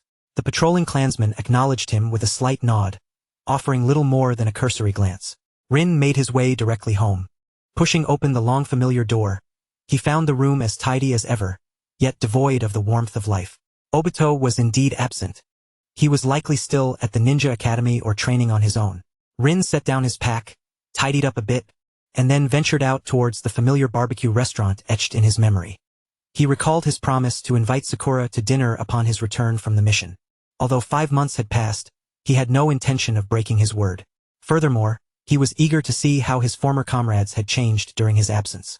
As evening descended, the barbecue establishment Grilled Meat Q was already bustling with patrons, the rich aroma of grilled meat permeating the air. Rin had reserved a small private room in advance and left messages for Sakura, as well as for Asuma, Guy, and Hinata, should they happen to drop by. The first to arrive was Ajiki, her vibrant energy undiminished. Bursting through the door, she exclaimed, "Rin, you finally made it back. I heard you went to some perilous place with Orochimaru. Tell me about it. Did you encounter anything exciting?" Her large eyes sparkled with curiosity, seemingly oblivious to the faint, lingering aura of lethality that clung to Rin. Shortly thereafter, Sakura arrived, clad in a light purple outfit. She appeared to have grown taller since 5 months ago, her demeanor more graceful. Upon seeing Rin, her cheeks flushed slightly, her gaze radiating joy mixed with a subtle shyness. "Welcome back, Rin." "Hey, Rin. Our youthful comrades are finally reunited." Guy's unmistakable boisterous voice erupted as he dashed in, clad in his signature green jumpsuit, full of vitality, followed closely by a slightly bashful Rin and a now more resolute Obito, a new scar gracing his visage. "Rin, you rascal." Obito initially froze upon seeing Rin, then rushed forward to clap him on the shoulder, his tone a blend of complexity. "You vanished for so long without a word. How inconsiderate." Yet, the joy of reunion sparkled in his eyes. Rin smiled back, while Rin offered a gentle nod of acknowledgement. Hinata and Asuma arrived in succession. Hinata remained her reserved self but gave Rin a nod. Asuma appeared notably more composed. Upon spotting Rin, a flicker of appraisal and recognition crossed his features, clearly having heard of Rin's recent experiences. The small private room soon filled with lively chatter. Everyone gathered around the grill, the sizzling meat releasing tantalizing aromas. Questions about Rin's 5-month journey came pouring forth, to which Rin deftly navigated, sharing anecdotes of less sensitive missions and the cultural nuances of various lands, while omitting any mention of the laboratory, assassinations, or the dragon cave. Even so, the occasional hints of danger in his tales and his steadiness of narration made it evident to the others that this boy, younger than they by a year, had endured trials far beyond their imagination. "It seems you've made significant progress these past few months," Asuma commented while slicing a piece of grilled meat. "I hear you've already applied for the Chunin exam? That's impressive. It's hard to believe that while we are still at the academy, you and Kakashi have already left us far behind, graduating ahead of schedule, and now you've reached Chunin status. Soon, we might have to call you Chunin Rin." "The Chunin exam?" Obito perked up, excitement lighting his features. "If you pass, you'll officially be a Chunin. That's incredible. No wonder you're Uchiha Obito's little brother. Too bad we have 2.5 years left before we graduate from the academy, and we haven't even earned the genin title yet." As he spoke, a note of wistfulness crept into Obito's voice, reflecting on how his younger brother was rapidly surpassing him, while he remained uncertain when he might catch up. Rin chuckled softly, encouragingly replying, "Well, keep at it, Obito. The academy focuses on solidifying the basics, and with your talents, I'm confident you'll grow quickly once you graduate. During the meal, Rin noticed Sakura seemed somewhat preoccupied, eating little. Seizing a moment amidst the chatter, he leaned closer and quietly asked, Sakura, is something bothering you? Has anything happened in the village recently? After a moment's hesitation, Sakura replied softly, it's nothing, just that it feels like we have more missions than before, and they're getting tougher. My father and the others have been quite busy lately, and I've heard that things aren't calm along the borders. Rin understood immediately. The shadow of war was indeed drawing nearer. He reassured her, don't worry, we will protect the village. Sakura looked up, meeting Rin's gaze, which seemed even deeper and calmer than she remembered, and gently nodded, her smile returning. At that moment, Phosphorus, coiled around Rin's wrist, appeared to be lured by the enticing aroma of the grilled meat, peeking out curiously and flicking its tongue. Wow, what is that? Such an adorable little snake. Did Orochimaru-sensei really give this to you? I want one too, Ajiki exclaimed, the first to notice, her eyes wide with excitement. Instantly, all eyes turned towards the small creature. Is that a summoning beast? Asuma inquired, intrigued. Rin nodded, yes, its name is Phosphorus. He provided a brief introduction, deliberately omitting any mention of the dragon cave. The little white snake seemed unaccustomed to the attention, quickly retreating back into Rin's sleeve, prompting a chorus of light laughter that further eased the atmosphere. The gathering concluded amidst merriment and laughter, with everyone agreeing to meet more often in the future before they dispersed. Rin, Obito, and Rin walked back together. Rin, you've really grown stronger, Obito said earnestly along the way. I won't lose to you. Next time we train together, I'm going to win. Rin smiled at Obito's indomitable spirit, reminiscent of his own self from 5 months prior. He patted Obito on the shoulder. All right, I'll be waiting. Once home, Obito continued to eagerly inquire about every detail of Rin's experiences until late into the night, when Rin finally urged him to go to bed. Lying in his familiar bed, Rin found himself restless. The warmth and tranquility of Konoha tugged at his heart, yet the tense atmosphere at the borders, the coldness of Orochimaru's laboratory, and the eerie call of the dragon cave flickered through his thoughts. He understood that the calm he now experienced was merely temporary. The Chunin exam, the looming threat of war, and Orochimaru's inscrutable intentions ahead promised a path fraught with challenges. He gently stroked Phosphorus nestled in his sleeve, feeling a reassuring coolness emanate from the little creature. No matter what, he resolved to pass the Chunin exam first. Closing his eyes, he silently vowed to continue growing stronger. The night in Konoha was peaceful and serene, but for the returning youth, a new journey was just beginning to unfold. As the vibrant essence of fireworks dissipated, the undercurrents concealed beneath the water's surface began to stir quietly. Chapter 58. Kakashi's Reminder. In the ensuing days, Rin's life rhythm significantly decelerated. He gradually readjusted to the quotidian life of Konoha, yet his state of mind was profoundly transformed from that of 5 months prior. No longer did he need to remain perpetually vigilant against the lurking threats in the shadows, nor confront the unsettling sights within the laboratory. Nevertheless, the heightened alertness and composure forged on the precipice of life and death had become indelibly etched into his very being. Rin did not squander his time. Each dawn, he continued his training at the clandestine base by the Minagawa River. He focused on solidifying his control over chakra at the Chunin level, honing his newly acquired introductory techniques of the Heitake sword style, and practicing the coordination and integration of various ninjutsu. His rapport with Phosphorus steadily improved through daily summons and interactions. The little creature seemed increasingly fond of remaining by Rin's side, occasionally nuzzling his cheek with its cool body, transmitting faint waves of chakra that appeared to aid Rin in his training. Daily training. Chakra control steadily improving. Heitake sword style, introductory, proficiency, 32 current progress. Introductory, 65100, fire style, grand fireball technique, mastered, proficiency. 5. Affinity with summoning beast Phosphorus increased to 35100. Received feedback from the summoning beast. Slight increase in chakra activity. Enhanced perception of Ein-type chakra. During this period, he also seized opportunities to gather with comrades such as Kurone, Asuma, Guy, and Yujeo. It seemed that everyone was harboring a fervent determination, diligently training in preparation for the imminent graduation from the Ninja Academy and their future careers as shinobi. Obito, in particular, was brimming with enthusiasm, training late into the night, vociferously expressing his eagerness to graduate and catch up to Rin. Rin could sense the unspoken pressure of impending war spurring this generation of young ninjas onward. In truth, according to the original timeline, The graduation date for these individuals was merely 2 years away. With the onset of the events surrounding the Sand sibling and the looming Third Great Ninja War, their graduation had become an inevitability. Fortunately, for the time being, this group of still maturing youths had sufficient time to develop. However, beneath the calm surface, Rin keenly sensed several undercurrents. First was the application he had submitted for the Chunin examination. Following standard protocol, he should have received a response within 1 to 2 weeks, yet 10 days had elapsed without any word. He discreetly inquired with a Chunin at the task handover station, but the individual merely offered vague assurances that the review required time, urging him to be patient. This unusual delay set off alarm bells in Rin's mind. Was it due to his Uchiha lineage, or had his association with Orochimaru attracted unwarranted attention? Secondly, there were rumors concerning Kakashi. This legendary prodigy seemed to have accomplished several high-difficulty missions during Rin's absence, further elevating his reputation, and was hailed as Konoha's most dazzling new star. Whispers circulated that the Hokage intended to promote him to participate in the upcoming Chunin exam, placing great expectations upon him. This level of attention stood in stark contrast to Rin's application, which had seemingly vanished without a trace. Ultimately, his friend was basking in the limelight, regarded by some as a successor to the late Konoha White Fang, Sakamo Heitake. Lastly, the atmosphere within the village was palpable. The number of patrolling ninjas had increased, and additional security measures were enforced around crucial facilities.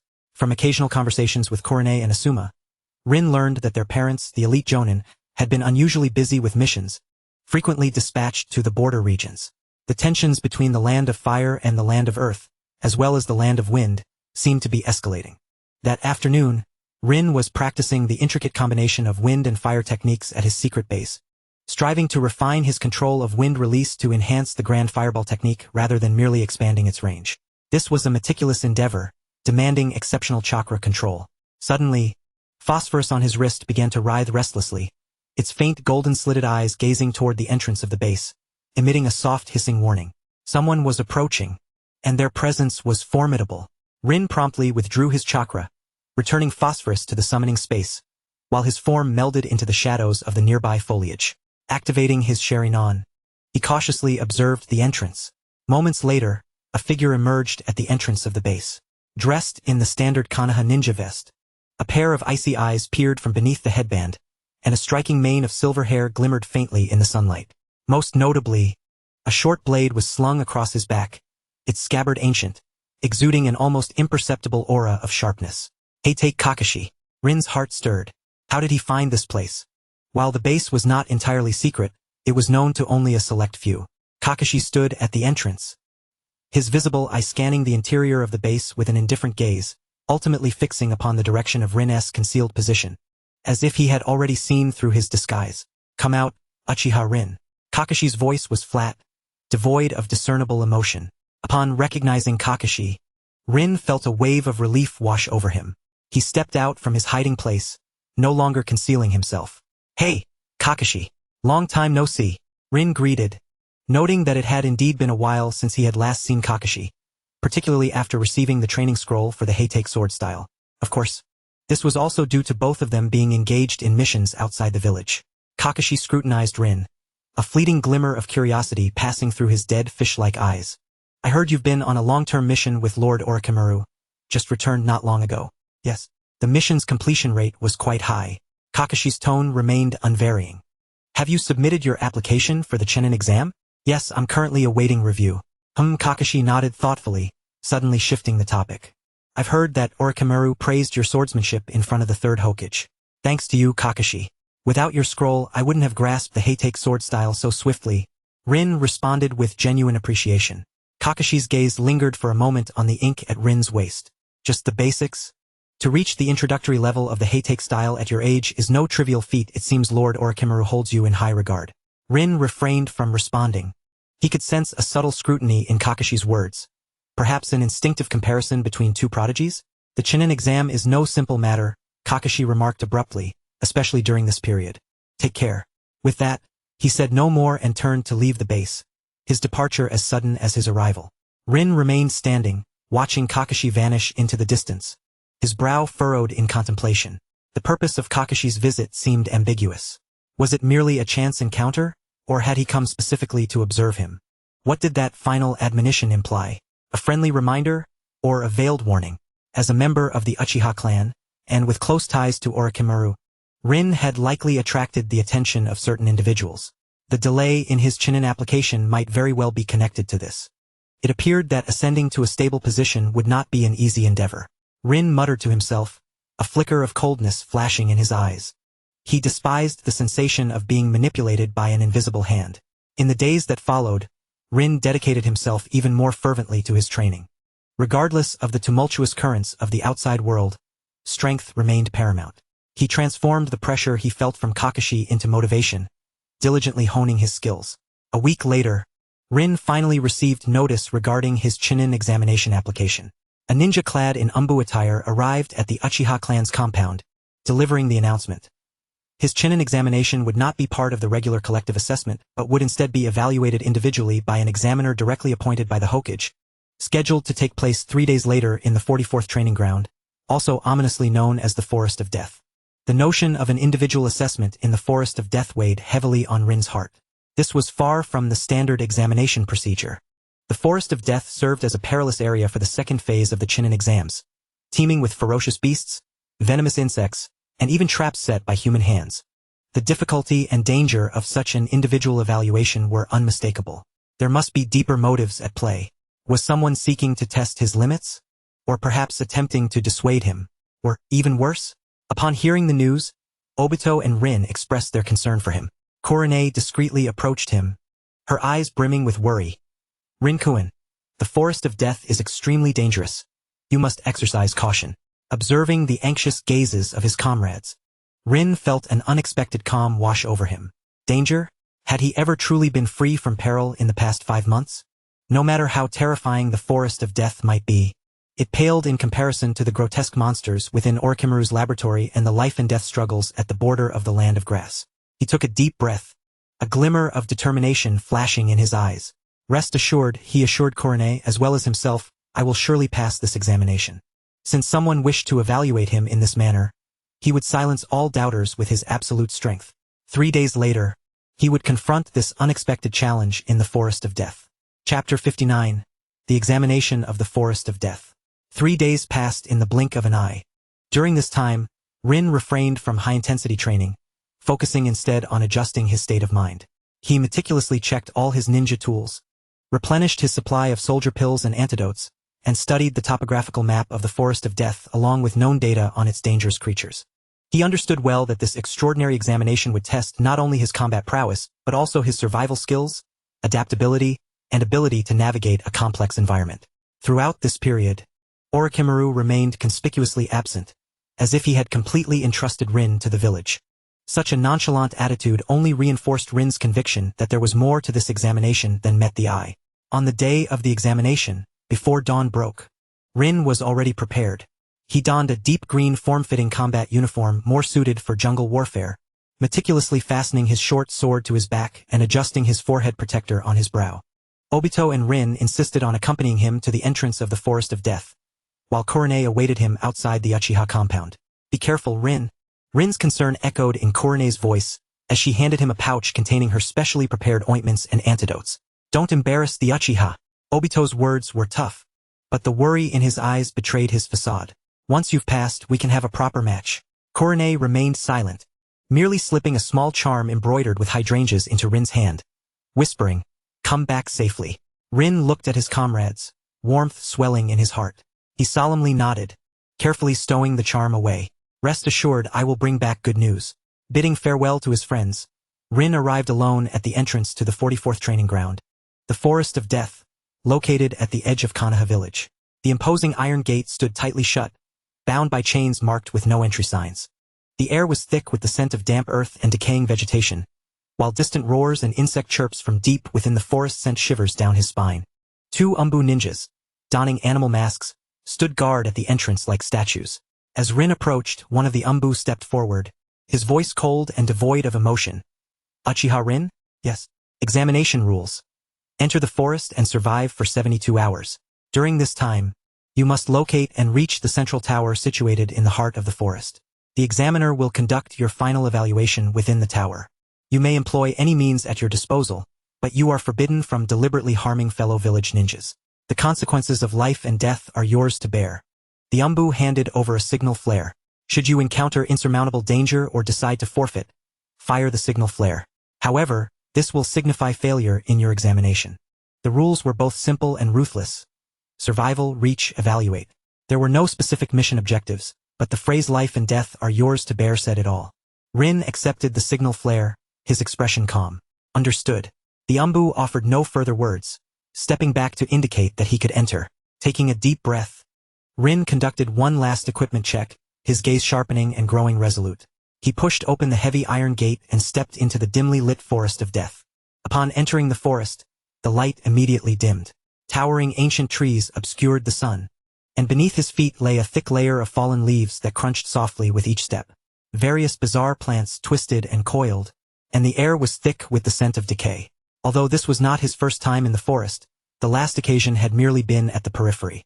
As he ventured deeper, Rin's expression grew grave. He activated his Sharingan, the crimson pupils providing clarity and powerful insight amidst the darkness. Rather than hastily advancing toward the central area, he sought out a relatively concealed treetop to lie in wait, carefully observing his surroundings. Entering special area, Forest of Death. Environment assessment. High-threat ecological environment. Abundant dangerous creatures, poisonous insects, and natural traps present. Threat perception. Medium to high, unknown creatures, complex terrain, potential human interference. Recommendation. Proceed with caution, prioritize survival. Through the lens of his Sharingan, the details of the forest came into sharp focus. He could see venomous snakes hiding beneath the vines, enormous spiders lurking on branches, and the potential presence of snares or pits concealed beneath the fallen leaves. Danger lurked at every turn.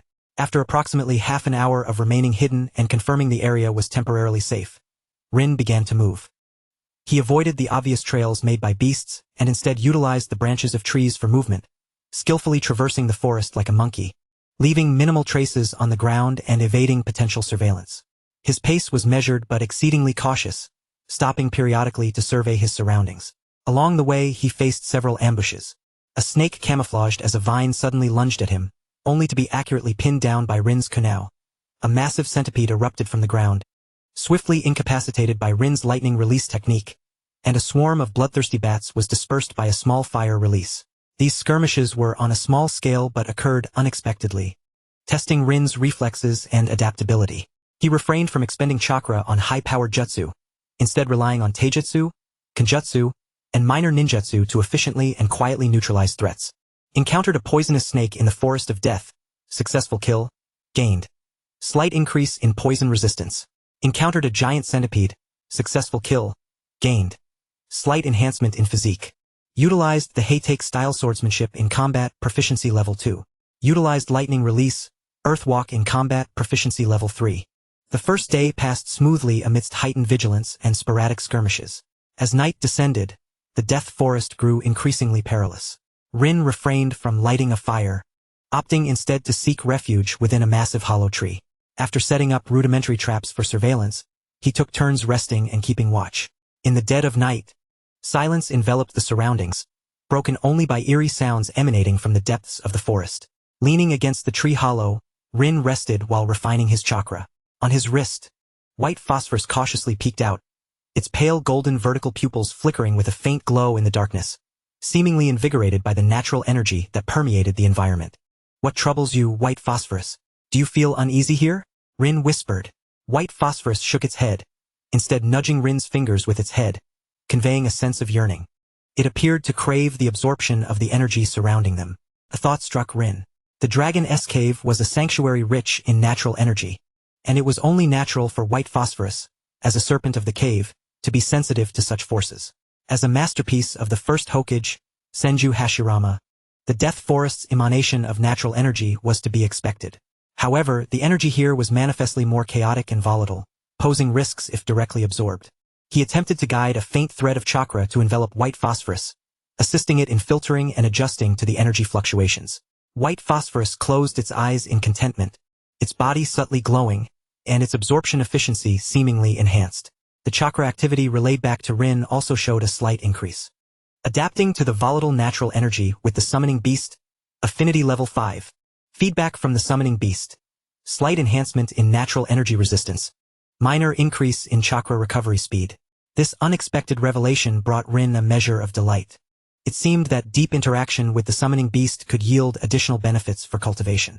While the allure of natural energy was enticing, Rin knew it was not something he could recklessly engage with at his current level. Without the proper lineage, to approach the forces of nature would likely lead to dire consequences. Rather than pursuing the power of nature, a fleeting thought crossed Rin's mind, his gaze narrowing. The forces of nature were untouchable, but his current chakra already possessed the potential for developing ninjutsu. As one of the four spirits, a creation of the protagonist Naruto Uzumaki, it would be prudent for him to take the initiative and begin his own development. On the second day, Rin continued his advance toward the forest's heart. The closer he drew to the center, the more formidable and peculiar the creatures he encountered became. He even crossed paths with a colossal, iron-furred wild boar. After considerable effort, he used Earth Release, Rock Gun to restrict its movement and then employed the Konoha-style swordsmanship to strike its vital points. However, the true peril did not stem from the beasts. As he traversed a region shrouded in a faint purple miasma, Rin's Sharingan suddenly captured a fleeting glint atop a distant treetop. Was it a kunao? Or perhaps a crystal used for surveillance? Someone was watching. Rin immediately crouched low, suppressing his presence to the utmost. He realized that the examiners might have been deployed, or there could be others lurking within the forest. He altered his course, circumventing that area and proceeding with heightened caution.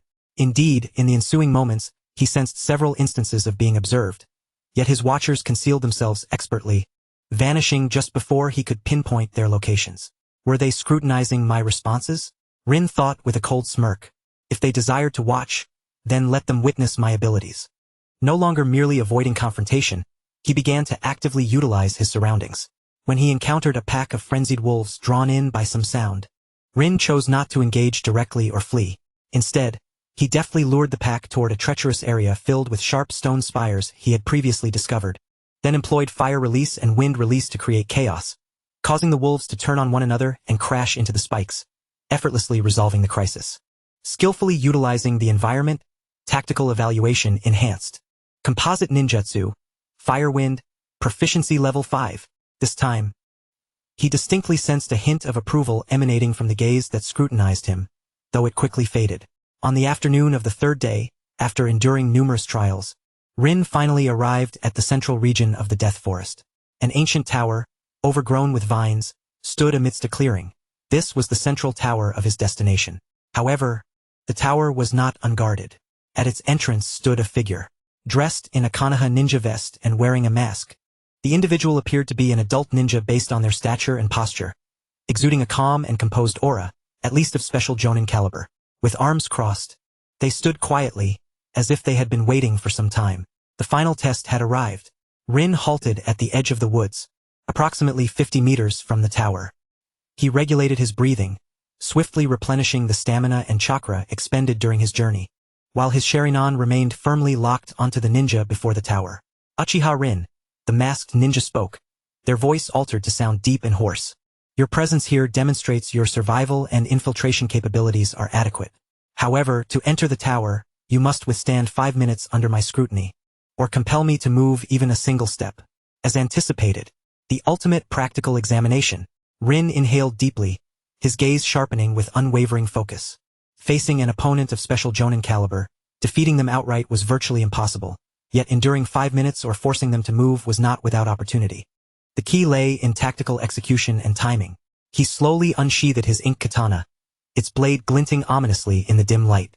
On his wrist, white phosphorus seemed to sense the tense atmosphere and grew restless, radiating a surge of combat intent. Please instruct me, Rin said gravely, assuming the starting posture of the Konoha-style swordsmanship. The battle was imminent. The trial of the Death Forest was on the verge of reaching its climactic conclusion. Unbeknownst to Rin, atop the central tower, a pair of sharp and insightful eyes observed everything about to unfold through a crystal orb. Chapter 60. The Awakening of the Two Tomo. Please instruct me. As Rin's words fell, the masked ninja in front of the tower sprang into action. Without forming seals or any forewarning, his figure suddenly blurred, and in the next instant, he appeared at Rin's left side, delivering a swift knife-hand strike aimed directly at Rin's neck. The speed surpassed any opponent Rin had previously faced. So fast. Rin's pupils constricted, his Sharingan whirling into action, barely capturing the opponent's trajectory. He activated the Konoha-style step technique, his body retreating like willow fluff blown by the wind, while simultaneously angling his ink katana upward to parry the strike at the opponent's wrist. Yet, the masked ninja altered his attack even quicker. The knife hand transitioned mid-strike into a sweeping motion, his fingers splayed like an eagle's talons, reaching for Rin's wrist that held the sword. Should he seize hold, the katana would be lost in an instant. Maintaining his composure, Rin anticipated the opponent's shift with his Sharingan. With a flick of his wrist, the ink katana traced an uncanny arc, evading the grasp, and the blade's tip countered towards the opponent's elbow. It was the exquisite reverse-scale technique from the Konoha-style swordsmanship. Huh? The masked ninja uttered a soft exclamation, seemingly surprised by Rin's reaction and swordplay. He swiftly retracted his arm to evade the blade's point, while simultaneously forming hand seals with his other hand. Earth release, earth spike. The ground beneath Rin erupted, sharp stone spikes shooting upward. Anticipating this, Rin had already prepared, his Sharingan having detected the chakra surging from below. At the moment the stone spikes surged, he propelled himself backward in a somersault, simultaneously launching several kunai rigged with explosive tags toward the masked ninja. Boom! Boom! Boom! The explosion of the explosive talisman momentarily obscured the line of sight. Upon landing, Rin wasted no time and swiftly formed hand seals.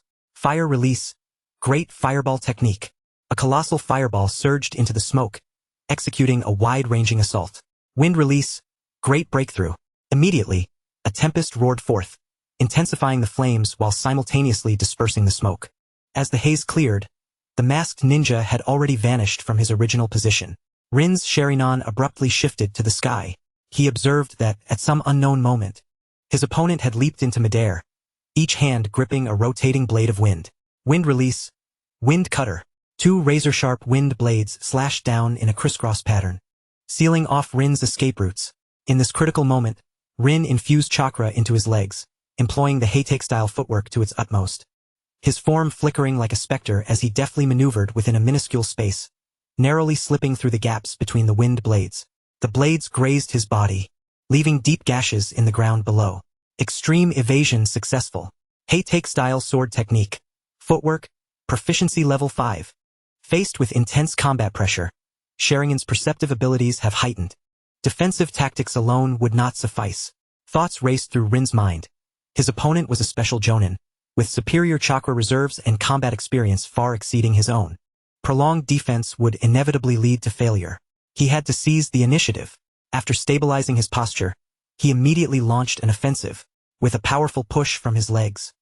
He crouched low and charged forward, his ink-black short sword transforming into a streak of black lightning aimed directly at the opponent's core. This was the Heitake-style sword technique, the thrust known as Yutsu. The masked ninja did not flinch or evade. Instead, his hands radiated a muddy yellow glow as he reached for the blade with bare hands. He intended to catch the sword with his unarmed grip. Clang! The blade collided with the palm enveloped in Earth Release's hardened technique, producing a resounding clash. Rin felt an immense force surge through him, his hands tingling with pain, yet, he gritted his teeth, his Sharingan locked onto the adversary, searching for weaknesses in the hardened defense. Meanwhile, his empty left hand discreetly formed hand seals. Lightning release, earth walk. A faint arc of electricity darted along the ground toward the masked ninja's feet. Though insufficient to inflict severe injury, it was enough to induce a momentary paralysis and confusion. The masked ninja indeed hesitated for an instant. The hardened technique wavered slightly. Now was the moment. A glint of determination flashed in Rin's eyes. He unleashed all his strength, thrusting the short sword forward. The Sharingan precisely captured the subtle fluctuation in the hardened technique. Swoosh! The sword tip finally pierced through the defense, embedding itself in the masked ninja's palm. Though shallow, it drew blood. The masked ninja let out a muffled grunt, swiftly retreating, his gaze fixated on the minor wound on his palm, and the intensity in his eyes behind the mask seemed to deepen. He hadn't anticipated this Uchiha brat would prove so formidable, with exquisite swordplay, clever ninjutsu combinations, and exceptional combat awareness. Very well. The masked ninja's hoarse voice carried a hint of approval, yet he deemed it insufficient. No longer holding back, his assault became increasingly ferocious. Taijutsu, ninjutsu, and genjutsu, simple visual distractions, were unleashed in a relentless torrent upon Rin. The pressure intensified exponentially. Rin found himself embroiled in a grueling struggle. He pushed the Sharingan to its limits, striving to keep pace with his opponent's speed and transformations. He unleashed the full spectrum of the Heitake-style sword technique, various elemental jutsu, and shuriken throws, desperately countering and evading amidst the onslaught. His body began to bear numerous minor wounds, and his chakra was rapidly depleting. Faced with extreme pressure, overall combat capabilities enhanced. Heitake-style sword technique proficiency level 8. Proficiency in various elemental jutsu increased. Shuriken throwing technique proficiency enhanced. Sharingan usage intensity steadily rising. Current progress, 1 Tomo 998-1000, 999-1000. On the top floor of the Hokage Tower, in the office of the third Hokage, Sarutobi Hiruzen puffed on his pipe, observing the battle below through a crystal ball, his expression revealing a complex array of emotions. Remarkable talent. He slowly exhaled a ring of smoke, swordsmanship, ninjutsu, taijutsu, tactical awareness. At this age, it is nothing short of perfection. Especially those eyes, wielded with such finesse. Truly a Uchiha genius. His tone carried admiration, yet a trace of subtle concern lingered. Despite Rin's adept concealment, the discerning would uncover this secret, which could hardly be hidden. On Sarutobi's desk lay a conspicuous document, adorned with Rin's photograph, marked with notes indicating that he had visited an optical store during his time at the Ninja Academy to procure contact lenses. Beside him, Orochimaru's golden snake-like eyes shimmered with excitement and curiosity. Hehe, Sarutobi-sensei, do you not find him more intriguing than Kakashi? His voice was raspy yet filled with allure. With the Uchiha bloodline limit, combined with the Heitake sword techniques, and a touch of my guidance, his potential far exceeds mere expectations. Sarutobi cast a sidelong glance at Orochimaru. Refraining from response, his gaze fixed on the crystal ball. He observed Rin, though beleaguered under the increasingly aggressive onslaught of the masked ninja, remained unbroken, instead honing his movements and sharpening his gaze under the extreme duress. Almost there. After a long moment, Sarutobi spoke. To withstand such an onslaught from a special Jonin for this duration, his performance has already surpassed the standard of an ordinary Chunin. Can be determined that he has passed. Let it conclude. He prepared to issue the command to the masked ninja to cease his assault. However, just as his words left his lips, the image within the crystal ball underwent a subtle yet profound shift.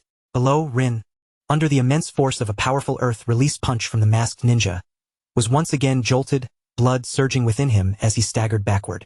The opponent's attacks resembled an unending tide, seemingly relentless. The overwhelming pressure, the exhausting drain on his physical stamina, and the intense focus required coalesced. Rin felt a searing sensation from his Sharingan, as the world before him appeared to slow once more, becoming increasingly lucid. The previously blurred, high-speed trajectories now revealed themselves with perfect clarity. The flow of chakra within his opponent, the minute tremors of muscle, even the precursors to the next movement, all reflected with unprecedented clarity in his eyes. Faced with life and death peril and extreme pressure, Sharingan's ocular power has breached its threshold. Sharingan evolution conditions met. 1 Tomo Sharingan, 2 Tomo Sharingan. Evolution successful. Effect: dynamic vision, perceptive abilities, genjutsu capabilities, and replication abilities significantly enhanced. Can discern most mid to low-level genjutsu. Replicate B rank and below ninjutsu hand signs. Current progress: 2 Tomo, 15,000. A breakthrough. Rin's heart raced with exhilaration, yet he maintained a facade of calm.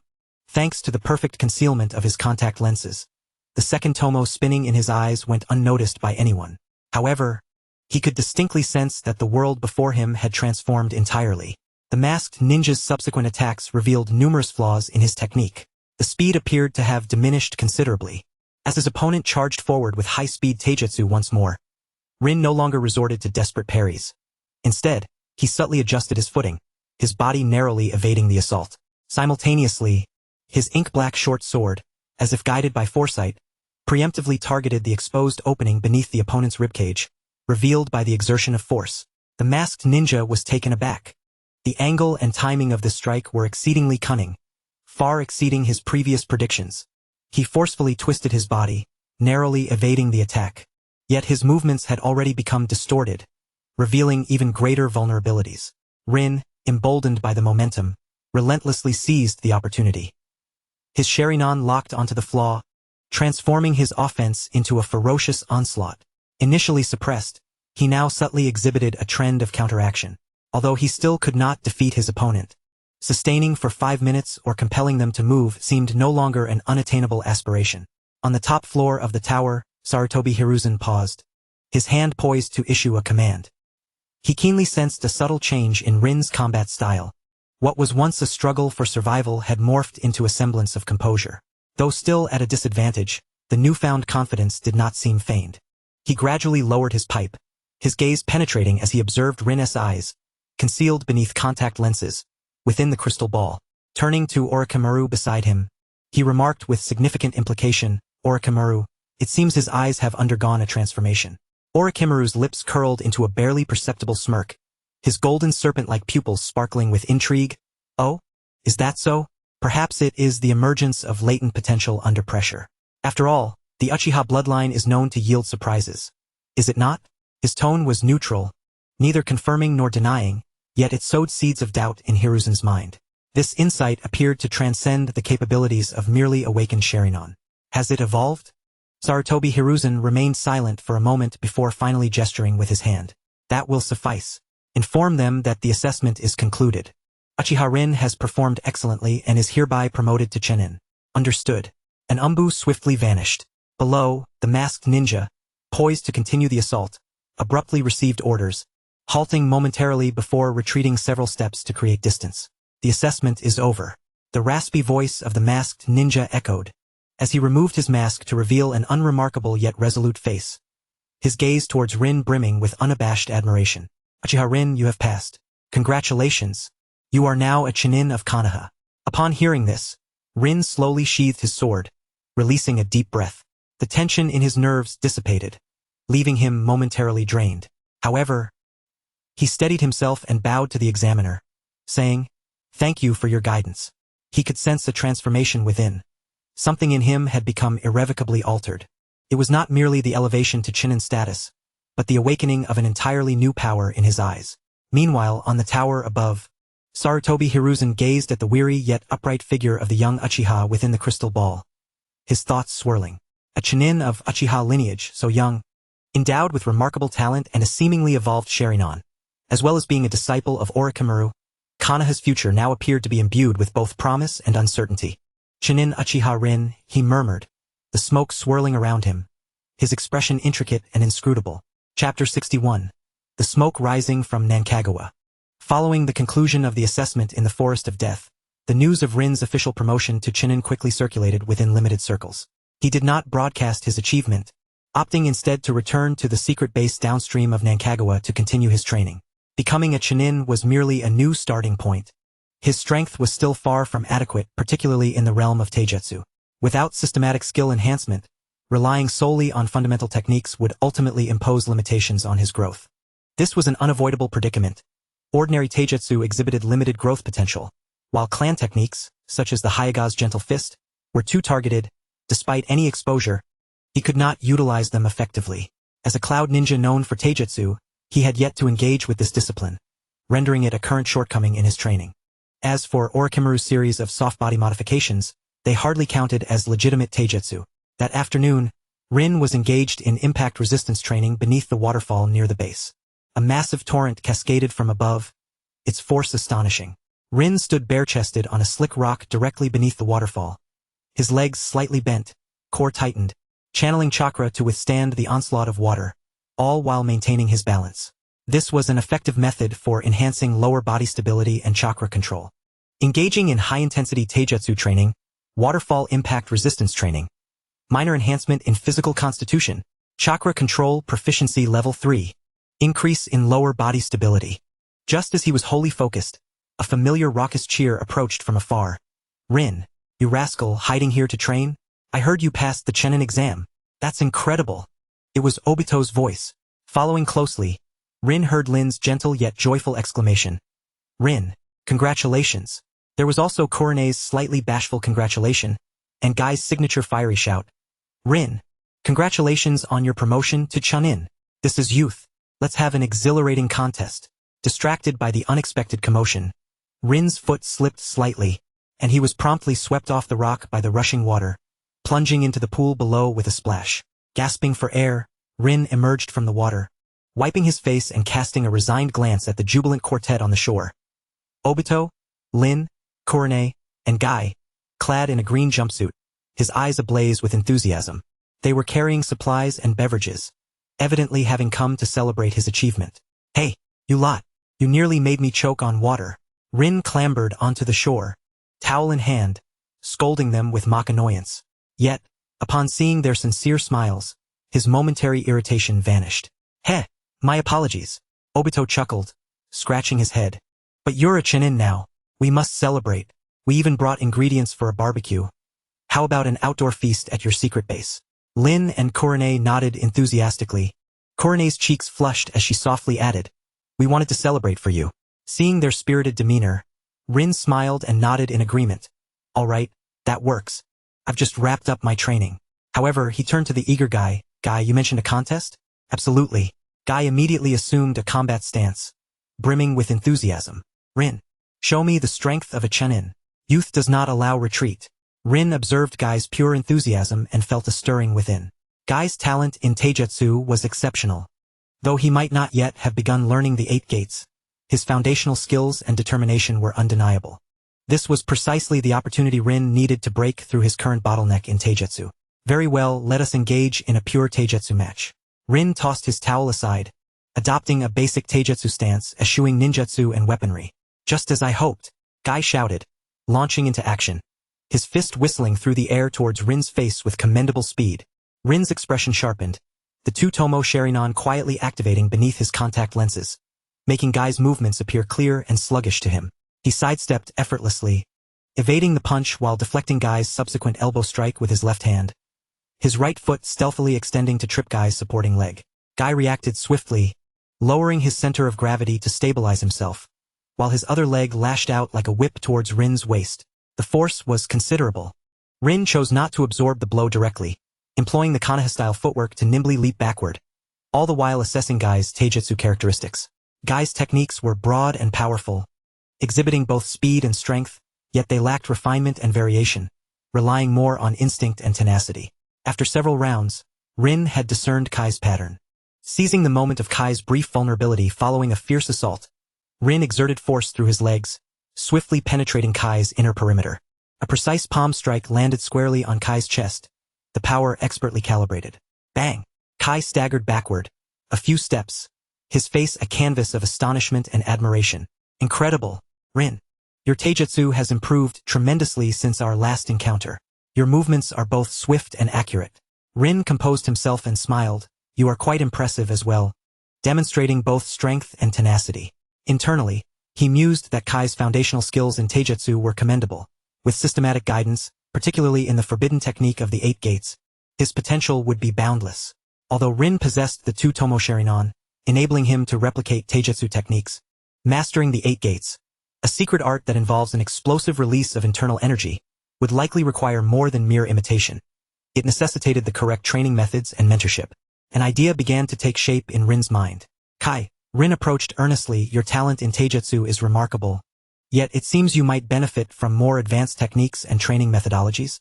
Kai paused, slightly taken aback, before sheepishly scratching his head. Well, my father says my fundamentals aren't solid enough. There are certain things he cannot teach me yet. He referred to his father, Might Due, a man still regarded by many as a perennial low-ranking ninja, yet who possessed the extraordinary skill of the 8 gates. Understanding dawned on Rin.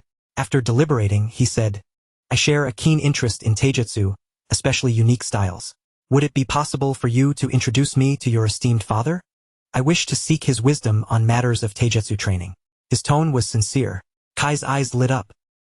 He had not anticipated that such a prodigious Chunin as Rin would take an interest in his father's seemingly rudimentary taijutsu. He eagerly grasped Rin's hand. Really, Rin? You wish to consult my father? That's fantastic. He will surely be thrilled. He adores passionate young people who are eager to learn. Leave it to me. I will take you to meet him tomorrow. Seeing Kai's enthusiasm, Rin couldn't help but smile. Gaining Might Due's recognition, even if it were merely to acquire a glimpse into the 8 gates or foundational training methods, would significantly enhance his own taijutsu. Then it settled. Rin nodded. At that moment, Obito and Rin had already adeptly laid out a picnic blanket on a flat patch of grass and erected a makeshift grill. Obito boasted as he displayed several plump fish, he had just caught from the South River, while Rin and Kurane busied themselves with other ingredients. "Hey, you two, stop chatting. Come help us," Obito shouted. "Rin, you're the star here, responsible for starting the fire and leading the grilling. Kurane and Red can assist us." Rin and Kai exchanged knowing smiles and approached. Starting the fire was a trivial task for Rin. With a well-controlled fireball technique, he had it accomplished in no time. Soon, the grill was filled with the appetizing aroma of cooking meat, and the fish sizzled with juicy oil. While clumsily flipping the grilled fish, Obito winked at Rin and teasingly remarked, "Rin, it seems Red is struggling with the grilling. You should go teach her." Rin turned to see Red, holding a skewer of mushrooms, looking somewhat flustered in front of the grill, her cheeks flushed from the heat, seemingly unsure of how to proceed. Kurane stifled a giggle beside her, choosing not to intervene. Rin chuckled and approached Red, naturally taking the skewer from her hands. When grilling mushrooms, the heat must not be too high. Otherwise, the exterior will char while the inside remains uncooked. It requires gentle heat and frequent turning. He demonstrated patiently while explaining.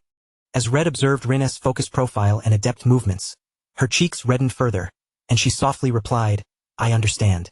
She mimicked Rin's technique, cautiously flipping another skewer of vegetables. Obito watched with delight, nudging Kurane with his elbow and emitting a series of mischievous chuckles. Kurane couldn't help but smile at the natural yet slightly bashful interaction between Rin and Red, finding it amusing. Meanwhile, Kai was completely oblivious to the subtle atmosphere around him, engrossed in performing push-ups on a pile of stones, exclaiming, "Even grilling should not detract from physical training. This is what youth is all about." This elicited a mixture of exasperation and laughter from the group. In the light-hearted ambience, the barbecue feast commenced. They gathered around, sharing delicious food and engaging in lively conversation. Obito animatedly recounted amusing tales from the Ninja Academy. Kurane gently interjected with commentary. Red occasionally offered her thoughts, while Kai interspersed fervent declarations. Rin listened with a smile, chiming in with trivial anecdotes from their missions. The sun's fading rays cast a golden glow over the South River, sparkling as laughter and chatter drifted away with the gentle breeze and flowing water. In this moment, there were no burdens of training, no dangers of missions, only the pure friendship and joy shared among the youths. As Rin gazed at the scene before him, he felt an uncommon serenity and warmth within. He knew that such moments might become increasingly rare in the future. Under the looming shadow of war, peace was a precious commodity. He stole a glance at Red, quietly savoring her grilled mushrooms, a subtle smile gracing her lips, and a tender part of his heart was gently stirred. Spending leisure time with companions, mood relaxed, mental stress alleviated. Affinity with Sunset Red subtly increased.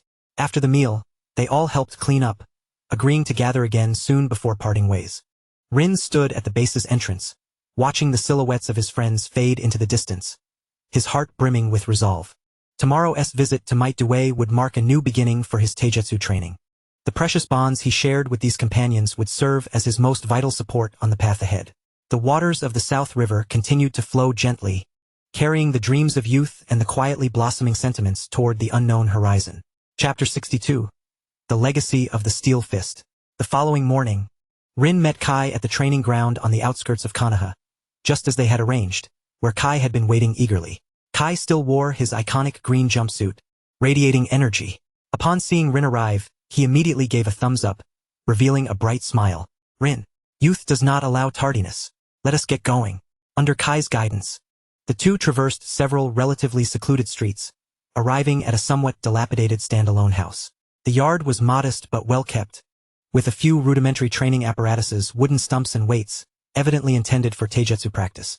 Despite being dubbed a perennial low-ranking ninja, Might Due had not been entrusted with many missions, most of which hovered around the C rank. Clearly, in order to support Kai, Might Due had diligently gathered training tools specific to taijutsu practitioners. These basic tools were of little consequence to Might Due, who had already mastered the 8 gates. In contrast, although Rin had just recently been promoted to Chunin, he had been exposed to B-rank missions due to Orochimaru's influence, and it was merely a matter of time before he encountered even higher-level tasks. It appeared he should assist this father-son duo. Although both he and Obito were orphans of war, backed by the Uchiha clan, and with his own mission rewards being substantial, he could easily provide some financial support. Besides, what was the harm in lacking funds? Wasn't there an operational money-printing machine in the land of waves? It was merely a matter of timing. For now, he would let the money tree toil away, and once the moment was right, he would reap the rewards. Father, I'm back, and I brought my friend Rin, Kai exclaimed as he stepped through the door. A figure emerged from within the house. The individual was clad in a form-fitting green outfit, mirroring the hairstyle of Kai, with prominent brows and large eyes that radiated a simple yet warm smile. However, beneath that genial exterior lay a gaze imbued with the resilience forged through trials. He was none other than Kai's father, Might Dai. Ah, so this is Uchiha Rin, the one frequently mentioned by Kai. Might Dai approached with a brilliant smile, heartily patting Rin on the shoulder with considerable force, exclaiming, "Welcome, welcome. Kai has informed me that you and Kakashi are contemporaries of remarkable talent, and that you have already ascended to Chunin? What a splendid youth you embody." His demeanor was exceedingly amiable, showing no trace of the awkwardness or inferiority that might accompany his status as a perennial genin. "Greetings, Senior Dai," Rin said respectfully, bowing slightly. "I apologize for the intrusion. I have heard from Kai that you possess unique insights into physical techniques, and I wish to seek your guidance." "Ha ha ha. Speak not of seeking guidance." Might Dai waved his hand dismissively. "All young enthusiasts of martial arts are my friends. Kai has mentioned your desire to learn advanced physical techniques of force application." "Indeed," Rin nodded earnestly. "I feel as though I have encountered a plateau in my physical training. The growth of my foundational techniques seems limited. I hope to uncover a path to transcendence." Might Dai's smile faded as he scrutinized Rin, his keen eyes assessing his physique, stance, and muscle definition. "Words alone will not suffice. Let me first gauge your physical foundation. Come, perform a few simple movements with me." He led Rin to the center of the courtyard, demonstrating several seemingly straightforward yet demanding foundational exercises that required exceptional core strength, flexibility, and balance, such as dynamic stretches, single-leg squats, and explosive shuttle runs. Rin inhaled deeply, concentrating intently. Through diligent effort and consistent training, his physical capabilities had indeed reached commendable heights. With his extraordinary physical prowess and the precise control afforded by his Sharingan, he executed all movements with meticulous precision. His form was impeccable, his power fluid, and his stability remarkable. Even in tasks demanding immense endurance, he displayed stamina that surpassed that of an ordinary Chunin. Might Dai observed, his astonishment growing with each passing moment. He had initially presumed that Rin, as a prodigy of the Uchiha clan, would prioritize ninjutsu and genjutsu, relegating physical arts to a supplementary role. Yet, witnessing Rin's physical excellence, control, and the potential he exhibited far surpassed his expectations. Might Dai could not help but exclaim, "Rin, your physical foundation is exceptionally solid. No, it should be said it is outstanding. Your muscle strength, flexibility, and neural response speed have reached remarkable levels. Such feats cannot be achieved through mere ordinary training. You must have devoted efforts exceeding those of the average individual." The way he regarded Rin transformed entirely, shifting from a mentor's warmth to the solemn respect owed to a true peer worthy of pursuing the pinnacle of physical arts. Kai puffed out his chest with pride. "Right, Father. Rin is truly impressive." Might Dai nodded emphatically, his face alight with excitement. "Excellent. To possess such talent and foundation, yet remain unsatisfied with the status quo. Seeking breakthroughs, this spirit is the most valuable quality of a practitioner of physical arts. Rin, you are indeed qualified to delve into higher realms of physical training." He inhaled deeply, his expression turning gravely serious. "I, Might Dai, through years of diligent research, have developed not merely flashy techniques, but a method that hones the limits of the body and unleashes inner potential. The steel fist style. At its core lies a forbidden technique known as the 8 gates. A jolt of realization coursed through Rin at the mention of the 8 gates. "Indeed," Might Dai continued solemnly, "within the human body exist 8 gates that restrict the flow of chakra. The 8 gates technique forcibly opens these gates through specialized training and unwavering will, granting one strength that far exceeds their normal limits for a brief period. However," his tone shifted to one of utmost seriousness, "this is a double-edged sword. Each gate opened imposes a tremendous burden on the user's body, and the more gates that are opened, the greater the strain, even to the point of life-threatening danger. Thus, it is classified as a forbidden technique. To cultivate the 8 gates, the primary focus must not be on power alone, but on possessing a robust physique capable of withstanding its backlash, along with a steadfast will to protect what is dear." Rin nodded earnestly. "I comprehend the risks involved.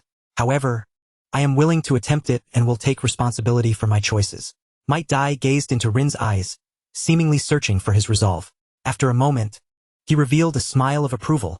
"Very well. Henceforth, I shall impart to you the foundations of the steel fist style and the initial methods for cultivating the 8 gates. However, remember not to be reckless. You must progress step by step, solidifying your foundation. Yes. Thank you, Senior Dai. A surge of excitement welled up within Rin. In the days that followed, Rin's life rhythm became once more intense and orderly. Each morning, he would arrive punctually at the Might family training grounds to receive instruction from Might Dai. The training was intensely grueling. Might Dai's methods were straightforward and direct, yet extraordinarily effective, pushing the limits of physical endurance. Weighted long-distance runs, resistance against the impact of waterfalls, striking hard wooden posts of considerable density, and various unimaginable flexibility and balance drills were all designed to forge every muscle and bone of the body to its utmost limit. Chapter 63. The 8 Gates. Accepting guidance from Might Dai. Engaging in foundational training of the steel fist style. Physical condition significantly enhanced. Strength attribute increased. Agility attribute increased. Endurance attribute increased. Acquired foundational training methods of the steel fist style. Preconditions for 8 gates unlocked. Robust physique in progress. Simultaneously, Might Dai began to teach practical techniques of the steel fist style. Not complex maneuvers, but rather the most fundamental methods of force application, breathing rhythms, and several core physical techniques such as the leaf whirlwind and the leaf great whirlwind. These techniques, while appearing simple, wielded tremendous power when combined with unique chakra flow and force application techniques. Learned steel fist style, leaf whirlwind, C rank. Learned steel fist style, leaf great whirlwind, B rank. Comprehensive physical capabilities significantly enhanced. The Konoha swordsmanship resonates with the force application techniques of the steel fist style, accelerating proficiency enhancement. Kai also trained alongside him, as both a companion and a rival. Amidst the fervent shouts of youthful passion, they motivated each other, progressing together. Rin's diligence and rapid improvement instilled a sense of pressure in Kai, compelling him to train even harder. As for the 8 gates, Might Dai was not hasty to impart the methods for opening the gates. Instead, he first taught Rin how to sense the locations of the 8 gates within his body, and how to cultivate and stimulate these points through special breathing techniques and chakra control, laying the groundwork for future endeavors. This was a gradual process requiring patience. Initiating engagement with the theory and foundational methods of the 8 gates. Acquired skill, 8 gates nurturing method, entry level. Effect, gradually enhances the body's tolerance to the backlash of the 8 gates, subtly increases chakra activity. In the evenings, Rin did not neglect other facets of his training. He would return to the Nange River base to practice the Konoha swordsmanship, solidify various ninjutsu, and engage in cooperative training with Phosphorus, steadily enhancing his overall strength. Occasionally, Hong and Rin would visit Lin during her training sessions, and sometimes the 2 little girls, Uzuki and Akane, would also come by. It is noteworthy that with Orochimaru's return to the village, Akane, his legitimate disciple, has begun a systematic training regimen under his guidance. Unlike Rin, Orochimaru appears to be quite fond of Akane's affinity for his unique style of snake ninjutsu, as she has already started to experiment with serpent-based techniques. After all, while Rin's developmental trajectory does incorporate certain aspects of Orochimaru's methods, the mainstream snake ninjutsu does not align with her abilities as distinctly as one might expect. However, unlike Orochimaru's advanced skills such as the serpent shadow and multiple snake hands, Akane currently has mastery over only a single small snake. Nevertheless, with her simplified version of the shadow snake hand technique, Akane can still be deemed exceptional among her peers. Additionally, Hong and Uzuki have been advancing in their own realms. Under the tutelage of her father, Hyuga Makoto, Hong has embarked on the study of genjutsu, while Uzuki has become increasingly obsessed with the foundational training of swordsmanship. This clearly illustrates the advantages of coming from a well-established clan. In contrast, Lin, as a war orphan, has access to far fewer resources. However, due to the ongoing circumstances, even common ninjas like Lin have begun to benefit from Tsunade's initiative, which has introduced lessons on medical ninjutsu at the academy. Whenever her foolish brother Obito comes back from training, covered in wounds, Lin would quietly channel the healing light of medical ninjutsu from her palms. It is no wonder her foolish brother seems to be smitten. Given their daily interactions, it is quite easy to blur the lines between friendship and love during such a hormone-fueled age, leading him to the mistaken belief that she must have feelings for him. Rubbing her head, she concluded that these matters are not something she can resolve at the moment. It seems she must untangle her brother's complicated love life on her own. As for the hidden dangers lurking in the land of grass, Rin's gaze sharpened. It is something that will inevitably be addressed. Witnessing Rin drenched in sweat from Might Dai's grueling training, yet maintaining a resolute expression deeply moved them all. Sometimes, Hong would sneakily bring some homemade snacks or medicinal herbs for him. Although she spoke little, her concern was apparent. In fact, as the academy was about to reopen, when Rin fell from a height, bloodied and battered, Hong gasped and rushed over, her palms aglow with the healing technique Rin had seen from Lin in the field. This girl has gone so far as to learn healing techniques specifically for Rin? Hong, I appreciate your sentiment. Nevertheless, the most pressing matter is to diligently study genjutsu under Uncle Makoto. While Hong treated her right hand, Rin struggled to lift her left hand and ruffled Hong's hair playfully. Hong brushed aside the strands obstructing her view, shyly responding. But her eyes were filled with determination as she removed Rin's hand and placed her healing technique once more. Rin thought, oh no, is my future master of genjutsu developing improperly? Affinity with Ui Hong continues to rise. Friendship with Might Guy increases. Relationship with Might Dai. Respect. Mentor. As days turned into weeks, Rin could distinctly feel the transformative changes occurring within her body. Her muscles became more refined, and her strength, speed, and endurance had improved significantly. More importantly, her control over her body had reached new heights. One day, after an extreme weighted cross-country run, Rin sensed a loosening of some internal constraint. Following Might Dai's instructions, she concentrated her spirit and guided her chakra to impact the first gate's opening position within her body. A faint yet clear stream of energy surged forth. Although it was far from sufficient to break through the gate, it was an important signal. It indicated that her body had begun to adapt to the training path of the 8 gates. Proficiency in the 8 gates. Opening chapter has improved. Body's adaptability to the 8 gates has slightly increased. Sensation of the existence of the gates has been perceived. After training concluded, Might Dai looked at Rin, who was panting yet full of life, and patted her shoulder. Excellent, Rin. Your rate of progress exceeds my expectations. If you maintain this momentum, it won't be long before you can attempt to open the first gate. But remember, never underestimate the backlash of the 8 gates. Yes, Dai-senpai. Rin wiped her sweat and replied earnestly. Standing at the edge of the training ground, Rin gazed at her increasingly robust physique under the setting sun, clenching her fists. The legacy of the steel fist and the initiation into the 8 gates had opened a new door for her. This path, filled with sweat and pain, though arduous, revealed the potential to transcend limitations. In the lush forests of Konoha, the sweat and fervor of the young were quietly nurturing a seed named Steel Fist, patiently awaiting its emergence and the astonishing power it would unleash. The challenges ahead would undoubtedly take on a different visage, thanks to this newfound strength. Chapter 65. An unexpected invitation. Time flew by, and the summer break at the Ninja Academy came to a quiet end amidst the laughter and sweat of the youths.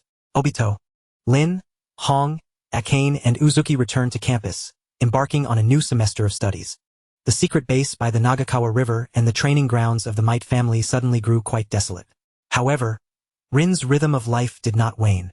She became even more focused on her training, particularly on breaking through the 8 gates. With the end of the vacation, Might Dai had taken on a long-term C-rank escort mission, requiring him to leave the village for a while. Before his departure, he called Rin over. Rin, I have imparted all the theoretical knowledge and foundational training methods of the 8 gates. The remaining task lies in the gradual accumulation of practice and the final breakthrough. Everything I can teach, I have already conveyed. From here on, it is up to you to comprehend and hone your skills. He firmly patted Rin's shoulder, his eyes filled with expectation and caution. Remember my words, the 8 gates is a power of protection, not a tool for destruction. With every opening, consider the cost carefully. Your journey is still long. Do not rush. Yes, I will remember your teachings. Dai-senpai, Rin replied solemnly, her heart brimming with gratitude. This seemingly rugged mentor had provided her not only a robust martial legacy but also a resilient spirit. After Might Dai's departure, Rin's training did not cease. Rather, it intensified. She meticulously pondered the essence of the opening chapter, repeatedly pushing her body to its limits, sensing the faint outlines of the 8 gates within her. One fateful night, beneath the waterfall of Nagakawa, Rin stood bare-chested, enduring the impact of the icy current, her mind fully immersed within herself. After prolonged nurturing and impact, she felt that the barrier at the gate was as thin as a cicada's wing. Now is the time. She cast aside all distractions, concentrating her spirit and chakra into a single force, like a sharpened spear, and thrust it fiercely toward the gate's opening. Boom! It was as if a thunderclap resonated in her mind. An indescribable torrent of immense power surged from the depths of her being, washing over her limbs and bones. The fatigue from training that had once weighed her down was now replaced with an explosive sense of strength. Her speed, power, and reflexes surged instantaneously. Breakthrough successful. The 8 gates. Opening has been activated. Effect. Lifting the restrictions of the cerebral domain, overloading the body's energy, and comprehensively enhancing bodily functions. A significant increase in strength, speed, and reaction time. Acquired status. Opening of the 8 gates. Beginner. Warning.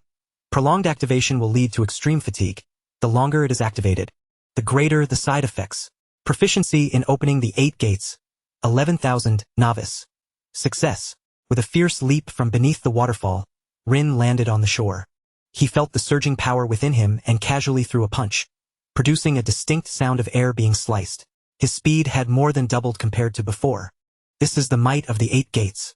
Although it is merely the first gate, the transformation it brings is of a qualitative nature. Yet soon after, an overwhelming sense of weakness and muscle soreness washed over him. Having activated it for less than 10 seconds, the side effects began to manifest. Rin hastily deactivated the status and sat cross-legged, channeling his chakra to restore his body. The side effects were indeed astonishing, causing Rin to feel a chill in his heart. No wonder Senior Dai had warned him repeatedly. Such power should not be wielded lightly. He summoned the game panel and gazed at the lengthy proficiency bar, 11,000. Next to, opening of the 8 gates, along with the accompanying warning, when a thought suddenly struck him. Since skills can be upgraded through proficiency, if I were to max out the proficiency of the 8 gates, would it diminish or even eliminate its side effects? This notion sent a thrill through him. The marvel of the game panel lies in its apparent ability to optimize skills, making them more attuned to the user. If it truly allows for the reduction of the backlash from the 8 gates through increased proficiency, then the value of this forbidden technique would be immeasurable. It seems I must strive even harder to gain experience. A flicker of determination shone in Rin's eyes. This pursuit is not merely for strength but to master this perilous power. Just as he basked in the joy of his breakthrough and contemplated the future, 2 obscure yet formidable presences materialized without warning around the base. Rin instantly became alert, activating his Sharingan, the 2 tomo concealed beneath his contact lenses. His right hand resting upon the hilt of his sword. Anyone capable of approaching silently here is certainly not an ordinary foe. Swish, swish. 2 figures appeared like phantoms in the clearing not far from Rin. They both wore masks, yet their styles were entirely different. One donned a common animal mask, clad in the standard attire of Konoha's Umbu, exuding a cold and orthodox aura. The gaze beneath the mask was sharp as an eagle's. He slightly bowed, his tone flat yet imbued with undeniable authority. Uchiha Rin, the Hokage requests your presence. The other wore a more sinister, shadowy bird mask, dressed in a dark bodysuit covered by a gray vest, emanating a chilling and obscure presence that evoked discomfort. His voice rasped like metal scraping. Uchiha Rin, Danzo-sama appreciates your talents and invites you to join Root, to contribute to the darkness of Konoha. Umbu, and Root. Rin's heart sank abruptly. The inevitable had finally arrived. The Umbu of the 3rd Hokage, Sarutobi Hiruzen, represented the visible order of Konoha and the will of the Hokage. In contrast, Danzo Shimura's Root lurked as a blade in the shadows of Konoha, operating with a radical and ruthless style. The simultaneous approach of these 2 factions was laden with implications. His rapid growth during this period, especially the suspected evolution of his Sharingan and his connections with Orochimaru and Might Guy, had evidently attracted the close attention of Konoha's higher-ups.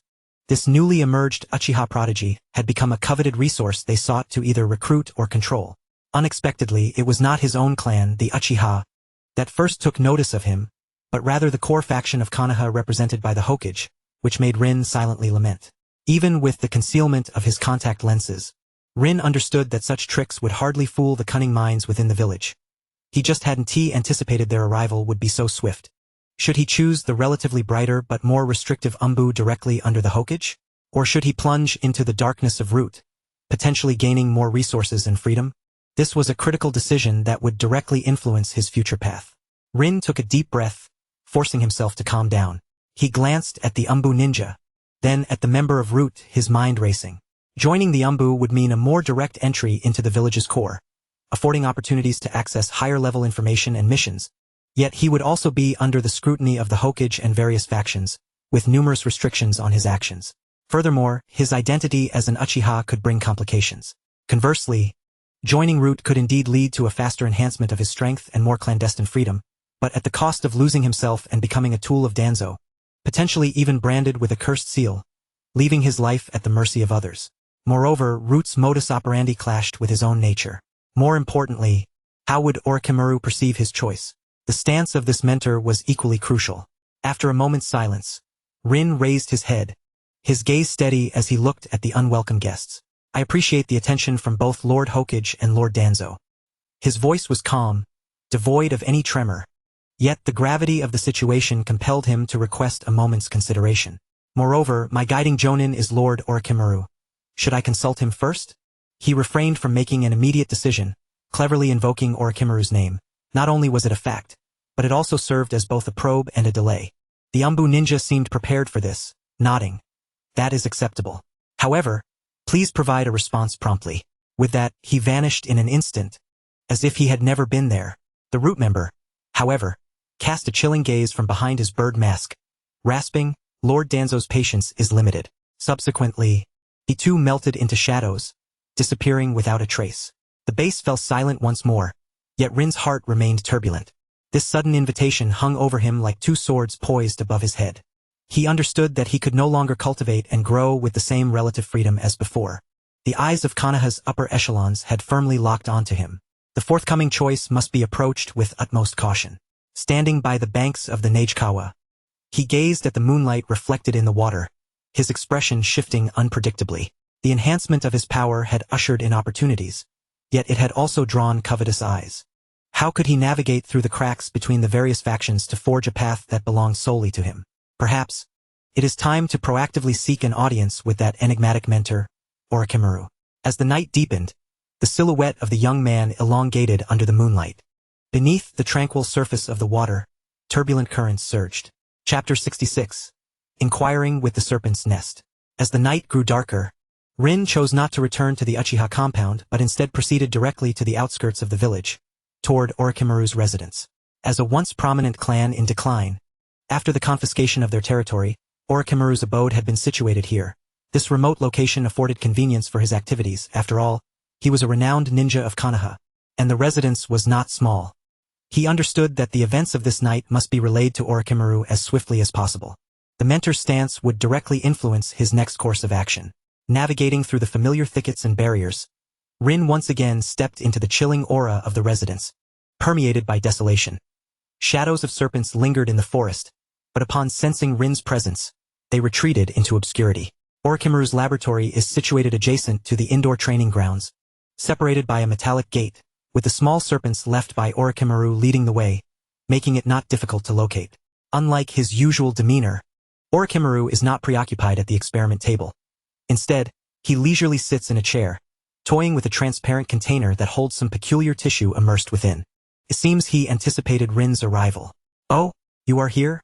Orochimaru raises his golden serpentine eyes, a smirk dancing at the corners of his mouth. It appears our newly minted Chunin has encountered a minor predicament.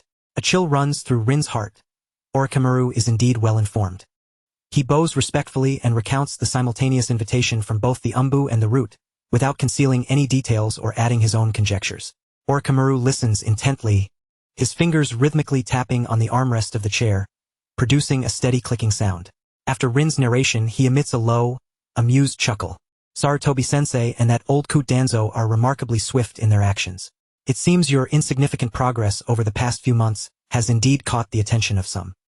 He places the container down, rises, and strides toward Rin, his snake-like gaze fixated upon him. So, Rin, what are your thoughts? Will you bask in the sunlight, accepting the protection and constraints of the Hokage? Or will you immerse yourself in the darkness of Root, becoming a sharper weapon in Danzo's hands? Rin lifts his gaze, meeting Orochimaru's stare without flinching. My ignorance compels me to seek your guidance, master. He throws the choice back to Orochimaru, a test of his allegiance and a declaration that he still regards him as his primary support. Orochimaru seems pleased with Rin's attitude. He extends a pale finger and gently taps Rin's chest. A wise choice. However, before I divulge the answer, I must first ascertain something. His voice suddenly grows cold and oppressive. To what extent have your eyes evolved? A jolt of realization strikes Rin. Indeed, while contact lenses can deceive the average person, they are ineffective against a powerhouse of Orochimaru's caliber, especially under close scrutiny and prior suspicion. After a moment of silence, Rin understands that further concealment would be pointless and could provoke Orochimaru's ire. He takes a deep breath and slowly removes the contact lenses from his eyes. In an instant, a pair of crimson orbs is unveiled to the air, each eye adorned with two swirling black tomo, radiating an eerie and formidable ocular power. The two tomo Sharingan, though Orochimaru had his suspicions, witnessing it firsthand ignites an uncontrollable excitement and an inquisitive gleam in his serpent-like eyes. Orochimaru's primary focus in his experiments has always revolved around the quest for immortality. While the Uchiha's Sharingan is indeed precious, it pales in comparison to the enigma of eternal life. Until the evolution to the Mangekyo Sharingan, the Uchiha's bloodline limit offers little enhancement for Orochimaru, overshadowed by its limitations. That flicker of exploratory desire is quickly suppressed. Indeed, the two tomo are quite remarkable, Orochimaru remarks, his voice tinged with a husky delight. Did you break through during the trials of the Forest of Death? Commendable moment. It appears that pressure truly serves as a catalyst for unlocking the potential of the Uchiha. He circles around Rin as if admiring a flawless work of art. At just 6 years old, with your two tomo Sharingan, Uchiha Rin, your value exceeds my expectations. No wonder Sarutobi-sensei and Danzo are becoming restless. Halting his pacing, he faces Rin once more, his tone returning to its previous calmness. Now I can answer your question. For the time being, do not join either the Umbu or the Root. Rin is momentarily taken aback. This response is somewhat unexpected. The Umbu may seem illustrious, yet its regulations are stringent. Your Uchiha identity and Sharingan will attract undue attention, constraining your actions and hindering your growth, Orochimaru elucidates. As for Root, it is Danzo's fiefdom. Entering is easy, but exiting is a challenge. You require a broader expanse for your development. And what does the teacher suggest? Rin inquires. Maintain the status quo, Orochimaru smirks. You shall remain my disciple, operating as an independent Chunin. I will assign you suitable tasks to continue accumulating experience and resources.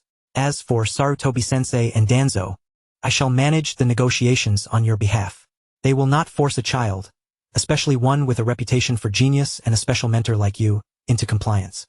As for myself, I will not actively partake in your missions. The friction at the front lines is escalating, and Sarutobi-sensei is becoming increasingly impatient. My own assignments are multiplying, and on the contrary, you, my other disciple, will need your leadership. A glimmer of light emerges in Orochimaru's eyes as he licks his lips.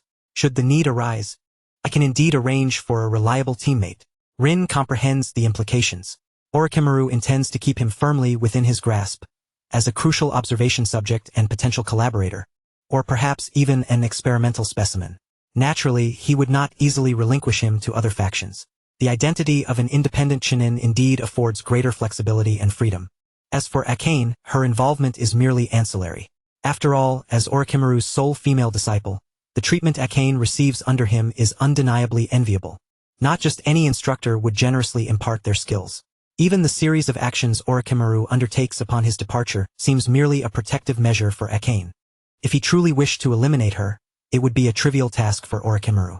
However, the prospect of a reliable companion prompts a stir within Rin. It is evident that in Orochimaru's eyes, this new ally, or rather the captain, possesses a strength worthy of his recognition. Observing the intrigue in Rin's eyes, Orochimaru does not keep him in suspense. It seems you have chosen another path. In that case, I actually recommend you join the Umbu directly under Sarutobi-sensei. After all, the new teammate I have arranged for you is currently within their ranks. After a brief pause, Orochimaru continues. You are likely familiar with his name. He is none other than the Yellow Flash, Minato Namikaze, who has recently begun to gain notoriety within the village, and he is also a disciple of that rascal Jiraiya. As he speaks, a hint of dissatisfaction unwittingly flickers in Orochimaru's eyes. Following the demise of Shadaime Hokage, both Sarutobi Hiruzen and the Elder Council, led by Danzo, have ardently promoted the genius of the new generation, striving to obscure the legacy left by Shadaime's passing. Yet, until they have truly matured, even the grandest titles merely serve as hastening symbols of demise. Kakashi's frequent changes of teammates are undoubtedly linked to his indifference towards the lives of his companions. Ultimately, it is merely a case of being drawn into the bounty list of opposing forces, with unfortunate consequences for a few hapless souls. Arranging for Minato Namikaze to be Rin's teammate was merely a spur-of-the-moment decision upon witnessing Rin's two tomo. After all, unbeknownst to Rin, he has already begun to be spoken of in the village as a genius alongside Kakashi, even earning the emergent title of the Twin Stars. Orochimaru is all too familiar with such appellations. His own disciple, and the younger brother of his dear friend, Senju Rope, perished under the weight of such a title. To the extent that what occupies my thoughts now is solely the path to immortality. That fellow, Minato Namikaze, while his sunny disposition makes me somewhat uneasy, stands out as a remarkable genius among his peers, largely due to Jiraiya's guidance. Moreover, after receiving the endorsement of our esteemed teacher, Hiruzen Sarutobi, he mastered the Flying Thunder God technique of the second Hokage, Tobirama Senju. In terms of protective capability, it is indeed hard to find another candidate in the village more suited than him. I understand, thank you, Sensei. Rin donned his contact lenses once more, concealing his striking eyes. However, Orochimaru's tone shifted, a glint of coldness flashing in his serpentine gaze. Joining the Umbu requires strength as its foundation. Let me see how much you have grown these past few months, beyond merely your eyes. Before his words had fully settled, Orochimaru's figure abruptly vanished. In the next moment, a chilling aura of murderous intent surged towards Rin from behind. Although Rin's Sharingan was obscured, his perceptive prowess remained intact. At the instant the malice approached, he sensed it and activated the Shunshin technique, gliding forward like a specter, simultaneously drawing his ink-short sword to parry. Clang! A sharp sound resonated. Orochimaru's hand strike fell upon the sword's blade like a genuine edge, the immense force jarring Rin's arm. However, he utilized the momentum to roll forward, swiftly creating distance while eyeing Orochimaru, who had appeared where he had just stood. Not a bad reaction. Orochimaru flicked his wrist, an intrigued smirk gracing his lips. So, what comes next? He formed hand seals with astonishing speed, leaving behind only an afterimage. Wind release, great breakthrough. A violent whirlwind instantly engulfed the entire laboratory, rattling jars and sending papers flying. Rin was forced to retreat under the pressure of the wind, nearly losing his footing. This cannot be endured. Rin's gaze sharpened, and he activated his Sharingan to its fullest, tracing the flow of wind chakra. His chakra surged beneath him, and seizing the momentary respite amidst the wind, he advanced against the gale like a fish swimming upstream, forming hand seals simultaneously. Earth release, earth wall. A wall of earth erupted instantaneously, standing between Rin and Orochimaru. Though it was quickly eroded by the wind, it granted Rin a fleeting moment of time. He circled around the earthen barrier, launching his prepared shuriken like a torrential downpour towards Orochimaru. Ninja tool throwing? A mere parlor trick. Orochimaru did not flinch or evade. Instead, several venomous snakes erupted from his sleeve, accurately constricting all the shuriken. Yet, at the instant the snakes clamped down on the shuriken, Rin had already completed his next technique. Fire release, great fireball technique. A colossal fireball hurtled towards Orochimaru. Fire overcomes wind. This was the moment to counterattack. However, just as the fireball was about to reach him, Orochimaru's figure suddenly melted away like mud, vanishing into the ground. Is it the earth release, decapitation technique? No, it is a more advanced substitution or clone technique. A warning bell rang in Rin's mind. His Sharingan frantically scanned his surroundings. Where is he? Suddenly, the shadow beneath his feet twisted. Orochimaru, as if boneless, emerged from the shadow, his arm coiling like a whip towards Rin's neck. There is no way to evade. Rin gritted his teeth, determination flashing in his eyes. 8 gates. Open the first gate. Boom. Power surged throughout his body once more. Rin's speed and reflexes skyrocketed instantly. He narrowly ducked under the constricting coil while his ink-short sword sliced through the air, aimed straight at Orochimaru's arm. Orochimaru let out a soft gasp, seemingly taken aback by Rin's sudden burst of speed. His arm twisted in an uncanny manner, dodging the blade's edge, his fingertips shooting forth several thin senbon, targeting Rin's pressure points. Under the state of his activated Sharingan and the first gate, Rin's dynamic vision became exceptionally acute, clearly perceiving the trajectory of the senbon. His wrist flickered rapidly, the ink-short sword creating a curtain of blades, deflecting all the senbon. Yet, at that very moment he was blocking the senbon. Orochimaru's other hand pressed upon his shoulder. A chilling chakra surged forth, paralyzing half of his body. This is the end. Orochimaru's voice echoed in his ear.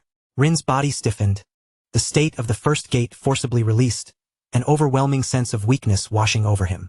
He knelt on one knee, gasping for breath, cold sweat beading on his forehead. The disparity was too great. Even with the activation of his Sharingan and the first gate, he remained as powerless as a child before Orochimaru. Orochimaru withdrew his hand, observing Rin with golden serpent-like eyes that shimmered with complex emotions. With your Sharingan, the 8 gates, and a commendable combination of ninjutsu and combat awareness, Rin, you have indeed surprised me. He extended his hand, pulling Rin to his feet. Your choice was wise. At your current stage, you require time to grow. Remaining in the outer world is more advantageous than entering any faction. As for missions and resources, I shall arrange them for you. Thank you, Sensei. Rin steadied his breath, a sense of relief blossoming within him. Though he had been easily defeated, it was evident that the potential and value he had demonstrated had garnered greater attention from Orochimaru. Return and rest. Orochimaru waved his hand. Soon, new trials will await you. Rin bowed respectfully and exited the laboratory. As he walked the path back to his clan's territory, he reflected on the battle and Orochimaru's words. The road ahead remained fraught with thorns, yet at least he had temporarily secured a space of relative autonomy. Now, what he needed to do was make the most of this space and strengthen himself as swiftly as possible, strong enough to face any challenge that the future may hold. In the night, the youth's gaze was resolute and sharp. Dancing with serpents may be perilous, yet it also bore opportunities. His brief encounter with Orochimaru had unexpectedly yielded substantial rewards. Battle assessment. Success. Survived under shadow-level combat power. Dropped skill. Orochimaru's substitution technique, a ninjutsu skill that allows one to shed an outer layer to escape an opponent's grasp. Classified under substitution techniques, B-rank ninjutsu. Relationship with mentor Orochimaru enhanced. Trust, limited. Practical examination. Comprehensive strength acknowledged by Orochimaru. Acquired status, serpent affinity weak, due to prolonged contact with Orochimaru and the summoning beast, white phosphorus. There is a slight increase in affinity towards serpent-like creatures. Orochimaru's substitution technique, though somewhat unconventional in its use, is highly practical, classified as one of Orochimaru's core life-saving skills, albeit limited by the substantial chakra it requires for activation. Moreover, the alternative choice presented by Orochimaru heightened Rin's sense of urgency. With Orochimaru advocating for him, he resolved to research the only ninjutsu in the original work that possessed a complete cultivation method, the Raisnon, before reporting to the Umbu. Chapter 68. The prototype of the Raisnon. The following day, in the Hokage's office, amidst swirling smoke, the third Hokage, Hiruzen Sarutobi, sat behind an expansive desk, his brow furrowed as he scrutinized the latest evaluation report concerning Uchiha Rin, a Chunin who had just turned 6 a year ago, suspected of possessing a double Tomo Sharingan, mastering the Konoha sword technique, various elemental techniques, and possibly even having come into contact with the 8 gates, a physical technique whose strength is not yet discernible from Might Guy. If he were to master a few genjutsu, he could very well be deemed an all-round ninja. Such talent is astonishing, yet also unsettling. The office door was gently knocked upon, and soon, Orochimaru's slender figure glided in silently, his golden serpent-like eyes appearing through the haze of smoke. Orochimaru, you have arrived. Sarutobi Hiruzen set down the report, his tone unremarkable. Do you have any suggestions regarding Uchiha Rin's arrangements? Orochimaru approached the desk, a faint, inscrutable smile gracing his lips. Hiruzen-sensei, Rin is my disciple. I am acutely aware of his potential. Rather than allowing him to be coveted by certain individuals, it would be more prudent to provide him with a more fitting affiliation. Oh? Sarutobi Hiruzen lifted his gaze slightly. Are you suggesting? Let him join the Umbu, Orochimaru stated directly, but not in an ordinary Umbu squad. I propose that he be placed in the team of Namikaze Minato. Minato? Sarutobi Hiruzen replied, somewhat taken aback. Minato was a promising candidate for the next generation of leaders, favored by both him and Jiraiya for his extraordinary talent and sunny disposition, rapidly maturing, assigning a genius from the Uchiha clan to his squad. The Uchiha clan needs to witness the manifestation of the will of fire. Orochimaru's voice carried a subtle undertone of persuasion. Rin is unlike other Uchiha. He possesses a deep sense of belonging to the village and his comrades. Placing him alongside a pure inheritor of the will of fire like Minato would be the best choice for him and for the village. It would send a positive signal to the Uchiha, demonstrating that Konoha values and is willing to nurture Uchiha talents loyal to the village. While Orochimaru was fully aware that his interpretation of Rin's will of fire was aimed at only a select few, this did not deter him from his grandiloquence. In a sense, Rin could even be seen as one of his kindred spirits. Sarutobi Hiruzen pondered, his fingers unconsciously tapping the desk. Orochimaru's argument was not without merit. In the midst of the looming shadows of war, stabilizing the internal situation, particularly assuaging the Uchiha clan, was of paramount importance. Moreover, placing Rin in Minato's team would indeed maximize his safety and proper guidance. Just as he weighed his options, the office door was flung open with a resounding bang. Shimura Danzo entered, leaning on his cane, his expression dark and brooding, a cold glimmer flickering in his single eye. Without even glancing at Orochimaru, he addressed Sarutobi Hiruzen directly. Hiruzen, I oppose allowing Uchiha Rin to join the Umbu, and even more so, to draw near to Namikaze Minato. Sarutobi Hiruzen's brow furrowed tighter. Danzo, what is your objection? Objection? Danzo scoffed. The Uchiha clan is inherently malevolent. Their Sharingan harbors immense danger. For Uchiha Rin to display such talent and cunning at such a young age, with those eyes, he is destined to become a threat. Such a genius cannot be left unchecked. He should be handled by ROT, subjected to necessary constraints and guidance, and brought fully under control, so he can be utilized by Konoha rather than becoming a liability. His words were sharp and laced with animosity, instantly plunging the atmosphere in the office into an icy silence. Orochimaru stood by, the curve of his lips deepening, as if he were witnessing an entertaining spectacle. Sarutobi Hiruzen slowly rose, his gaze piercing as he regarded Danzo, his tone more serious and resolute than ever. Danzo, mind your words. The Uchiha clan is an integral part of Konoha. Rin is a ninja of Konoha, my subordinate. How he is arranged is my decision. He inhaled deeply, the smoke from his pipe seeming to carry weight. I am the Hokage. The final 5 words resonated with undeniable authority. Danzo's face turned ashen, his single eye ablaze with fury, the knuckles of his hand gripping the cane turning white from the strain. He stared intently at Sarutobi Hiruzen. After a moment, he managed to force out through gritted teeth, you will regret this, Hiruzen.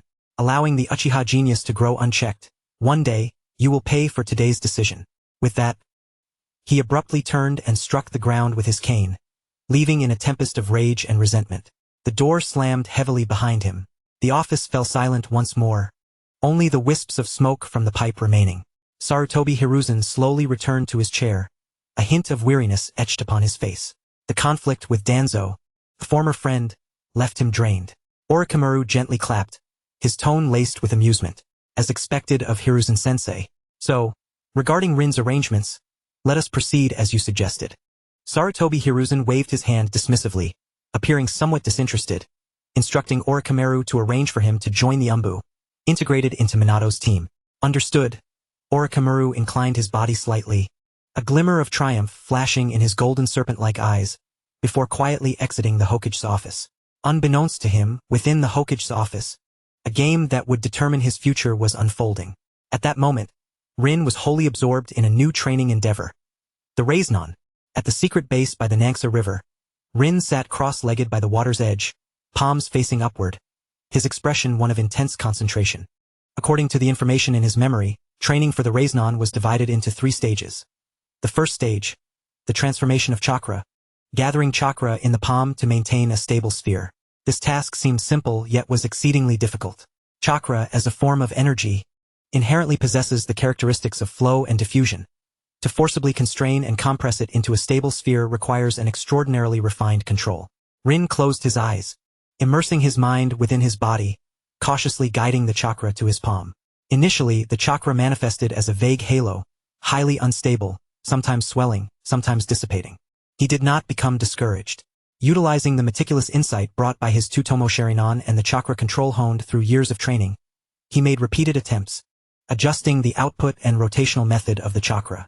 Attempting to develop a new technique, Raiznan, A rank, current stage, transformation training, first stage, chakra control requirement, extremely high. Training progress, 0102. As time passed, beads of sweat began to form on Rin's forehead. This process was exceedingly taxing on his mental faculties. After what felt like an eternity, the chakra halo in his palm finally began to contract inward, gradually forming a barely discernible spherical outline. Although still hazy and unstable, as if it might collapse at any moment, it had at least taken shape. Raiznan, transformation, training progress. 1. Chakra control proficiency. 5. Rin exhaled deeply, dispersing the chakra from his palm, feeling a wave of mental fatigue wash over him. The mere preliminary transformation was already so challenging. The subsequent maintenance of rotation and addition of nature transformation promised to be exponentially more difficult. Yet his eyes sparkled with excitement. This validated his thought process. The Raiznon, an unmarked and high-powered ninjutsu, indeed held the potential for realization. The path must be traversed step by step. Rin rose, stretching his somewhat stiff body, deciding that he would stabilize the sphere before anything else. He resolved to complete the transformation phase of the Raiznon training as much as possible before reporting to the Umbu. This would become a new trump card for him. The afterglow of the setting sun spilled across the river's surface, illuminating the determined visage of the youth. The power struggles within the Hokage's office had temporarily delineated the boundaries of his actions, while the energy sphere in his hands symbolized his resolve to transcend those boundaries in pursuit of strength. The forthcoming tenure in the Umbu was destined to be tumultuous. However, equipped with more trump cards and a clear objective, Rin was ready. As night fell by the Nangsa River, the faint yet resilient chakra sphere in the young man's palm flickered like a newborn spark in the darkness, radiating an indomitable light. Apologies, Watergate. The spiral sphere is now my exclusive domain. Chapter 69. The order of the Umbu. Shortly after the strategic negotiations within the Hokage's office reached a resolution, an official directive was delivered into Rin's hands by Orochimaru. It was a scroll embossed with the Hokage seal, its contents succinct yet formal. Rin Uchiha is appointed as a Chunin and, effective immediately, assigned to the Umbu's Class B, with the Jonin Minato Namikaze as her direct superior. She is to report to the Umbu headquarters 3 days hence. Rin gazed at the name inscribed on the scroll, her expression momentarily contemplative. As a burgeoning star of Konoha, Minato Namikaze's iconic golden hair and signature, Flying Thunder God technique, were utterly unmistakable. Thus, even within the Umbu, a faction that primarily operates under codenames, Minato was recognized by his true name. This, indeed, was a testament to his prowess. The future fourth Hokage had already begun to shine brightly in the ninja world, with the moniker of Yellow Flash echoing throughout the land. His role as captain not only underscored the importance placed upon Rin, but also served as an invisible oversight and guidance. Orochimaru's arrangement was, without a doubt, astute. He tucked the directive away, his heart betraying little tumult. Having chosen this path, he resolved to face it with equanimity. At this moment, his primary concern lay with the progress of his training in the spiral sphere. In the ensuing 3 days, Rin devoted nearly all her energy to mastering the shape transformation of the spiral sphere. She understood that in the Umbu, a realm filled with formidable adversaries and perilous missions, possessing an additional powerful card would enhance her survival and mission success. The training was both tedious and arduous. She repeatedly concentrated chakra into her palm, endeavoring to compress, mold, and stabilize it. Failure was a frequent companion. The chakra sphere often disintegrated before achieving form, or its shape twisted beyond recognition, failing to maintain its spherical integrity. Yet, Rin possessed an extraordinary patience and resolve, bolstered by the precise control afforded by her Mangekyo Sharingan. With each failure, she would introspect through her Sharingan, analyzing the deviations in chakra flow before making necessary adjustments. Spiral sphere, shape transformation, training in progress, chakra control proficiency level, 11, spiral sphere, shape transformation, training progress, 235. The advancement was gradual, yet undeniably steady. By the evening of the 3rd day, Rin was able to consistently conjure a fist-sized, distinctly shaped chakra sphere within her palm. Although the surface still exhibited some fluctuations and its rotation lacked the required vigor, it had begun to take on the nascent form of the spiral sphere. Spiral sphere, shape transformation, training progress, 75. Acquired new skill, prototype spiral sphere, incomplete, A rank, effect. Currently only the preliminary shape transformation has been achieved, capable of maintaining an unstable chakra sphere, lacking in rotational force and cohesion, rendering its potency limited. Chakra control proficiency level, 10. At last, she had made some progress. Rin dissipated the chakra sphere from her palm and wiped the sweat from her brow. Although she still had a long journey ahead before mastering the true spiral sphere, this at least validated the feasibility of her path. The remainder would simply require the accumulation of patience and diligence. Of course, unlike the future Naruto Uzumaki, she had no one to demonstrate this technique for her. Relying solely on her memory, she had exerted considerable effort to reach this training milestone in such a short time. During her training breaks, Rin also took the time to organize her equipment and prepare herself. The Umbu's assignments were not to be taken lightly. They necessitated meticulous preparation. She inspected her ninja tool pouch, replenished her supply of soldier pills, antidotes, and bandages, and meticulously maintained her ink short sword. Simultaneously, she began to consciously adjust her mindset, gearing up for the disciplined yet perilous life that awaited in the Umbu. Throughout this period, Obito, Rin, and Kurone had learned of Rin's impending induction into the Umbu. For these friends, Rin had no intention of concealing this information. Life in the Umbu differed significantly from their usual missions. Although unaware of her specific division and codename, it was prudent to inform them to mitigate any potential misunderstandings. Naturally, their reactions varied. Obito exclaimed with a mix of envy and concern, "The Umbu. I've heard they undertake exceedingly dangerous missions. Rin, you must be cautious. But it's truly impressive that you're joining them so quickly." Rin received Kurone's gentle admonitions to take extra care and stay safe. Kurone said little, simply slipping a more advanced healing ointment into Rin's hands, her gaze imbued with concern and a subtle hint of sorrow. The Umbu implied fewer opportunities for them to meet. Rin felt the warmth of her companion's care, her heart swelling with gratitude. She affectionately ruffled Kurone's hair, offering a simple assurance that she would prioritize her safety. On the evening of the third day, Rin stood by the banks of the Minagawa, making her final adjustments. Under the moonlight, her silhouette exuded steadiness and determination. "Umbu Minato Namikaze," she murmured to herself and Danzo. She was acutely aware that Danzo would not relinquish his ambitions easily. The road ahead was destined to be fraught with challenges. Yet, at this moment, her heart brimmed with anticipation for the unknown trials and an unwavering resolve to enhance her strength. "By Fun," she softly called. From her sleeve, the small white serpent peeked out, its pale golden vertical pupils glistening in the moonlight. Through their shared experiences and training, the bond between Baifon and Rin had deepened, and it appeared to have grown slightly larger, now about the thickness of Rin's forearm. At this rate, it would soon outgrow its perch in her sleeve, yet it remained as spirited as ever. "We may soon face even more perilous environments," Rin mused, stroking Baifon's cool scales. "Let us strive together." Baifon seemed to comprehend her words, affectionately nuzzling her fingers. As the night deepened, Rin returned home, retiring early to replenish her energy in preparation for the Umbu report the following day. On the morrow, as dawn broke, Rin rose to wash and prepare. She donned a clean, dark combat uniform, properly affixing her forehead protector, and slung her ink-short sword across her back, presenting herself as agile and competent. She did not disturb the still-sleeping Obito, quietly departing from the Uchiha compound and making her way toward the Umbu headquarters located in the heart of Kanahagakure.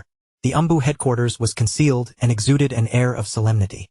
Unlike the remote location of the root organization, the Umbu, as a special tactical unit directly under the Hokage, had its entrance concealed beneath the Hokage building. Guided by an Umbu clad in a raven mask, Rin traversed the subterranean passage, the Umbu finally coming into view before her. The imposing doors, guarded by Umbu ninjas adorned with animal masks and exuding a frigid aura, conveyed an unmistakable sense of forbiddance. Rin presented her directive scroll. After the stationed Umbu ninja verified its authenticity, they silently stepped aside, permitting her entry. Upon crossing the threshold of the Umbu headquarters, a significantly more oppressive and chilling atmosphere enveloped her. The interior was dimly lit, with closed doors lining the corridor, and masked Umbu members occasionally gliding past in silence, devoid of any interaction, their footsteps echoing in the empty hallway. Following the directives, Rin arrived at the entrance of a conference room marked with the designation Class B. She took a deep breath, steadied her emotions, and knocked on the door. "Enter." A gentle yet clear young male voice resonated from within. Rin pushed the door open. The conference room was modest in size, already occupied by two individuals. At the head of the table sat a young man with resplendent golden hair and azure eyes. Clad in the standard attire of the Umbu, he was devoid of a mask, his face illuminated by a smile as warm as the spring sun, evoking a sense of comfort. This was none other than Minato Namikaze. Beside him, however, sat an unexpected figure that took Rin by surprise. Dressed in the same Umbu uniform and adorned with a fox mask, the striking silver hair and the familiar short blade at his back revealed his identity. Kakashi Heitake. To Rin's astonishment, he too was part of Minato's team. A ripple of thought crossed her mind. Could her arrival have inadvertently altered Kakashi's path of growth?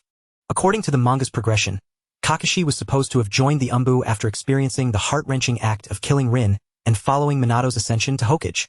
Upon noticing Rin's entrance, Minato's smile broadened. "You must be Uchiha Rin. Welcome to Team 6. I am your captain, Minato Namikaze." His gaze was clear and sincere, carrying a measure of scrutiny but devoid of malice. This individual beside me, you should be somewhat familiar with Kakashi. I've heard you two are friends. Do extend your greetings. Kakashi merely cast a fleeting glance at Rin, his visible eye betraying no emotion, as if he regarded her as a stranger. Haha, Kakashi, you truly remain unchanged. Do you always maintain such a demeanor, even with close friends? The sight of Kakashi's unyielding expression in the presence of an old comrade lightened Minato's mood considerably. In truth, Kakashi had only reported to his assigned team the day prior. Well, now that you're here, allow me to briefly outline the rules of the Umbu. As for the specifics, Kakashi will explain them to you when he takes you to receive your mask. With that, Minato's demeanor shifted to a more serious tone. I understand that you may have heard some things about the Umbu from your families prior to joining, so I won't delve too deeply into the introductions. Within the Umbu, we typically refer to one another by our code names. However, using your real name, as Kakashi and I do, is also acceptable. This is of little consequence, as in time, even the Umbu cannot completely conceal their identities. He gestured with 2 fingers. However, while names may not hold significance, the standardized combat attire and masks that serve as our emblematic garb are indispensable. Naturally, Kakashi will lead you to the Umbu equipment department to select your preferred mask style, which will accompany you throughout your Umbu career. After a brief pause, Minato continued, both of you are registered Chunin with some task experience. Yet I must emphasize that the current local tensions are escalating. I will accompany you on certain missions for the time being, but this arrangement will not last indefinitely. I hope you both can acclimate swiftly. Once you are adapted, I will need to return to the front lines, and I may not have the luxury of time to attend to you both. As he spoke, Minato rummaged through the tactical pouch behind him and tossed 2 items to Rin and Kakashi, who caught them hurriedly. Each received a shuriken shaped like a maple leaf. These are my personal ninja tools. I trust you've heard whispers of some of my less conspicuous titles, though they are of little importance. Should you encounter formidable adversaries during a mission, simply activate the seals on them with your chakra, and I will appear at your side in an instant. Minato flashed a confident smile, revealing a gleaming set of white teeth as he gave a thumbs up. This is the assurance afforded by the Flying Thunder God technique. Rin felt a flicker of envy. The technique, which combined teleportation with mobility, was nothing short of legendary among the Hokage. Suppressing her thoughts, Rin stepped forward and respectfully bowed. Uchiha Rin, reporting for duty. I look forward to your guidance, Captain Minato. Chapter 70. The Establishment of Team Yameke. Rin's respectful bow deepened Minato's smile even further. He waved his hand, signaling her to relax. There is no need for such formality, Rin. Within Team Yameke, we are both teammates and companions. Although the Umbu has many rules, I hope we can cultivate trust and cooperation among ourselves. He glanced at the still impassive Kakashi beside him, a hint of exasperation crossing his features. Of course, Kakashi may require a bit more time to adjust, but I believe you two will get along splendidly. Kakashi merely responded with a nonchalant without even raising his eyelids. Minato, seemingly accustomed to this, turned back to Rin.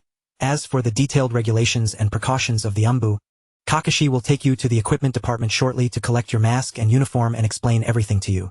For now, let us discuss the upcoming mission. At the mention of a mission, Rin and Kakashi instinctively straightened their backs, their expressions sharpening with focus. Minato retrieved a scroll from his robe and unfurled it on the table, revealing a simplified map of the border, marked with various points and routes. According to the intelligence relayed from the frontline outposts, there have been signs of unidentified ninja activity in the area surrounding the Dry Bone Gorge at the border of the Land of Fire and the Land of Grass, frequent and covert. My suspicions lean towards reconnaissance teams from either Iwagakure or Omegakure, likely seeking to probe our border defenses. The mission is tentatively classified as B rank, involving reconnaissance and expulsion. He looked at Rin and Kakashi, stating, "This will be our first mission following the reformation of Team Yameke. The objective is to ascertain the identities, numbers, and intentions of the intruders. If we encounter them, we will decide on expulsion, capture, or elimination based on the situation. We will, in principle, avoid large-scale conflict, but may resort to force if necessary. Do you understand?" "Understood." Rin and Kakashi responded in unison. "Excellent." Minato rolled up the scroll, declaring that the mission would commence tomorrow morning. For the remainder of today, Rin, you will accompany Kakashi to familiarize yourself with the Umbu's processes and collect your gear. Afterward, you are free to engage in activities, but remain on standby. Dismissed. Yes. The two responded once more. Leaving the conference room, Kakashi led the way in silence, with Rin following quietly behind. The corridors of the Umbu headquarters remained eerily quiet and oppressive. The equipment department was located on the second basement level of the headquarters, overseen by an elderly man wearing a raccoon mask, his voice hoarse. Upon seeing Kakashi and Rin, he deftly handed them 2 sets of standard Umbu uniforms and 2 uncolored blank masks. The uniforms are standardized, providing basic protection and concealment. The masks can be customized with color and simple designs according to your preferences but must not be overly flamboyant, and once chosen, they cannot be altered during your service. The elder explained in a mechanical tone. Additionally, here are your temporary identification tags. Your official code names will be confirmed by the captain after you complete a certain number of missions. Rin accepted the items. The uniform was a snug, deep gray combat suit, crafted from a unique material that felt cool to the touch. The masks were made of ordinary resin, lightweight yet durable. Her identification tag bore the engraving Yameke-07, indicating her number within the team. "Thank you, Raccoon-senpai," Kakashi said, his voice unusually audible though still flat. The elder waved them off, signaling that they could take their leave. Back on the surface, in a relatively secluded corner, Kakashi halted and turned to face Rin. His deadpan gaze, visible through the holes of his fox mask, revealed nothing of his emotions. The rules of the Umbu are succinctly articulated. Kakashi's voice remained flat and devoid of emotion. Firstly, the mission takes precedence. If necessary, one may sacrifice everything, including comrades. Secondly, there is absolute obedience to the captain's orders. Thirdly, one's identity must remain confidential. Unless the mission requires it, do not engage with the outside world. Lastly, the mask signifies one's identity. It must not be removed in the headquarters or during missions without the captain's explicit permission. His words were cold and direct, imbued with a particular cruelty characteristic of the Umbu. The first rule, which permits the sacrifice of comrades if necessary, caused Rin to furrow his brow slightly. This was somewhat at odds with certain principles he had embraced since childhood, yet he refrained from voicing any dissent, merely nodding in understanding. Kakashi seemed to notice Rin's subtle reaction but chose not to elaborate, simply adding, "You may decide the style of your mask. The mission briefing will be delivered to your quarters this evening. Assemble at the headquarters entrance by 5 o'clock tomorrow morning. If you are late, you will bear the consequences. Moreover, do not hinder the progress. I certainly will not abandon the mission for the sake of any individual." With that, he dismissed Rin, turning on his heel and swiftly vanishing into the shadows of the corridor. Rin watched Kakashi's departing figure, scratching his head in contemplation. Kakashi, despite becoming reclusive and indifferent following his father's death, has not diminished the bonds of connection he shares with others. It seemed as though he was cautioning himself, yet there was an undertone of arrogance in his words. Nevertheless, thanks to the Konoha swordsmanship scroll Kakashi had provided, Rin's prowess had rapidly ascended. Kakashi's aloofness and cold demeanor had resulted in the loss of personnel since their graduation. Yet a closer inspection revealed that the lack of camaraderie stemmed from being placed into a team due to early graduation. Perhaps, Rin and Kakashi could indeed carve out a notable reputation together within the same team. The thought ignited a surge of passion within him. Umbu ninjas are not mere ordinary task forces. Their primary missions revolve around intelligence gathering and assassination, with the latter being the Umbu's quintessential objective. In essence, thanks to the mechanism of drop rewards from kills, he could swiftly accumulate and enhance his strength. Protect me? Ah, Kakashi, it seems the tasks post-graduation have inflated your ego. Just wait to be conquered by my strength and call me Big Brother with ease. Ha! He returned to the temporary quarters allocated to him, where the room was modest, containing only a bed, a table, and a cupboard, furnished simply to the point of being austere. Rin promptly changed into his Umbu uniform, which fit him snugly and afforded him ease of movement. He then picked up the mask adorned with a monkey design, falling into deep contemplation. Hey, is this some sort of joke? Why does Kakashi's mask look like a dashing fox while mine is a comical monkey? Yet, it mattered little. He surmised he would not wear this mask for long. With less than 2 years remaining until the onset of the Third Great Ninja War, as a renowned ninja, Minato Namikaze would not linger long within the Umbu. As one of Minato's subordinates, both he and Kakashi would inevitably exit the Umbu organization and return to the front lines. This was a significant reason he had decisively accepted Orochimaru's proposal to join the Umbu. He had no desire to remain long in the shadows, becoming a mere dweller of darkness. Acquired equipment: Umbu uniform, standard. Acquired equipment: comedic monkey mask. Identity updated. Konoha Umbu Yuki class member. Temporary code name: Yuki-07. Having dealt with the mask, Rin did not rest but instead immersed himself in the training of the Raisnon. With a mission on the morrow, every increment of strength would provide an added layer of assurance. He sat cross-legged on the bed, palms upward, and once more endeavored to condense a sphere of chakra. After 3 days of arduous training, he had significantly improved his control over shape transformation. The chakra sphere had become more stable, and its rotation had grown slightly more uniform. Although he still lagged behind the true Raisnon, its power was no longer to be underestimated. Raisnon, shape transformation, training in progress, proficiency level current progress. 78. Chakra control slightly enhanced.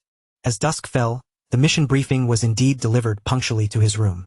The content closely mirrored what Minato had conveyed, albeit supplemented with additional details, such as the geographical features of the Dry Bone Canyon, potential enemy types, and several alternative evacuation routes. Rin meticulously read and noted all the information. Then, he retired early to rest and regain his energy. The following morning, at 4:50 a.m., Rin was fully prepared and present at the Umbu headquarters entrance. He donned his Umbu uniform and wore his monkey mask, blending seamlessly with the surrounding environment. Shortly thereafter, Minato, Namikaze, and Kakashi arrived in succession. Minato, still without a mask, bore a reassuring smile, while Kakashi maintained his fox mask, concealing any visible expression. However, Minato's frequent sidelong glances toward Rin's peculiar mask caused the self-proclaimed handsome Rin's eyelids to twitch. "Hey, Captain, you smiled, didn't you? Right on time." Minato nodded in approval, signaling their departure. The trio did not exit through the main entrance but instead utilized a concealed passage to leave the village, subsequently employing the body flicker technique to swiftly make their way toward the Dry Bone Canyon. The Umbu's operational efficiency was remarkable. Throughout the journey, the three engaged in little conversation, instinctively maintaining their formation and pace.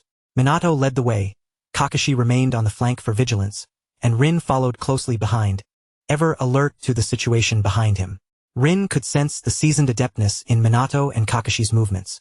Their control over chakra and utilization of terrain had reached an impressive level. This exemplified the stark contrast between elite and ordinary ninjas. After several hours, the trio arrived at the periphery of the Dry Bone Canyon. Indeed, the landscape reflected its name, with jagged rocks, sparse vegetation, and an atmosphere permeated by desolation and silence. Minato signaled, and the three immediately halted, concealing themselves behind a massive boulder. According to the intelligence, the area with the most anomalous chakra fluctuations was near an abandoned mine in the canyon's midsection.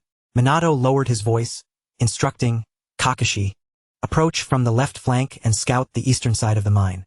Rin, you take the right flank and investigate the western side. I will remain centrally to provide support. If you detect any enemy presence, signal with a bird call 3 long, 2 short. Avoid engagement unless absolutely necessary. Move out." Understood.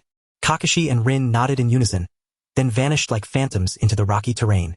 Following the instructions, Rin cautiously crept towards the mine from the right flank. He meticulously suppressed his chakra, employing the Sharingan's insight to observe every minute trace around him. Footprints, broken branches, residual chakra signatures. Of course, all of this was concealed beneath his mask and contact lenses. Once outside the land of fire, one automatically entered the battlefield, and Rin was not about to expose his Sharingan indiscriminately. Stealth mode activated. Environmental scanning in progress. Detected suspicious footprints leading towards the mine. Perceived weak residual chakra with earth affinity. He was drawing closer. Rin's focus sharpened. Suddenly, he detected the faintest whisper of conversation ahead. He immediately held his breath, silently edging closer to a rock, peering through a gap to observe. Before him, near the mine's entrance, 3 ninjas clad in earth-toned attire, adorned with Iwagakure forehead protectors, were engaged in hushed discussion. Their chakra fluctuations indicated that 2 were Chunin, while 1 possessed the rank of Special Jonin. It was a reconnaissance team from Iwagakure. A chill coursed through Rin's heart. He was poised to signal, yet he noticed that the Special Jonin seemed to sense something amiss, abruptly turning to face the direction where Rin was concealed. "Who goes there?" he barked sharply, simultaneously forming hand seals. Earth release, earth spike. Several stone spears erupted violently from the ground beneath Rin's feet. He had been discovered. Rin reacted with remarkable swiftness. As the stone spears surged upwards, he unleashed his chakra, propelling himself backward. At the same time, he emitted a series of 3 long and 2 short bird-like chirps.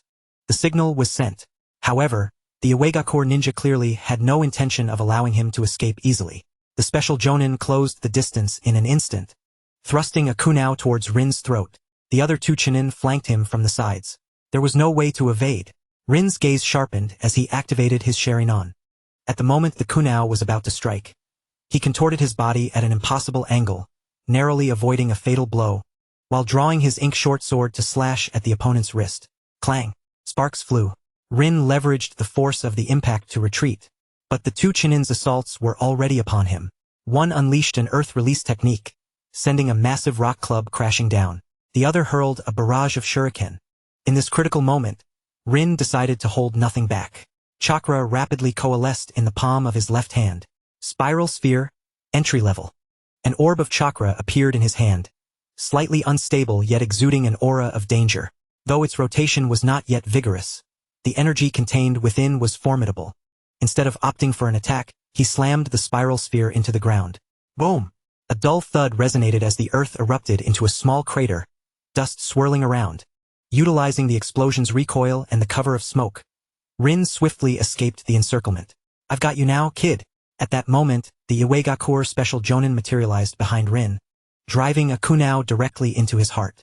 Yet, just as the special Jonin reveled in his triumph, Rin collapsed, resembling a snake shedding its skin, a viscous substance oozing from his deflated form, an application of Orochimaru's snake substitute technique. I've got you.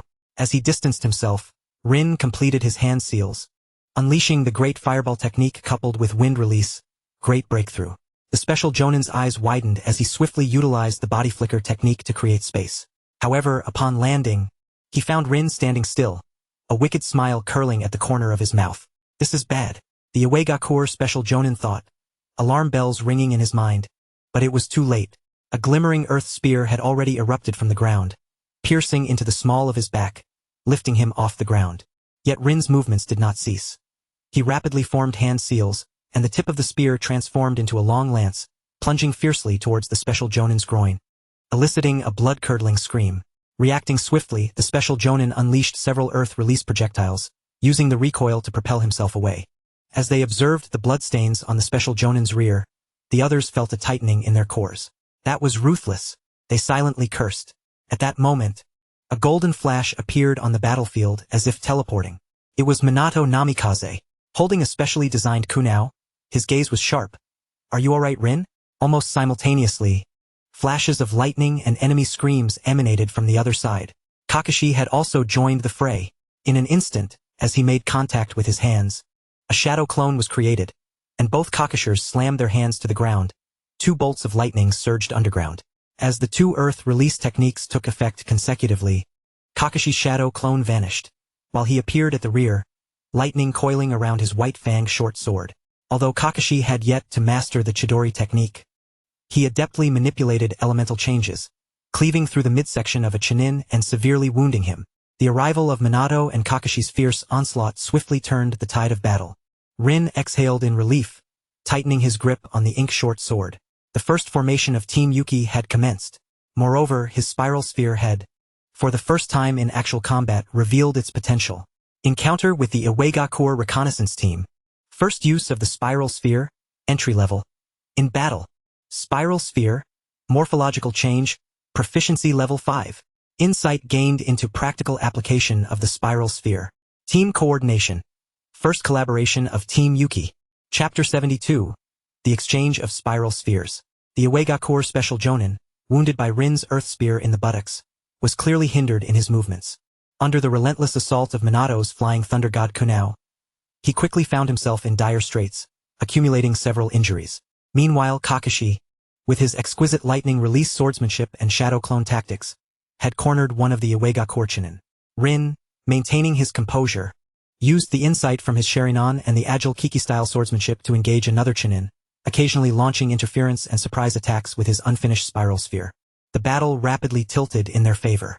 With Minato's overwhelming speed and the seamless collaboration of Kakashi and Rin, the 3 Iwagakure ninjas were successively defeated. Minato pinned the special Jonin's vital points with a specially designed kunao. Kakashi held his short sword against the neck of a Chunin, while Rin pressed his ink short sword against the chest of the final Chunin. Surrender or die. Minato's voice remained calm, yet it carried an undeniable authority. The three Iwagakure ninjas exchanged glances, recognizing the futility of resistance against these three well-coordinated and powerful Konoha Umbu, especially the golden-haired youth with godlike speed. They despondently dropped their weapons. Minato swiftly approached, employing a sealing technique to bind their chakra. Kakashi began to search their bodies and belongings, quickly discovering a small scroll sealed with special talisman paper, hidden within the compartment of the special Jonin's tool pouch. "Captain, I found it." Kakashi handed the scroll to Minato. Minato inspected the scroll, confirming its seal was intact before nodding. "This contains reconnaissance intelligence from Iwagakure. Mission accomplished." He turned to Rin and Kakashi. His eyes filled with approval. "Well done, especially in your first collaboration." There was great synergy. His gaze lingered on Rin for a moment, curiosity evident. "Rin, the technique you employed to create smoke for your escape, was it a form of no-hand seal ninjutsu? It seems quite unique." Rin felt a spark of opportunity and let go of the chakra in his palm, responding calmly. "Yes, Captain Minato. It is a technique I have recently been attempting to develop, temporarily named the spiral sphere. It is still in its infancy, only capable of basic morphological changes. The spiral sphere as a no-hand seal ninjutsu." Minato's azure eyes brightened. As a prodigious ninja, he immediately recognized the immense potential of this technique, theorizing that if one could master the extreme morphological transformation of chakra into a high-density rotating sphere, its destructive power would be astonishing. Moreover, the no-hand seal characteristic is exceptionally suited for ambushes and high-speed combat coordination. His excitement grew as he looked at Rin in awe. "Rin, you truly are a genius. To conceive the development of such a technique." Rin humbly shook her head. "It is merely a preliminary concept, and there remains a long way to go before completion. The subsequent maintenance of rotation and the introduction of properties will pose significant challenges." Nevertheless, Minato expressed his admiration sincerely. "Even so, this is already quite remarkable." After a moment's hesitation, seemingly a bit embarrassed, he spoke up. "Rin, I have an unreasonable request. Would you be willing to teach me the method of cultivating this technique?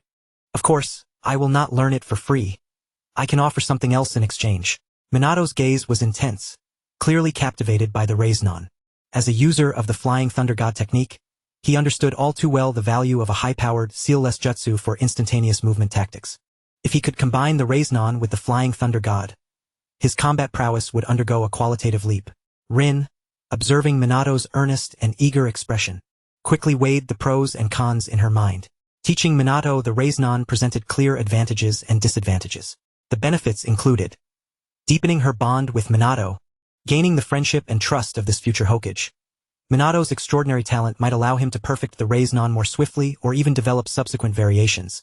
And as an exchange, she might gain access to the coveted Flying Thunder God technique.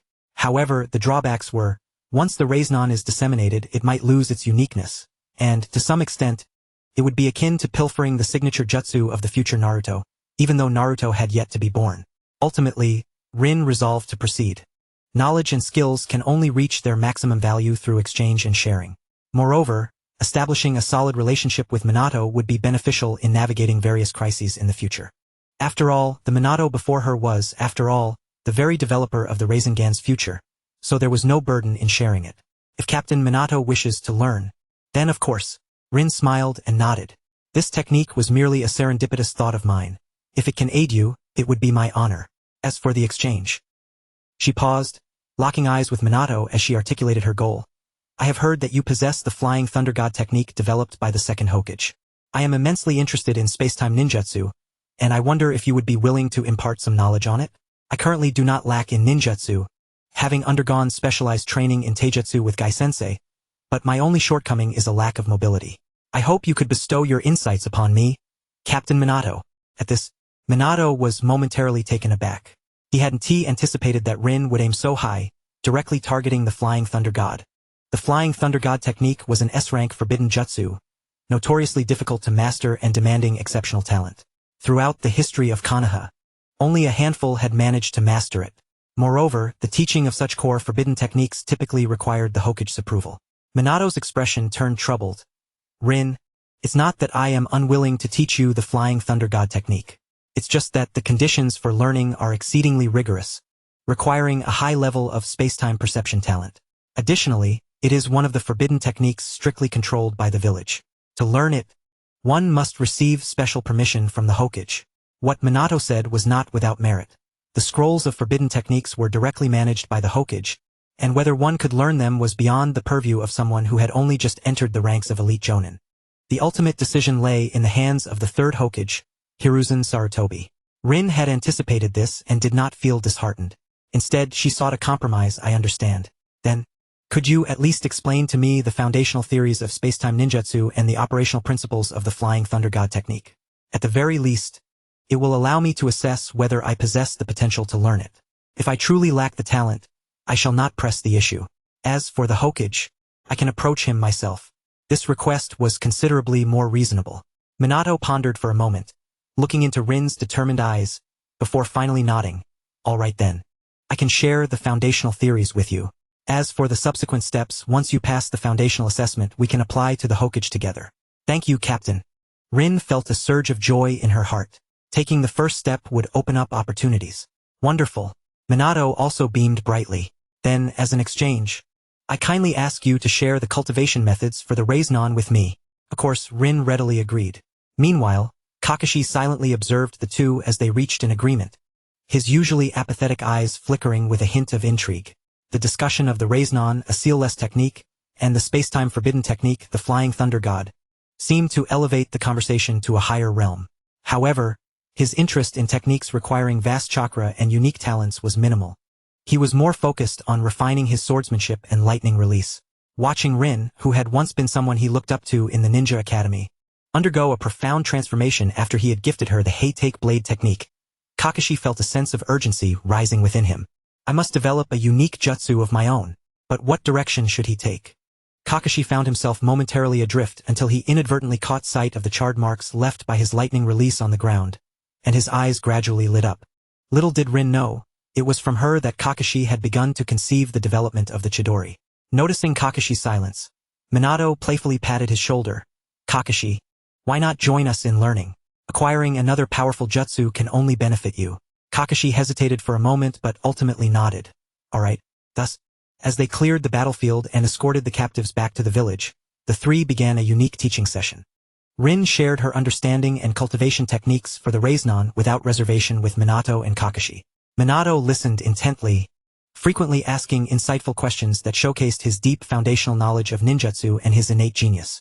Although Kakashi spoke little, he silently attempted to condense chakra into a sphere, showing promising progress.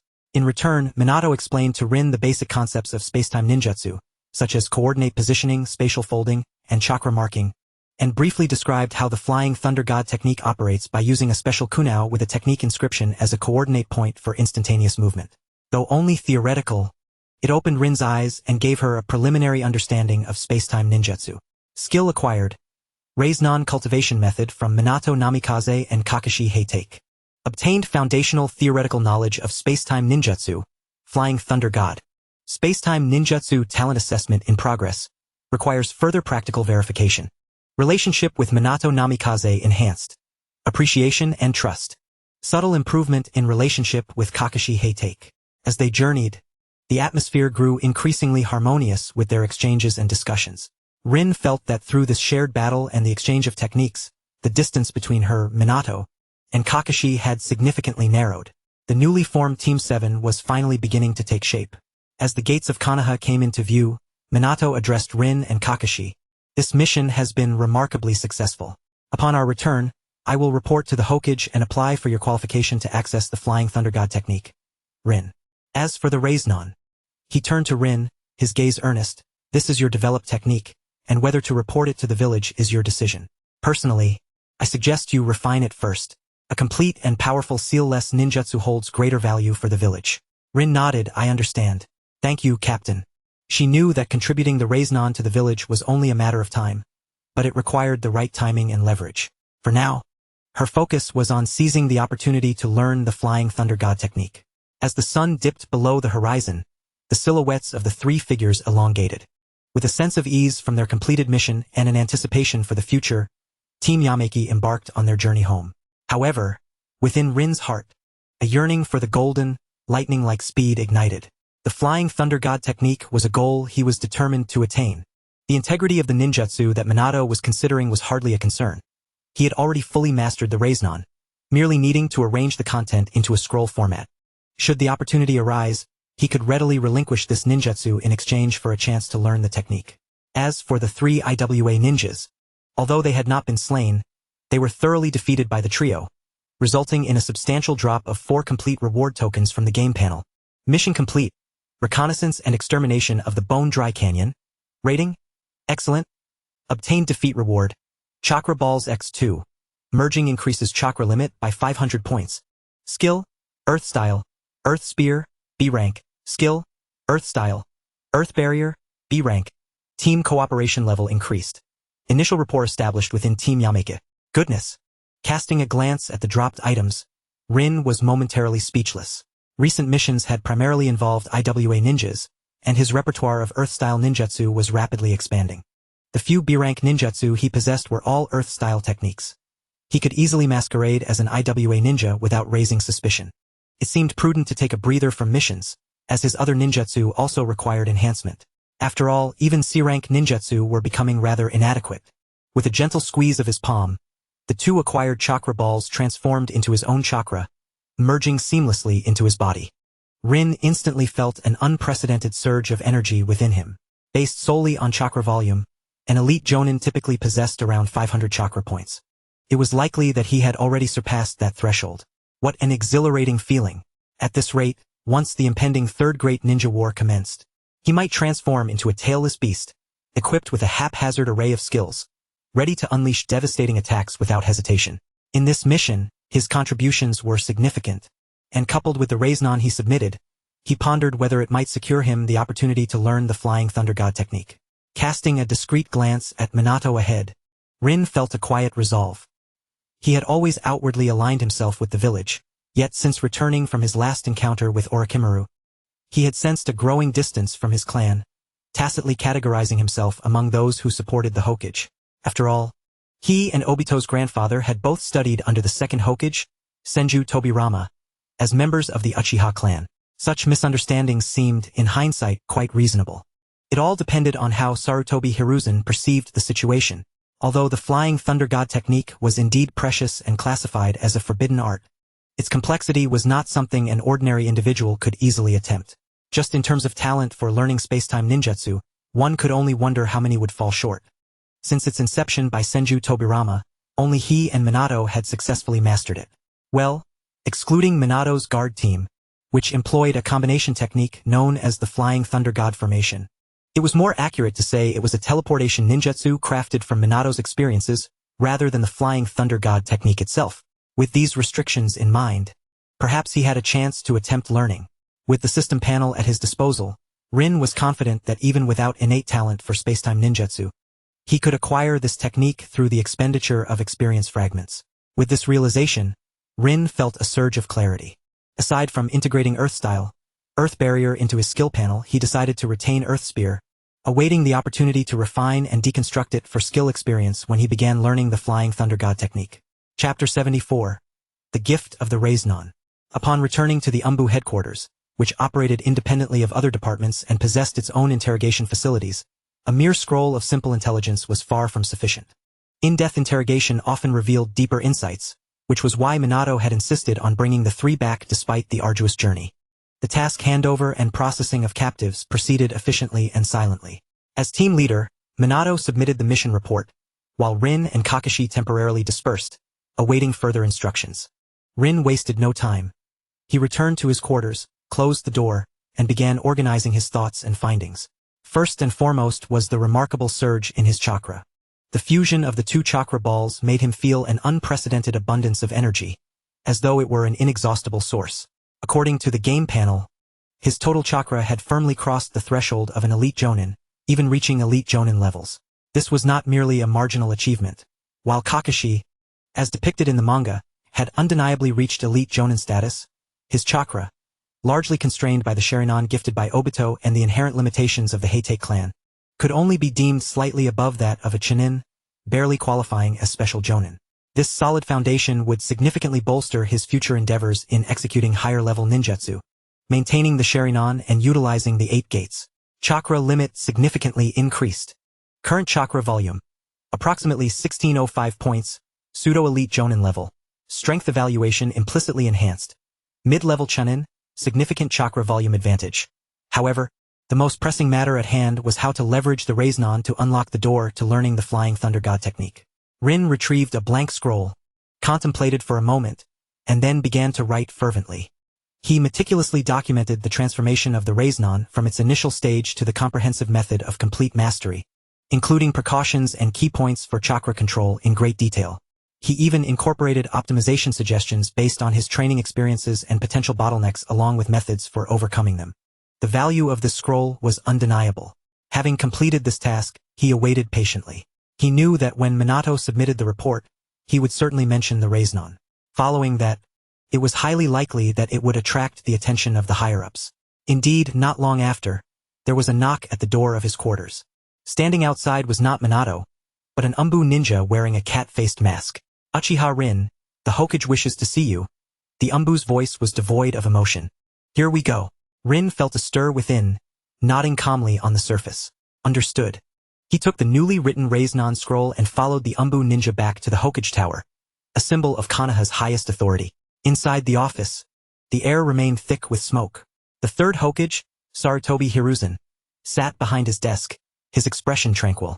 Minato stood beside him, wearing his customary gentle smile, though his eyes held an imperceptible seriousness that surprised Rin. To his astonishment, Orochimaru was also present, leaning against the window, his golden serpent-like eyes regarding Rin with interest, a faint smile playing at the corners of his lips. Hokage-sama, Captain Minato, and teacher Orochimaru. Rin respectfully bowed. No need for excessive formality, Rin. Sarutobi Hiruzen set down his pipe, his gaze landing on Rin with an appraising look tinged with a hint of admiration. I have already reviewed Minato's report. The task in the Dry Bone Canyon was executed splendidly, and the initial collaboration of your class, Yumu, proved to be quite satisfactory. He paused momentarily before shifting the topic. In his report, Minato specifically highlighted a technique you developed, known as the Reincarnated, and praised it highly.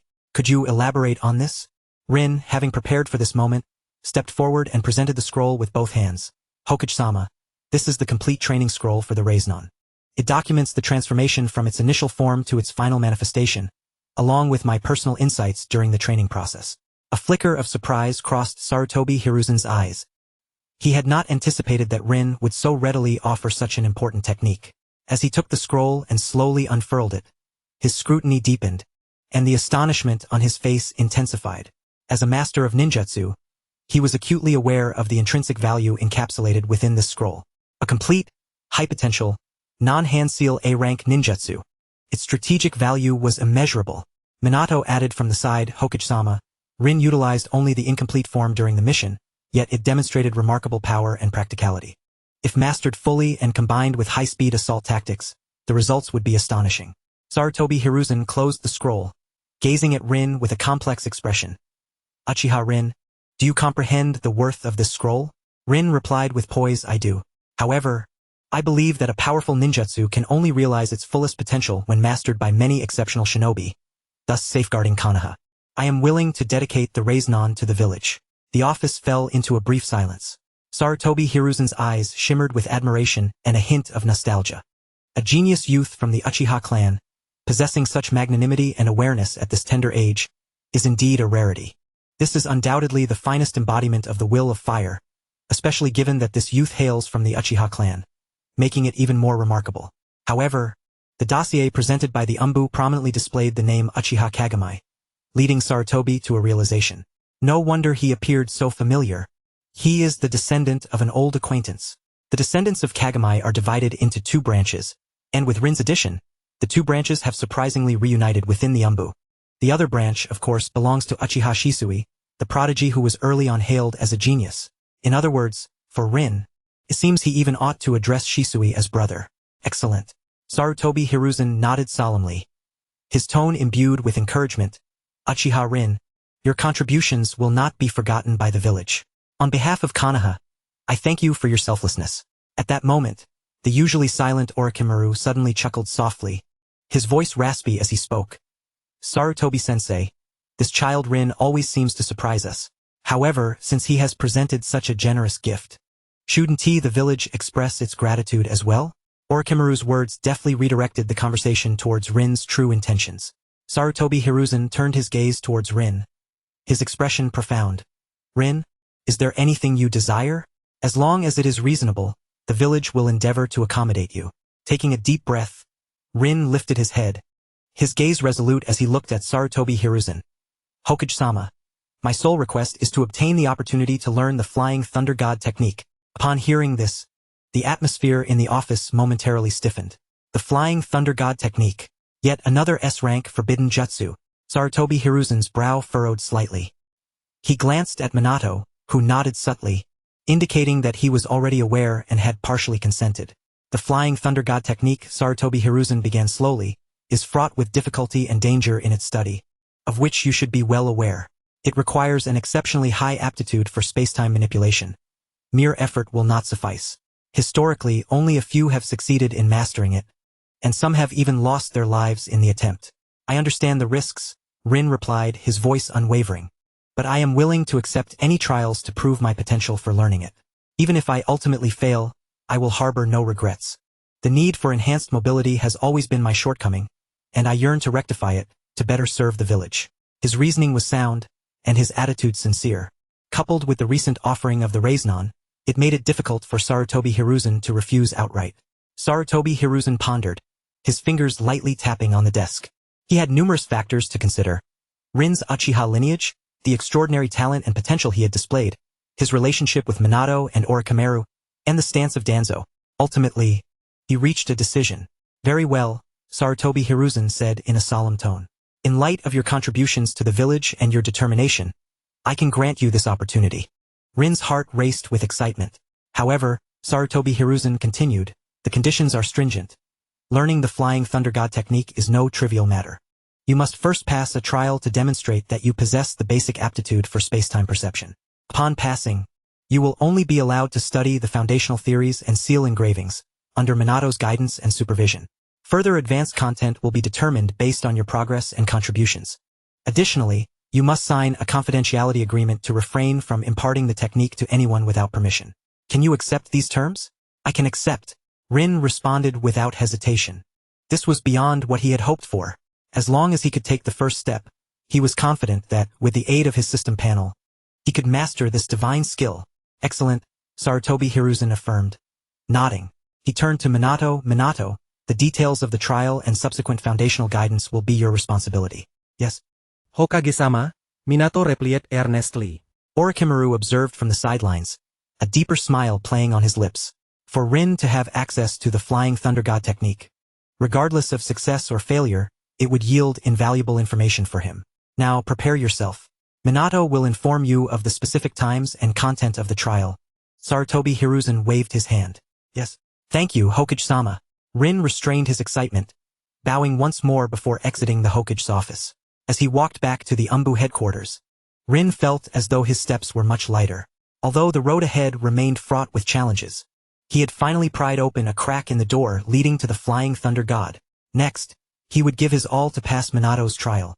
After his departure, within the Hokage's office, Sarutobi Hiruzen gazed at the Raisnon scroll in his hand, then looked out the window toward the direction Rin had departed, murmuring to himself, Uchiha Rin, I hope your choice will bring new hope to Konoha, rather than yet another burden.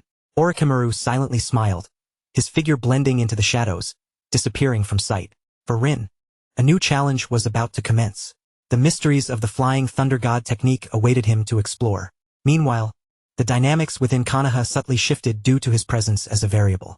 Important plot trigger. Obtain the opportunity to learn the Flying Thunder God technique.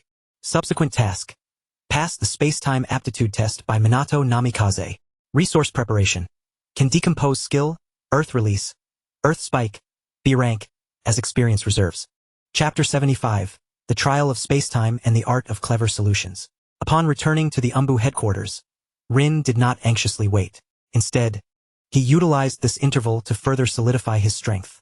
Regardless of the trial's content, a robust foundation is always the cornerstone of addressing any challenge. He first thoroughly mastered the newly acquired Earth Release, Earth Flow Wall, enabling him to execute it with greater speed and resilience. Subsequently, he began to experiment with the simple combination of various existing Earth Release techniques, such as preparing an Earth Spike for a surprise attack while simultaneously raising the Earth Flow Wall, or altering the terrain with Earth Release to complement the advance of the Flagwood Flow Sword technique. Earth Release, Earth Flow Wall proficiency increased. Insights gained from the combination of Earth Release techniques. Combat adaptability slightly enhanced. At the same time, he did not neglect his training in the Raisnon. Although he had already imparted the complete training method, it remained one of his most formidable offensive techniques. He continued to refine the stability of its form and began to experiment with introducing more intense and concentrated rotation. This process remained arduous, with progress being slow, yet each incremental advancement offered him fresh insights into his control over chakra. Raisnon, Form Transformation, Training Progress, 7880, Chakra Control Proficiency. 3. Regarding the Flying Thunder God technique, Rin refrained from making any rash attempts, until he received formal guidance from Minato. Blindly exploring an S-rank forbidden technique was undoubtedly perilous. Despite Rin's confidence in mastering any jutsu through the accumulation of experience via the game panel, he placed all his hopes on the impending trial. On the evening 2 days later, Minato finally sought out Rin. "Rin, are you ready?" Minato inquired with his characteristic gentle smile. Though a note of seriousness lingered in his eyes, the trial would commence that very night. "Whenever you are ready, Captain," Rin responded, taking a deep breath to steady his somewhat tumultuous emotions. Minato led Rin to a special training ground deep within the headquarters of the Umbu. This training arena was unlike any ordinary site. It was exceptionally spacious, with the ground inscribed with numerous intricate and arcane runes, and the air was suffused with an indescribable sense of spatial fluctuation. Kakashi awaited there, seemingly as a witness. This place was originally designed by the second Hokage, intended for testing and training spatial ninjutsu, Minato explained. The runes on the ground can subtly interfere with and manifest spatial ripples, aiding in perception. He stepped into the center of the arena and turned to Rin. "The content of the trial is quite simple. I will randomly teleport to 10 different locations within this arena, remaining at each for an extremely brief span. Your task is to accurately determine the coordinates of my appearances and disappearances, marking them on this scroll." Minato produced a blank scroll and a pen, handing them to Rin. "Your basis for judgment can be the subtle fluctuations in space, residual chakra, or even intuition. As long as you can accurately mark 5 or more coordinates out of the 10 teleportations, you will pass the trial. This tests your fundamental sensitivity to spatial changes." Rin accepted the scroll, his expression grave. It sounded simple, yet was indeed exceedingly challenging. Minato's mastery of the Flying Thunder God technique had reached an apex, with his teleportation occurring with almost no forewarning, and his duration of presence being so fleeting it could be measured in mere instants. To capture the spatial coordinates under such conditions was akin to searching for a needle in a haystack. This truly constituted the most direct examination of his spatial-temporal aptitude. "I understand." Rin unfurled the scroll on the ground, concentrating all his mental faculties. His two-tomo Sharingan quietly activated behind his contact lenses, heightening his perceptive abilities to their utmost. He needed to leverage every advantage available to him. "Then, let us begin." As Minato's words fell, his figure vanished in an instant. Rin's Sharingan whirred into action, keenly capturing the fleeting ripples in the air and the residual chakra. At the origin of Minato's disappearance and the corner where he next appeared, the space indeed exhibited extremely subtle distortions and fluctuations. Without hesitation, Rin quickly marked the first coordinate on the scroll, utilizing the Sharingan's exceptional dynamic vision and capture ability. Minato's figure disappeared once more, reappearing in another position. This time, the fluctuations were even more concealed. Rin focused intently, beads of sweat forming on his brow, and successfully marked it again. With each subsequent teleportation, Minato's speed increased, and the duration of his presence diminished, making the spatial fluctuations increasingly elusive. Rin felt the pressure mounting, and the strain on his Sharingan intensified. By the 7th teleportation, Minato's movements had reached their zenith, almost resembling a true flash, vanishing in an instant. Although Rin's Sharingan captured traces, he could no longer discern the specific coordinates as clearly as before, only managing to mark a general area. By the 8th and 9th attempts, his judgments began to deviate, with marked points exhibiting noticeable discrepancies from the actual coordinates. During the 10th teleportation, Minato appeared at the far edge of the arena, his presence lasting less than a tenth of a second. The spatial fluctuations were so faint they were nearly imperceptible. Rin's Sharingan conveyed a sense of strain, and despite his desperate focus, he could only vaguely perceive a direction, failing to pinpoint an accurate location. Had he failed? Rin's heart sank. Relying solely on the insight of his Sharingan seemed to have reached its limits. Was his spatial temporal talent truly so inadequate? No, there is still a chance. Just as Minato's figure was on the verge of complete disappearance, a flash of inspiration ignited in Rin's mind. He recalled Minato's earlier explanation of the Flying Thunder God technique, particularly the mention of chakra markings. Each of Minato's teleportations must have utilized specially prepared kunao inscribed with the technique as coordinates. Although Minato had instantly retrieved the kunao, the activation of the technique would undoubtedly leave an extremely brief, unique chakra imprint. And sensing chakra was precisely one of the Sharingan's strengths, especially in distinguishing specific chakra signatures. Rin immediately altered his strategy. He no longer attempted to capture the ephemeral spatial fluctuations but instead focused the full perceptive power of his Sharingan on the subtle changes in chakra. He endeavored to recall and lock onto the distinctive chakra quality associated with Minato's Flying Thunder God technique. In the final moment before Minato's figure vanished, Rin indeed captured a faint yet uniquely attributed chakra imprint, lingering at that coordinate like a dragonfly skimming the water. This is it. Summoning the last of his mental fortitude, Rin firmly marked the 10th point on the scroll. The trial was over. Minato's figure reappeared before Rin, and Kakashi approached as well. Minato picked up the scroll, carefully verifying the 10 marked points against his actual teleportation coordinates. His expression shifted from surprise to approval, and finally to contemplation. The first 6 points were entirely accurate. The 7th point was within the correct range but lacked precision. The 8th and 9th points exhibited discrepancies. Upon examining the 10th point, Minato looked at Rin with a probing gaze. How did you determine this? The spatial fluctuation was nearly negligible. Wiping the sweat from his forehead, Rin did not conceal the truth. I abandoned the pursuit of capturing spatial fluctuations and instead focused on perceiving the residual chakra imprint left by your Flying Thunder God technique. Although it was exceedingly faint, my Sharingan's sensitivity to chakra was instrumental. Upon hearing this, Minato's azure eyes sparkled with brilliance. Clever, an exceedingly astute adaptation. The essence of the Flying Thunder God technique lies precisely in the chakra imprint coordinates. Your ability to conceive this and successfully capture that fleeting residue illustrates your extraordinary sensitivity to chakra. This is equally an essential talent for mastering space-time ninjutsu. He turned his gaze toward Rin, a radiant smile illuminating his face. Congratulations, Rin. You executed 10 instances of teleportation, successfully marking 6 of them accurately, and achieved the correct range on 1 occasion. Although the last 3 attempts were flawed, your judgment and results on the 10th attempt demonstrate your potential. I hereby declare that you have passed the test. Passed. A great weight lifted from Rin's heart, an overwhelming joy surging within him. Though he had taken shortcuts, the outcome was paramount. Assessment of Space-Time Talent Test. Passed. Evaluation. Excellent, skilled at leveraging personal strengths. Highly adaptable. Qualification granted. Permission to study the foundational theory and seal engraving of the Flying Thunder God technique. Sharingan's insight and chakra perception acknowledged. Hidden talent activated. Space-time attribute loading. Kakashi observed from the sidelines, and even in his deadpan gaze, a flicker of barely perceptible emotion passed through. Rin's performance once again exceeded his expectations. Starting tomorrow, I will allocate time to guide you through the fundamentals of the Flying Thunder God technique, Minato solemnly informed Rin, beginning with the most basic understanding and engraving of the technique. Remember, progress must be gradual. Do not rush. Yes. Thank you, Captain Minato. Rin managed to suppress his excitement and bowed respectfully. He understood that a solid first step had finally been taken in a long journey. The true challenge was just beginning, and the mysteries of the Flying Thunder God technique would gradually unfold before him. With the system panel at his disposal, he could hardly wait to make this divine skill his own. In the night, the boy's eyes shimmered with a thirst for knowledge and power. A path to ultimate speed was extending beneath his feet. Chapter 76. The Seed of Chidori.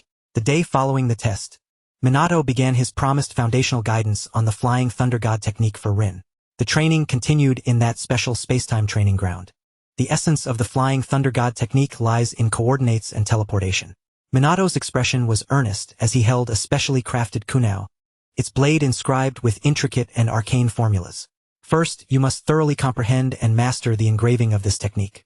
It is not merely a coordinate point. It is the key that connects 2 realms. He handed the kunao to Rin, carefully perceived the flow of chakra and the composition of the spatial seals embedded within the technique. When engraving, precision is paramount.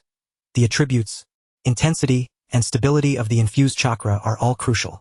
Any slight deviation could result in a failed transmission or even cause spatial chaos, the consequences of which would be dire. Rin solemnly accepted the kunao, his Sharingan discreetly activated behind his contact lenses, meticulously observing every detail of the technique. It represented a chakra operation mode he had never encountered before. Complex, intricate, imbued with a unique sense of spatial fluctuation. He attempted to condense chakra with the tips of his fingers, tracing it in the air. On his first attempt, the chakra lines distorted, and the structure of the technique collapsed. On the second, the chakra infusion was unstable, and the technique flickered before dissipating. On the third and fourth attempts, merely mimicking the engraving proved exceedingly challenging. It demanded a level of chakra control and understanding of spatial structures that far exceeded ordinary ninjutsu. Commencing study, engraving of the Flying Thunder God technique, foundational, difficulty assessment, extremely high, S-class forbidden technique fundamentals. Current progress, 0102, chakra control requirement, exquisite precision, spatial perception requirement. Basic Minato patiently guided from the side, pointing out Rin's subtle errors with each attempt. Here, the curvature of the chakra needs to be smoother. Simulate the curvature of space here. The concluding aspect of the seal must carry a sense of anchoring, as if it were to be pinned to a spatial node. Rin remained fully focused, failing repeatedly yet resolutely starting anew. Sweat soaked his forehead, but the light in his eyes grew ever brighter. He could sense that with each failure, his understanding of this spatial technique deepened. Simultaneously, the newly activated, albeit faint, space-time attribute within him seemed to gradually nurture and adapt under this high-intensity contact. Proficiency in engraving of the Flying Thunder God technique, foundational 0503, progressing slowly. Hidden talent, space-time attribute weakly activated. Adapting, chakra control under extreme pressure. Slight improvement. In addition to the technique engraving, Minato began to elaborate on deeper spatial theories. The Flying Thunder God is not merely about speed. It is about spatial leaps. Minato demonstrated the body flicker technique, moving swiftly within the training ground, then executed the Flying Thunder God, instantly appearing in another corner. You see, no matter how fast the body flicker technique is, there is still a trajectory of movement, restricted by physical laws. The Flying Thunder God, however, allows you to vanish from one point and reappear at another, with the intermediate process being folded. Understanding this sense of folding is key to mastering subsequent applications. Rin listened, enraptured. These theories opened a new door for him. He attempted to imagine the sensation of spatial folding.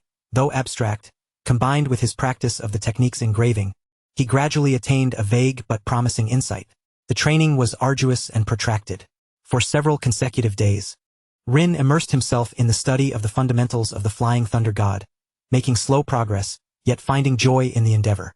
He understood that this was laying the most solid foundation for future instantaneous movement. During this period, Kakashi occasionally appeared in the training ground. He did not engage in the study of the Flying Thunder God, seeming genuinely uninterested. More often than not, he was absorbed in his own training. Rin noticed a subtle shift in Kakashi's training direction. He was no longer solely focused on sword techniques and conventional lightning release ninjutsu, but began attempting to achieve extreme transformations of lightning chakra. At times, Rin could see Kakashi gathering highly compressed lightning in his palm, producing a sharp sound akin to the cries of 1,000 birds. The lightning was incredibly unstable, brimming with explosive power, yet often dissipated after a brief moment.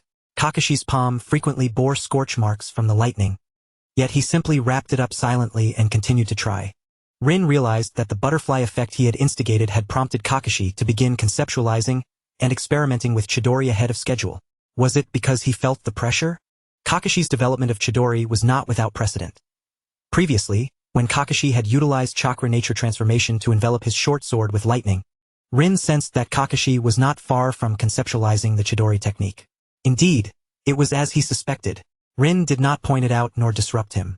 This was Kakashi's own path. He merely remarked casually during one of Kakashi's training breaks. The key to extreme transformation lies in the stable output and control of chakra. The more volatile the attribute, the more challenging it becomes. Of course, lightning attributes are inherently more volatile, hence the greater difficulty. Kakashi glanced at Rin with his deadpan eyes but offered no reply. However, in the following training sessions, Rin observed that Kakashi began to adjust his approach to controlling the lightning, seemingly attempting to compress the rampant lightning attributes within a limited scope. Triggered hidden event. Kakashi's opportunity for Chidori development advanced. The competitive collaborative relationship with Kakashi Hatake subtly changes. In the Yomitsu class, the atmosphere, amidst this shared immersion in personal training, formed a peculiar synergy. Minato was responsible for guidance and coordination, while Rin diligently tackled the foundational aspects of the Flying Thunder God technique, and Kakashi immersed himself in the study of new jutsu. Although their interactions were sparse, each could sense the other's relentless pursuit of strength and progress.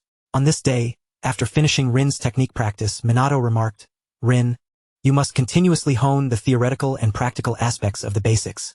This requires persistent effort. There are indications that tensions at the village border are escalating, and Kakashi and I may need to undertake some urgent missions. For now, focus on solidifying your understanding of the Flying Thunder God. Record any uncertainties, and I shall address them upon my return." Rin nodded in acknowledgement. "I understand, Captain. I will dedicate myself to solidifying my foundation." Minato smiled and patted Rin's shoulder. "I have witnessed your talent and dedication. The path of the Flying Thunder God is long and arduous. Maintain your patience and enthusiasm. I believe you will achieve great things." He then turned to Kakashi, who was nearby, polishing his short blade. "Kakashi, your new technique holds great potential, but do exercise caution and control the backlash." Kakashi silently nodded in agreement. After Minato departed, only Rin and Kakashi remained in the training ground. They exchanged a glance but spoke no further, each immersing themselves in their respective training. Rin continued to etch the intricate design of the Flying Thunder God technique into the air, his fingertips swirling with chakra as his mind delved deeply into the enigmatic spatial structure. Though progress was slow, he could feel his control over chakra becoming increasingly refined, and his hazy perception of space gradually sharpening.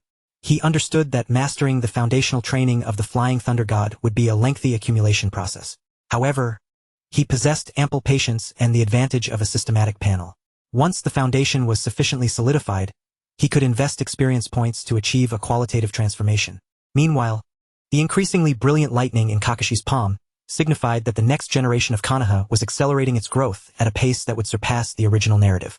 The future of the ninja world would undoubtedly be stirred by the flutter of these butterfly wings. The foundational training of the Flying Thunder God technique has entered a long-term accumulation phase. Current focus: enhancement of technique depiction proficiency, deepening understanding of spatial theory, and cultivation of spatial attributes. Resource reserve: the skill, Earth Release, Earth Spike, B rank, can be dismantled for subsequent acceleration reserves. With a gentle squeeze, the Earth Release, Earth Spike skill shattered, and under the refining function it was directly transformed into experience, merging into the unfinished Flying Thunder God skill. Chapter 77. The technique begins to take shape. After Minato and Kakashi left to undertake urgent tasks, Rin did not relent. Rather, he became more focused on the foundational training of the Flying Thunder God technique. Day after day, he immersed himself in that unique spatio-temporal training ground, his fingertips gathering chakra as he repeatedly sketched the Flying Thunder God technique in the air. Failure became the norm, and success was a fleeting surprise. Each time the technique structure collapsed, he utilized his Sharingan to analyze the deviations in chakra flow, adjusting the stability of his output and the smoothness of his transitions. Training in the depiction of the Flying Thunder God technique, basic, is ongoing. Proficiency: 010201. Current progress: 1517. Chakra control is slowly improving under extreme precision. Hidden talent for spatial attribute adaptation is subtly increasing. The progress was maddeningly slow, yet Rin's mind grew increasingly tranquil. Even with the experienced support from his dismantling skills, the learning process remained arduous, a reality he could not escape. This S-rank forbidden technique, which involved spatial rules, was not something to be mastered overnight. Each minute advancement contributed to the future potential of instantaneous movement. Despite activating his spatial talent, he still found himself at a considerable distance from Minato, the genius of spatiotemporal ninjutsu. Learning such techniques required an immense expenditure of energy. Through sustained intense practice, he achieved an unprecedented level of chakra control. He could even sense the newly activated spatial attribute within him, akin to a tender seedling, slowly and steadfastly growing with each encounter with spatial fluctuations. One day, during a moment of intense focus, Rin's fingertips traced a flawless arc, the chakra flowing steadily and smoothly. A minuscule yet structurally complete version of the Flying Thunder God foundational technique, emanating subtle spatial fluctuations, maintained itself in the air before him for a full 3 seconds before gradually dissipating. He had succeeded, although it was merely the most basic fragment of the technique. And the duration was fleeting. This represented a qualitative leap. It indicated that he had finally grasped the threshold of proper depiction. Proficiency in the depiction of the Flying Thunder God technique. Basic 5. Current progress. 25. Successfully completed a complete basic technique depiction. Brief maintenance. Achievement unlocked. Initial insight into spatial imprint. Effect. Deepens understanding of the Flying Thunder God technique, slightly enhancing subsequent training efficiency. Rin exhaled deeply, a smile of long-lost joy gracing his face. Although he was still far from executing the Flying Thunder God, this solid first step held immense significance. He felt he had gained a more tangible understanding of the sensation of spatial anchoring. In his training, Rin did not completely isolate himself from the outside world. He occasionally utilized the Umbu's channels to glean information about current events. Indeed, tensions at the border were escalating, and the missions undertaken by Minato and Kakashi appeared to be quite challenging, making their return unlikely in the short term. This only made Rin cherish this uninterrupted time for training even more. Simultaneously, he kept an eye on Kakashi's development of Chidori. Though not present on site, Rin could surmise the difficulties Kakashi faced through fragmented information and his imagination. Compressing and stabilizing the raging lightning chakra within one's palm was a challenge and danger that rivaled the depiction of the Flying Thunder God technique. After all, from the perspective of ninjutsu development, Kakashi was genuinely creating a prelude to a technique with S-rank potential, the difficulty of which was self-evident. Lost in thought, Rin's hand seals faltered, and the aura of space leaked out with the disrupted seals, instantly propelling him backward while a trickle of blood escaped from the corner of his mouth. Rin felt a surge of trepidation. Indeed, high rewards were often accompanied by high risks. He promptly adjusted his mindset, wary of allowing his thoughts to wander during this critical training phase. Several weeks later, one evening, as Rin concluded a day of training and prepared to leave the training ground, the door was pushed open. Entering was a weary Kakashi, his appearance disheveled. He still wore his fox mask, but the visible eye betrayed an unmistakable fatigue alongside a hint of concealed excitement. His right hand appeared injured, wrapped in fresh bandages. Kakashi, have you completed your mission? Rin inquired, somewhat surprised. Yes, Kakashi replied tersely, moving to a corner of the training ground to habitually engage in basic exercises to loosen his body. What about Captain Minato? The captain has gone to report the mission details to the Hokage, Kakashi said, flexing his wrist as his gaze swept across the training ground, lingering on the faint traces of spatial fluctuations. Have you made progress with the Flying Thunder God? Rin smiled faintly, revealing no pretenses. He had only just grazed the threshold of the art of sealing, and was still far from its true application. He turned his gaze to Kakashi's bandaged right hand, inquiring, what about your new technique? Seems you have made some breakthroughs? Kakashi paused, his movements stilled momentarily. After a brief silence, he raised his uninjured left hand. In an instant, chakra coalesced rapidly within his palm, and a brilliantly compressed bolt of lightning erupted forth. Zzzt. A sharp, piercing sound, akin to the cacophony of 1,000 birds in unison, filled the air. An unstable yet noticeably more solid sphere of lightning manifested in his palm, its arcs dancing with an aura of danger. Though he could not sustain it for long, the explosive sense of power was undeniably taking shape. Chidori, though still incomplete, its core form had begun to emerge. Wow, Rin exclaimed sincerely, it appears you've made considerable progress during this time. He could feel the astonishing destructive potential encapsulated within that lightning sphere. Kakashi dissipated the lightning in his palm, his voice remaining flat. Yet a subtle tremor hinted at a deeper sentiment. Not yet. I cannot control it. The chakra consumption is too great. His gaze fell upon his bandaged right hand, the implications of self-inflicted backlash unmistakable. Yet the direction is right, Rin affirmed. The ultimate transformation is inherently a double-edged sword. That you have managed to form it to this degree already proves the viability of your concept. What remains is the painstaking mastery and optimization. Kakashi nodded, refraining from further words, but Rin sensed that his remarks offered encouragement. The subtle rift between them, born from rivalry and their respective dedication to training, seemed to dissipate somewhat. It was an understanding shared between comrades. By the way, Rin recalled, retrieving a small scroll from his ninja tool pouch and handing it to Kakashi. These are my notes on chakra transformation and stable output from my training with the Raiznon. Perhaps they might provide some reference for you in controlling lightning chakra. Of course, given the differing attributes, it can only serve as a conceptual guide. Kakashi hesitated, momentarily taken aback by the scroll Rin offered, a flicker of complex emotions flashing through his otherwise expressionless eyes. After a moment's hesitation, he accepted it, murmuring, Thank you. You're welcome. Rin replied with a smile. With just the three of us in Team Yamuji, it is only natural to help one another. At that moment, the training ground door swung open once more, and Minato Namikaze entered. His golden hair appeared somewhat tousled, his face bearing the fatigue of a mission, yet his eyes remained bright. You're all here, Minato observed, a gentle smile gracing his features. It seems you haven't been slacking off during my absence. His keen gaze swept across the training ground, perceiving the lingering fluctuations of the Flying Thunder God technique and a hint of volatile lightning chakra, which deepened the look of approval in his eyes. Rin's technique has improved, and Kakashi's new skill is beginning to take shape. Excellent. Minato approached the two, patting their shoulders. The situation at the border is more complex than anticipated, and we may soon be tasked again. However, witnessing your growth reassures me.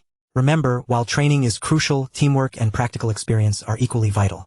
He turned to Rin. Rin, do not neglect the fundamentals of the Flying Thunder God, but also engage in other training to maintain your overall combat prowess.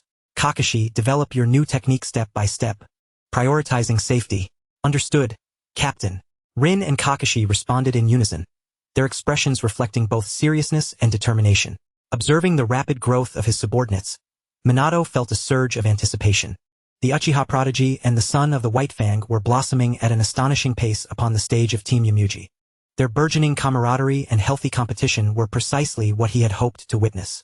The future of Konoha needed such fresh forces. As night deepened, the trio of Team Yamuji briefly reunited before each returned to their training or rest.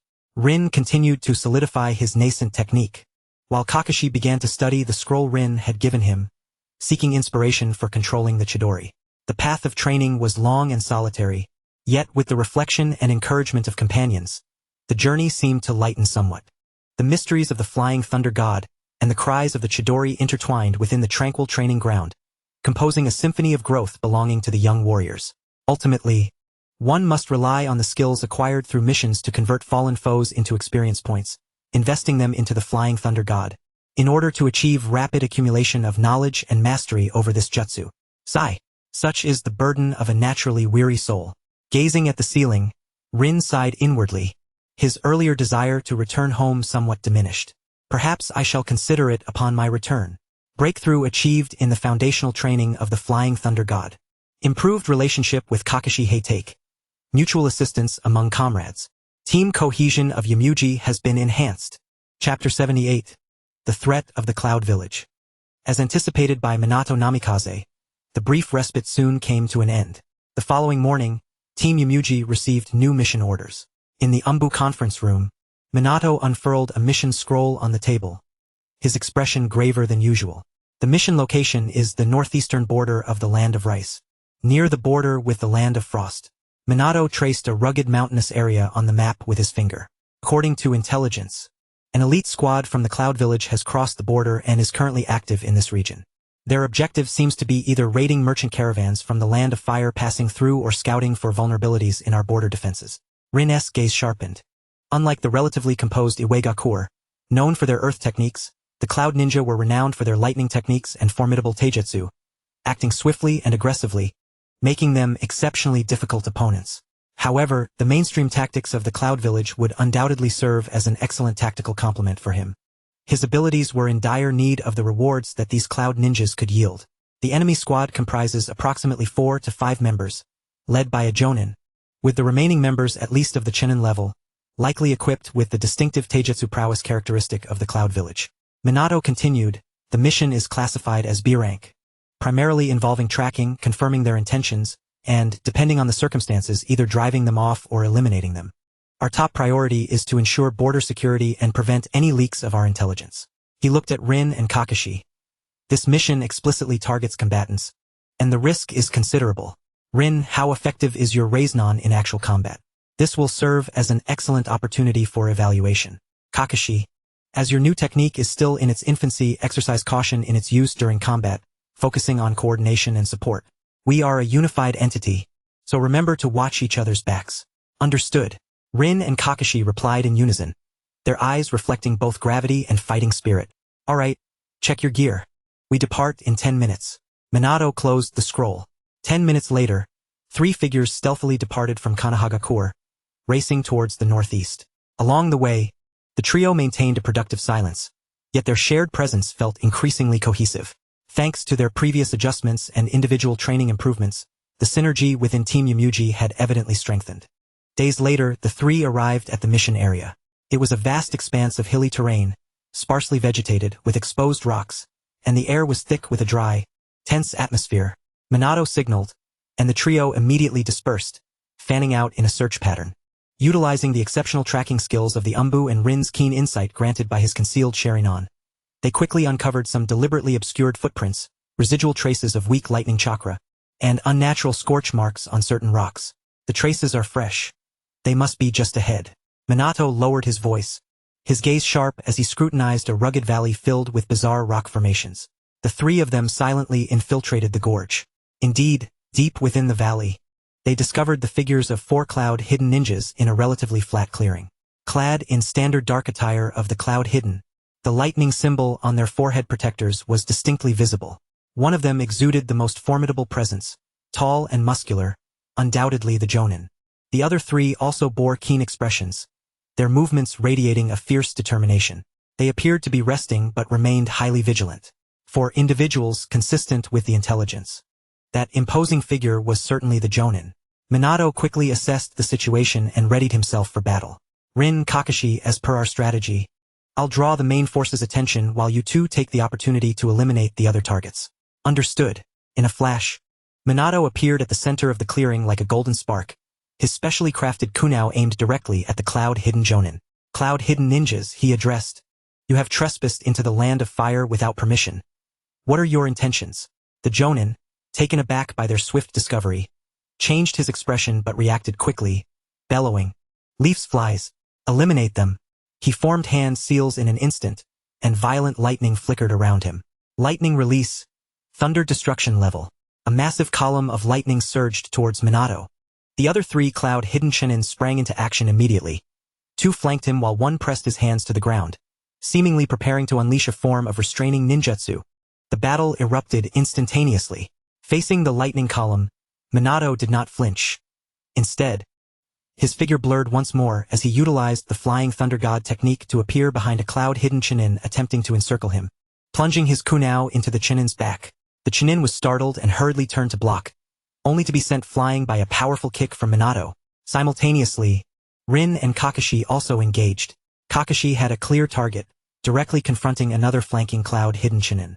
Rather than employing his still-developing Chidori, he relied on his exquisite Heitake-style swordsmanship, augmented by lightning release, to engage in a fierce duel, with blades flashing and thunder roaring, neither party yielding an inch. Rin, on the other hand, faced the cloud-hidden Chunin who was attempting to restrain Minato with earth release. As Rin charged, the Chunin swiftly altered tactics, slamming his hands onto the ground. Earth release. Earth spike. Several stone spikes shot towards Rin. Rin activated her Sharingan, effortlessly discerning the trajectory of the stone spikes, and employing the Heitake-style footwork, she evaded the attacks like a phantom, closing the distance in an instant.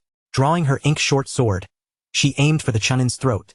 The Chunin, evidently skilled in taijutsu, reacted swiftly, drawing a short blade to block. Clang! The clash of metal echoed. Rin felt a significant force in return.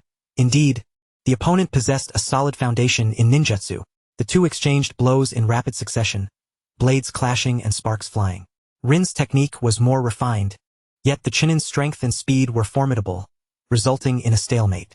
Meanwhile, the confrontation between Minato and the cloud-hidden Jonin intensified. The Jonin's lightning release ninjutsu was immensely powerful and rapid, surrounded by arcs of electricity, launching ferocious attacks. Minato, leveraging his elusive flying thunder god technique, danced around the Jonin, constantly searching for vulnerabilities. However, the Jonin was seasoned and maintained a tight defense, making it difficult for Minato to secure a swift victory. A breakthrough was essential. Rin's gaze sharpened as she pinpointed a slight opening after one of the Jonin's aggressive assaults. Channeling chakra, she swiftly retreated, simultaneously gathering chakra in her left palm. Raisnan, a stable and violently spinning sphere of chakra materialized in an instant. Thanks to her prior training and battlefield insights, this Raisnan was far more solid than the one crafted in the Bone Valley, its rotational speed and destructive power incomparable. The cloud-hidden Chunin, witnessing the menacing orb in Rin's hand, felt his pupils constrict. Instinctively sensing a lethal threat, he attempted to retreat, but Rin was swifter. "End this," Rin shouted. Channeling her strength, her body surged forward like an arrow released from a bow. The left hands raised, non-hurtling towards the Chunin's chest with a terrifying howl. The Chunin had no escape, resorting to crossing his short blade defensively over his chest, fully channeling his chakra for protection. Boom! The Raise-Non collided violently with the short blade and chakra defense, producing a thunderous explosion. Chakra radiated brilliantly. Crack! The Chunin's short blade shattered under the overwhelming force of the spinning attack, soon followed by the remaining power of the Raise-Non crashing directly into his chest. The Chunin coughed up blood, his sternum visibly collapsing, and he flew backward like a severed kite, crashing against a rock before slumping down, unconscious and uncertain of his fate. Successfully defeated Cloud Hidden Chunin, Ninjutsu type. Raise-Non, completion 85, has been successfully tested in battle, power significantly enhanced. Reward, experience points increased. Reward, skill, lightning release, body flicker technique, B rank, acquired. The strike was effective. Rin felt a surge of astonishment at the power of her Raise-Non. Indeed, the complete transformation brought forth a qualitative leap in destructive capability. The commotion immediately drew the attention of the other Cloud Hidden ninjas. The Chunin engaged with Kakashi faltered, exposing an opening, which Kakashi exploited, delivering a precise lightning-infused thrust that pierced his shoulder, bringing him down heavily. Seeing two of his subordinates severely injured in an instant, the Cloud Hidden Jonin was filled with shock and fury. He roared, his body crackling with lightning, launching an even more ferocious assault, trying to drive Minato back for rescue. But would Minato grant him such an opportunity? The flying thunder god Kunao darted like a ghost, firmly entangling him. The tides of battle shifted dramatically.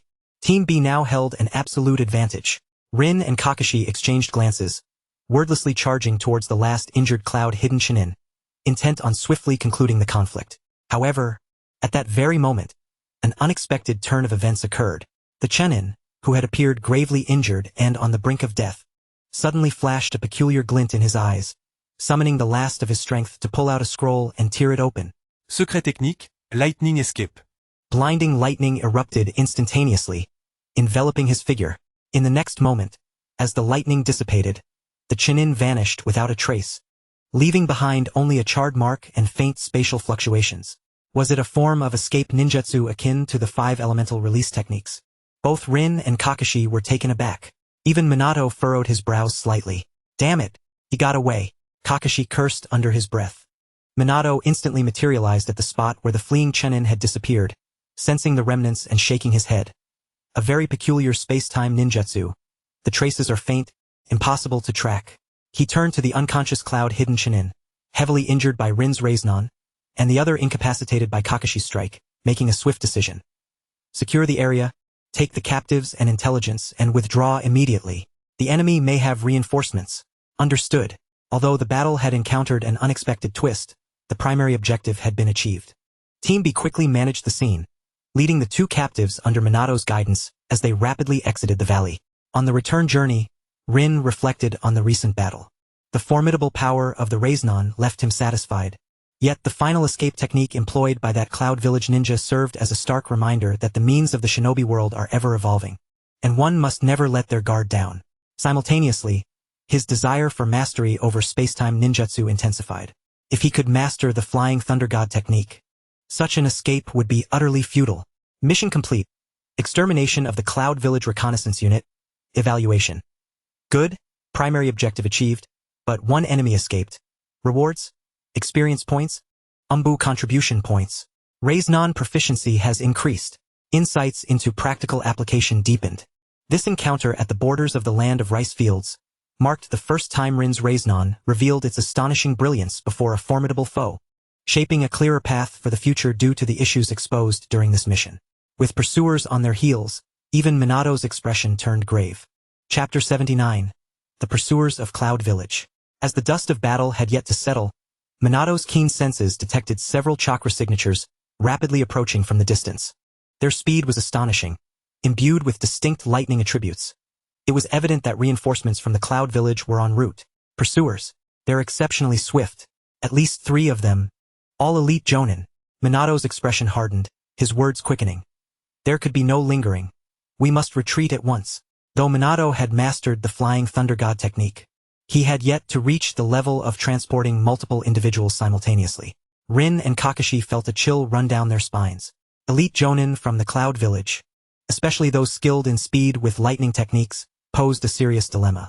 Without hesitation, they complied with Minato's command, each lifting a comatose cloud ninja from the ground while swiftly gathering scattered intelligence items. "Follow me," Minato commanded in a low voice, his figure transforming into a golden flash as he chose the most concealed and rugged escape route.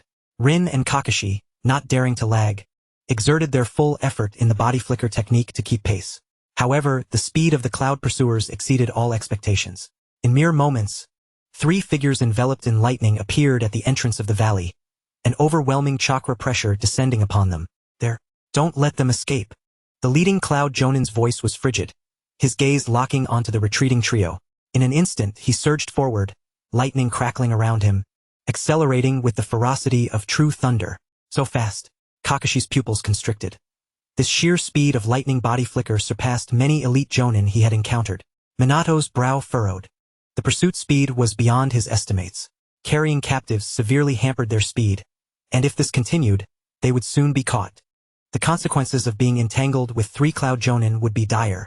"Captain, you go on ahead. I'll hold them off," Rin suddenly declared, his eyes resolute. He had just acquired the lightning body flicker technique and needed real combat to test and adapt it. Moreover, he was confident that, with this new skill and the Raisnon, he could buy precious time for Minato and Kakashi. Minato instantly understood Rin's intentions. He regarded Rin, a flicker of concern crossing his features, yet overshadowed by trust. He was well aware of Rin's strength and potential, especially considering his unfinished Raisnon and the decisiveness he had just displayed. "Be careful. Do not engage head-on. Just delay them for a moment. We will await your arrival at the designated rendezvous point." Without hesitation, Minato made his decision. Trusting one's comrades is also one of the tenets of the Umbu. "Understood." Rin nodded firmly, then halted, turning to face the rapidly approaching bolts of lightning. He gently placed the captive he had been carrying behind a massive rock, inhaling deeply as he began to circulate chakra according to the route of the lightning body flicker technique he had just grasped. ZZT. Faint arcs of lightning instantly enveloped Rin's entire form. An unprecedented sense of lightness and explosive power surged through his limbs. This was the essence of the lightning body flicker. "Oh, a little brat wants to intercept us?" The leading Cloud Jonin, upon seeing Rin stand alone, revealed a cruel smirk, his speed unwavering as he thrust his hand, enveloped in blinding lightning, towards Rin's face, seeking death. Just as his claws were about to reach Rin, he moved. Lightning body flicker technique.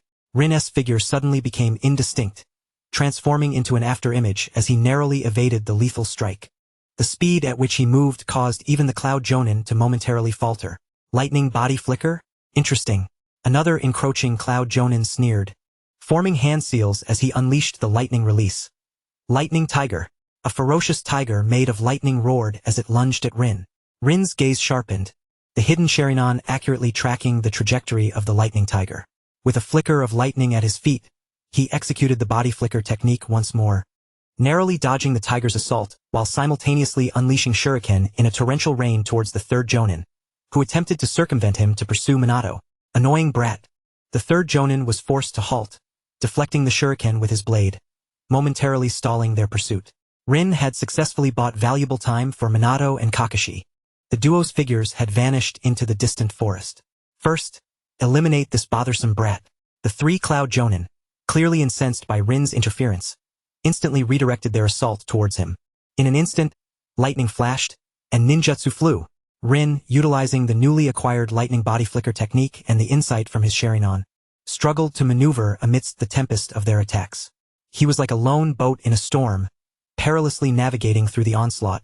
His Umbu uniform soon slashed with multiple gashes, blood seeping through. The opponents were indeed formidable.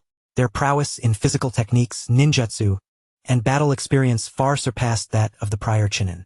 Rin felt immense pressure, yet he did not waver. Each perilous evasion and precise block honed his application of the lightning body flicker technique. The insights gained from this life and death trial were far more profound than mere practice could provide. Application of lightning body flicker technique in combat, rank B.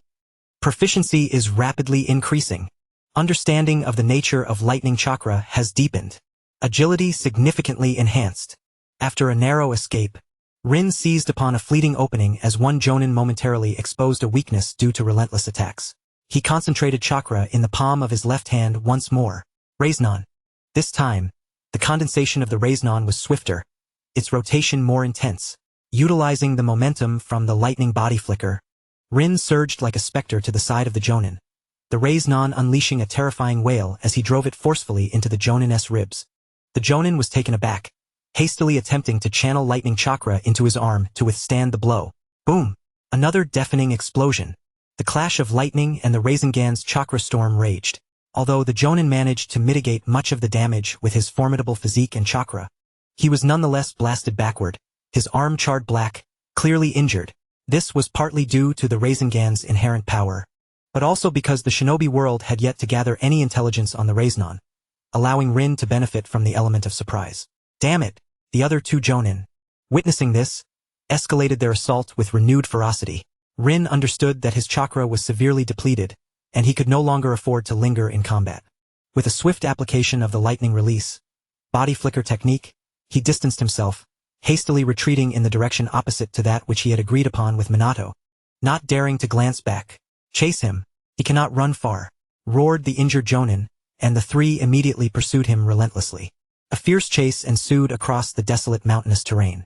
Utilizing the advantages of the lightning release, body flicker technique and the rugged landscape, Rin evaded the powerful Cloud Village Jonin, engaging in a tactical retreat while deftly leading them further away from Minato's escape route.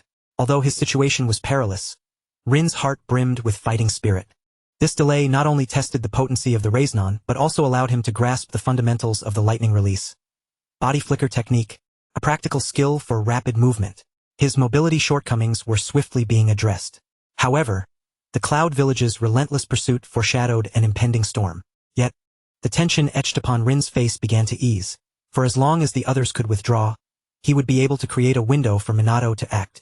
Indeed, Minato Namikaze, the kunao, shaped like a maple leaf and imbued with the Flying Thunder God technique, lay nestled within his tactical pouch.